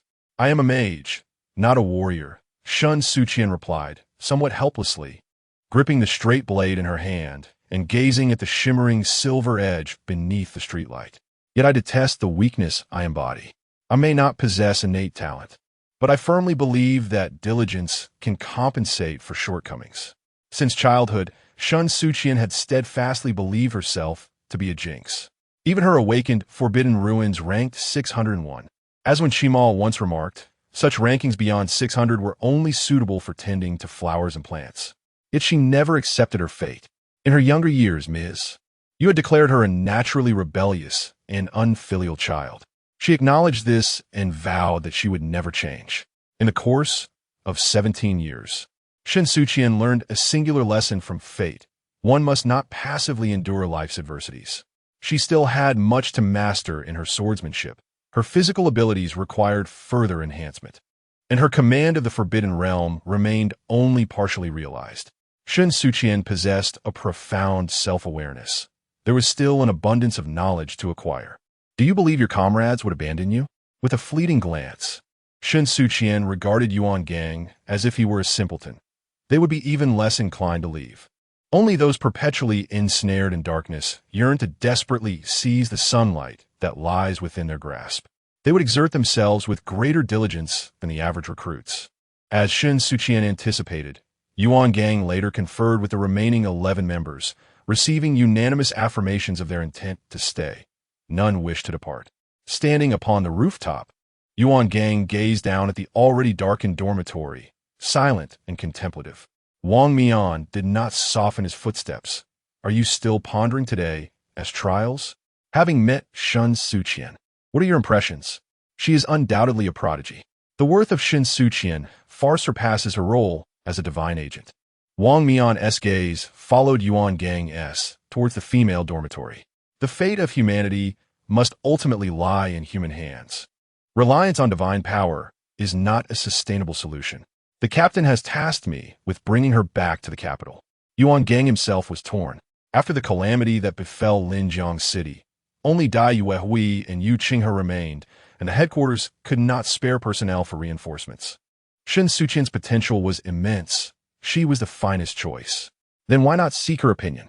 Wang Mian had heard of Shen Suqian's unfortunate childhood and genuinely felt sympathy for her. Some individuals spend a lifetime healing from the scars of their youth, while others harness their childhood to mend their lives. Shen Suqian belonged to the latter. The night was desolate, stars twinkling above. Countless regrets lay concealed beneath the veil of night. Let's not dwell on this. You have provided me with a delightful surprise today. Yuan Gang turned and slapped Wang Mian's shoulder with force, only to ease his grip upon seeing Wang Mian wince. Is it disgraceful to lose to a rookie? Wang Mian protested. Didn't you instruct me to exert only 2 parts of my strength? And you dare to retort, wouldn't it be better to win? Wang Mian evaded the descending hand, devoid of any despondency typical of a loser. On the contrary, he felt an exhilarating joy. Losing to a rookie might be embarrassing, but losing to Xiao Qian was not. Yuan Gang astutely sensed something amiss. You, my friend, seem a bit off. He cautioned. After all, she is still a minor. Gripping the railing, Wang Mian leaped down with a smile. She will eventually come of age. Chapter 48. The devoted admirer, Shen Suqian, finally discerned the peculiarities of the situation. Everything began with the morning following the conclusion of the battle. Carrying a basin from her dormitory, she prepared to freshen up, having borrowed 2 rabbit hairpins from Hui Meng, which would conveniently secure her bangs while she washed her face. Clad in a white tank top, Lin Qian noticed the yawning Shen Suqian and promptly squeezed toothpaste onto her brush. Shen Suqian struggled to open her eyes, and upon turning her head, She was startled. Before her stood a buzz-cut youth, holding a towel with utmost reverence beside Lin Xie. Shen Suqian was at a loss for how to respond. What was this about? Molly, standing next to Shen Suqian, interjected, he is Lin Xie's newly acquired subordinate. A subordinate? This was even more absurd. Lin Xie was her subordinate, whom she had raised since childhood. How had a subordinate risen to the position of a leader without her knowledge? He was the same boy who had been grinning foolishly on the battlefield yesterday, indiscriminately wielding a knife. Chao Yuan's wild demeanor was impossible to forget. Gong Yizhua splashed water on his face, stating, Chao Yuan's forbidden domain, Black King's decimation, sequence 031, is referred to as beneath the divine, above all beings, and is classified as extremely dangerous. Shen Suqian nodded while brushing her teeth, acknowledging the gravity of Chao Yuan's forbidden domain. Yet she raised a concern. If one could not maintain control, then power would only invite calamity. Spitting out the water, she noticed Lin Xie extending a towel toward her. Shen Suqian waved her hand dismissively, washing her face before applying sunscreen. With a slight pout, she squeezed out too much. Before she could finish her thought, an arm reached out beside her. Without lifting her gaze, she smeared the excess sunscreen on it, kindly assisting Lin Xie in spreading it. Shao Qi, will you practice swordplay with me tonight? Lin Xie readily agreed, of course. The two set off together, while Bai Li Pongguan patted Chao Yuan on the shoulder, offering advice. You see, to win someone's favor, you must first appeal to those around them. Xie does not accept me yet, because he has yet to perceive my genuine intentions, Chao Yuan remarked, brushing aside Bai Li Pongguan's hand. Nevertheless, he remained resolute, but I shall not give up. His confidence was unwavering as Molly emptied the basin and left, followed by Hui Meng and Gong Yizhua. Chao Yuan, still standing there, could overhear their conversation. Is Shao Qian facing romantic competition now? Lin Xie surely does not favor the same sex. Molly turned back. Enough of that. We have training today. Rather than concern themselves with such matters, it would be wiser to contemplate their upcoming training regimen. Yuan Gang had firmly suppressed everyone's forbidden domains with a monument of suppression, seemingly determined to put them through rigorous training. The days ahead promised to be arduous. Molly's thoughts were indeed accurate. After suppressing the forbidden domains, all the recruits were rendered no different from ordinary individuals. With the truth laid bare, Yuan Gang revealed its true nature, subjecting them to grueling endurance runs spanning dozens of kilometers, nearly exhausting Bai Li Pongguan to the brink of collapse. Although Shen Suqian possessed considerable strength, her endurance still required improvement. She was once again running while wearing a mask, and during the most exhausting moments, she felt as if she could scarcely catch her breath. Lin Xie wished to pull her back, but she declined. After squatting down to rest for a moment, Shen Suqian pressed her hand against her knees and stated, No need. I can manage. Having resolved to become a night watcher, she understood the necessity of strengthening herself. One cannot perpetually rely on others. Navigating through the mountains and fields might not seem particularly daunting, and the newly arrived swordsmanship instructor, Han Li, had already selected 4 formidable individuals, which was merely a trivial matter. However, the new recruit's midday meal was truly outrageous. The raw meat paired with plain steamed buns and a mere smattering of pickled vegetables was disheartening. Gazing at the chunks of meat that still bore traces of blood, Shen Suqian felt a wave of nausea. Perhaps only Zheng Zhong, hailing from a special forces background, could swallow it down without flinching. Rebellious, Shen Xingzhu immediately prepared to rise in protest, only to be ruthlessly subdued by Sun Lao, who was wielding a ladle and had emerged from the kitchen. Shen Suqian did not engage in unprepared battles. Prior to this, she had consulted Wu Xiangnan regarding the regulations for new recruits of the Night Watchers. Eating raw meat was one of their traditions. During the most arduous years, their predecessors had been unable to even procure raw meat, subsisting instead on roots and tree bark, often going hungry while still facing their mysterious adversaries. What they must remember most is to honor their guides and the pioneers who fell along the path of preserving the flame of the great Xia. Why is there so little pickled vegetable? Bai Li, feeling quite famished, found it impossible to swallow the bloody chunks of meat. Turning his head, He noticed that Lin Chia and Shen Suqian had already begun their meal, while he remained unable to do so. Thus, the unfortunate Bai Li had no choice but to muster his courage, opening his mouth in a grimace as he covered it to suppress the urge to retch. Out of the corner of his eye, he glimpsed Chao Yuan approaching, and he poked Lin Chia lightly on the shoulder, saying here, Chao Yuan bent down to offer the bowl of pickled vegetables to Lin Chia. Bai Li felt a pang of envy. It's pickled vegetables, and you aren't eating it? The raw meat was hard to swallow, and the plain steamed buns lacked flavor. The scant pickled vegetables were a lifeline. Who would have thought that Chao Yuan would willingly offer them to Lin Chia? If Lin Chia wishes for it, then I shall provide it. Was it merely because I had sealed you?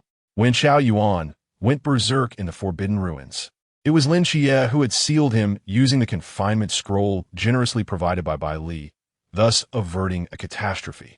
It was more than that. Lin Chia. I am indeed a sinner. Shen Suqian narrowed her eyes. Chao Yuan possessed such a dangerous forbidden ruin, and without a confinement scroll to control it. He must have lost control before, unintentionally causing harm to many. This is why he referred to himself as a sinner. The Grand Master of the Golden Cicada on Jiuhua Mountain told me that you are the only one in the world who can absolve my sins. 2 trees stand tall, 8 gods depart. 10 years into the night, ferry me across.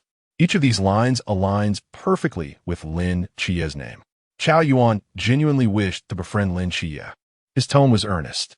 From now on, your family will be my family, your friends will be my friends, and your wife will be. Lin Chia was seized by a fit of coughing, startling him into a flurry of gestures, exclaiming, No, no, no. That isn't necessary.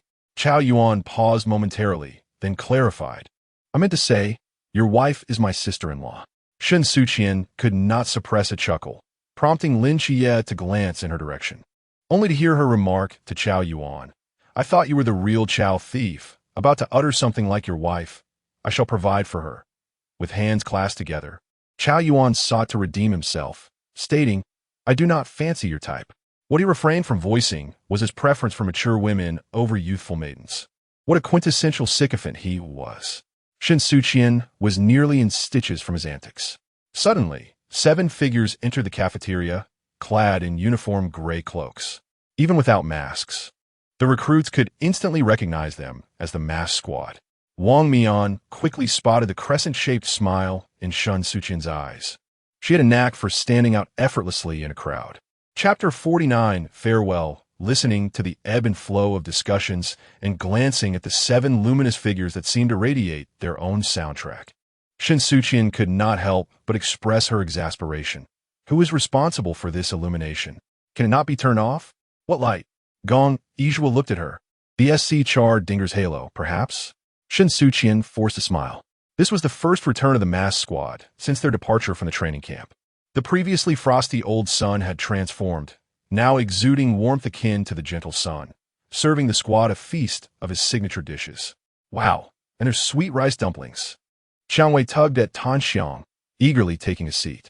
Wang Mian lowered his gaze to the array of dishes on the table, contemplating for a moment before strolling over to the new recruits. He sat down across from someone, and, as Shen Suqian nibbled on a plain steamed bun, a voice reached her ears. Xiao Qian, would you like some sweet rice dumplings? No, thank you. Shen Suqian shook her head, earnestly chewing on her bun. But soon her thoughts began to wander. Lin Chia, seated beside her, noticed her lack of appetite and gently reminded her, You've barely eaten. Really? Are you going to report me to the captain again? Shen Suqian sulked, lowering her head. Is your appetite always this small? Indeed, Lin Chia nodded. Is there something on your mind? Wang Mian displayed no discomfort, yet Tan Xiang and Xiang Wei exchanged whispers, their heads together, speculating. Has the captain finally mustered the courage? It appears the road to wooing is long. Yuegui leaned in to join the conversation. What wooing? Interrupted, Xiang Wei promptly delivered a playful punch. Girls are talking. You can go away. Ignoring the commotion from her teammates, Wang Mian simply focused on Shen Suqian. It's nothing, just reminiscing. The enticing aroma of the dishes wafted through the air, prompting Shen Suqian to recall something. Can you eat hot food? I can. She scrutinized Wang Mian for a moment before concluding, You have quite the tolerance. Wang Mian, influenced by the power of Skadi, found that despite the less severe impact on him, it was still quite uncomfortable. For him, consuming hot food felt akin to enduring a form of torment. Shen Suqian fell silent, and Wang Mian shifted his gaze, meeting the eyes of the person beside him who had been observing him. "You seem to have a question for me." Lin Xie nodded. "I wanted to ask you how you became a divine agent. Perhaps 8 or 9 years ago, I was nearly struck by a large truck while walking, and just as I believed my demise was inevitable, everything around me froze. The god of time emerged from the void, and we forged a pact, granting me his divine domain. An agent is one who walks the earth in place of a deity when it is inconvenient for them to descend, executing their will. The bond that connects and binds the deity and the agent is the contract. What did he require you to accomplish?" "Nothing much. Just to enter Takamagara and retrieve an item for him." Shen Suqian's action of gnawing on the steamed bun paused. "Takamagara? The land of the gods in Japanese mythology?" "Indeed." Upon hearing Shen Suqian finally speak, Wang Mian shifted his gaze, lamenting that he had yet to discover a way to enter Takamagara. However, the god of time asserted its existence, which must indeed be true, though its secrets remained elusive to him. "And what of you? What do the deities behind you demand of you?" Lin Xie spoke nothing but the truth. Michael had said nothing, merely casting a glance in my direction. Yet, it seemed few believed him, save for Xiaoqian. "Sakati desires vengeance on my behalf." After finally swallowing the last morsel of the white bun, Shen Suqian chewed on some pickled vegetables, and as for Valley, he too remained silent. If one were to speculate, Vala likely wished for her to exact revenge for Sakati as well. "You are all agents of the divine, especially Xiao Qian. The ancient God's Church will not relinquish you." Wang Mian genuinely worried for Shen Suqian. Should they fail to control you, the ancient God's Church would undoubtedly seek to annihilate you. Recalling the beastly figure from her dreams, Shen Suqian scoffed, wishing fervently that the murmurs would never manifest before her again. Otherwise, she would make him experience the chilling sensation of having his innards frozen solid. "There are things we do not wish to pursue, and no one can compel us to do so." This was Lin Xie's resolute response. The murmurs of the ancient God's Church had nearly harmed Shen Suqian in her dreams. Lin Xie had yet to settle that score with them. "Is that so?" Wang Mian smiled. He certainly believed in them, for both Shen Suqian and Lin Xie were no ordinary recruits. To be fair, Wang Mian was quite handsome. Yet, why did his visage seem to grow increasingly indistinct? One by one, those around them collapsed, and Shen Suqian's head grew heavy. Her eyes fluttered shut, and just as her forehead was about to meet the table, a hand gently caught her, gazing tenderly at Shen Suqian, who had fallen into his palm. Wang Mian curled his lips. "Shen Suqian, we shall meet again." Rubbing the goosebumps on his skin, Yu Gue felt a shiver run down his spine. "Ugh, how cheesy." Tian Ping scoffed. "What do you know, you single dog?" Feeling personally attacked, Yu Gue retorted, "As if you're any different." "All right, we should take our leave." Gently laying down Shen Suqian, Wang Mian stepped forward to interrupt their verbal sparring, picking up the black box that had been set aside. The table was laden with a sumptuous feast, yet he felt little appetite. The powers bestowed by the gods are not a free lunch. They come with both benefits and drawbacks. Perhaps Shen Suqian's modest appetite was not due to pickiness, but rather a diminished need for sustenance as a result of the chilling power affecting her stomach. This too was a side effect of divine influence. Rose covered her mouth and laughed. "Captain, aren't you going to bid farewell to Xiao Qian properly?" Vortex scrutinized her. "Why do you also call her Xiao Qian? Are you close?" After delivering him a punch, Rose huffed. "I'll call her whatever I please. Do you have a problem with that?" The circumstances outweigh individual will, and the vortex of grievances is overwhelming. One cannot help but feel daunted. Casting a glance back at Shen Suqian, who was momentarily dazed by the allure of pickled vegetables, Wang Mian's eyes flickered with a myriad of emotions, yet ultimately settled into a gentle softness. No need. There will certainly be a day for parting once more. He is not one to be left waiting indefinitely. Shen Suqian's reluctance to join the mass team is not necessarily a misfortune. With her capabilities, she may soon be able to establish a special team of her own. Mr. Sun stood by the window, watching the 7 figures clad in gray cloaks depart side by side, tears welling in his eyes. Such silhouettes he had witnessed countless times before. In the end, he slowly raised his hand, delivering a salute that was nothing short of exemplary. Chapter 50. Extreme Off-Roading when Shen Suqian awoke. She found herself in a forest on Jinan Mountain, not alone, but accompanied by all the other recruits. Indeed, one cannot trust middle-aged men. How insidious they can be. As she grumbled, she pulled Gong Yizhua from the ground. What was that? She dreamily removed a blade of grass from her hair and looked up.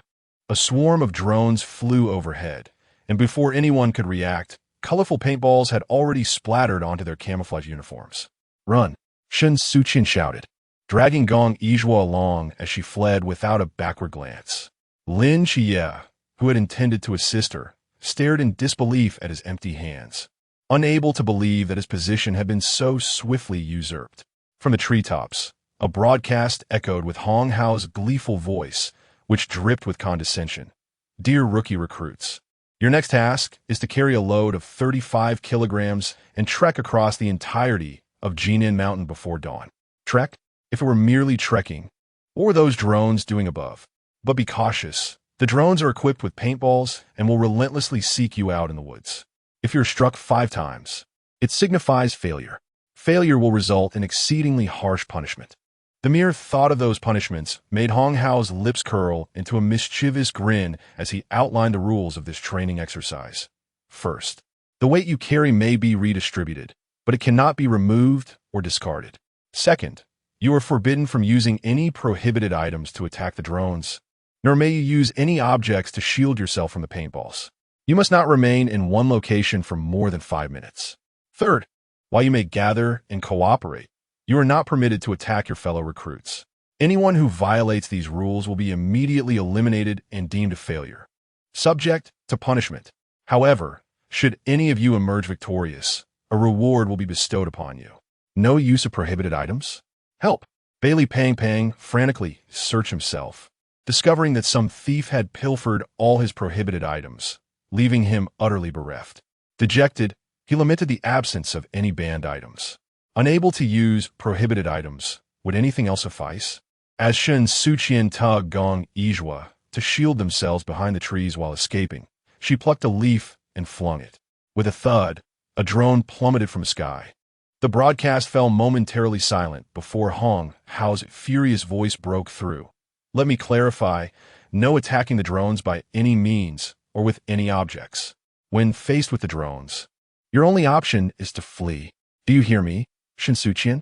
Gazing up at the relentless drones, aware that Yuan Gang and Hong Hao were surely monitoring them through installed surveillance, Shen Suqian stuck her tongue out at them. Rules? That depended entirely on her willingness to abide by them. Standing before the large screen, Hong Hao scratched his head, perplexed. Is she provoking us? Yuan Gang smirked. That merely indicates your training intensity is insufficient. Make sure to put this little girl through her paces. He remained unconvinced, questioning whether Shen Suqian could truly turn the tide. After the Forbidden Ruins were suppressed by the Town Ruins Monument, Shen Suqian found herself unable to freely communicate with the flora and fauna of Jinan Mountain. However, after observing the road ahead for a while, she abruptly halted beneath a grand tree. What is wrong? Gong Yizhua inquired as he followed suit. Something seemed amiss on Jinan Mountain. Although Shen Suqian had never visited this place before, her keen senses picked up on a notable change. Just moments ago, a pine tree had vanished, replaced by a cluster of diminutive shrubs. Indeed, the topography of Jinan Mountain was shifting. Lin Jie crouched beside Shen Suqian, sensing that this training would be far from straightforward. He now suspected that Jinan Mountain might not have a definitive endpoint. Molly hesitated. Surely the instructors wouldn't assign us an impossible task? Clearly, she had overestimated the moral integrity of those instructors. We must find the correct direction, Shen Suqian remarked gravely. Otherwise, their efforts would be futile. I have a compass. Gong Yizhua pondered for a moment before removing a necklace from around her neck, revealing a disc suspended gracefully from a silver chain. She had ingeniously fashioned a rudimentary compass from the hands of her watch. Hui Meng generously praised, "That's impressive." Is this the essence of intelligent machinery's authority and dominance? Gong Yizhua handed the compass to Shen Suqian. Then let us proceed. All right, Xiao Qi. You shall lead the way, Shen Suqian decided. Among them, Lin Xie possessed the best stamina and keen observational skills, making him the most suitable choice for navigation. Shen Suqian had no desire to perpetually be the center of the team. Assigning appropriate tasks to the right individuals was the most beneficial approach for the group. With a burden of 35 kilograms, none found the trek easy, particularly with drones overhead launching paint-filled projectiles. Gong Yizhua and Hui Ming, the weakest in stamina, one a chosen researcher, the other a team controller, truly struggled in this regard. Of course, Li Pangpang was no better off, constantly lamenting his desire to give up. Jinan Mountain was strewn with countless stones, and uneven terrain demanded their utmost concentration to traverse. In some areas, rampant weeds required them to personally cut through the roots. I can't go on, Gong Yizhua gasped, squatting down, her forehead glistening with beads of sweat. Since the training commenced, the sun in the sky had barely moved, yet she calculated they had been running for approximately 3 to 4 hours. She was utterly exhausted. Compared to Gong Yizhua, Shen Suqian fared even worse. The lush vegetation of Jinan Mountain obscured much of the sunlight, yet patches were still exposed to the sun's rays. As she journeyed, her exposed cheeks and neck felt as if scalded by hot water. Every inch of her skin tinged a rosy hue. The sensation of being scorched all over left her yearning to plunge into an icy lake to cool down. Xiao Qian. Lin Xie reached out to take her burden, but she halted him. Shen Suqian shook her head, insisting, "No, I can endure." "Endure what?" Molly exclaimed, snatching Shen Suqian's load away. "You look utterly exhausted." Hui Ming dampened a cloth in the river and pressed it against Shen Suqian's face, her expression filled with concern. "Xiao Qian, we are your friends and comrades. You can lean on us." Gong Yizhua, panting, placed a hand on Shen Suqian's shoulder, assuring her, "Xiao Qian, you need not be overly strong with us by your side." Molly and Chao Yuan shouldered Shen Suqian's burdens, while Hui Ming assisted Gong Yizhua. Shen Suqian steadied her breath and gazed up at Lin Xie. "Xiao Qi." Suddenly, she found herself lifted off the ground, looking down at the nearby grass and stones, and at Lin Xie's back, which was pressed closely against her forehead. Realization dawned on her. "Lin Xie, what are you doing?" He remained silent, simply carrying her onward. He had long desired to do this. It was unthinkable for her to stubbornly persist in her condition. He could not abandon Shen Suqian, but he could journey alongside her. Amidst Shen Suqian's protests, the 6 of them set off once more, leaving Li Pangpang behind, speechless and choked with emotion. Wait for me. Chapter 51. Companions. As the 7 individuals pressed onward with unwavering determination, the long silent broadcast suddenly erupted into a cacophony. A familiar voice resonated through the speakers. "You are Wang Liang, correct? Pray tell, what is the most embarrassing thing you have ever done?" Shen Suqian, whose stomach was unsettled from Lin Xie's relentless nudge against her shoulder blade, instantly perked up, exclaiming, "No way, is it really that intense?" She patted Lin Xie on the back, urging him to let her down as she listened to Wang Liang's seemingly involuntary confessions, as if compelled by an unseen force. Absolutely not. Lin Xie decisively rejected her request, displaying a surprising sense of masculinity in that moment. Once again, the drones swept in, compelling Lin Xie to clutch Shen Suqian's legs tightly as he began to sprint for dear life. Shen Suqian's spirit had long since fled. She numbly endured the nauseating sensation that washed over her, contemplating when this torturous ordeal would come to an end.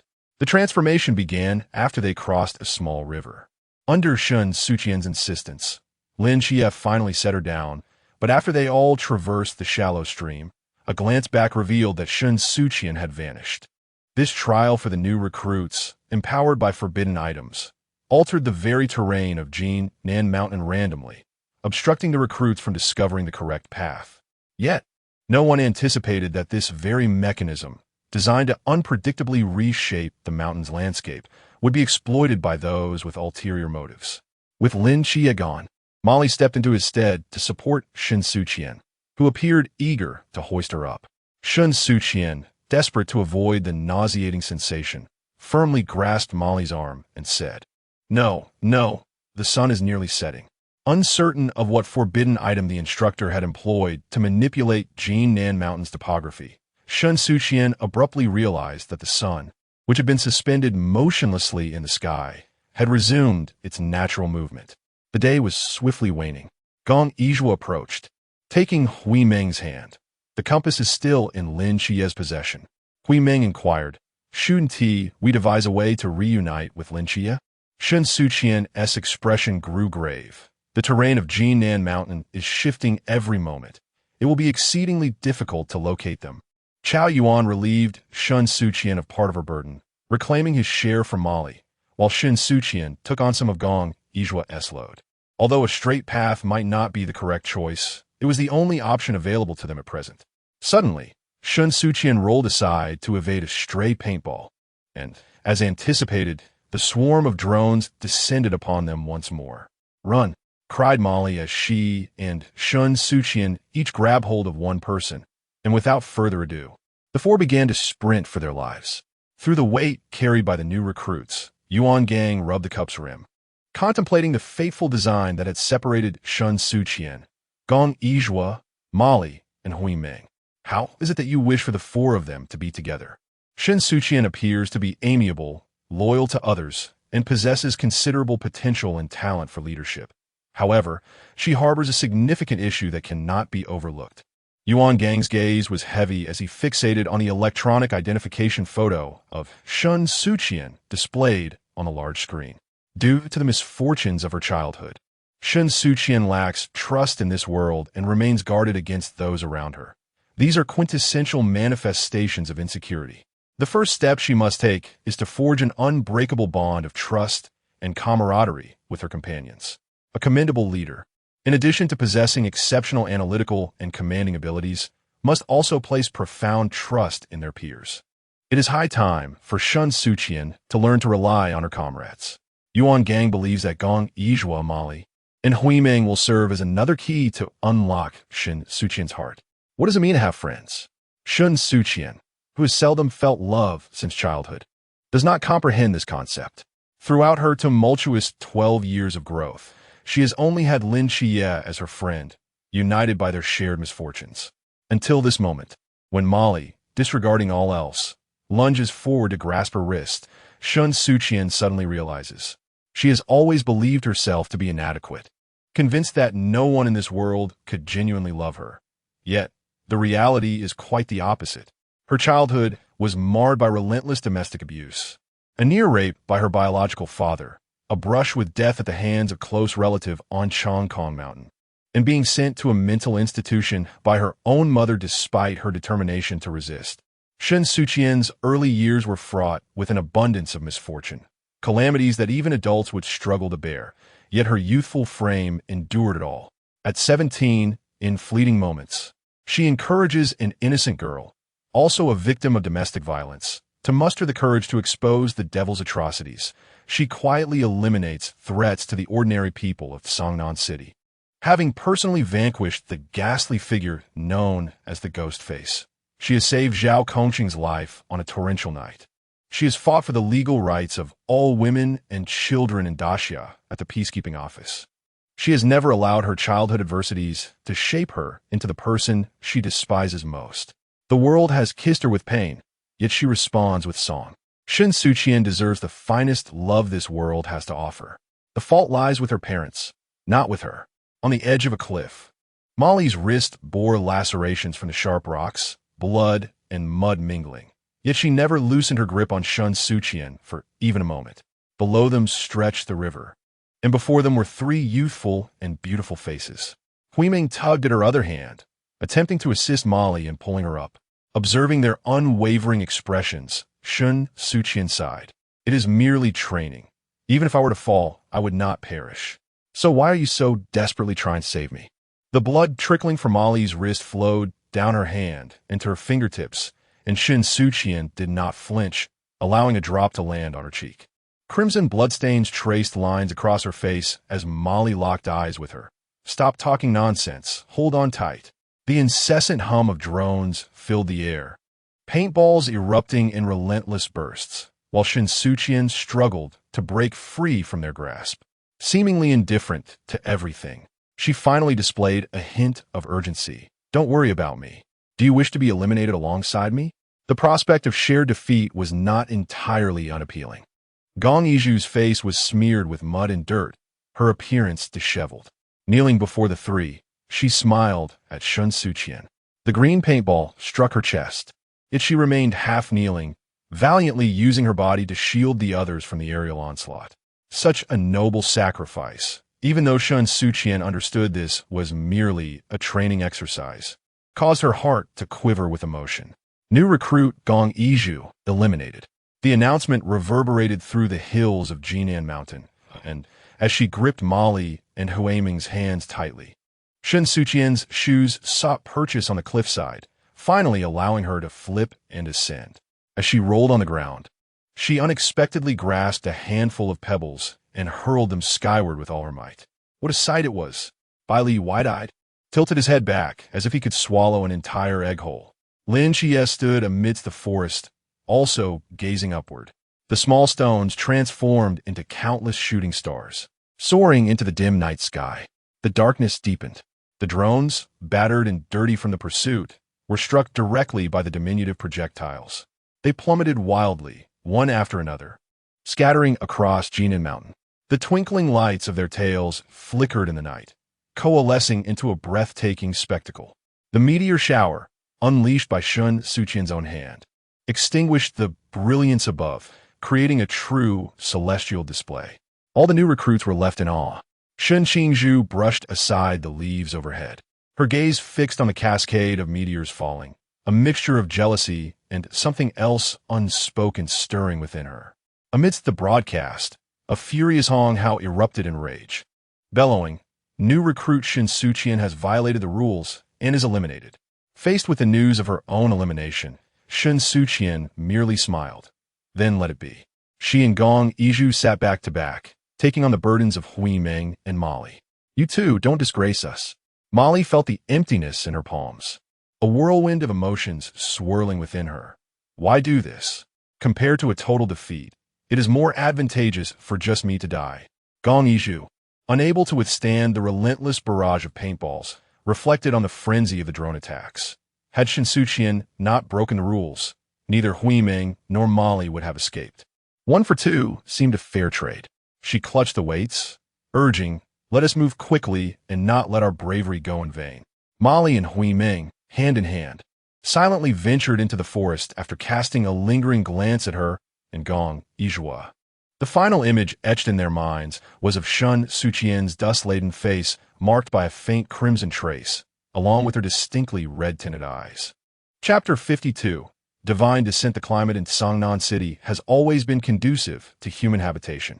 Seated upon the precipice, the evening breeze wafted a refreshing coolness. Gong Yiju divided her coat, offering half to Shen Suqian, inquiring, "You, who were so fervently eager to triumph, why did you voluntarily forego training just now?" While achieving personal victory is commendable, sharing the joy of success with companions is a delightful experience in its own right. Shen Suqian nestled closely beside her, awaiting the instructor to escort them away. "Are you afraid of expressing your true feelings?" she asked. "My childhood was spent either learning formations from my grandfather or confined to the reading room at home, devoid of excitement and secrets to share," Gong Yiju replied. Shaking her head, her gaze drifted toward the flora and fauna of Jinan Mountain, a hint of melancholy in her eyes. "The Gong family is vast. There are 23 children of my generation, yet I've always lacked playmates." "Then why did you come here?" Shen Suqian listened intently. "It was my own choice," Gong Yiju said, lifting her head to let the gentle breeze caress her face and hair. The Gong family adhered to the traditions passed down through generations, with all children receiving solely familial education. Even upon awakening to the Forbidden Realm, joining the Night Watchers was not considered. But I wished to tread a path uncharted by my predecessors. In that moment, Gong Yiju was not merely hinting at her grandfather's unfulfilled aspirations. She was also contemplating her own future. "I've always told myself that one day I would prove to my family that my grandfather was right, and they were in the wrong. Yet, I am acutely aware that this endeavor cannot be accomplished alone. At this juncture, she turned to Shen Suqian, Qian. Do you know? I am truly grateful. The endless night was so tender, and Gong Yishu's gaze was so intent, as if she beheld a rare treasure. If I could return to the past, I would assuredly tell my younger self to participate in the 039th cohort of Night Watchers training, no matter what. Shen Suqian was momentarily taken aback. Is it because of me? Indeed, Gong Yizhua affirmed candidly.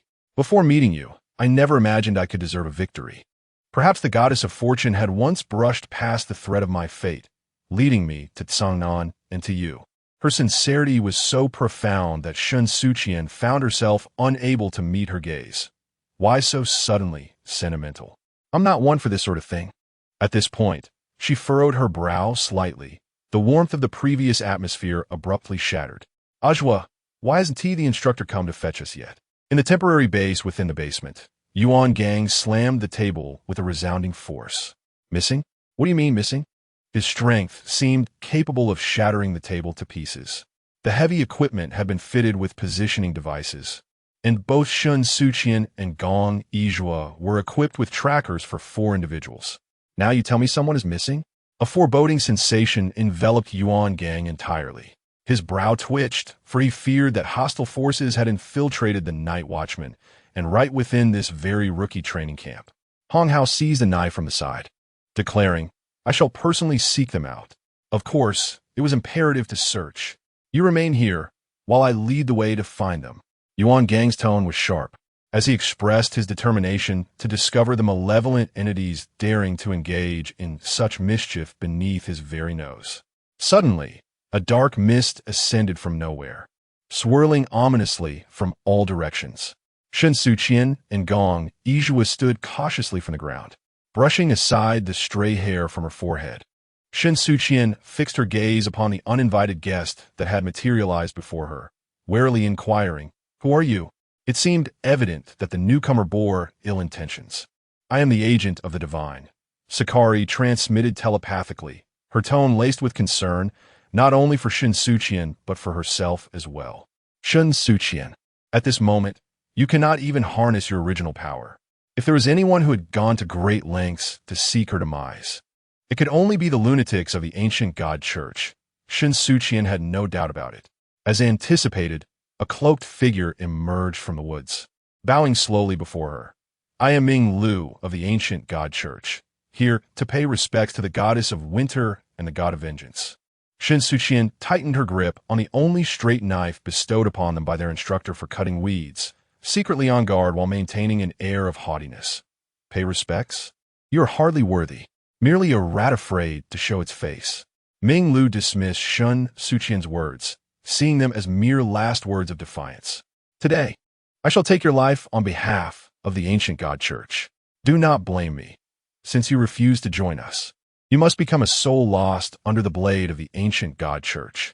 Shen Suqian shifted slightly, shielding Gong Yizhua behind her, her eyes fixed intently on him. Such grandiose claims.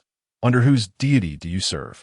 I am the humble servant of the great Lord Radamanthus, the judge of the underworld, granted dominion to walk among mortals and enact the will of the divine. The ancient God Church had indeed sent another divine agent to confront her. It seemed they had learned from their previous encounter with the murmurs and no longer dared to underestimate her. Radamanthus, what sort of deity is that? Merely a judge of the underworld. Do you believe we can prevail against him? He is but an agent. Sakari scoffed, pausing momentarily before adding, I can, but you cannot. Do you have such little faith in me? He is of the limitless realm, even without the suppression of the ruins monument. Shen Suqian was no match for an agent of the limitless realm, let alone in her current state. Then we are doomed. It appears today is indeed the day we shall fall here. Shen Suqian forced a bitter smile. Suddenly she leaped, brandishing her knife, and fearlessly struck at Ming Lu with her swiftest blow. Gong Yizhua, unwilling to be outdone, launched an attack from another direction, aiming for Ming Lu as well. 2 identical straight blades sliced through the air, unleashing a matching wave of energy. Regrettably, their potency was insufficient. Ming Lu, exhibiting a modicum of respect for his adversaries, bent backward to evade Shen Suqian's strike, subsequently tilting his head to avoid Gong Yijua's attack. The speed was woefully inadequate. To vanquish me, such efforts fall vastly short. No sooner had he uttered these words than a plume of black flames erupted skyward, as the dark mist rising from the depths of the sea coalesced into a rapid assault, sending both Shen Suqian and Gong Yijua crashing into two massive boulders. Spitting blood, Shen Suqian observed Ming Lu approach with deliberate steps, muttering to herself, "I only need the divine agent. As for the other insignificant insect, it will be better to eliminate her." The power of the infinite realm was overwhelmingly terrifying. Gong Yijua's fragile form suffered a blow, and as the all-consuming black mist surged towards her, escape was rendered impossible. A swirling mass of black mist. No, it was not merely mist. It was the essence of death, emerged from the depths of the underworld, ensnaring Gong Yijua's body and lifting her into the air, tightening its grip around her throat. Oxygen was abruptly stripped away, and it felt as though her lungs would burst at any moment. She struggled desperately, yet the whispers of malevolent spirits from the underworld echoed in her ears.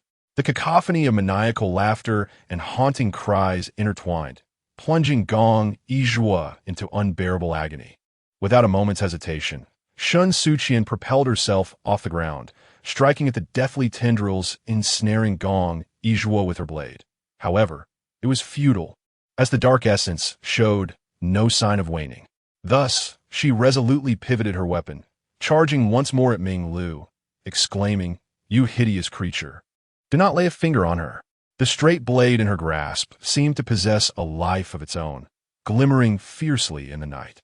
Its pearly edge moved with increasing swiftness, slicing through the darkness from all directions toward Ming Lu. Yet, he merely raised a hand, effortlessly nullifying all of Shen Suqian's assaults without even shifting his stance. This was the true might of the infinite realm. Shen Suqian was propelled backward, colliding with a tree thicker than her waist, cleaving it in half, and as her blade slipped from her grasp, she collapsed to the ground, spitting blood once more. The crimson stains mingled with the dirt, her training uniform already marred by numerous tears. Unable to rise, she reached out desperately for the blade that lay just beyond her grasp. Suddenly, a wisp of deathly essence swept across the ground, snatching Shen Suqian's blade and casting it over the precipice. Her hopes were utterly shattered. Ming Lu, who could have easily slain both her and Gong Yijua, chose instead to torment them in such a cruel manner. He reveled in his triumph, taunting, "You claimed I would be difficult to contend with, yet here you are, defeated by my hand. Do you not care for your companion? I will force you to witness her demise before your very eyes." A glacial glint flickered in Ming Lu's eyes, a testament to the fate that befell those who opposed the ancient God Church. Seeing Shen Suqian attempt to rise once more, a pang of sympathy pierced through Sakat's mind. Do you still wish to fight him? It was evident that she could not prevail against him. There is no other choice. Shen Suqian wiped the blood from the corner of her mouth. With my comrades absent, I must rely solely on myself. Sakat, you know well that I have never feared death.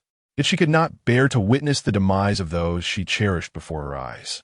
After a prolonged silence, Sakari's voice suddenly transformed into a gentle and warm breeze, as she softly uttered, "You need not rely solely on yourself. Xiaoqian, you still have me." Shen Suqian seemed to succumb to the comforting embrace of her mother, and just before she slipped into unconsciousness, she heard Sakari whispering in her ear, tenderly murmuring the name of her beloved. "Ural, if you are still with us, you must feel the same heartache for her as I do."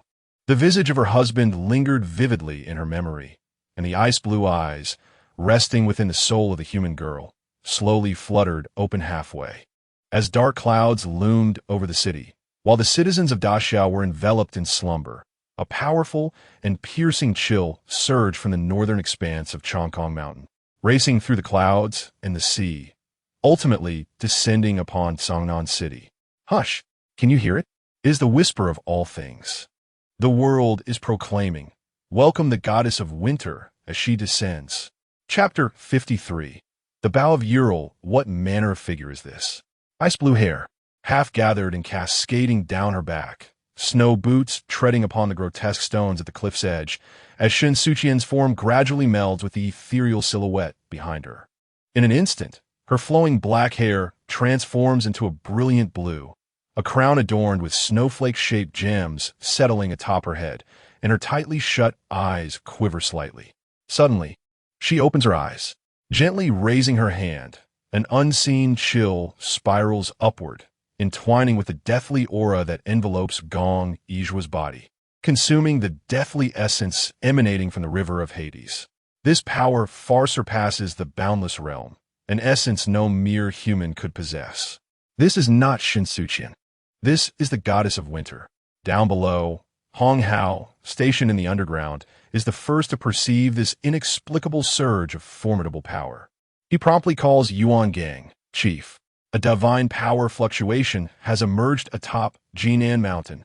Yuan Gang, unable to contain himself, curses several times. At this hour, which deity is awake, causing chaos? Yet, amidst the commotion, one must devise a plan.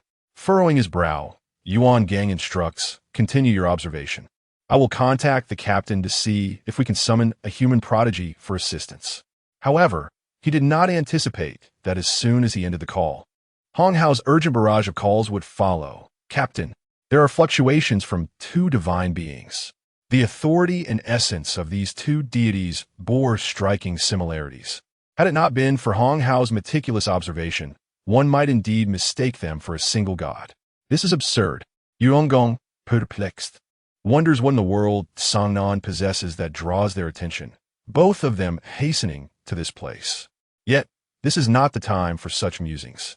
After hanging up, he immediately calls Xiaoping Gu, urging, we are running out of time. It's an urgent matter. To Yuan Gang, it is indeed an emergency, and a pressing one at that. However, others might not share the same sentiment. Setting Gong Yijua down upon the ground, she finally has the leisure to cast a disdainful glance at the human before her. Agent of Rhadamanthys? She gazes down from her lofty position at Ming Lu, merely an insect in her eyes. The divine pressure emanating from her compels Ming Lu to prostrate himself on the ground. Gong Yijua, beholding that familiar yet alien figure, momentarily forgets to utter her name. You, Shen Suqian. Ming Lu stutters, regret flooding him. No one had informed him prior that this little girl, Shen Suqian, could call upon a deity's presence. My ramblings have betrayed me. Originally, I should have inquired about your preferred method of demise. It seems she is genuinely contemplating this, but soon retracts all thoughts, declaring, yet, for one who desecrates the authority of winter, there is no forgiveness. Your life, even if Rhadamanthys himself were to intervene, cannot be spared. The cold wind envelopes her as she slowly ascends. Suspended in midair, standing upon two shards of frost, she raises that hand capable of effortlessly overturning the seasons. The red cord tied around her wrist sways gently, a small bell ringing clearly, as deep green, withered vines creep up her arm. A longbow, emanating a soft blue radiance, materializes in her grasp. As he reached out, he grasped the bough firmly. Frosty petals cascaded from the heavens above, an intense sense of peril enveloping him. Ming Lu attempted to flee, only to discover that the icy grip had ensnared his lower half, leaving him with no chance of escape. In desperation, he pleaded, esteemed goddess of winter, I beseech you to forgive my transgressions. I am willing to serve you. The response was a mere noise. His fingers brushed against the bowstring, and an ice blue arrow began to form gradually from the tip, its fletching inscribed with his name, Sakati. The parkour endeavor at Jinan Mountain was abruptly halted. The sudden drop in temperature caused the recruits to huddle tightly, while Bali Pang Pang curled up in a ball, asking, Brother Chi, aren't you cold? This is the power of winter, Lin Chi replied, feeling not cold but rather a sense of urgency. He understood that Shen Suqian was the agent of the winter goddess, and the emergence of this power was too abrupt, compelling him to contemplate the worst outcome. The thought of Shen Suqian's safety left Lin Chi restless. Xiao Qian was in danger. Without further ado, he dashed forth like an arrow released from its bow. Chao Yuan and Bai Li Pang Pang exchanged glances, unable to intervene in time. They had no choice but to pursue him. Lin Chi was half correct. Indeed, Shen Suqian had been in peril before, but now it was Ming Lu who faced danger. Whoosh! The arrow pierced through Ming Lu's chest. The expression of terror on his face instantly solidifying into eternity. A wave of icy breath emanated from the arrow, rapidly spreading outward, transforming Jinan Mountain into a snow-capped peak in the blink of an eye. As the snowflakes touched the ground, the cold continued to expand, violently colliding with the boundary markers and signposts surrounding Jinan Mountain, obediently ascending along the confines of the barrier of the void. Ultimately, it coalesced into a cloud of ice and snow against the night sky of the Daxia realm. In the dim light, Ming Lu's form gradually crystallized and dissipated, prompting Gong Yizhua to exclaim, "He is attempting to escape." Ming Lu certainly had further tricks up his sleeve, yet he did not even blink. The arrow that had struck the ground dissipated into a magnificent frost flower, its icy essence rippling outward, blossoming instantaneously and enveloping Ming Lu entirely within its petals. Did he think he could flee? What could a mere projection do against the Euler's bow, which could extinguish even divine beings? A mere agent had no right to flaunt his insignificant abilities before him.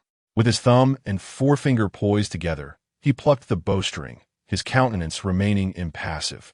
1,000 miles away, having barely freed himself from the icy grasp at the headquarters of the ancient God Church, Ming Lu opened his eyes to see the president, Yu Huai, whose face was alight with the joy of survival. Thank heaven's eye. Before he could finish, he noticed Yu Huai's gaze fixated intently on his chest. Looking down, he saw an ice-blue arrow embedded in his heart, piercing through him completely, blood soaking his garments. The phrase as expected lingered in Ming Lu's mind, and a knowing smile unexpectedly graced his face, revealing that there was indeed no escape. Who could possibly evade the arrow shot by the bow of Ural? Yu Huai reached out, intending to retrieve Ming Lu's lifeless body, but to his astonishment, merely brushing his shoulder resulted in his fingers freezing into solid ice. Upon closer inspection, Ming Lu's corpse had transformed into a crystalline sculpture, which shattered before his very eyes, the flesh and blood solidified by the frigid temperatures.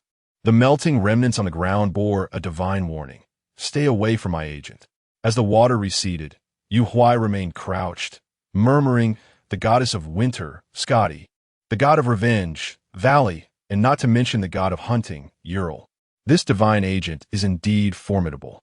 The murmuring doppelganger entered from outside, declaring, "I have long warned you that Shen Suqian's life is not so easily claimed. Yet, no matter how challenging it may be, it must be taken." Yu Huai clasped his hands together and slowly rose, contemplating. Her hidden cards are numerous, and her growth is astonishingly rapid. Since the three divine agents cannot be controlled by us, we must eliminate her while she is still vulnerable, regardless of the cost. Chapter 54 Vow. Humanity has always found itself irresistibly drawn to the divine, an instinctual reverence for the powerful etched into the very fabric of their nature. Yuan Gang gazed upon the girl suspended in midair, his fingers still resting upon the bow of Ural. Behind her delicate silhouette, his strong arm extended gently, enveloping her in a protective embrace. His calloused hand clasped hers. Together they drew back the ancient bow adorned with intricate patterns. Tears shimmered in Sakati's eyes. Despite her closed lids, she accurately whispered the name of her beloved, "My dear husband, my Ural." Even if the vessel housing her soul were to dissipate, if her cherished reason were to crumble, or if they were to be exiled from their haven, her soul would continue to love her husband with unwavering devotion. The divine bow and its power still safeguarded Sakati's well-being in this mortal realm, fulfilling his will. Yuan Gang's eyes narrowed dangerously. Ural? The god of hunting, Ural. A heavy stone lingered in his heart. Indeed, a couple bound by fate. Among animals, there exists profound affection. Among humans, lifelong companionship. And among deities, the resolve to sacrifice everything for their beloved. Unbeknownst to humanity, the divine battle in Asgard claimed the lives of countless gods. Not only Ural, but also Sakati's father fell before the pantheon. As Ural's colossal specter faded, Sakati's ice-blue eyes gradually closed, and the earthly girl plummeted from the sky. The evening breeze ruffled her long hair, which subtly shifted from ice blue to black. Yuan Gang sheathed the starblade and leapt forward, eager to catch her. Yet, someone was swifter. A shadow erupted from the forest, moving with a speed unfathomable to the naked eye, traversing the treetops, arms outstretched to catch the unconscious Shen Suqian. One hand cradled her leg, while the other embraced her shoulder. Lin Xie, gazing down at the unresponsive Shen Suqian, was filled with sorrow. "I'm sorry, Xiao Qian. I arrived too late." Gong Yizhuo rose awkwardly, still unsteady on her feet, her voice hoarse. "Instructor Yuan, it's the ancient God Church." Again, the ancient God Church. A torrent of rage surged within Lin Xie, for this was the second time they had targeted Shen Suqian, seeking what Lin Xie cherished most dearly. The ancient God Church desired Shen Suqian's life. Yet, Lin Xie had sworn an oath at the tender age of 7. He could not allow Xiao Qian to be harmed. "Shen Suqian, you must not die." His head bowed, hair obscuring his expression. No one knew his thoughts. Yuan Gang, having missed his chance, muttered, "What s with this kid? He is faster than me." He coughed twice, intending to take Shen Suqian from Lin Xie. "All right, I'll take her to the doctor." But Lin Xie remained unmoved. Yuan Gang leaned in closer, yet Lin Xie remained unmoved. In desperation, he shouted, "Do you still wish to heal her?" "Indeed," Lin Xie replied without hesitation. "I will take her there myself." He needed to see Shen Suqian safe and sound.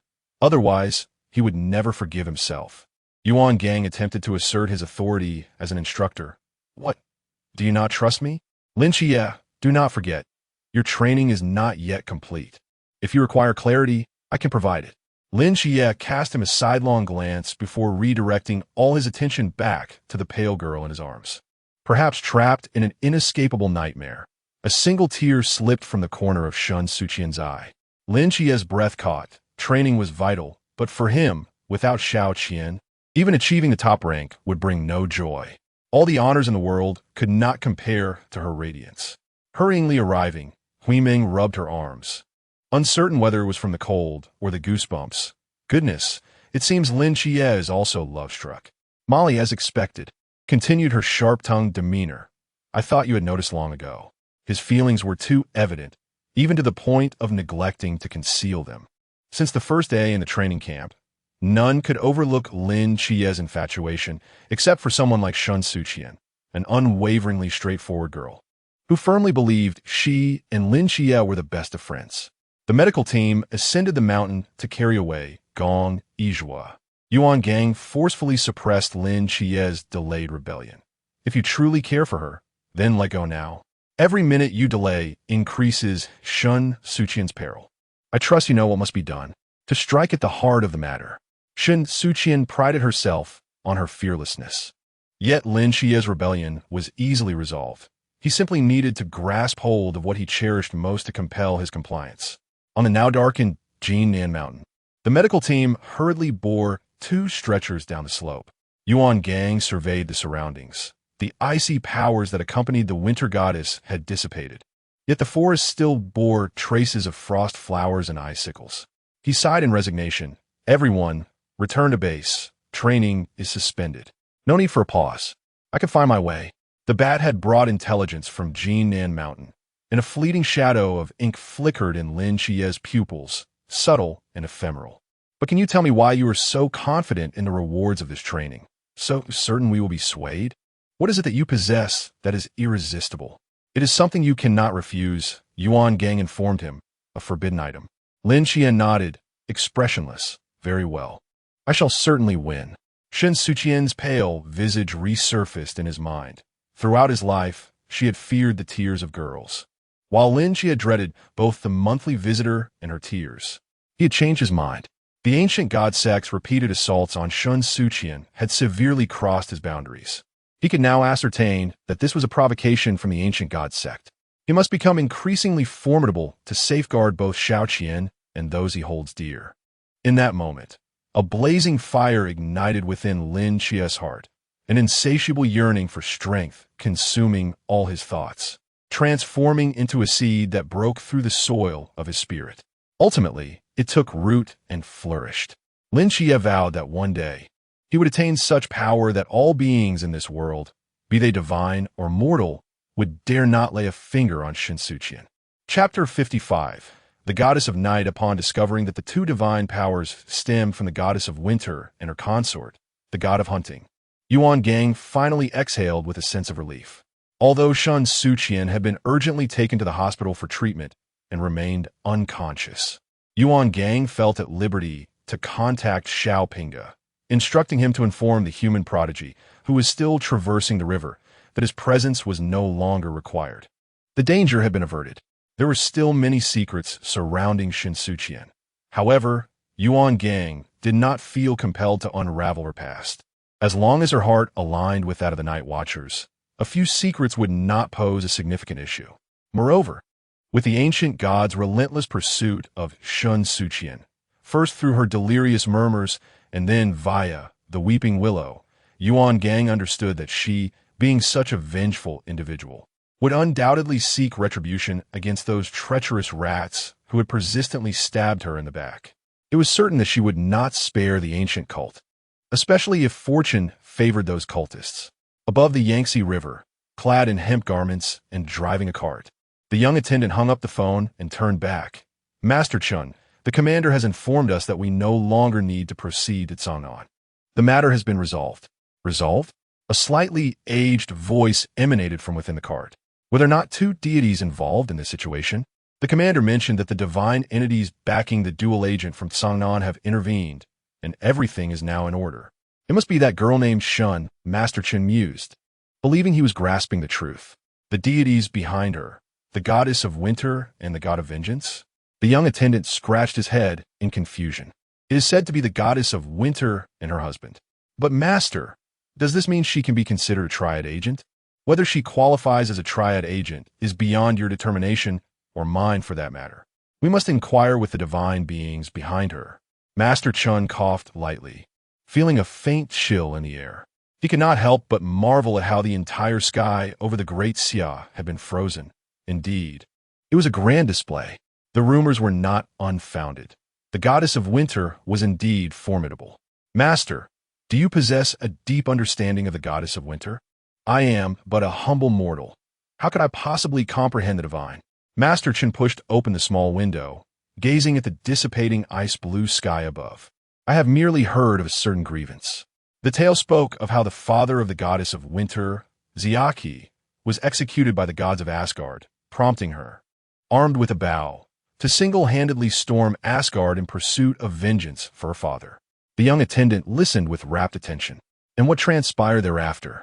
To placate the wrathful goddess of winter, Odin, the All-Father, offered her a selection of marriages among the male deities of the Aesir, and he transformed the eyes of Xiaqi into the two most radiant stars in the night sky as a gesture of sincerity.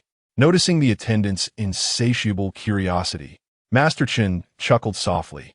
Beyond that, I know little else. After all, he was but a human, capable of comprehending only the overarching tales of the divine. The intricate details of those stories could only be known by those who lived through them. Why did Skadi ultimately marry Njord during the husband selection in Asgard? And why did she later remarry Ullr? What led to the demise of Shaki? And what role did Loki play in these events? The answers to these inquiries remain for humanity to gradually uncover. The one who will unveil the veil is Shen Suqian. A chestnut horse pulls a carriage as it turns around on the Yangtze River, and the words of Confucius echo softly. Since I am no longer needed, it is best to return early. The place of Chang'an is one best left unvisited. Lin Xie had long discovered his uniqueness. After all, not everyone harbors a mental asylum within their mind. Among the Night Watchers, the 6 realms of spiritual power correspond to the 6 doors of the asylum. And he is the first door, the door of illusions, which conceals the ancient and enigmatic goddess of night from Greek mythology, Nyx. This mysterious asylum, whose origins remain unknown, is his greatest secret. By treating these patients, he can randomly extract their abilities. To date, he has acquired the Starry Night Dancer, granting him quintuple the speed, strength, endurance, and recovery in the darkness.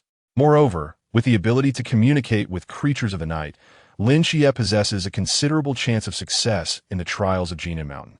Standing at the summit of Jinan Mountain, He gazes down upon the vast expanse, his eyes falling upon the entirety of Songnan City.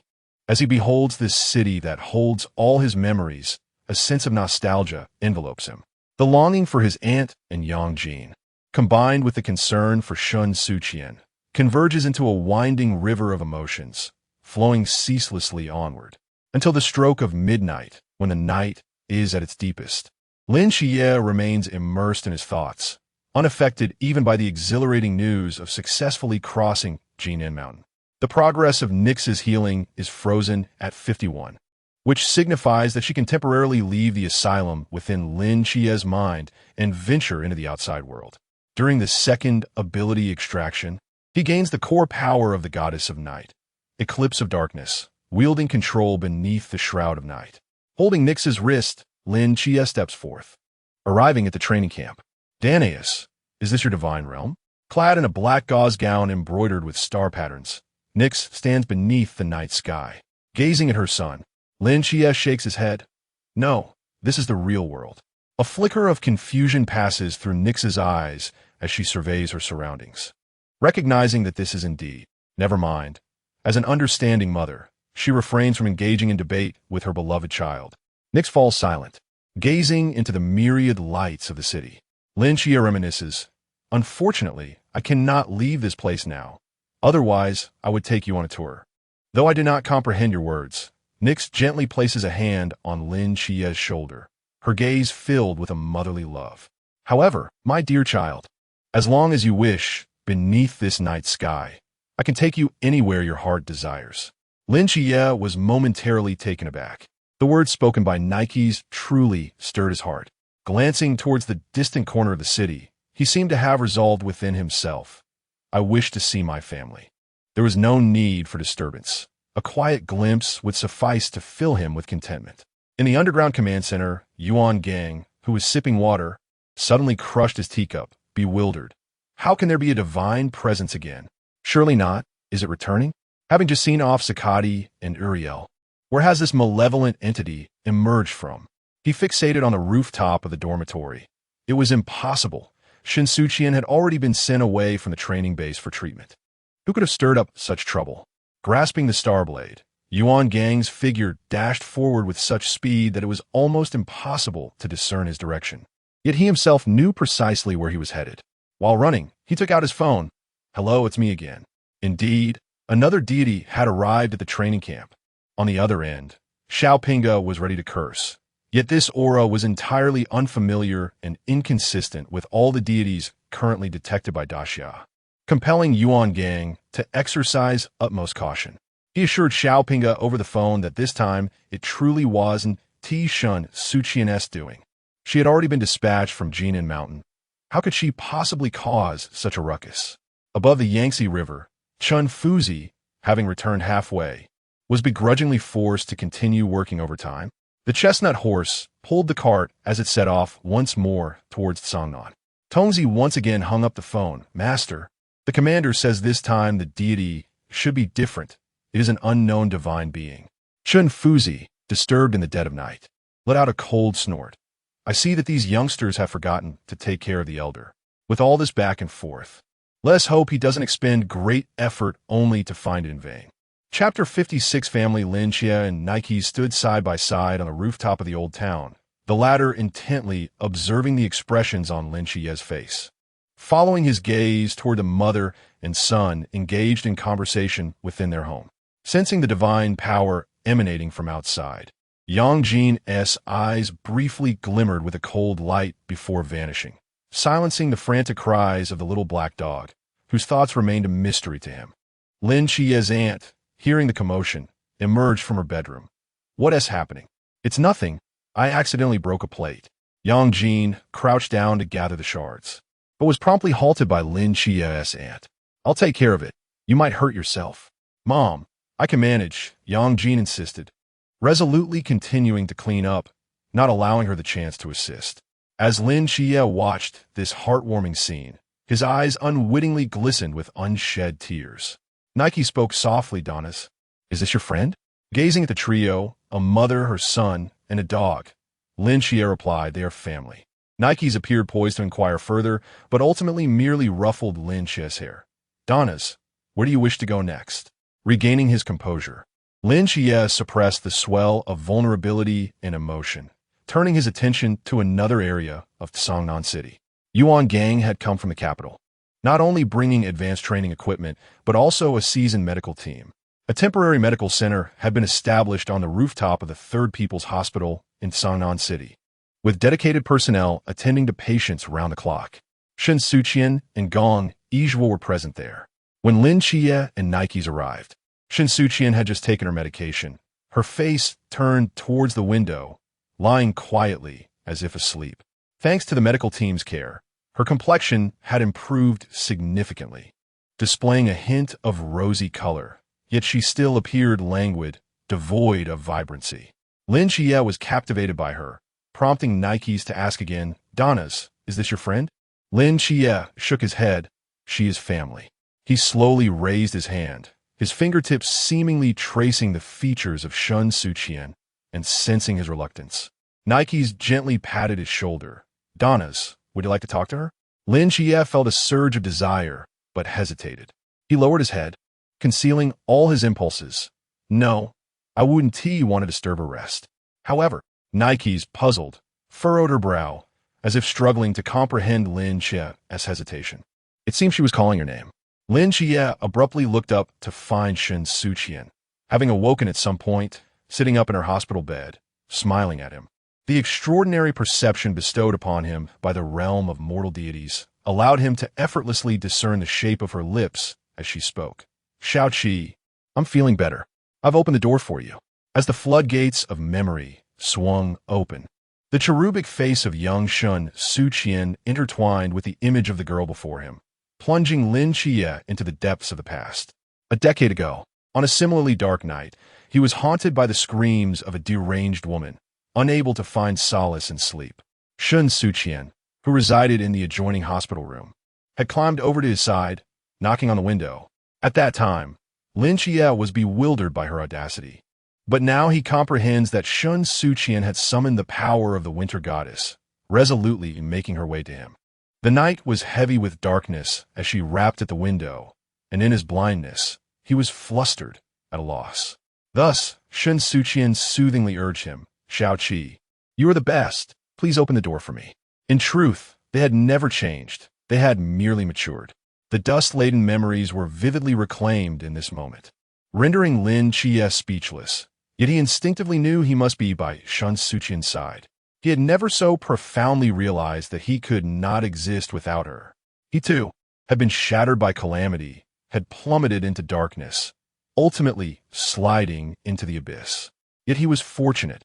A figure more gentle than an angel leapt into the depths, cradling him with her tender hands. Throughout the decade, the source of his heart's dance in the night had been his salvation. The moon, Shen Suqian. Nikes brought Lin Xie into Shen Suqian's hospital room. She was still clad in a hospital gown, the oversized garment accentuating her delicate frame, despite her serious injuries. A medical bandage adorned her face, and as he drew near, he could faintly discern the mingling scents of iodine and disinfectant. Yet, upon seeing Lin Xie, she smiled. Xiaoqi, you've come to see me. Only secrets could be exchanged for secrets. Shen Suqian remembered the rule she had set, a mere jest from her childhood. Yet she never pried into Lin Xie's privacy. Not all secrets ought to be shared. Gazing at her radiant smile, Lin Xie's fingers brushed against the scar on her arm, a remnant of the sharp stones that had torn her flesh when she was struck by Ming Lu. Compared to her nearly shattered insides, this was but a trivial injury. Lin Xie felt as though his heart was gripped by an invisible hand, and Shen Suqian suddenly sensed warmth on her arm. She looked down, a tear tracing a path down her skin. Lin Xie was crying. With a resigned sigh, Shen Suqian lifted his chin, gazing intently at him. I am the injured one, yet you weep more pitifully than I. I'm not in pain, she insisted. I truly am not. She had a disposition that favored sharing good news over bad. A truth Lin Xie understood all too well. An amalgamation of tenderness, pity, and affection overwhelmed his senses, and he could no longer restrain himself. He buried his face in Shen Suqian's neck. His nose grazed her skin, then shifted, ultimately pressing his cheek against her slightly cool flesh. Lin Jie said nothing. He remained silent, even in moments of sorrow, as tranquil as the still waters of a lake.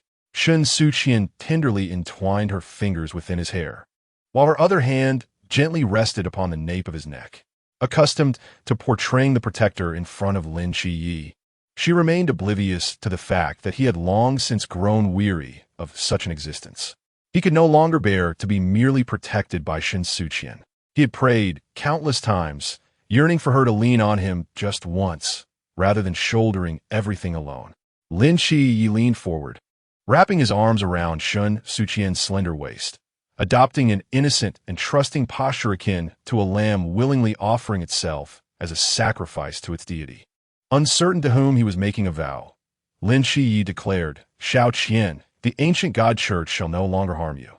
They could not accommodate Shen Suqian, and he too could not tolerate them. One day, he would cleanse the world of these wretched villains who typically meet a dire fate in dramas. "Do not underestimate my resolve," Shen Suqian pouted, asserting her own identity. "I will avenge my grievances myself." Her demeanor, markedly different from the gentleness she displayed towards Lin Yi, conveyed her unwavering determination. The ancient god church would ultimately perish by her hand. Shen Suqian's promises were as solid as mountains, unbreakable and resolute. Whatever nonsense, whatever moonlight, would eventually become her vanquished foes. Chapter 57. Once again, the little prince possessed a small planet, upon which a rose unexpectedly blossomed. In the hospital room, Shen Suqian lay still, her eyes gently closed. Lin Jie tenderly adjusted the blanket around her, gazing at the noticeable dark circles beneath her eyes. In a low, melodic voice, he began to recite the story she once told him at the Sunshine Orphanage. His words flowed softly and slowly. If one listened intently, they could perceive the boundless affection and concern woven into his speech. As his voice enveloped her, Shen Suqian's dreams began to paint a radiant planet alongside the little prince, who knelt by the rose, tenderly watering it. As the tale reached its conclusion, Lin Jie observed the sleeping Shen Suqian, his fingers slightly curling, brushing against her cheek, capturing a fleeting essence of gardenia's fragrance. "If you tame me, we shall need each other," he whispered in his heart, recalling a name he had called countless times. Rising from her bedside, Lin Jie reached for a small night lamp, illuminating the room with a gentle glow that was not harsh, yet sufficient to dispel Shen Suqian's fears upon awakening in the darkness. If only, Lin Jie wished he could remain by her side forever. Yet he understood that the trajectory of her life was hers alone to determine. All he could do was pursue her retreating figure. Lin Jie held a disfavor for roses. Long before, when he was an unseen blind man, a moon had already nurtured him. He was not the little prince. He possessed neither a rose nor a fox. Yet he prided himself on being luckier than the little prince in many ways. For his moon was the most resplendent of all. After lulling Shen Suqian to sleep, Lin Jie reluctantly departed from her hospital room, where Nix awaited him on the top floor. As he absorbed all the affection and tenderness in Lin Jie's gaze, Nix's eyes, seemingly filled with stars, reflected Shen Suqian's figure. Suddenly, Nix inquired, "Donnas, did your family ever make a pact with another deity?" "Shao Qian?" Lin Jie responded, momentarily taken aback. He initially presumed Nix referred to Shen Suqian's identity as a divine agent. She was the proxy of the goddess of winter and the god of revenge. However, Nix gently shook her head, clarifying, "She is not human." After a pause, Nix's eyes brimmed with concern. If she were human, then she would be a soulless being. Lin Jie opened his eyes, astonishment flickering in his pupils. "Mother, what do you mean? I can sense that her soul has been sacrificed to another deity. She has entered into a symbiotic contract with a god. Henceforth, all moments she traverses on earth are a gift from the divine." A multitude of questions swirled in Lin Jie's mind, each stemming from Nix's words, yet he was uncertain where to begin. The only certainty he held was that a human soul ought to belong to humanity, and even a divine agent should not be a soulless puppet of a god. In his mind lies a mental asylum. And what secrets does Shen Suqian harbor? What precisely is the so-called symbiotic contract? Upon returning to the training camp, Yuan Gang, weapon in hand, had been awaiting their arrival. Upon seeing Lin Jie standing alongside the elegantly dressed woman in a black gauze dress, he approached with a demeanor of respect. Tinged with caution, "I am Yuan Gang, the vice captain of the 006 team of the Night Watchers of the Great Xia. May I inquire your esteemed name?" Nix glanced at Lin Jie, her expression one of mild confusion, as if to ask, "Danadas, is this your acquaintance?" She then nodded and replied, "Nix." It was indeed the ancient Greek goddess of night. Yuan Gang's wariness intensified. He could only hope that the human paragon traveling along the Yangtze would arrive promptly to defuse the situation. "Might I inquire the purpose of the night goddess's late-night visitation?" Unexpectedly, Yuan Gang, typically boisterous, spoke with an eloquence that surprised him. Before Lin Jie could intervene, Nix blurted out, "I have come to seek my son." "Son?" Yuan Gang was perplexed, recalling tales of Nix's offspring from myth, but he could not deduce which one she referred to. Sensing the awkwardness, Lin Jie quickly interjected, "Agent. She's here for the agent." He chuckled awkwardly. She mentioned she is looking for the agent. Believing he had grasped the situation, Yuan Gang expressed his concern. Then, "Might I ask if you have found him?" "Found him? Found him?" Lin Jie interjected, positioning himself between Yuan Gang and Nix. The sudden appearance of a night goddess in Great Xia raised a question. Was the agent she sought also from Great Xia? Yuan Gang's mind raced, though his facade remained composed. "Is that so? Who is it?" Distant yet near, Lin Jie pointed to himself. "It is I." "You?" Yuan Gang initially doubted. "You're not in Seraphim." His words trailed off as his expression shifted through a myriad of emotions, ultimately settling into a complex silence. Evidently recalling Shen Suqian's case. My heavens, could it be that deities truly favor young couples? First Shen Suqian, now Lin Jie. What allure does this small city of Sangnan possess that it repeatedly attracts divine attention? Remarkably, two dual deity agents have emerged. Lin Jie escorted Nix back to the mental asylum within his mind. Meanwhile, Yuan Gang, still dazed from the previous night, was jolted awake multiple times by his incessant thoughts. At 4:30 in the morning, after a long night, Xiaoping finally prepared to close his eyes for a brief respite, only to be interrupted by Yuan Gang's relentless calls. Instantly alert, he felt an uncanny sense of foreboding, pulling out his phone to answer. What is it this time? It's terrifying, utterly horrifying. He wondered if he had been mentally conditioned. He now found himself surprisingly calm, accepting whatever transpired in Sangnan City with equanimity. Yet, he had overestimated his own composure. Gripping his phone with a force that seemed capable of shattering it, Xiaoping bellowed into the receiver. "What did you just say? You wanted to send the pinnacle of humanity back?" Yuan Gang, evading the wrathful roar, attempted to calm the agitated Xiaoping, explaining, "The crisis has been averted. It was Nix, the goddess of night, who came seeking her chosen agent. The individual she has selected is Lin Jie." The chestnut mare momentarily halted, splashing water in all directions as Tongzi, devoid of any attachment, abruptly ended the call. That night had been consumed by travel. "Master, the commander has ordered us to return." "Return again?" Being sent back once more nearly caused the typically composed Chun Fuzi to erupt in frustration. "What on earth did Yi Fan mean?" The commander stated that the ancient Greek goddess of night, Nix, had sought out an agent in Sangnan, designating the Seraph's representative, Lin Jie, as the second dual deity agent. "It seems they are intent on tormenting me. To have me make 2 trips in one night is utterly absurd. The world has declined, and the hearts of men have grown cold. Today's youth no longer comprehend the virtue of honoring their elders." Tongzi inquired, "Master, shall we still proceed to Sangnan?" Chun Fuzi responded, "Turn around. That place is steeped in malevolence. It is better to avoid it if possible." "Understood," Tongzi replied cheerfully, loosening the reins as he guided the carriage back along the Yangtze River. This time, they truly could return. Chapter 58. Acceleration. So much transpired in a single night. Lin Jie finally found himself able to lie quietly in bed, yet slumber eluded him entirely. The words of Nike's echoed incessantly in his mind, with the phrase symbiotic contract captivating his every thought. He had first encountered Shen Suqian at the Sunshine Mental Hospital when he was merely 7 years old. They had known each other for a decade, once inseparable companions. However, upon reflection, he realized that he did not truly know Shen Suqian as well as he had believed. He was aware that she hailed from Linjiang City and had been placed in a mental hospital by her biological mother. Yet he remained oblivious to her parents' names or the events of her past. Although she had been fortunate enough to receive the favor of the winter goddess on Changkong Mountain, he pondered what had led her to the brink of death there and what sacrifices she had made for Sakari to intervene and save her.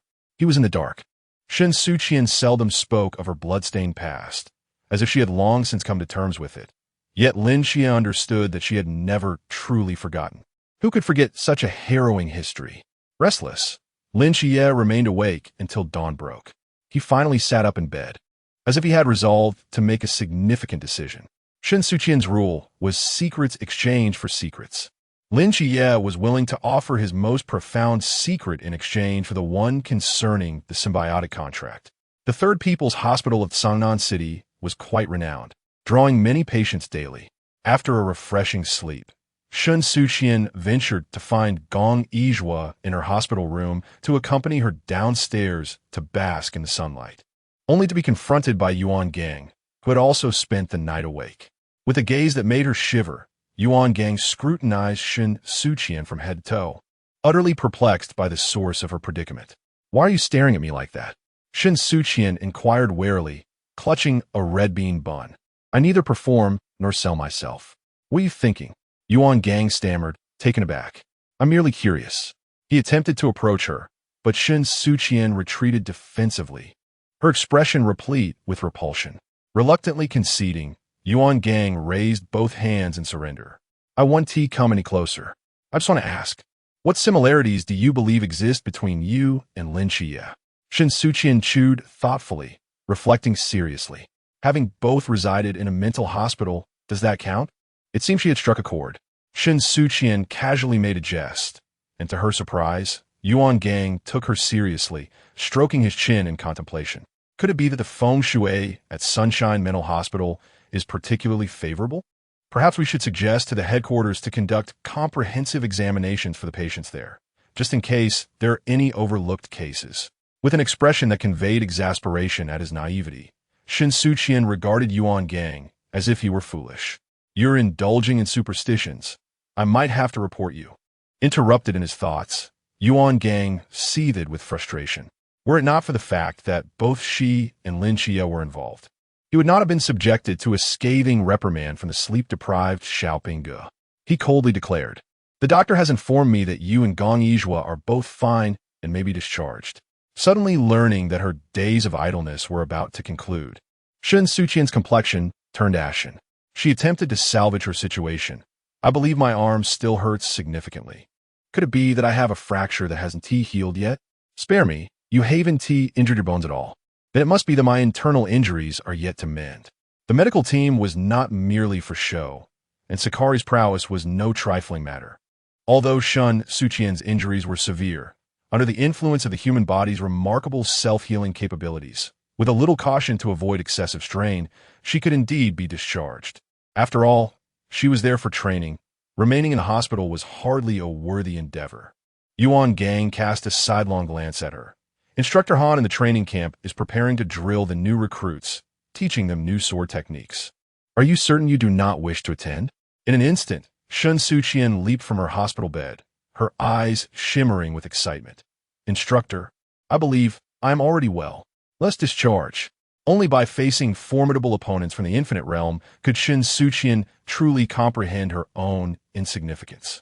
Her swordsmanship was negligible, and her realm was still insufficient.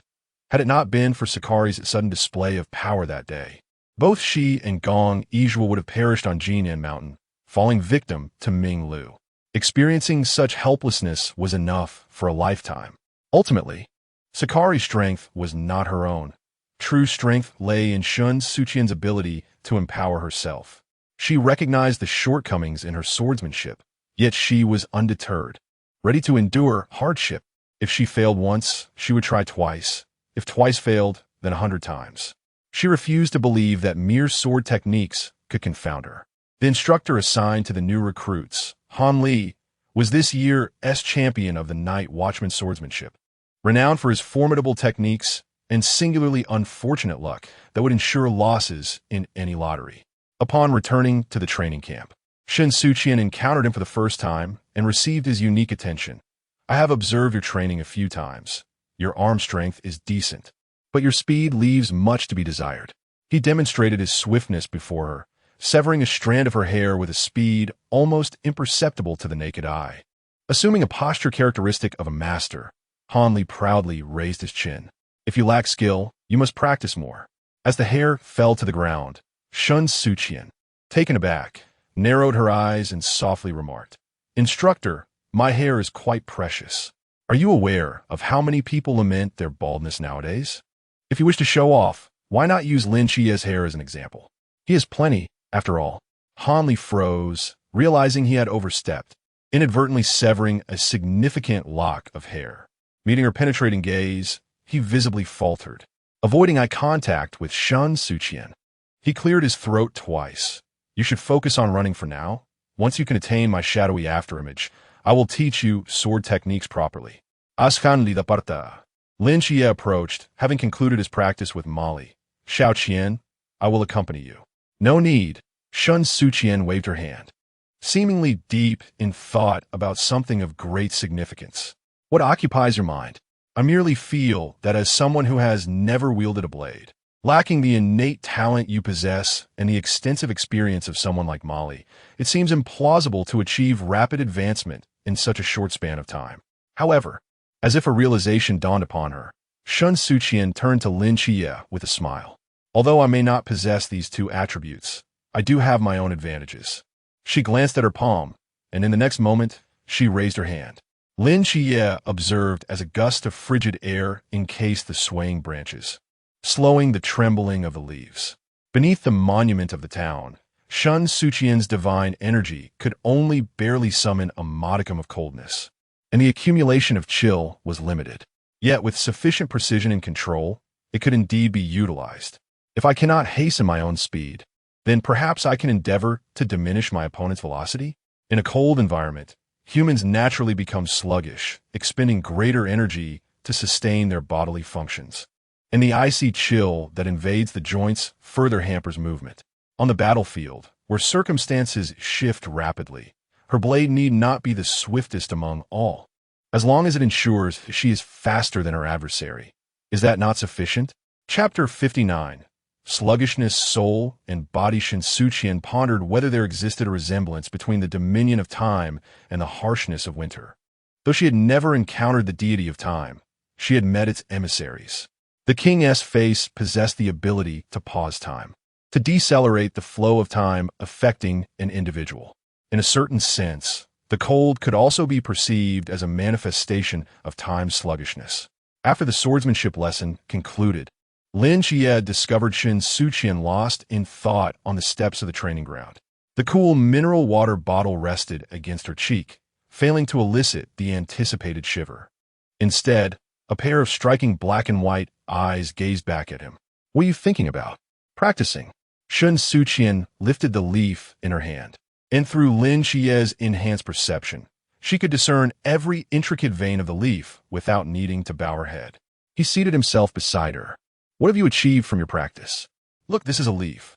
Lin Xie nodded earnestly. "I see it." And then, the extraordinary power bestowed by the mortal realm allowed Lin Xie to sense the tendrils of cold emanating from Shen Suqian's fingertips without having to turn his head.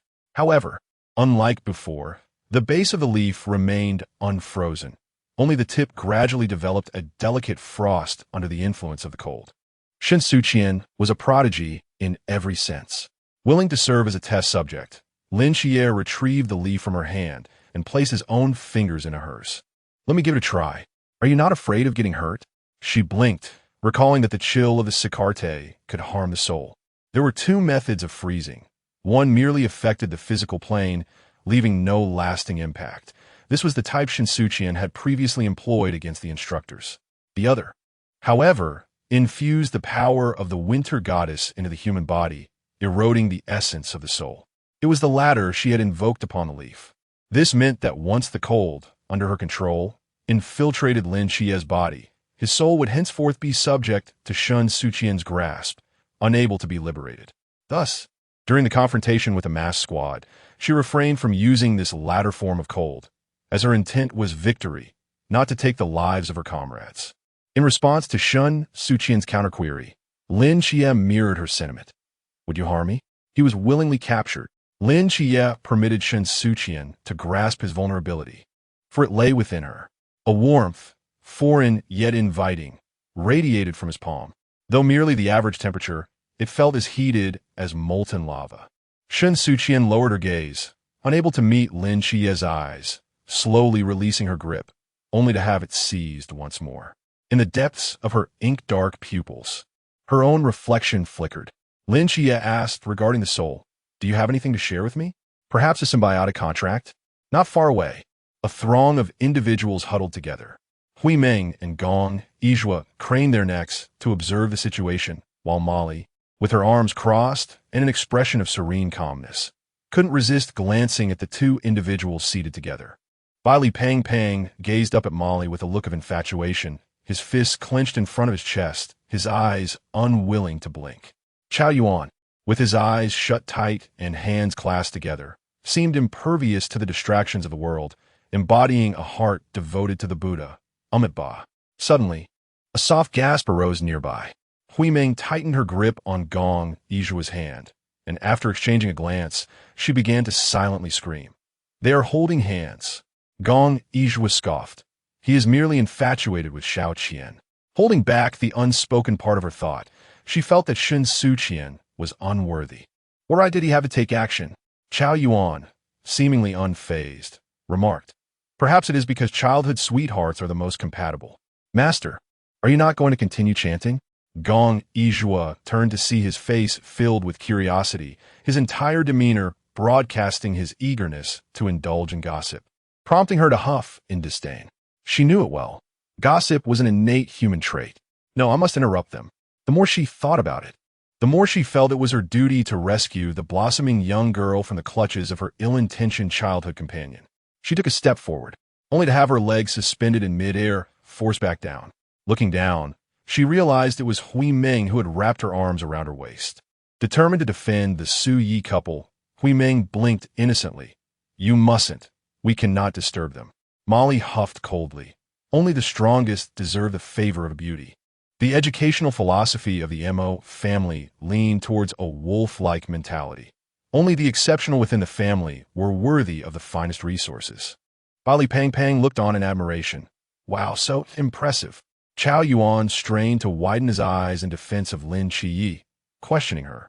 So, do you think Xie is not strong enough? It was evident that Wang Mian was stronger. Molly turned and left with an air of nonchalance, leaving the group in stunned silence. Hui Meng suddenly realized, so, Molly is a master of disguise. However, the sweetness from the myriad of couples is rather scarce. Can one truly ship this? Hui Meng felt respect, but lacked understanding. At that moment, Shun Qingzhu strolled by leisurely with his three companions. Chao Yuan recited another line of scripture. It's all right. Some people have not even a morsel of sweetness. At this moment, the implied feelings of a couple became apparent. Who told you? Shen Suqian appeared utterly unfazed that Lin Xie was aware of her secret. So it is true. Unable to articulate the tumult of emotions within her, Lin Xie felt a medley of sentiments swirling together as she clasped Shen Suqian's fingertips in return. Xiaoqi, if you wish to know my secret, you must. I know.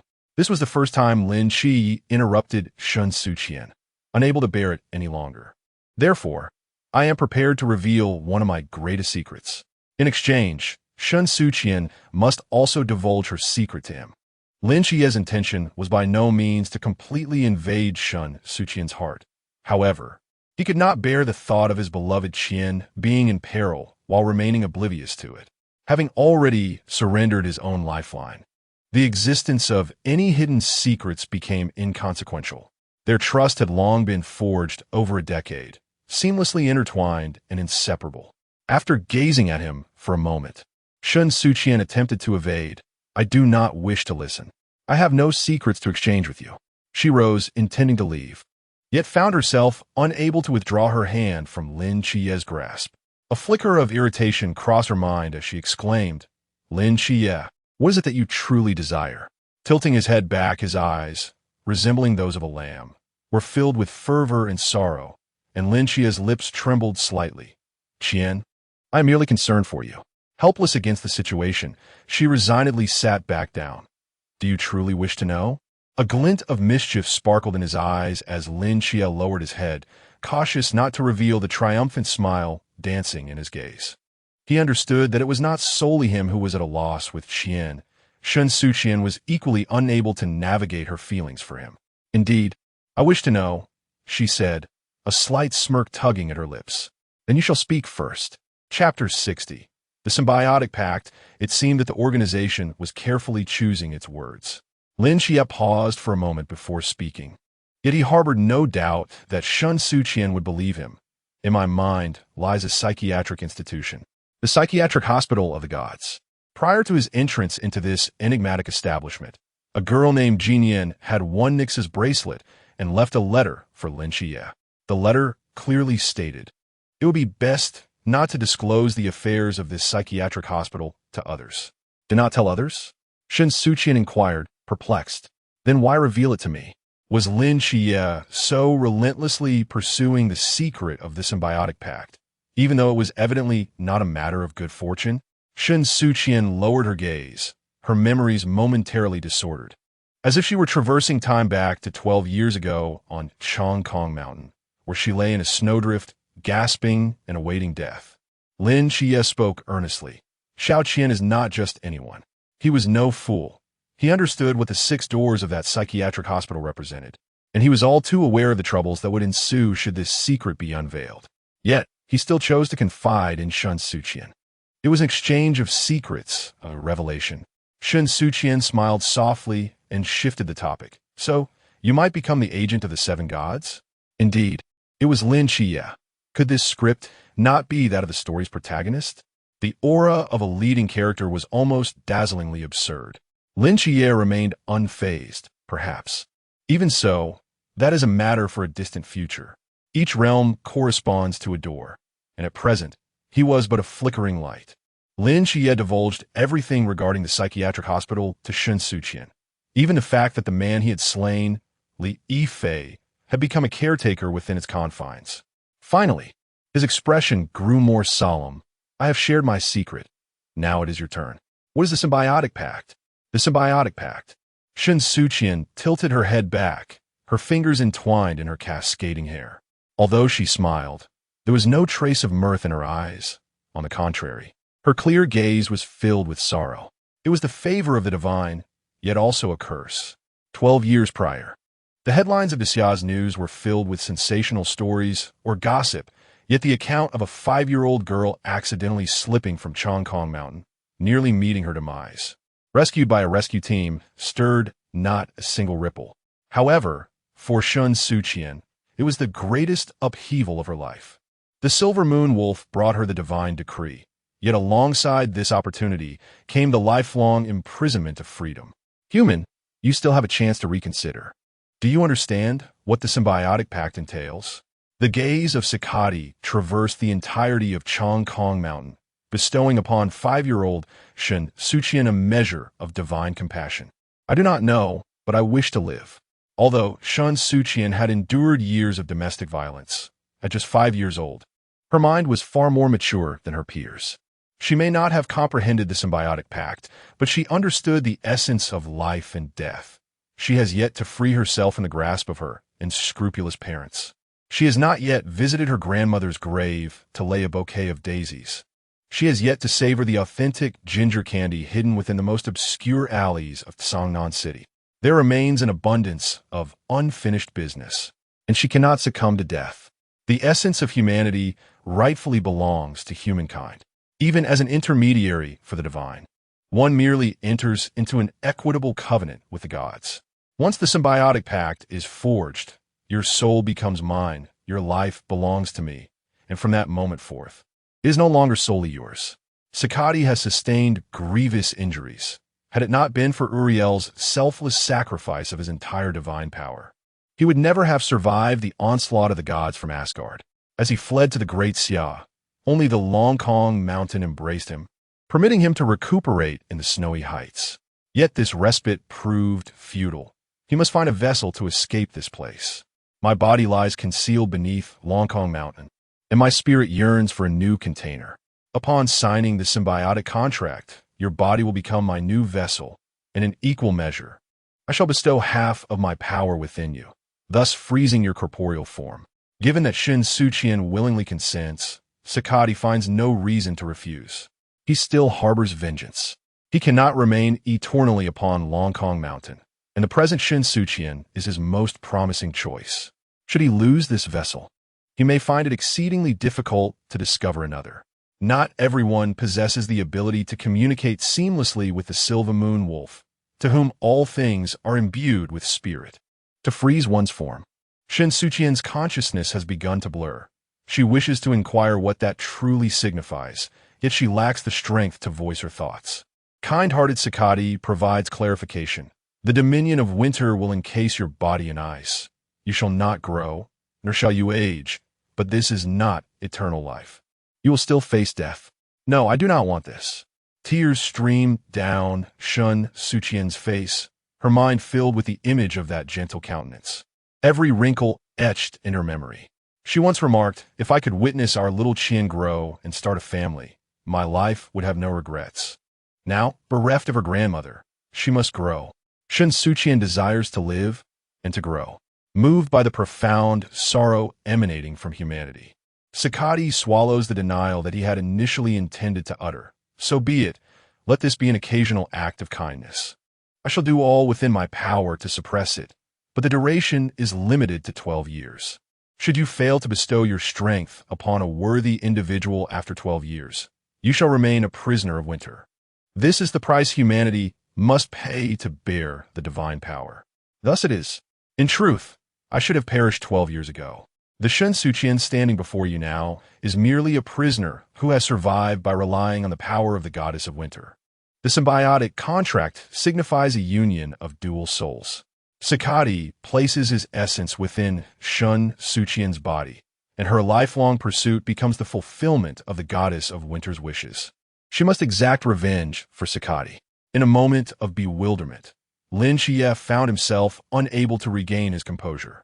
He understood that the symbiotic pact, which could even draw a frown from Nikes, was far from simple. However, what he did not realize was that, unbeknownst to him, someone had already usurped the freedom that Shen Suqian cherished most.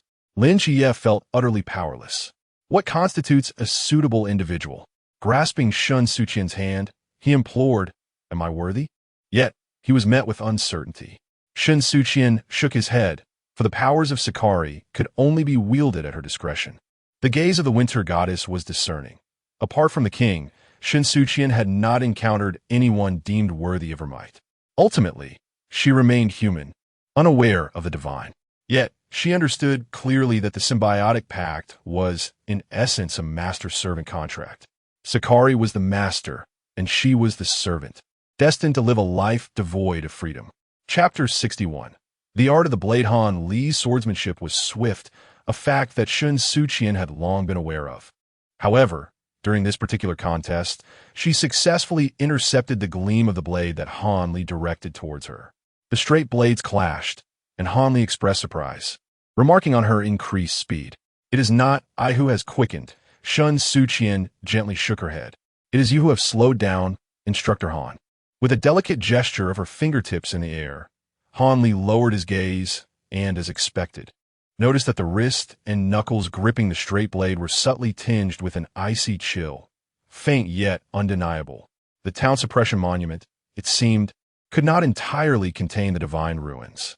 Uncertain of its implications, he raised his head once more, but merely with this, "You cannot triumph over me."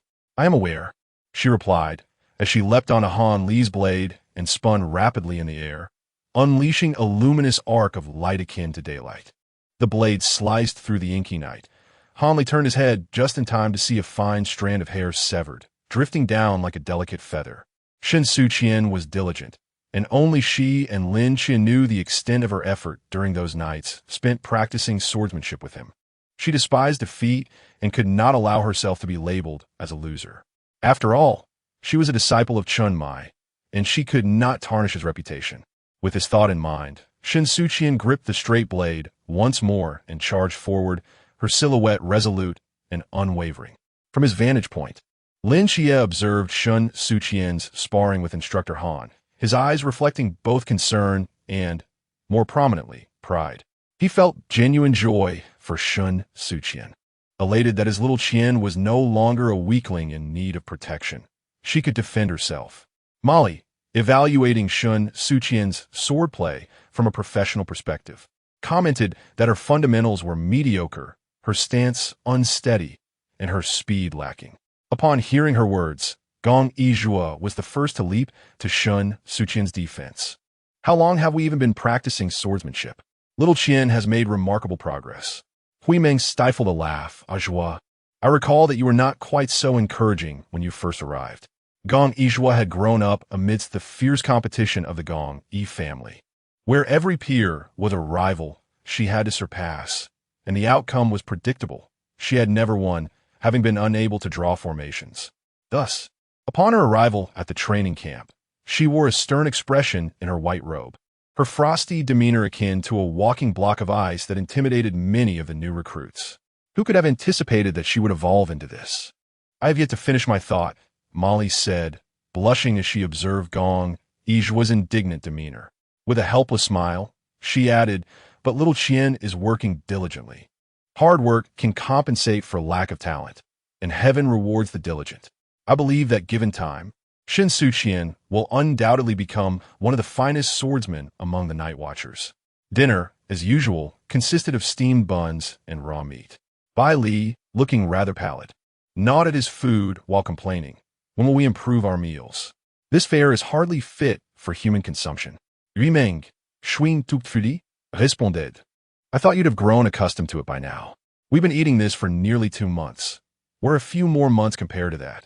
If we don't eat, we might starve, so we might as well endure. Bai Li Pang, feeling aggrieved, remarked, while we must eat, one cannot help but aspire to a better diet. Molly cast him a sidelong glance. Do you have any suggestions for improving our meals? Noticing her gaze, Bai Li Pang immediately felt invigorated, turning the rusty gears of his mind in search of a solution. Yet to his dismay, nothing came to fruition. He sighed in frustration. I can't think of anything. I have an idea for you, Shen Suqian interjected, sitting beside Bai Li Pang with a bowl of pickles, her expression exuding a benevolent smile reminiscent of the cunning grandmother in the tale of Little Red Riding Hood. You should challenge Instructor Yuan to a duel, and say that if we win, all the new recruits will receive better food. Bai Li Pang felt a flicker of wariness. Why must I be the one to say it? Are you not tempted? Shen Suqian feigned innocence. Braised pork, sweet and sour ribs, sauerkraut fish, spicy crayfish. Do these not tempt your appetite? Although there was nothing before him, Bai Li Pang could almost envision a feast laid out before him, and he involuntarily swallowed hard. The raw meat and plain buns he had grown accustomed to suddenly becoming unpalatable. Yet he clung to a sliver of reason, but at that moment a light, teasing voice interrupted his hesitation. Surely you're not afraid? Molly's incisive remark ignited Bai Li Pang's fighting spirit, and he slammed his hand on the table, standing resolutely. All right, I shall challenge them at once. Lin Qiyi, seated beside Shen Suqian, couldn't he help but smirk at her mischievous plotting against Bai Li Pang. He brushed a stray lock of hair behind her ear, chuckling softly, naughty. Shen Suqian turned to him and playfully stuck out her tongue, her demeanor lively and charming. Just then, Hong Hao, passing by the cafeteria, heard the commotion and turned back. Little fatty, who are you challenging? Bai Li Pang's face contorted in panic. He had barely managed to gather his courage to shout a few motivating slogans before the instructor caught him. He wished to retract his statement, but his mischievous friends would not allow him that reprieve. Lin Qiyi raised his hand, seriousness etched on his face, reporting to Instructor Hong. Bai Li Pang has declared his intention to challenge all the instructors. His eyes widened in astonishment as Bai Li Pang exclaimed, Qiyi, you! At the dining table, Gong, Yizhua, and Hui Meng were in fits of laughter, while Chao Yuan and Molly turned their heads away, stifling their giggles. Shen Suqian nearly rolled on the floor with laughter, and Lin Shiyi, with a gentle touch on her arm, leaned in to whisper, "You didn't spare him either." A group of mischievous friends, utterly indifferent to Bai Li Pang's current misfortune, continued to revel in the moment. Hong Hao's gaze pierced through Bai Li Pang like a sword as he addressed the trembling figure before him. "You wish to challenge all our instructors?" "No, no, no." Bai Li Pang fervently shook his head, wishing he could dig a hole in the ground and hide.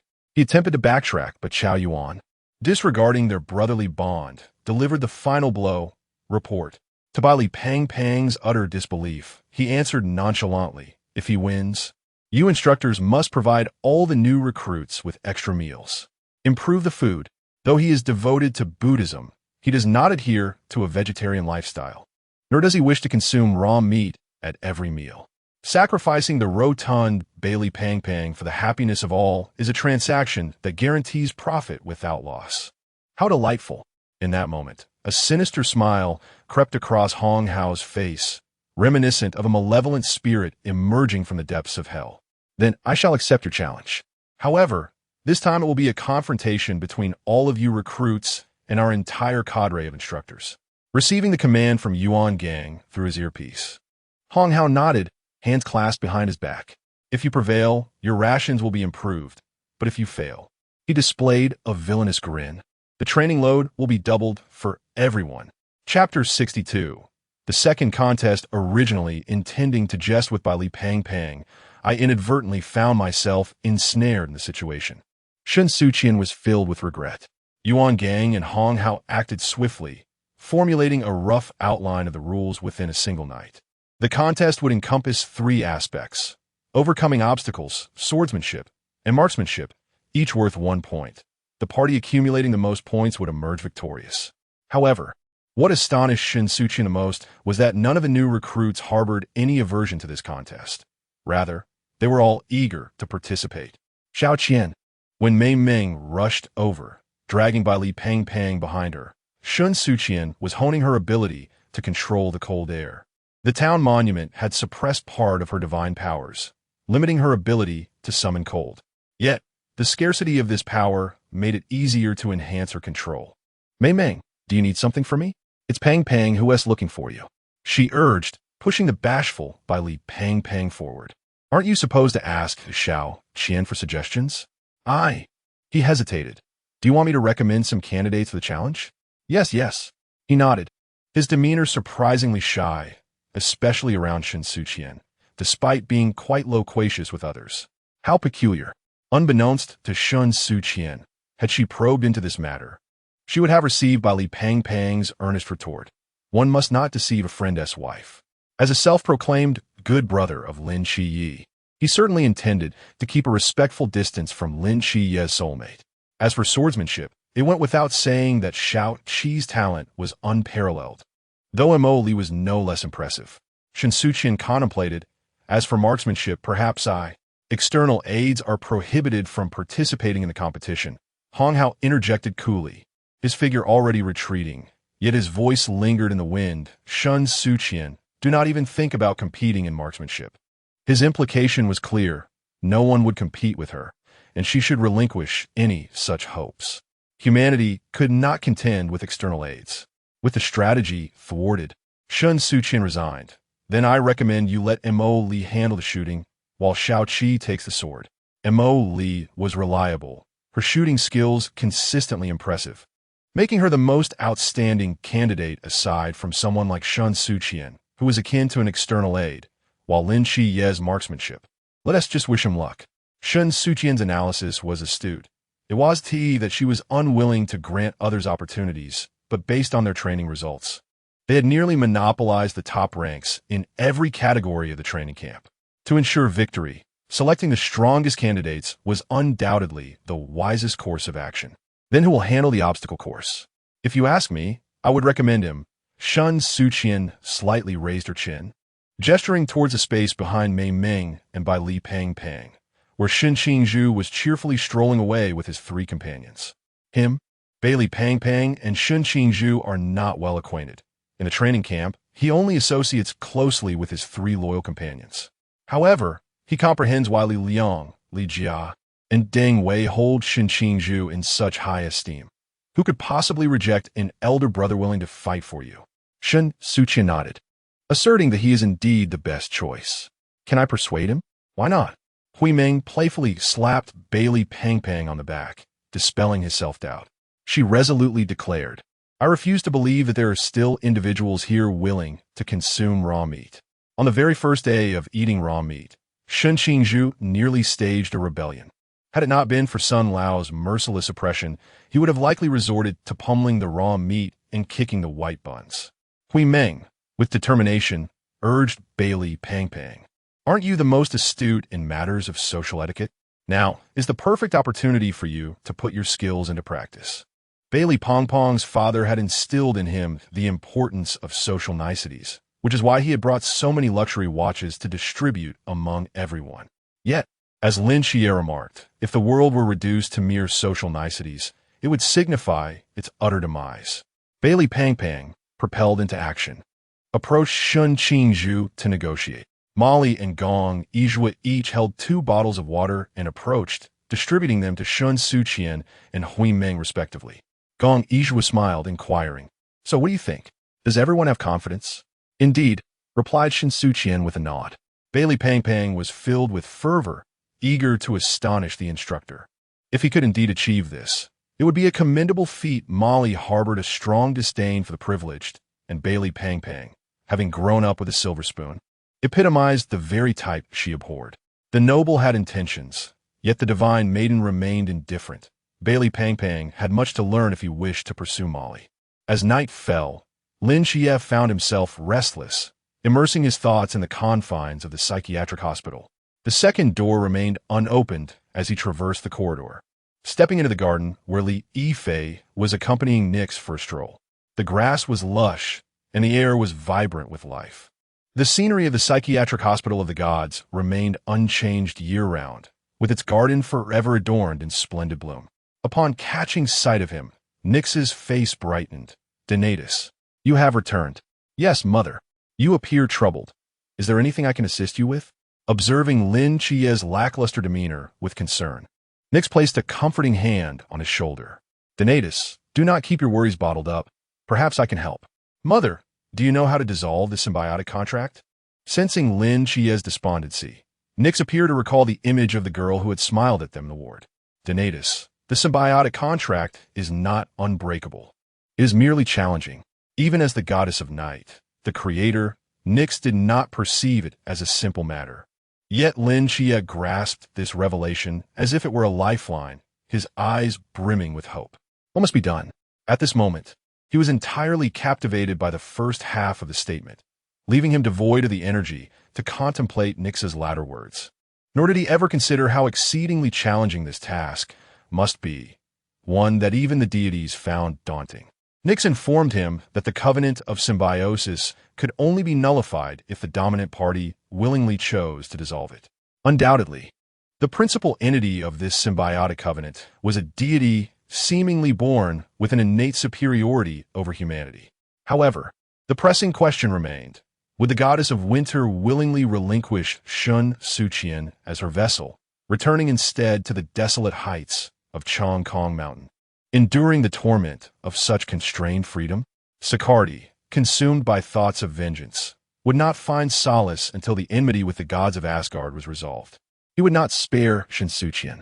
Chapter 63, Cheerleading in the Dormitory. Shen Suqian lay on her bed, engrossed in a book, when Gong Yizhua passed by and glanced at her. Reading in that position is detrimental to your eyesight. You should lighten up. There is nothing pressing at the moment, she remarked. Shen Suqian waved her hand dismissively, asserting that it was better to relish her youth while she could. Such gloominess doesn't suit you, Gong Yizhua noted, pausing her steps to sit beside Shen Suqian's bed, contemplating what mischief was brewing in her mind. It's not mischief, Shen Suqian replied, closing her book. Ajwa, don't you think as cheerleaders, we ought to support our teammates participating in the competition? Gong Yizhua nodded, her earnest expression suggesting that she would agree to anything Shen Suqian proposed. Of course. Do you have any ideas? Recently, Shen Suqian felt her mental faculties waning and desperately needed an astute mind to assist her in solving this dilemma. Isn't cheerleading just a few basic elements? Are you truly considering a dance performance for them? Gong Yizhua couldn't suppress a laugh, knowing that while others might not mind, Lin Xie would be the first to object. With his overt possessiveness, it was only Shen Suqian who remained oblivious, appearing rather foolish. What do you think about hanging a banner in the sky? Shen Suqian suggested enthusiastically, undeterred by Gong Yizhua's earlier remarks. However, as soon as she voiced the idea, regret washed over her. But we don't have a drone. Should we borrow one from the instructors? The very thought of approaching Yuan Gang with his carefree nature made Shen Suqian hesitate, fearing he might steal her creative idea. No need, Gong Yizhua interjected, gently patting Shen Suqian's lower back with an affectionate tone. I'll make one for you. Oh my, Zhuijie, it must be you, Shen Suqian exclaimed, showering her with compliments. Truly, you are a marvel. Crafting a drone with your bare hands is a trivial task. Enough with the flattery, Gong Yizhua said, adjusting her sleepwear as she stood up. You shouldn't be idle either. Hurry and create that banner. Your Zhuijie does not offer this service. Fear not. My cartoon drawings are exceptional, Shen Suqian declared, performing a dramatic roll off her bed to sit upright, bubbling with excitement. Molly is easy to draw. She has red hair and a fierce demeanor, and she must wield a sword, with an expression that exudes nobility and aloofness. Noble and aloof? Gong Yizhua chuckled. And what about Shen Qingzhu? Isn't he even more formidable? Is he a tyrant? Propping her chin on her hand, Shen Suqian sighed. Not every leader is as approachable as I am. Observing her melancholic demeanor, Gong Yizhua had a vague answer in her heart, but felt compelled to inquire. And who, pray tell, is your subordinate, dear leader? As expected, Shen Suqian replied without hesitation. Little Qi. Who else could it be? It was well known that she had raised Lin Xie. Gong Yizhua gently tapped Shen Suqian on the forehead with her finger, sighing as she met her reproachful gaze, feeling a twinge of sympathy for Lin Xie. Why must one harbor affection for someone who has yet to awaken after a decade? As Shen Suqian felt the strange gaze of Gong Yizhua upon her, she rubbed her goosebumps and inquired, What is the matter? Oh, nothing. I was merely complimenting your cuteness.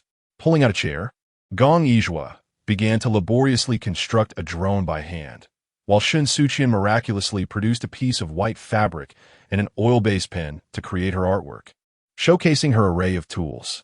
On the day the competition officially commenced, early in the morning, the entire training camp resonated with by Li Pongpong's exuberant voice. Brothers and sisters, it is time to battle for the sake of gastronomy. On the stage, Bai Li Pang radiated vitality. In the audience, only Hui Ming cast a glance at him, surprised that Pang had genuinely persuaded Shen Qingzhu. He is quite loyal, Molly remarked, and he must have been equally displeased with the raw meat in the cafeteria for quite some time. More importantly, let us not forget the local specialties that Bai Li Pang brought from home. Who could resist laborious efforts? Loyalty. Shen Suqian felt a twinge of curiosity. It was said that he had also been interrogated by the Ring of Truth. What had transpired that day? Damn that Ming Lu. Arriving at the very moment Shen Qingzhu spoke his heartfelt truths, causing her to miss out on the warm gossip. Little was revealed, merely some tales about him and his subordinates. On that day, Gong Yizhua, caught up in Shen Suqian's misadventures, also missed the gossip, but fortunately, Molly and Hui Ming were willing to relay the information to them. Hui Ming smiled and recounted that Shen Qingzhu had intervened on behalf of his two brothers who were bullied by thugs, leading to his expulsion. Li Liang's younger brother, Li Jia, became entangled with a group of delinquents due to his obsession with gaming at an internet CF. The brothers were beaten nearly to death until Shen Qingzhu swooped down to defend them. Yet, this act of valor led to his expulsion under the pretext of fighting, despite his exemplary academic performance. And what of Deng Wei? Is he not also a brother to Shen Qingzhu? The usually silent Chao Yuan suddenly clasped his hands together and intoned, Amit Ba. Deng Wei grew up in a single-parent household. His father eloped early on, and his mother's gambling addiction left her in significant debt. To repay her debts, he had no choice but to borrow money. Ultimately, it was Shen Suqian who sold several plots of land from his hometown to lend him assistance. No wonder he is regarded as the elder brother. In contrast to Shen Suqian's remarkable loyalty and heartfelt devotion to his brothers, Shen Suqian began to reflect on whether her own treatment of Lin Jie was sufficiently commendable. As fellow leaders, she could not allow herself to be overshadowed by Shen Suqian. How do you know this? Seeing Shen Suqian with her head bowed in contemplation, Gong Yizhua grasped her arm, fearful of her falling. Such news travels fast. Deng Wei is my roommate. Chao Yuan replied without flinching. Moreover, they were discussing these matters right in the cafeteria, and I was seated at the table directly in front of them. Hui Meng teased, well, who would have thought that with your prominent brows and large eyes, you would also learn the art of eavesdropping? Chao Yuan solemnly corrected her, stating, how can matters in plain sight be deemed eavesdropping? Such a characterization is quite unflattering. Is that all there is? Gong Yizhua had not yet satiated her curiosity. Did the ring of truth not extract any personal revelations from Shen Suqian? Hui Meng attempted to recollect, but the precise figures eluded her memory. Does writing over 100 love letters count? Love letters? What love letters? Shen Suqian suddenly regained his focus. Completely discarding his previous thoughts, his face alight with excitement as he realized they were letters he had penned for someone else.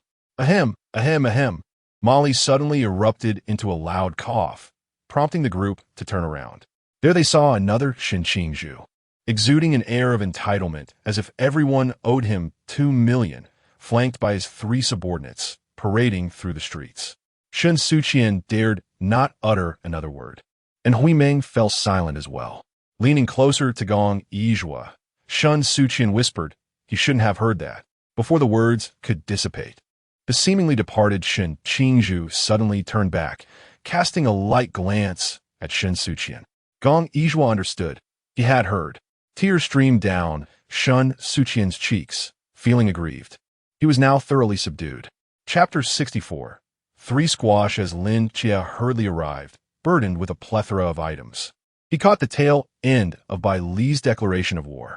The 3 instructors we are about to challenge are known as the champion of the quagmire, Instructor Gonding, the king of firearms, Instructor Guoxi, and the most formidable of all, the master of blades, Instructor Han Li.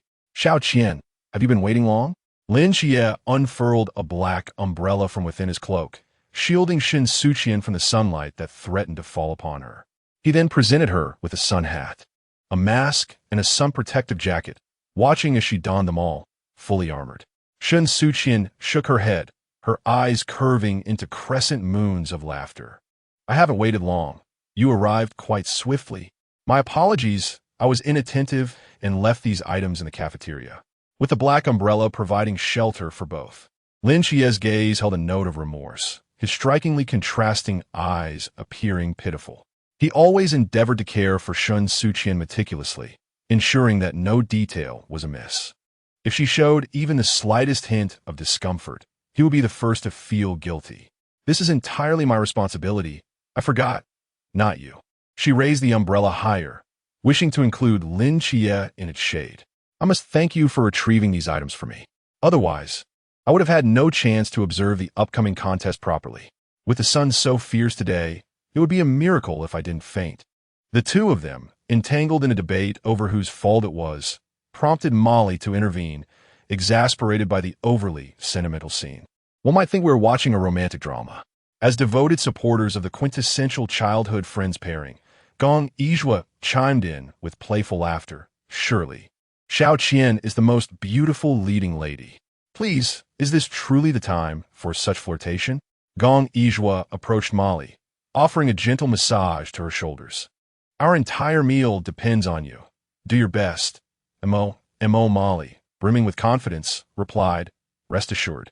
She was the heir of the M.O. family's swordsmanship, but that did not confine her abilities solely to the blade. With purposeful strides, she made her way toward the shooting range. Gong Yizhua, having seen her off, turned around to find Lin Jie still lingering beside Shen Suqian, reluctant to part. Dear brother, are you not going to prepare? She questioned, her forehead adorned with question marks. Instructor Han is growing impatient. Pointing toward Han Li, who was repeatedly glancing in their direction, Gong Yizhua urged, "Hurry up. I'll be back shortly." Lin Xie glanced in the direction she indicated before turning back. "Be cautious of the sun. Don't worry about me," Shen Suqian reassured, playfully waving her hand. "I have prepared a surprise for you, and I assure you, it will be to your satisfaction." She dismissed her earlier reflections. Though Shen Qingzhu was admirable, she treated Lin Xie exceptionally well, nurturing him like a son. How could she not be considered a good leader? Lin Xie, resembling a child who had just received a sweet treat, skipped eagerly toward the weapons rack. Gong Yizhua's expression was one of incredulity as she pointed at the banner cradled in Shen Suqian's arms. "Are you certain this is a surprise?" Last night, witnessing Shen Suqian's confident demeanor, Gong Yizhua genuinely believed her to be a true master of spirit painting. Little did she expect that she was indeed a spiritual artist. Without a certain resonance of the soul, one could hardly comprehend the creations of this painter. Gong Yizhua diligently manipulated the remote control, guiding the drone adorned with a banner to ascend gradually. Her movements were earnest, yet her expression suggested she was engaged in the most humiliating endeavor of her life, hardly daring to lift her head. Hui Meng, who had been sipping water, caught sight of the three unidentified objects on the banner, and in an instant, she spat out her drink, narrowly avoiding a mishap, thanks to Chao Yuan's timely evasion. A maneuver executed with such finesse, it was almost painful to behold. "You're back again?" "My apologies," Hui Meng chuckled, unable to restrain her laughter, as Xiao Qian's artwork was simply too exquisite to resist. "You said the same when you heard I fancied mature women." Chao Yuan, with an impassive expression, recalled how, during their previous encounters, she had used similar rhetoric upon discovering Bai Li Fatty's ulterior motives towards Mo Li. When it came to Hui Meng's exploits with her fully automatic domestic water sprayer, Chao Yuan recounted the tales with remarkable detail. It was evident that some secrets were best kept hidden from her. Knowing too much only led to self-inflicted misery, as one could never be too certain of when a facial cleansing might occur unexpectedly. "My apologies," Hui Meng conceded, acknowledging her fault, yet she would undoubtedly do it again. Besides, knowing she was easily startled, why would anyone share secrets in her presence, especially while she was drinking? How could she not react? "What?" Hui Meng gasped, while Shen Suqian appeared even more astonished. "You fancy mature women?" The unabashed gaze directed at him caused Chao Yuan to flush crimson. "Must you discuss this so publicly?" He was clearly concerned about his own dignity. Hui Meng timidly raised her hand. "It seems you brought it up yourself." Chao Yuan paused. "Did I?" The three identical faces across from him nodded in synchronized seriousness. With a sudden slap to his forehead, Chao Yuan, resembling a zombie, trudged away with heavy steps. The three young men left by Shen Qingzhu exchanged glances. Li Jia, perplexed, inquired, "Aren't any of them concerned about the outcome of the competition?" Deng Wei, brimming with pride, "Declare, what does it matter? Brother Shen will surely triumph." The trio had reached a level of blind admiration for Shen Qingzhu, to the extent that if he proclaimed his intent to ascend to power within the ancient deity sect, they would unwaveringly support him. As Chao Yuan departed, Gong Yizhua seized one of the drones, pulling Shen Suqian and Hui Meng toward the shooting range. Lin Xie may not have been significant, but Emoli still required their support. "Emoli, go for it. Montakli, you're fantastic. Montakli, you are my idol." Though it appeared as if three individuals stood outside the shooting range shouting Emoli's name, in reality, there were only two. Shen Suqian and Hui Meng had somehow acquired two flashlights, attempting to illuminate Molly, completely oblivious to the fact that it was broad daylight and the sun was shining brightly. Gong Yizhua covered her face, unwilling to admit any acquaintance with the duo. Molly felt an overwhelming sense of embarrassment on their behalf. Guoxi nearly trembled as he held his gun. Chuckling lightly, "No wonder you all can get along." Setting aside other matters, the fact that Shen Suqian and Hui Meng, with their occasional quirks, have managed to tolerate each other for so long speaks volumes about their remarkable patience. Do not misunderstand, they're not usually like this. Molly endeavored to defend them, yet Guoxi's gaze conveyed his evident disbelief. Equally astonished by Shen Suqian was Yuan Gang. He had been peering through binoculars for quite some time, and only after the drone, carrying a banner, had circled several times did he raise an eyebrow in disbelief. Who drew that pumpkin? And 3 of them, no less. Chapter 65. Making friends in his hand, Hong Hao held a telescope, confirming the image on the banner multiple times before reaching a conclusion. It was undoubtedly 3 small figures, not some bizarre creature. How could that be a person? Yuan Gang expressed his disbelief. Where have you seen a head so large, yet a body so diminutive? Have you ever encountered a red-haired creature? Hong Hao scoffed, clarifying that it was clearly Molly. Among the new recruits, only Molly sported red hair. With little braids on either side, fading to a striking blue, she was unmistakable. He remarked, despite the lackluster artistry, the individual characteristics are rather pronounced. So Yuan Gang pointed at the first creature, the one holding a mushroom, whose eyes were merely 2 lines. Is that Lin Chia? Hong Hao was at a loss for words. Attempting to defend Shen Suqian. At least it has eyes. That's better than Shun Qingzhu, which only depicted 2 circles. Yuan Gang dismissed him, saying, indeed, what a surprise. It nearly frightened me to death. The 2 instructors continued their banter until a reconnaissance soldier at the entrance relayed a message via radio. Commander, Captain Chun Mai of the Night Watch Station in Songnan City 136 Squad has arrived. He wishes to see you. The laughter subsided, and Yuan Gang furrowed his brow. What on earth brings him here? He handed the telescope to Hong Hao, instructing, I'll go take a look. You keep watching here. He had long heard that the captain of Squad 136 was a sworn brother of Xiaopinga. Their bond was so strong they could be said to share the same trousers. His sudden arrival suggested that his intentions were far from benign. The atmosphere in Songnan was about to shift. Shen Suqian took a couple of steps forward before stopping abruptly. She turned around, only to find no one behind her. Tilting her head in confusion, she resumed her pace, yet again turned back, still discovering nothing. Her peculiar behavior caught Gong Yijua's attention. What's wrong? I just have this feeling that someone is watching me. Shen Suqian was perplexed, and Gong Yijua turned to scan the area alongside her, but found nothing amiss. Could it be a misperception? Not likely. Although her senses were not as acute as Lin Chiye's, she could certainly perceive that unwavering gaze. Yu Meng stood off to the side, observing the 2 as they speculated, then sighed and mingled into the crowd. After a while, she emerged with a little girl sporting twin ponytails. Come say hello, she said, patting Shen Suqian on the shoulder, gesturing to the girl, your little admirer. Wu Ziqing? Shen Suqian was taken aback. She recognized the girl, who had been instrumental during her confrontation with the masked team, utilizing her pure white mist to great effect. Are you here for something? No. I just Wu Ziqing had always hoped to present herself in the best light before Shen Suqian. Yet upon meeting her gaze, words failed her entirely. With a kind heart, Hui Meng gently led Gongyi Zhuo away, providing the 2 of them with a private space. Before departing, she patted Wu Ziqing on the shoulder, saying, although Xiao Qian appears clever, she is in fact rather slow. It is best to express your thoughts directly to her. Hui Meng was well-liked and well-informed, the most sociable among the new recruits. This was not the first time she had noticed the small girl who often observed Shen Suqian from the crowd.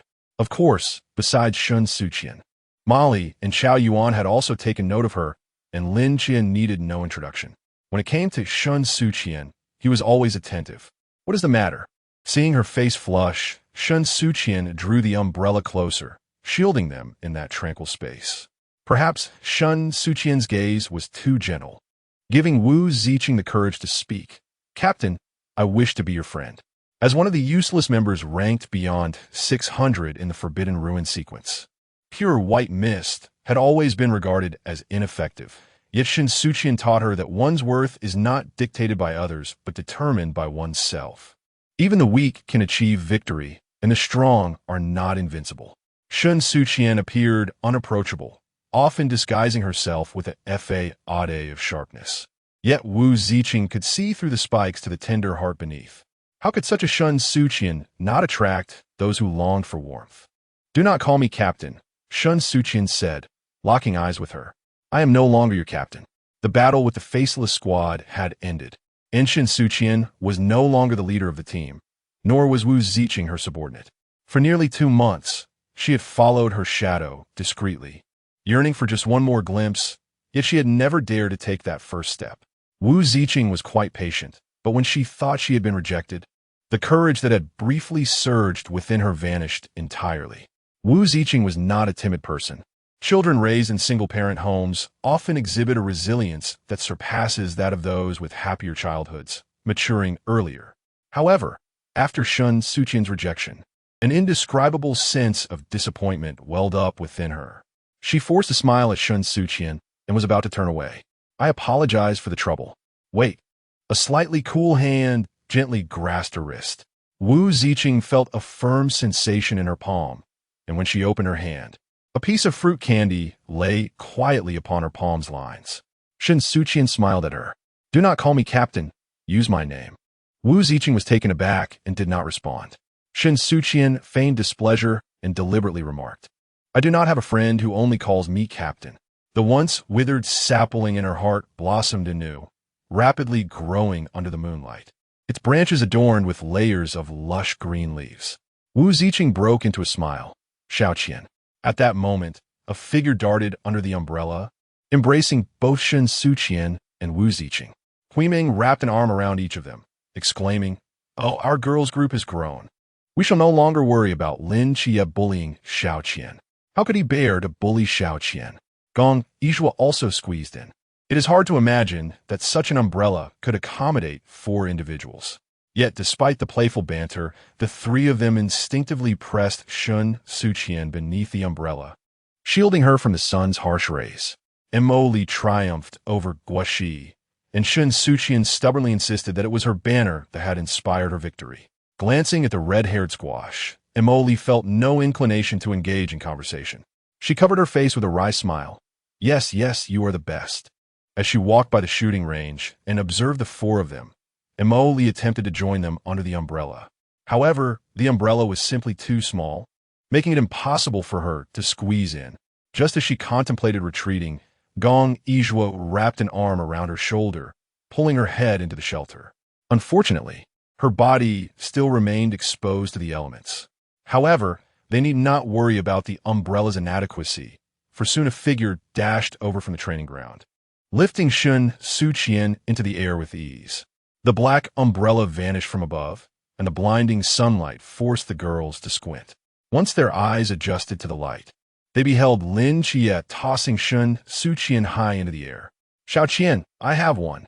Shen Suqian remained dazed, gripping the umbrella handle tightly while nodding erratically. "You are truly impressive with the spirit of a dragon and horse, both scholarly and martial. Congratulations on your wealth." Lin Qie paused, his gaze sweeping over the group before him, his smile faltering. "Did none of you witness my contest?" The 4 individuals opposite him stared at the sky and the ground, refusing to meet his gaze. Lin Qie understood the implications clearly. He gently pinched Shen Suqian's face, noting her innocent expression, feeling a surge of frustration. "You, too, did not watch?" Chapter 66. The training session abruptly ceases. Before him appeared a delicate visage, no larger than a palm. Lin Qie felt an inclination to be angry. However, when those eyes, imbued with the hues of the universe, gazed upon him, he could only hear the sound of blooming flowers. From the barren earth, a rose had blossomed, heralding the arrival of spring and the resurgence of vitality. Shen Suqian attempted to convey her regard for Lin Qie. "Xiaoqi, look at the drawing I made for you." She emphasized it's a surprise. Lin Qie obediently lifted his gaze, only to see a red-haired creature float above his head, prompting an involuntary chuckle. Indeed, it was a surprise. Xiaoqian had never possessed any artistic talent. This had been true since childhood. Observing the diminutive figure curled beneath a mushroom, a flicker of nostalgia crossed Lin Qie's eyes. After a brief moment, he softly whispered, "Xiaoqian, I have grown up." Shen Suqian nodded, perplexed. "I know. Those who mature are not solely Lin Qie. She too is transformed. Life compels one to grow up. No one can remain an untroubled child forever, despite Shen Suqian's childhood never having been devoid of troubles."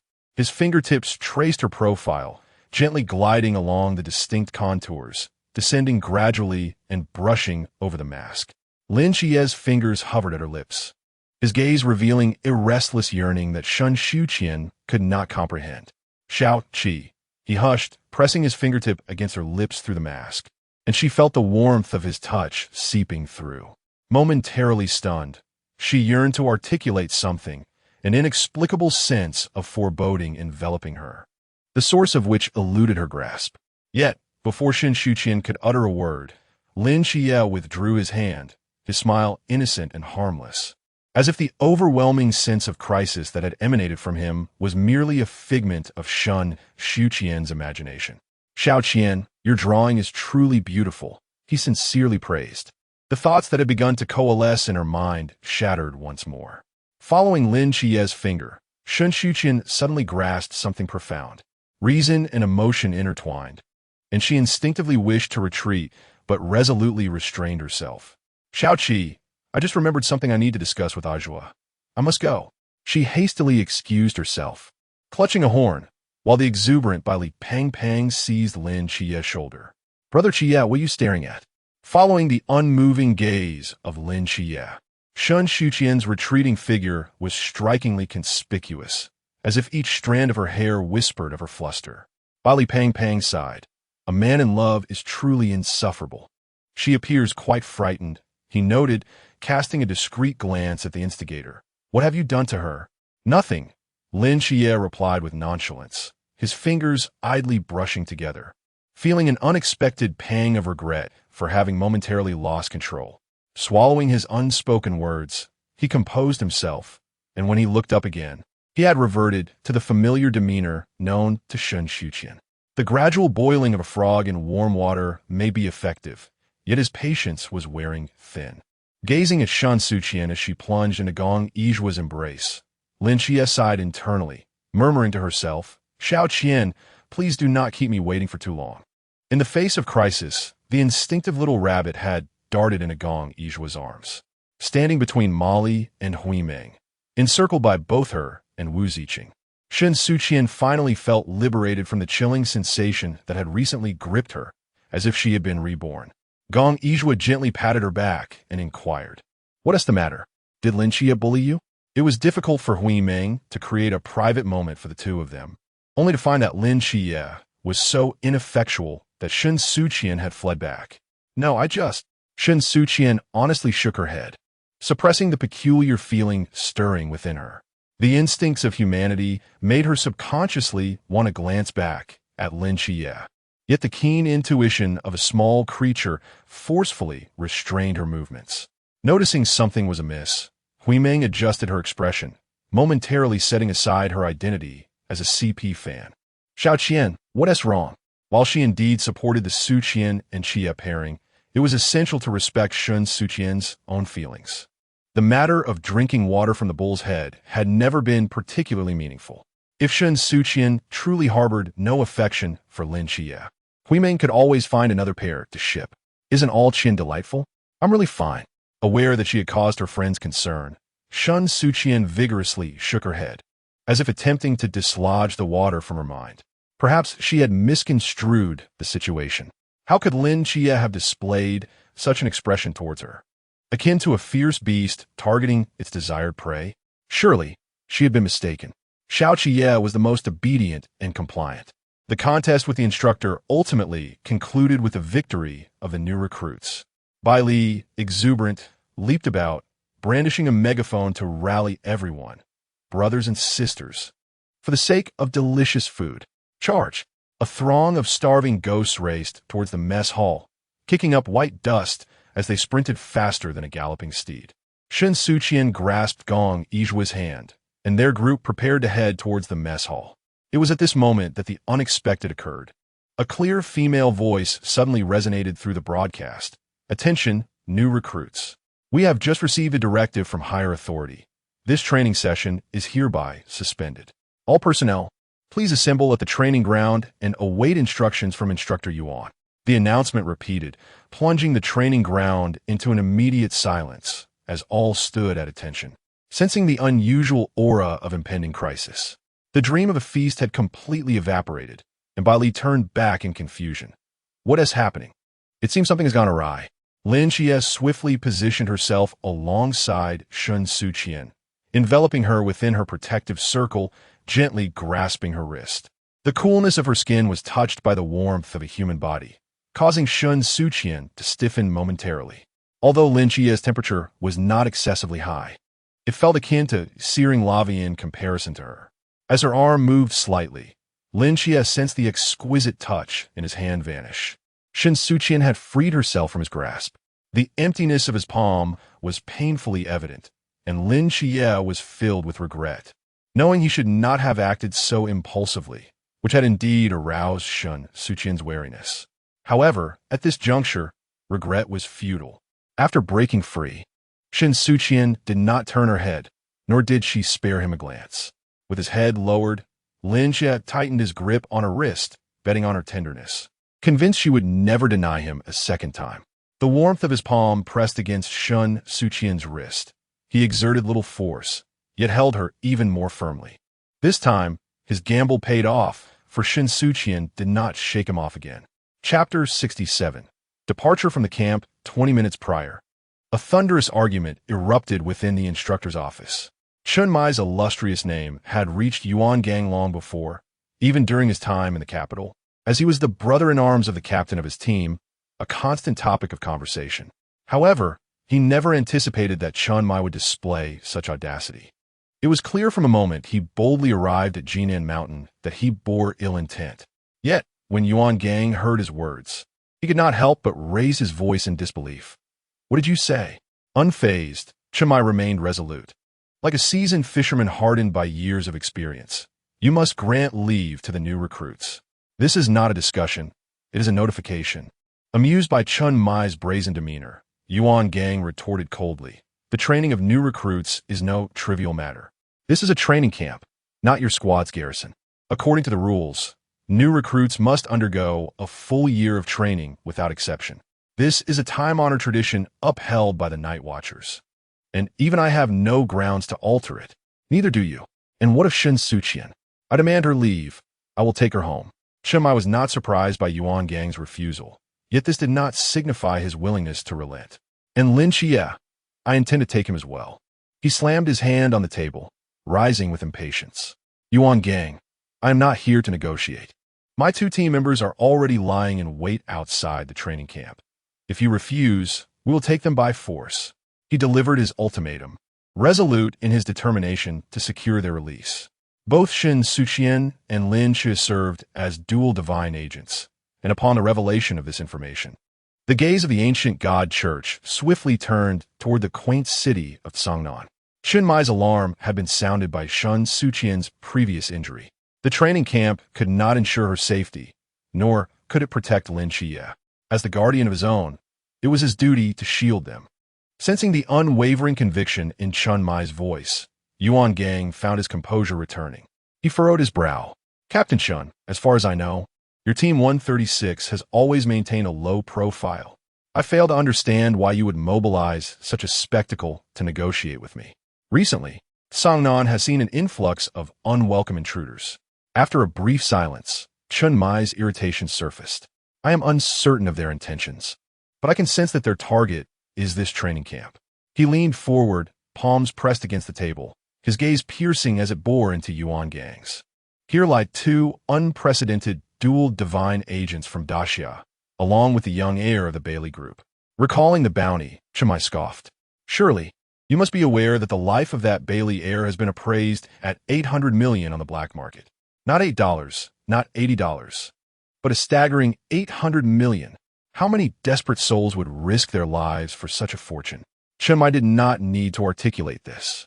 Yuan Gang understood all too well. Wealth and power often serve as the catalyst for the darkest desires. The value of the dual deity agents is self-evident. They cannot afford to take risks.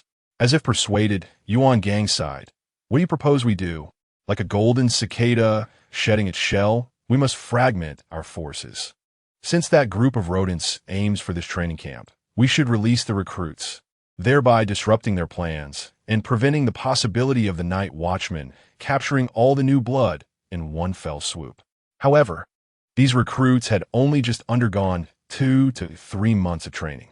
With December approaching, Yuan Gang felt uneasy about letting them leave the camp. Beyond physical training, there was still much they needed to learn. "We have no choice," interrupted Shen Mai. "Do you truly believe that the training camp is entirely safe?" The murmurs and the wraiths will come knocking, drawn by the fact that Shen Suqian is a dual deity agent. However, this information was initially reported only to the upper echelons of the Night Watch. This implies that there are already infiltrators from the ancient God Church within the Night Watch, possibly even among the higher ranks. If it weren't for Scotty's timely intervention, Shen Suqian, the unprecedented dual deity agent in the eyes of many, would have perished long ago. And Yuan Gang would never have had the chance to encounter her in the training camp. Moreover, since the identity of Lin Qiye as a dual deity agent was exposed, the rodents in Songnan have at least doubled in their restlessness. All of this underscores the presence of traitors within the camp. Yuan Gang, no fool himself, clenched his teeth, as if he had come to a realization. You are indeed right. Releasing all the recruits provides an opportunity to root out the spies within the training camp and cleanse it of those treacherous individuals stirring up trouble from the shadows. The conversation with Chun Mai proceeded smoothly.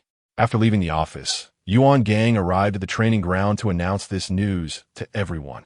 He refrained from elaborating on the underlying reasons, simply advising them. This time, you may carry weapons when leaving the camp, but no one is permitted to depart Songnan without authorization. Violators will be directly eliminated. The straight blade taken from the weapon rack was the standard issue of the Night Watch. Shen Suqian's fingers brushed the hilt, devoid of any inscription. A heavy weight seemed to press upon her heart, and her expression turned somewhat cold, tinged with a foreboding sense of dread. Scotty's voice echoed in her mind. "Are you afraid?" Shen Suqian remained silent, and Scotty continued. "Do not fear, little Qian. I am right by your side." With a straight blade secured on her back, Shen Suqian lowered her gaze. "I have a premonition that a significant event is about to unfold in Songnan, and this matter likely pertains to her." Shen Suqian was not afraid of her own predicament. Rather, she feared that someone might perish because of her. All recruits were instructed not to leave Songnan, making the issues of food and accommodation paramount. Gong Yizhua and Hui Ming were calculating their resources, while Wu Ziqing and Molly assisted in packing for the two of them. "Just bring a change of clothes. We will be returning anyway."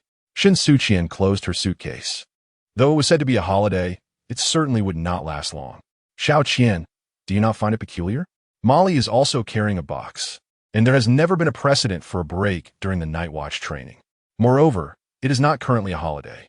If they were rushing home for a New Year's Eve dinner, that would be understandable, but out of the blue, a break without any festive occasion.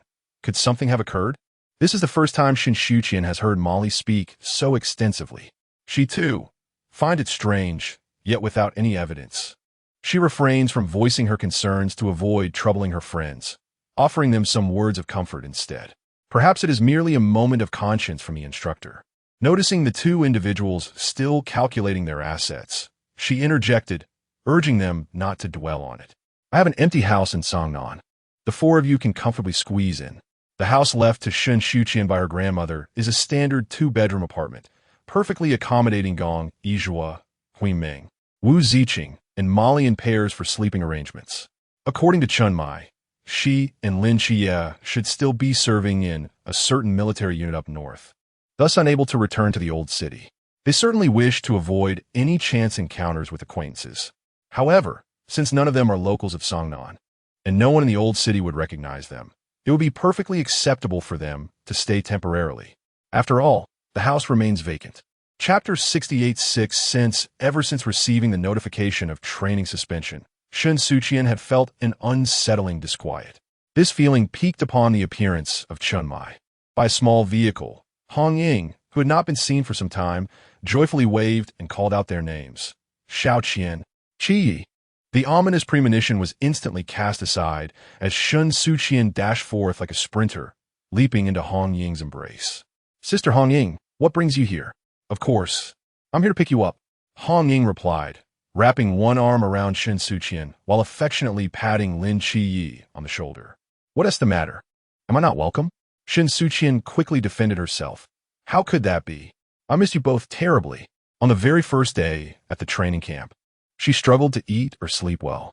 Each time she gazed at the plain steamed buns and pickled vegetables paired with raw meat. She longed for the meals Chun Mai had prepared. It seems the training has treated you well, Hong Ying remarked, taking Shen Suqian's hands and appraising her with a discerning eye. You've grown quite sturdy. Sister Hong Ying, I was always strong. Even without training, how could an archer like me lack muscle? By the way, did you come alone, or is the captain with you? The latter part of her question bore more weight. Feigning displeasure, Hong Ying pouted in a mock display of jealousy. Oh, Xiao Qian, the captain can't compare to me. Not only can I accompany you to enjoy the drama, but I can also share emotional experiences. But Chiamo said you've been single since birth. Shen Suqian nodded obediently, yet she didn't hesitate to jab Hong Ying with her words, feeling as though an arrow had pierced her heart. Hong Ying's face darkened. Xiao Qian, promise me. Let us not discuss that, shall we? Shen Suqian felt a bit flustered, as if she had misspoken. Instinctively, she turned to glance at Lin Shiyi, but upon meeting his gaze, filled with mirth, she felt a warmth bloom on her usually cold cheeks. She dared not look at him again.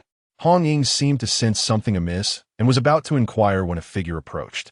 Someone called out from behind Shen Suqian, Xiao Qian.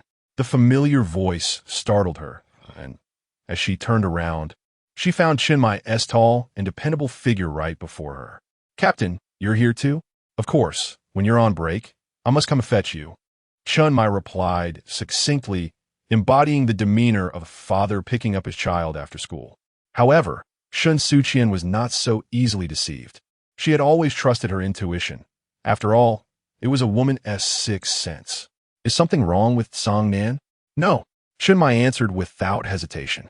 Yet, Shen Suqian continued to ponder aloud. Is it related to me? Her mind raced with thoughts of the troubles surrounding her. Could it be the ancient god sect? As she speculated, no matter the answer, Chen Mai remained calm and composed. Seeing Shen Suqian's anxious contemplation, he gently placed a hand on her head, his tone deep yet soothing. There's nothing to worry about. Having spoken, he found it insufficient and continued to reassure her, urging her not to worry or fear. His reticence was profound, and the steadfast silhouette, resembling a silent mountain, stood before Shen Suqian.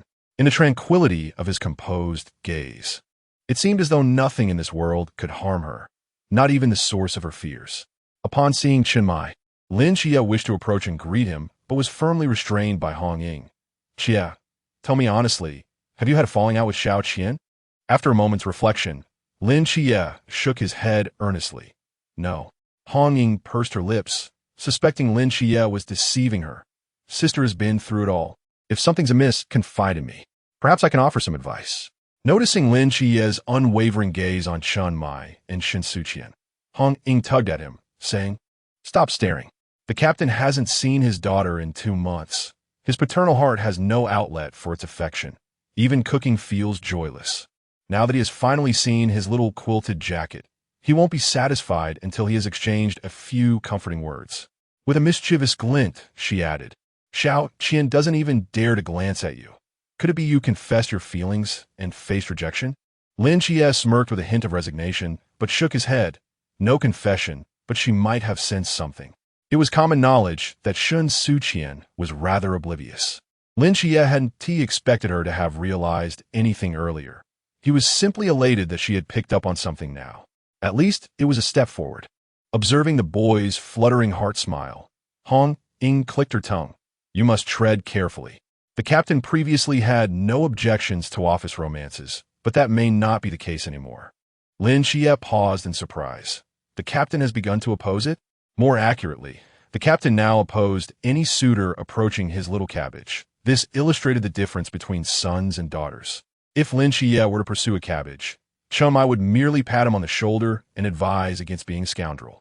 However, if someone dared to pursue his cabbage, they would have to reckon with the blade in his hand. Incidentally, Lin Xie was also barred from pursuing that cabbage. Chen Mai was unwilling to speak the truth to Shen Suqian when the bus honked twice. Bai Li and Hui Ming synchronously opened the windows, each calling out, Xie, it's time to board. Xiao Qian, we are leaving. Concealing his swirling thoughts from Shen Suqian, Chen Mai lowered his gaze at her. Your friends are waiting for you. Please board the bus. I'll prepare cold stir-fried asparagus for you later. Shen Suqian had little penchant for most dishes, save for asparagus, especially when cold and shredded, which required no special cooling and paired perfectly with rice. It was also one of Chun Mai's specialties. Surprised that he still remembered, Shen Suqian paused momentarily. Following Lin Qian to the bus, she found her heart racing, an unease that did not subside even as she boarded. She leaned against the window, turning to gaze at Chun Mai, who remained rooted in place, intensifying her ominous premonition. Something felt amiss. Shen Suqian murmured to herself. At this moment, even Lin Qian, who sat beside her, was disregarded. If the captain truly came to fetch us, he would not have allowed us to board the bus. Rather, he should have driven her and Lin Qian back himself. Thus, it was likely he had come for them, yet he certainly was not here solely to escort them. Upon learning of the impending holiday, the new recruits were filled with excitement. Bai Li, in particular, even serenaded Molly with a song aboard the bus. Amidst the chorus of laughter and joy, the bus departed from the training camp, completely leaving the confines of the town's memorial stone. Shen Suqian felt a resurgence of strength within her, akin to a parched riverbed suddenly replenished by a continuous flow of water. While no one was paying attention, she abruptly pressed her hand against the window and leaped out. "Xiao Qian!" Lin Qian called out from behind, but Shen Suqian did not look back.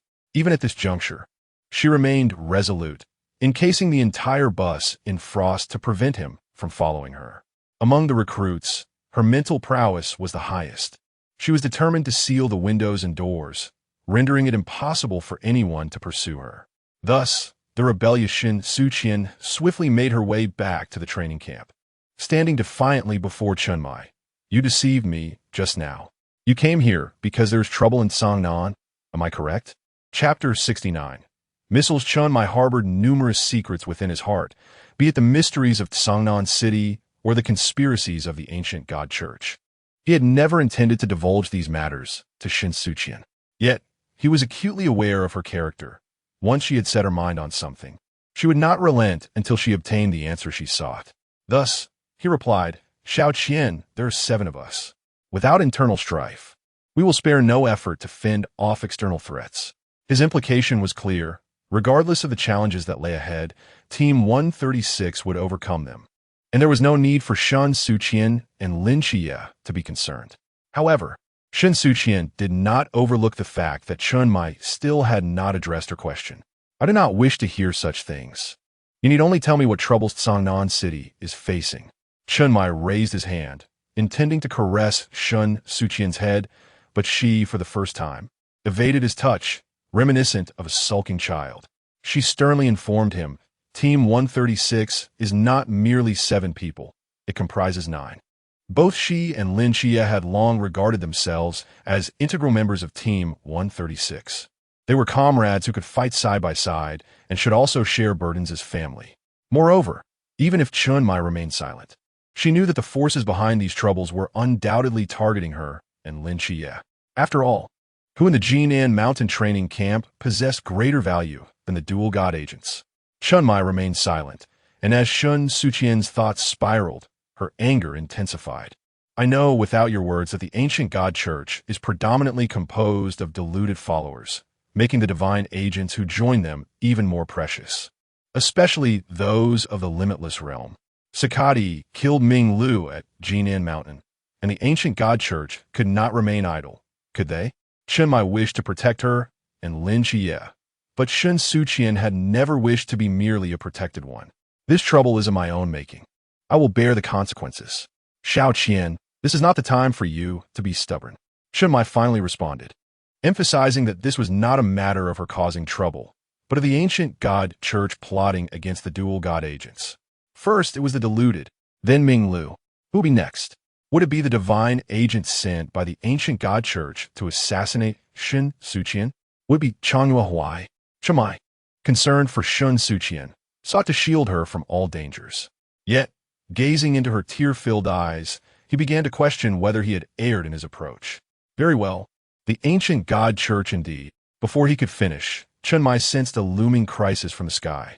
He abruptly scooped up Shen Suqian and sprinted for dear life. The 3 descending missiles erupted in the training camp, creating towering mushroom clouds. while Hong Ying navigated her vehicle through the smoke. Captain, getting quickly. Fortunately, she possessed at least a modicum of driving skills. As for whether she had a license, well, that was of little consequence. In this life-and-death moment, Chen Mai disregarded whether Yuan Gang could escape.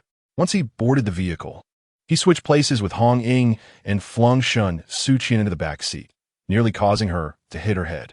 She witnessed Hong Ying drawing her long spear and climbing out of the window to ascend to the rooftop. Amidst the tremors caused by the explosions, the wind swept her ponytail, and with a swift motion, she discharged her spear. A crimson flame soared into the sky, colliding directly with a missile midair. Boom! A blossom of rose-red smoke erupted in the atmosphere. The ancient deity church's intervention would undoubtedly not be limited to just 2 missiles. 3 struck the training camp, while 2 others landed on a bus and a checkpoint just traversed by the vehicle. The driver's cries echoed in Lin Chia's ears, and the deafening roar intensified the headache of this exceptionally perceptive individual. Witnessing the rose-red cloud, Lin Chia murmured, "It's Sister Hong Ying." The training camp had also come under bombardment. Anxiety gnawed at him, wishing fervently to rush to Shen Suqian's side. Yet his sense of responsibility forbade him from abandoning those also enduring the explosions. Endless fragments of missiles plummeted from the sky, and Lin Chia widened his eyes as he observed shards crashing onto the vehicle's roof, a glimmer of ice-blue light flickering momentarily, heralding the encroaching power of the goddess of winter. Shen Suqian had initially intended to encase the entire bus in frost, hoping to prevent Lin Chia from catching up. However, unexpectedly, this fortuitous mishap inadvertently granted Lin Chia more time for his rescue plan. With no time left for hesitation, Lin Chia harnessed the power of the night. Centered around himself, a dark domain began to unfurl. Within this divine realm, he stood as the undisputed sovereign, his speed and endurance amplifying to 5 times their original capacity. Dark as corruption froze the metallic shards that fell after the missiles exploded, allowing Lin Chia ample time to pull each new recruit out of the perilous range of the descending debris. Shen Suqian had already departed. Her strength could not sustain for long, and Lin Chia understood that he must hasten his pace. On the other side, while Lin Chia busied himself with rescue, Shen Suqian was not idle either. She finally pried open Chen Mai's lips through her relentless persistence, uncovering a fragment of the truth. "I have a junior brother who has allied with the ancient deity church. Recently, I learned he has arrived in Songnan." Reminiscing about the comrades of yore, a wave of sorrow washed over Chen Mai. He could not fathom why the former Night Watcher had betrayed them. Yet he was even less willing to gamble the lives of Shen Suqian and Lin Chia on the bonds of past brotherhood. Chia is still in the realm.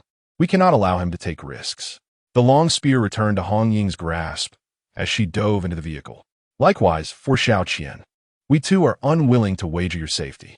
Both of these children at home are equally beset by misfortune, evoking pity. Hong Ying's heart ached for Lin Chia and Shen Suqian, and she was convinced that not just herself, but every member of Team 136 was willingly devoted to protecting the 2 of them. Then let us bind Lin Chia. Shen Suqian regained her composure faster than they both expected and with greater resolve. They would confine him, preventing any escape. Since the ancient deity church was bound to come knocking, she would bear the brunt of this danger for Lin Chia. Do not presume that I am unaware. You must surely harbor the same intention. Shen Suqian cast a sidelong glance at Chen Mai, curling her lip disdainfully. While it may be acceptable to confine Guan Lin Chia, do not even think of imprisoning me as well. Chen Mai remained silent, oblivious to the fact that her original plan was to detain both her and Lin Chia together. The young lady is clever, indeed, but she must not be too astute. It makes manipulation exceedingly difficult. In dealing with the ancient divine church, I too must be involved. Shen Suqian threatened them, stating that should they refuse her, she would expose the matter and inform Xiao Qi. She did not believe that Lin Chia would simply remain passive in the face of such a predicament. Chapter 70. Assassination. When Lin Chia awoke once more, he discovered himself ensnared within a confined space. He had exhausted his mental fortitude in a bid to rescue the new recruits, leading to his easy confinement by Team 136. Seizing the opportunity while he lay unconscious, Shen Suqian cast a furtive glance at him, her gaze drifting back to the days spent a decade prior in the Sunshine Mental Hospital. From childhood, she had always been the one to safeguard Lin Chia. Now, it was her duty to do so once more. Xiaoqian, we are ready to depart. Hong Ying gently pushed the door open but refrained from entering. The objective of the ancient god society was both her and Lin Chia. They lurked in the shadows. To ensnare this horde of rats, it was imperative to use bait to lure them in.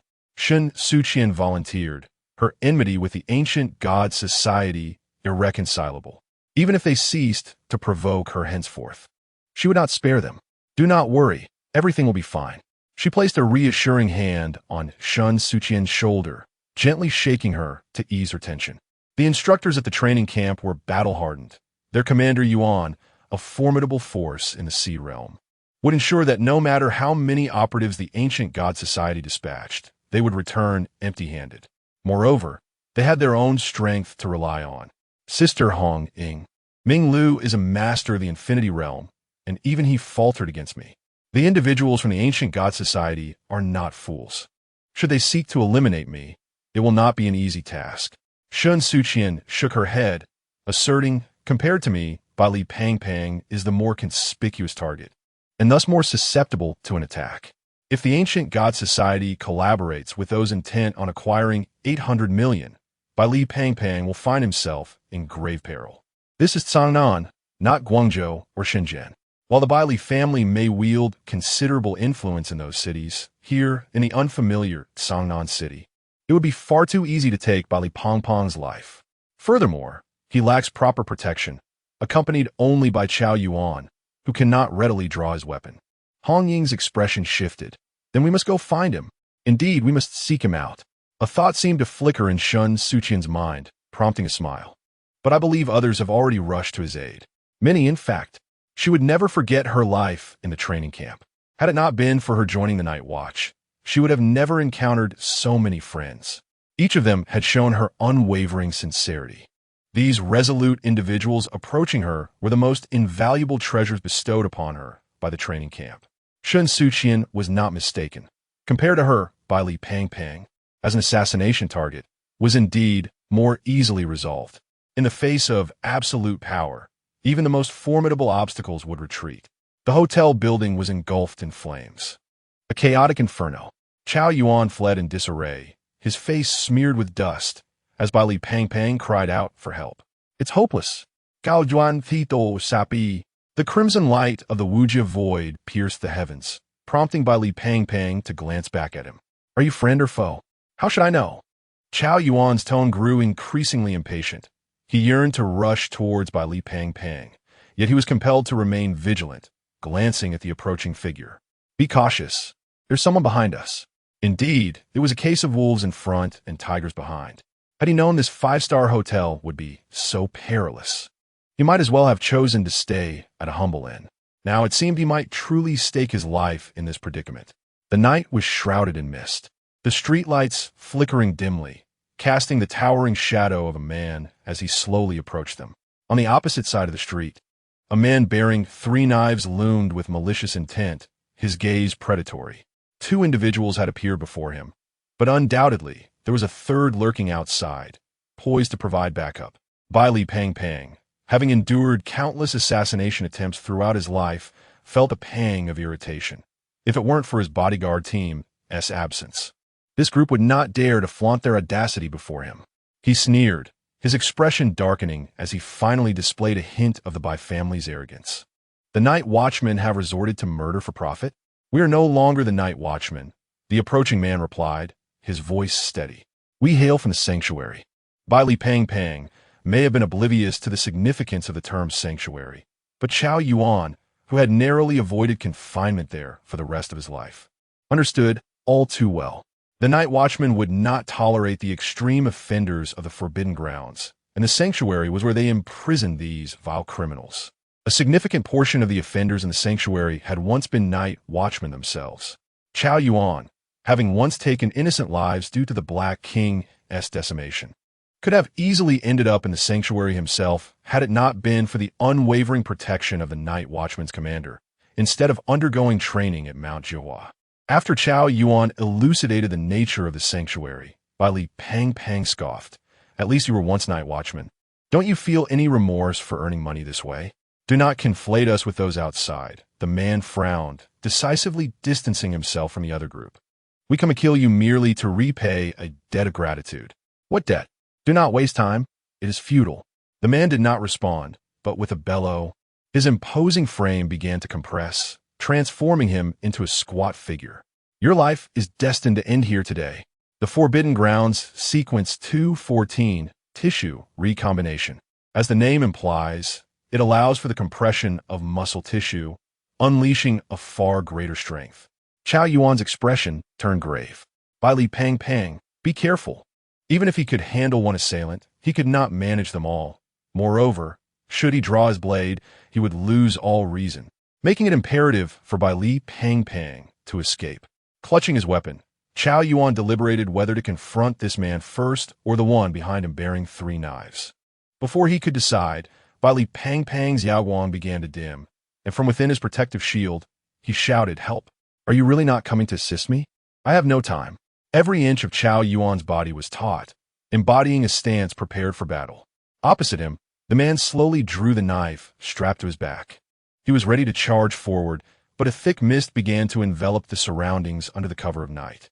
Suddenly feeling a sense of relief, Chao Yuan turned and exclaimed, "Stop calling. Reinforcements have arrived." Reinforcements? Where are they? Bai Li, plump and anxious, glanced around for any sign of help. From the rooftop came a sound of clear laughter, and blue butterflies danced gracefully in the air, scattering shimmering phosphorescent dust that obscured the dwarf's vision. A flash of blue light darted through the girl's hair as she kindly warned, "They're up above." Bai Li looked up again, only to see a figure leaping down from the rooftop, her red hair tied in a high ponytail, tracing a beautiful arc through the air. Molly stood before Bai Li, brandishing her knife protectively. Gong Yizhua and Wu Ziqing also leaned over the edge of the rooftop, revealing their heads. "What you still doing? Aren't you going to escape?" "Molly, you've come to save me." Bai Li's eyes sparkled with admiration, fixated on the knife-wielding Molly. Hui Ming covered her face with her hands. "What time is it? And you're still daydreaming?" Wu Ziqing chuckled softly. "You should be used to it by now." In response to Bai Li's untimely infatuation, Molly's expression remained cold. "I'm in the midst of a fight. You should step aside." "Molly, are you really here to rescue me?" Bai Li asked with eager anticipation, even contemplating names for their future children. Yet, Molly's demeanor only grew more indifferent as she coldly denied him. "You're overthinking it. It was Xiao Qian who sent us." Though they had no objections to rescuing Bai Li, of course. Gong Yizhua leaned over the rooftop, rummaging through her pockets to retrieve a remote control. Ching increased the density of the mist to obscure their vision. Wu Ziqing signaled confidently, "Leave it to me." It was time for those high-ranking night watchers to witness the strength of their female team. They couldn't let Xiao Qian down. Chapter 71. Bloodstained Shen Suqian leaped from the rooftop, twisting and turning in midair, drawing her blade from its sheath with a flourish behind her. Outside the Wujie void, the only sound resonating was the deliberate cadence of her footsteps. Old Han brandished a sign, fixated on the beam of crimson light emanating from the Wujie void, his thinning Mediterranean hairstyle accentuating his age. Suddenly, hearing footsteps approaching from behind, he turned and barked, "Who goes there?" "The one who seeks your life," came the reply.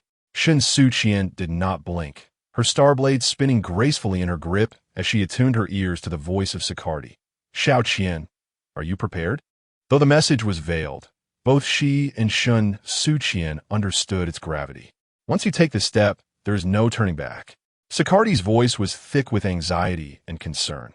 He knew that Shen Suqian had always yearned for a life of tranquility and peace, a desire to grow up as her grandmother had hoped, safely and soundly. Yet, Sicardi was acutely aware that since he had drawn her into this fantastical journey at the tender age of 5, she could no longer escape this maelstrom. She was fated to be swept along by destiny, compelled to forge ahead. "I have long since lost the option to retreat." Shen Suqian remembered her pact with Sicardi. the covenant forged with the divine to slay gods. If even deities were destined to fall, what hesitation remained in taking the life of a malevolent soul? For the sake of Tsangnan, and to protect the most cherished individuals in her life, she had no choice. Under the cloak of night, with the moon illuminating the sky, Shen Suqian tightened her grip on the starblade, her hair dancing in the wind. Suddenly, she raised her hand and unleashed a brilliant arc of light that cleaved through the darkness. Gong Yizhui sat cross-legged on the rooftop, no longer needing to lean forward to observe the battlefield. The small screen before her relayed the combat occurring below. Drones flitted through the impenetrable fog. As Wu Ziqing adjusted the density of the mist further, she felt a twinge of concern. A joie. Can Mo and Meng see clearly at this level? I modified the glasses they are to wear to enhance human vision 30-fold, even in conditions invisible to the naked eye. Gong Yizhui fiddled with her remote, occasionally tapping the small screen. They can see. After a moment, she magnified the images obscured within the fog, reflecting thoughtfully. Your concerns are valid. They can't be left to fight alone. With that, Gong Yizhui tapped the other two drones nearby, asserting since they have come, we cannot let their journey be in vain. The drones took flight, and in an instant, the darkened city of Tsangnan was illuminated by two beams of light, radiant as the sun, piercing through the fog and shining directly upon the figures of the short one and the three-blade man. There was no music, but the lighting was certainly adequate. Gong Yizhui nodded in satisfaction, her gaze fixed on the small screen. Wu Ziqing cast a glance downward, her blue-tinged glasses perched delicately on her nose. Observing Molly and Huimeng maneuvering adeptly through the mist, she finally felt a sense of relief and leaned closer to Gong Yizhui. Continuing to focus on the small screen, the sound of labored breathing reached her ears, and, climbing up the rope, Bailey Pang, drenched in sweat, extended a leg to reach the rooftop. Chao Yuan, lagging behind, gave him a firm shove, enabling him to ascend successfully. Bailey Pang, you really ought to lose some weight. Lying back on the rooftop, panting, Chao Yuan was too exhausted to utter a word, exclaiming that next time he would leave him behind to fend for himself against the knives. Oh, how cruel! Is that really how you feel? Bailey Pang protested, feeling aggrieved, stating he had not had a proper meal in quite some time. Over the past 2 months at the training camp, he had lost a considerable amount of weight. Enough of the banter. What time is it? Wu Ziqing covered her face, urging them to settle down. What's the situation? Chao Yuan also wished to glimpse the battle unfolding in the white mist, but without special glasses, he could only vaguely sense several shadows darting about. And those two glaring golden lights. Though he could not make out the figures, he knew they indicated the positions of 2 assassins. Gong Yizhui smiled. The enemy is visible to us, while we remain concealed. Trust in Molly and Huimeng. Bailey Pang crawled closer, intrigued. What an impressive pair of lights. How did you manage that? Simply positioning devices and drone light projection. Nothing particularly challenging, Gong Yizhui replied nonchalantly, barely lifting her head. Young man, one must understand that the advancement of technology is paramount. In situations like this, the role of science and technology is no less significant than that of the Forbidden Realm, even though intelligent machinery is also her domain. Meanwhile, concealed within the white mist, Molly and Huimeng awaited their moment to strike with utmost caution. With a delicate touch, Molly tapped her glasses, and a faint white light flickered. Despite the fog obscuring their vision, they could utilize the special glasses to observe the enemy's positions. Moreover, the 2 beams of light, sponsored by Gong Yizhui, proved to be immensely helpful.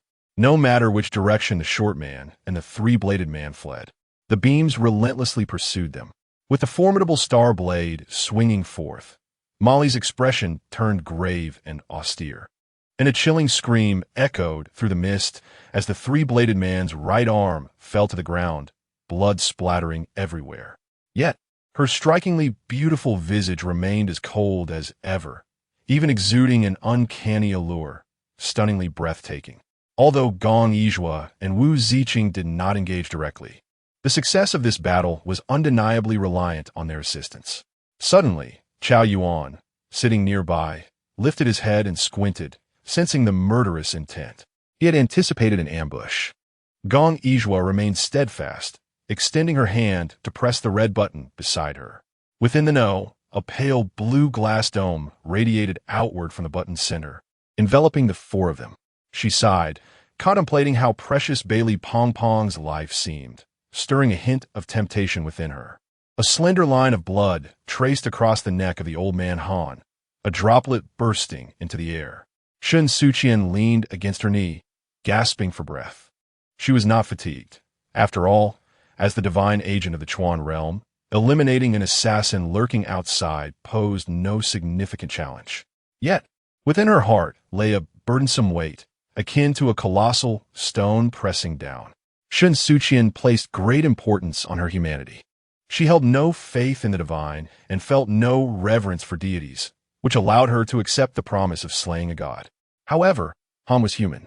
Though he was a frail mortal compared to the divine, he remained one of her kind.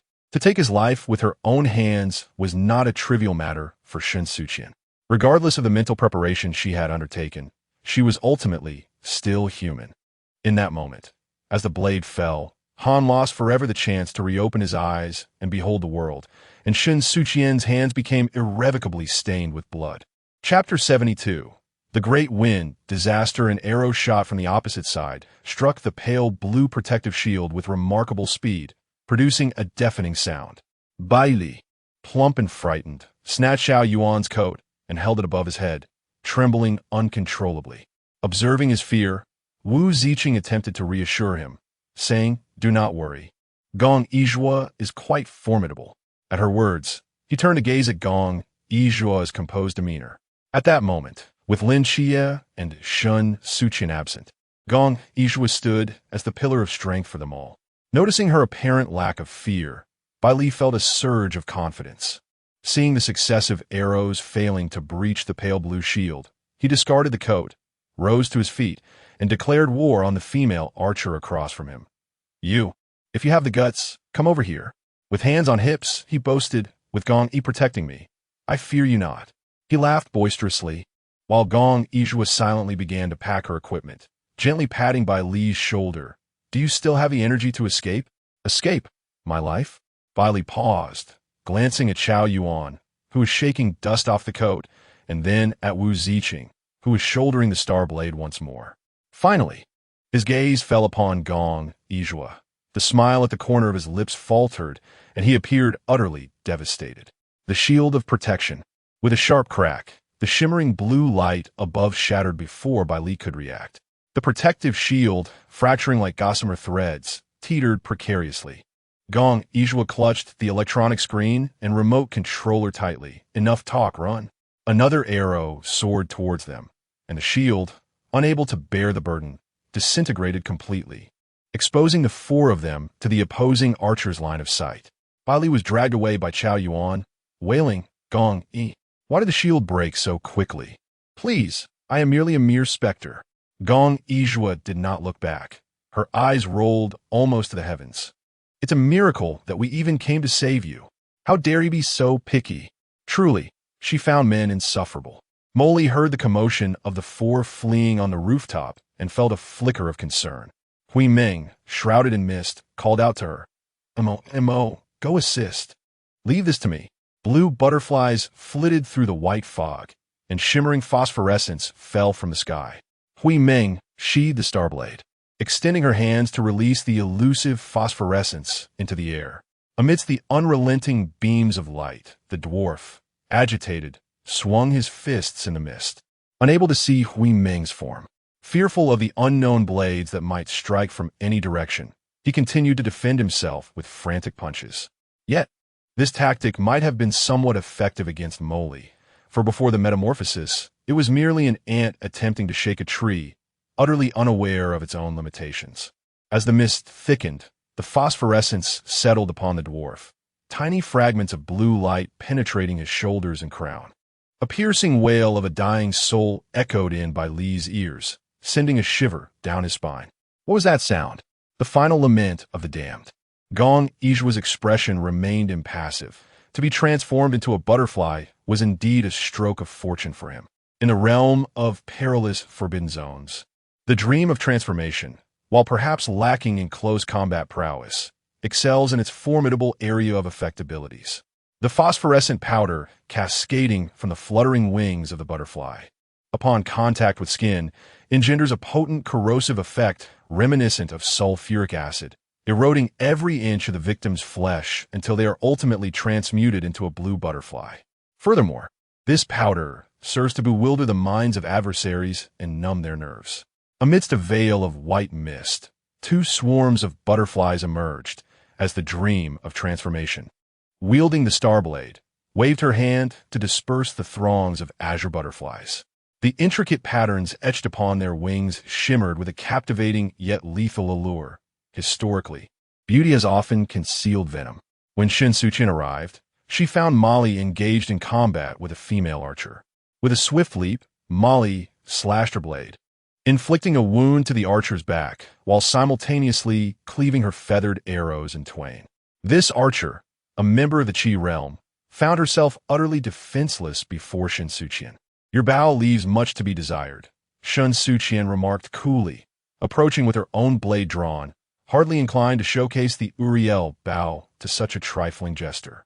"Your arrows are equally unimpressive." Shen Suqian's disdainful critique rendered the archer speechless, and with gritted teeth, she questioned, "You are the dual deity's agent of the Chuan realm?" "Indeed," Shen Suqian responded, never withholding her name from those who stood on the brink of death by her hand. The archer found herself trapped. Before her stood the formidable agent of the Chuan realm, while behind her loomed the youngest prodigy of the Mo family's blade sect, poised to strike. There was no retreat left for her. In a flash, Shen Suqian executed a single stroke. Blood erupted as the female archer's eyes widened in shock, collapsing into a pool of crimson. With an expression devoid of emotion, Shen Suqian stepped over the discarded bow, crushing it beneath her foot. The quiver fell, scattering in used arrows across the ground, which she ignored as she walked purposefully towards Molly. That night marked the first occasion her hands were stained with blood. In the past, Shen Suqian had often confided in Sakati her desire to remain human. Yet now, wielding divine power, she had personally extinguished a life that belonged to her own kind.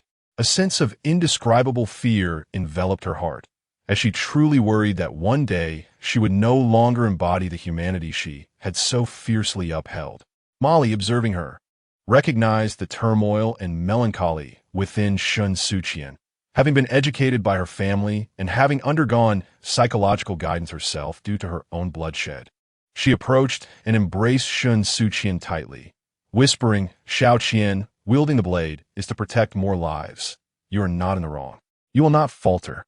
The blade serves dual purposes, to slay enemies and safeguard oneself. It is paramount for Shen Suqian to grasp how to wield her weapon to annihilate foes while also using it for her own protection. This is a lesson she must learn. Perhaps in the future, her hands will bear the weight of more bloodshed in the pursuit of peace for the great Xia." Molly, though powerless to intervene, recognizes the inevitability of this path. The only thing she could do was resolutely assure Shen Suqian that she had done nothing wrong. As night fell deeper, Yuan Gang arrived just as a tempest unleashed heavy rain upon Xiangnan City, a formidable force converging to summon an even greater storm. This was the Forbidden Ruins Sequence 079, Great Wind Disaster. The one who possessed it was Han Xiaoyan, the captain of the original Suzhou City Night Watch team, and now the 13th seat of the ancient Divine Church. Upon seeing that everyone was safe, Yuan Gang immediately inquired, "Have you seen Shen Qingzhu?" "Shen Qingzhu? I have no idea," replied Bai Li, scratching his head. Yuan Gang struck his palm in frustration, exclaiming, "Where on earth has Shen Qingzhu gone? If Instructor Yuan is looking for someone, I might be of assistance," Gong Yizhua offered, pulling out a remote control once more. The waterproof drone ascended, dispersing in all directions. The entire Xiangnan city was under the surveillance of her modified drones, the whirring of countless rotors filling the air. Gong Yizhua focused on the small screen, pointing to a red dot nearly 200 meters to the west. "He is here." It was surprising that Shen Qingzhu was still awake at such a late hour. However, considering the red light of the Wujia Void, any night watch member would be thoroughly familiar with it. How could someone as perceptive as Shen Qingzhu not realize that something was amiss in Xiangnan? Yet, He remained uncertain what Yuan gang sought him for.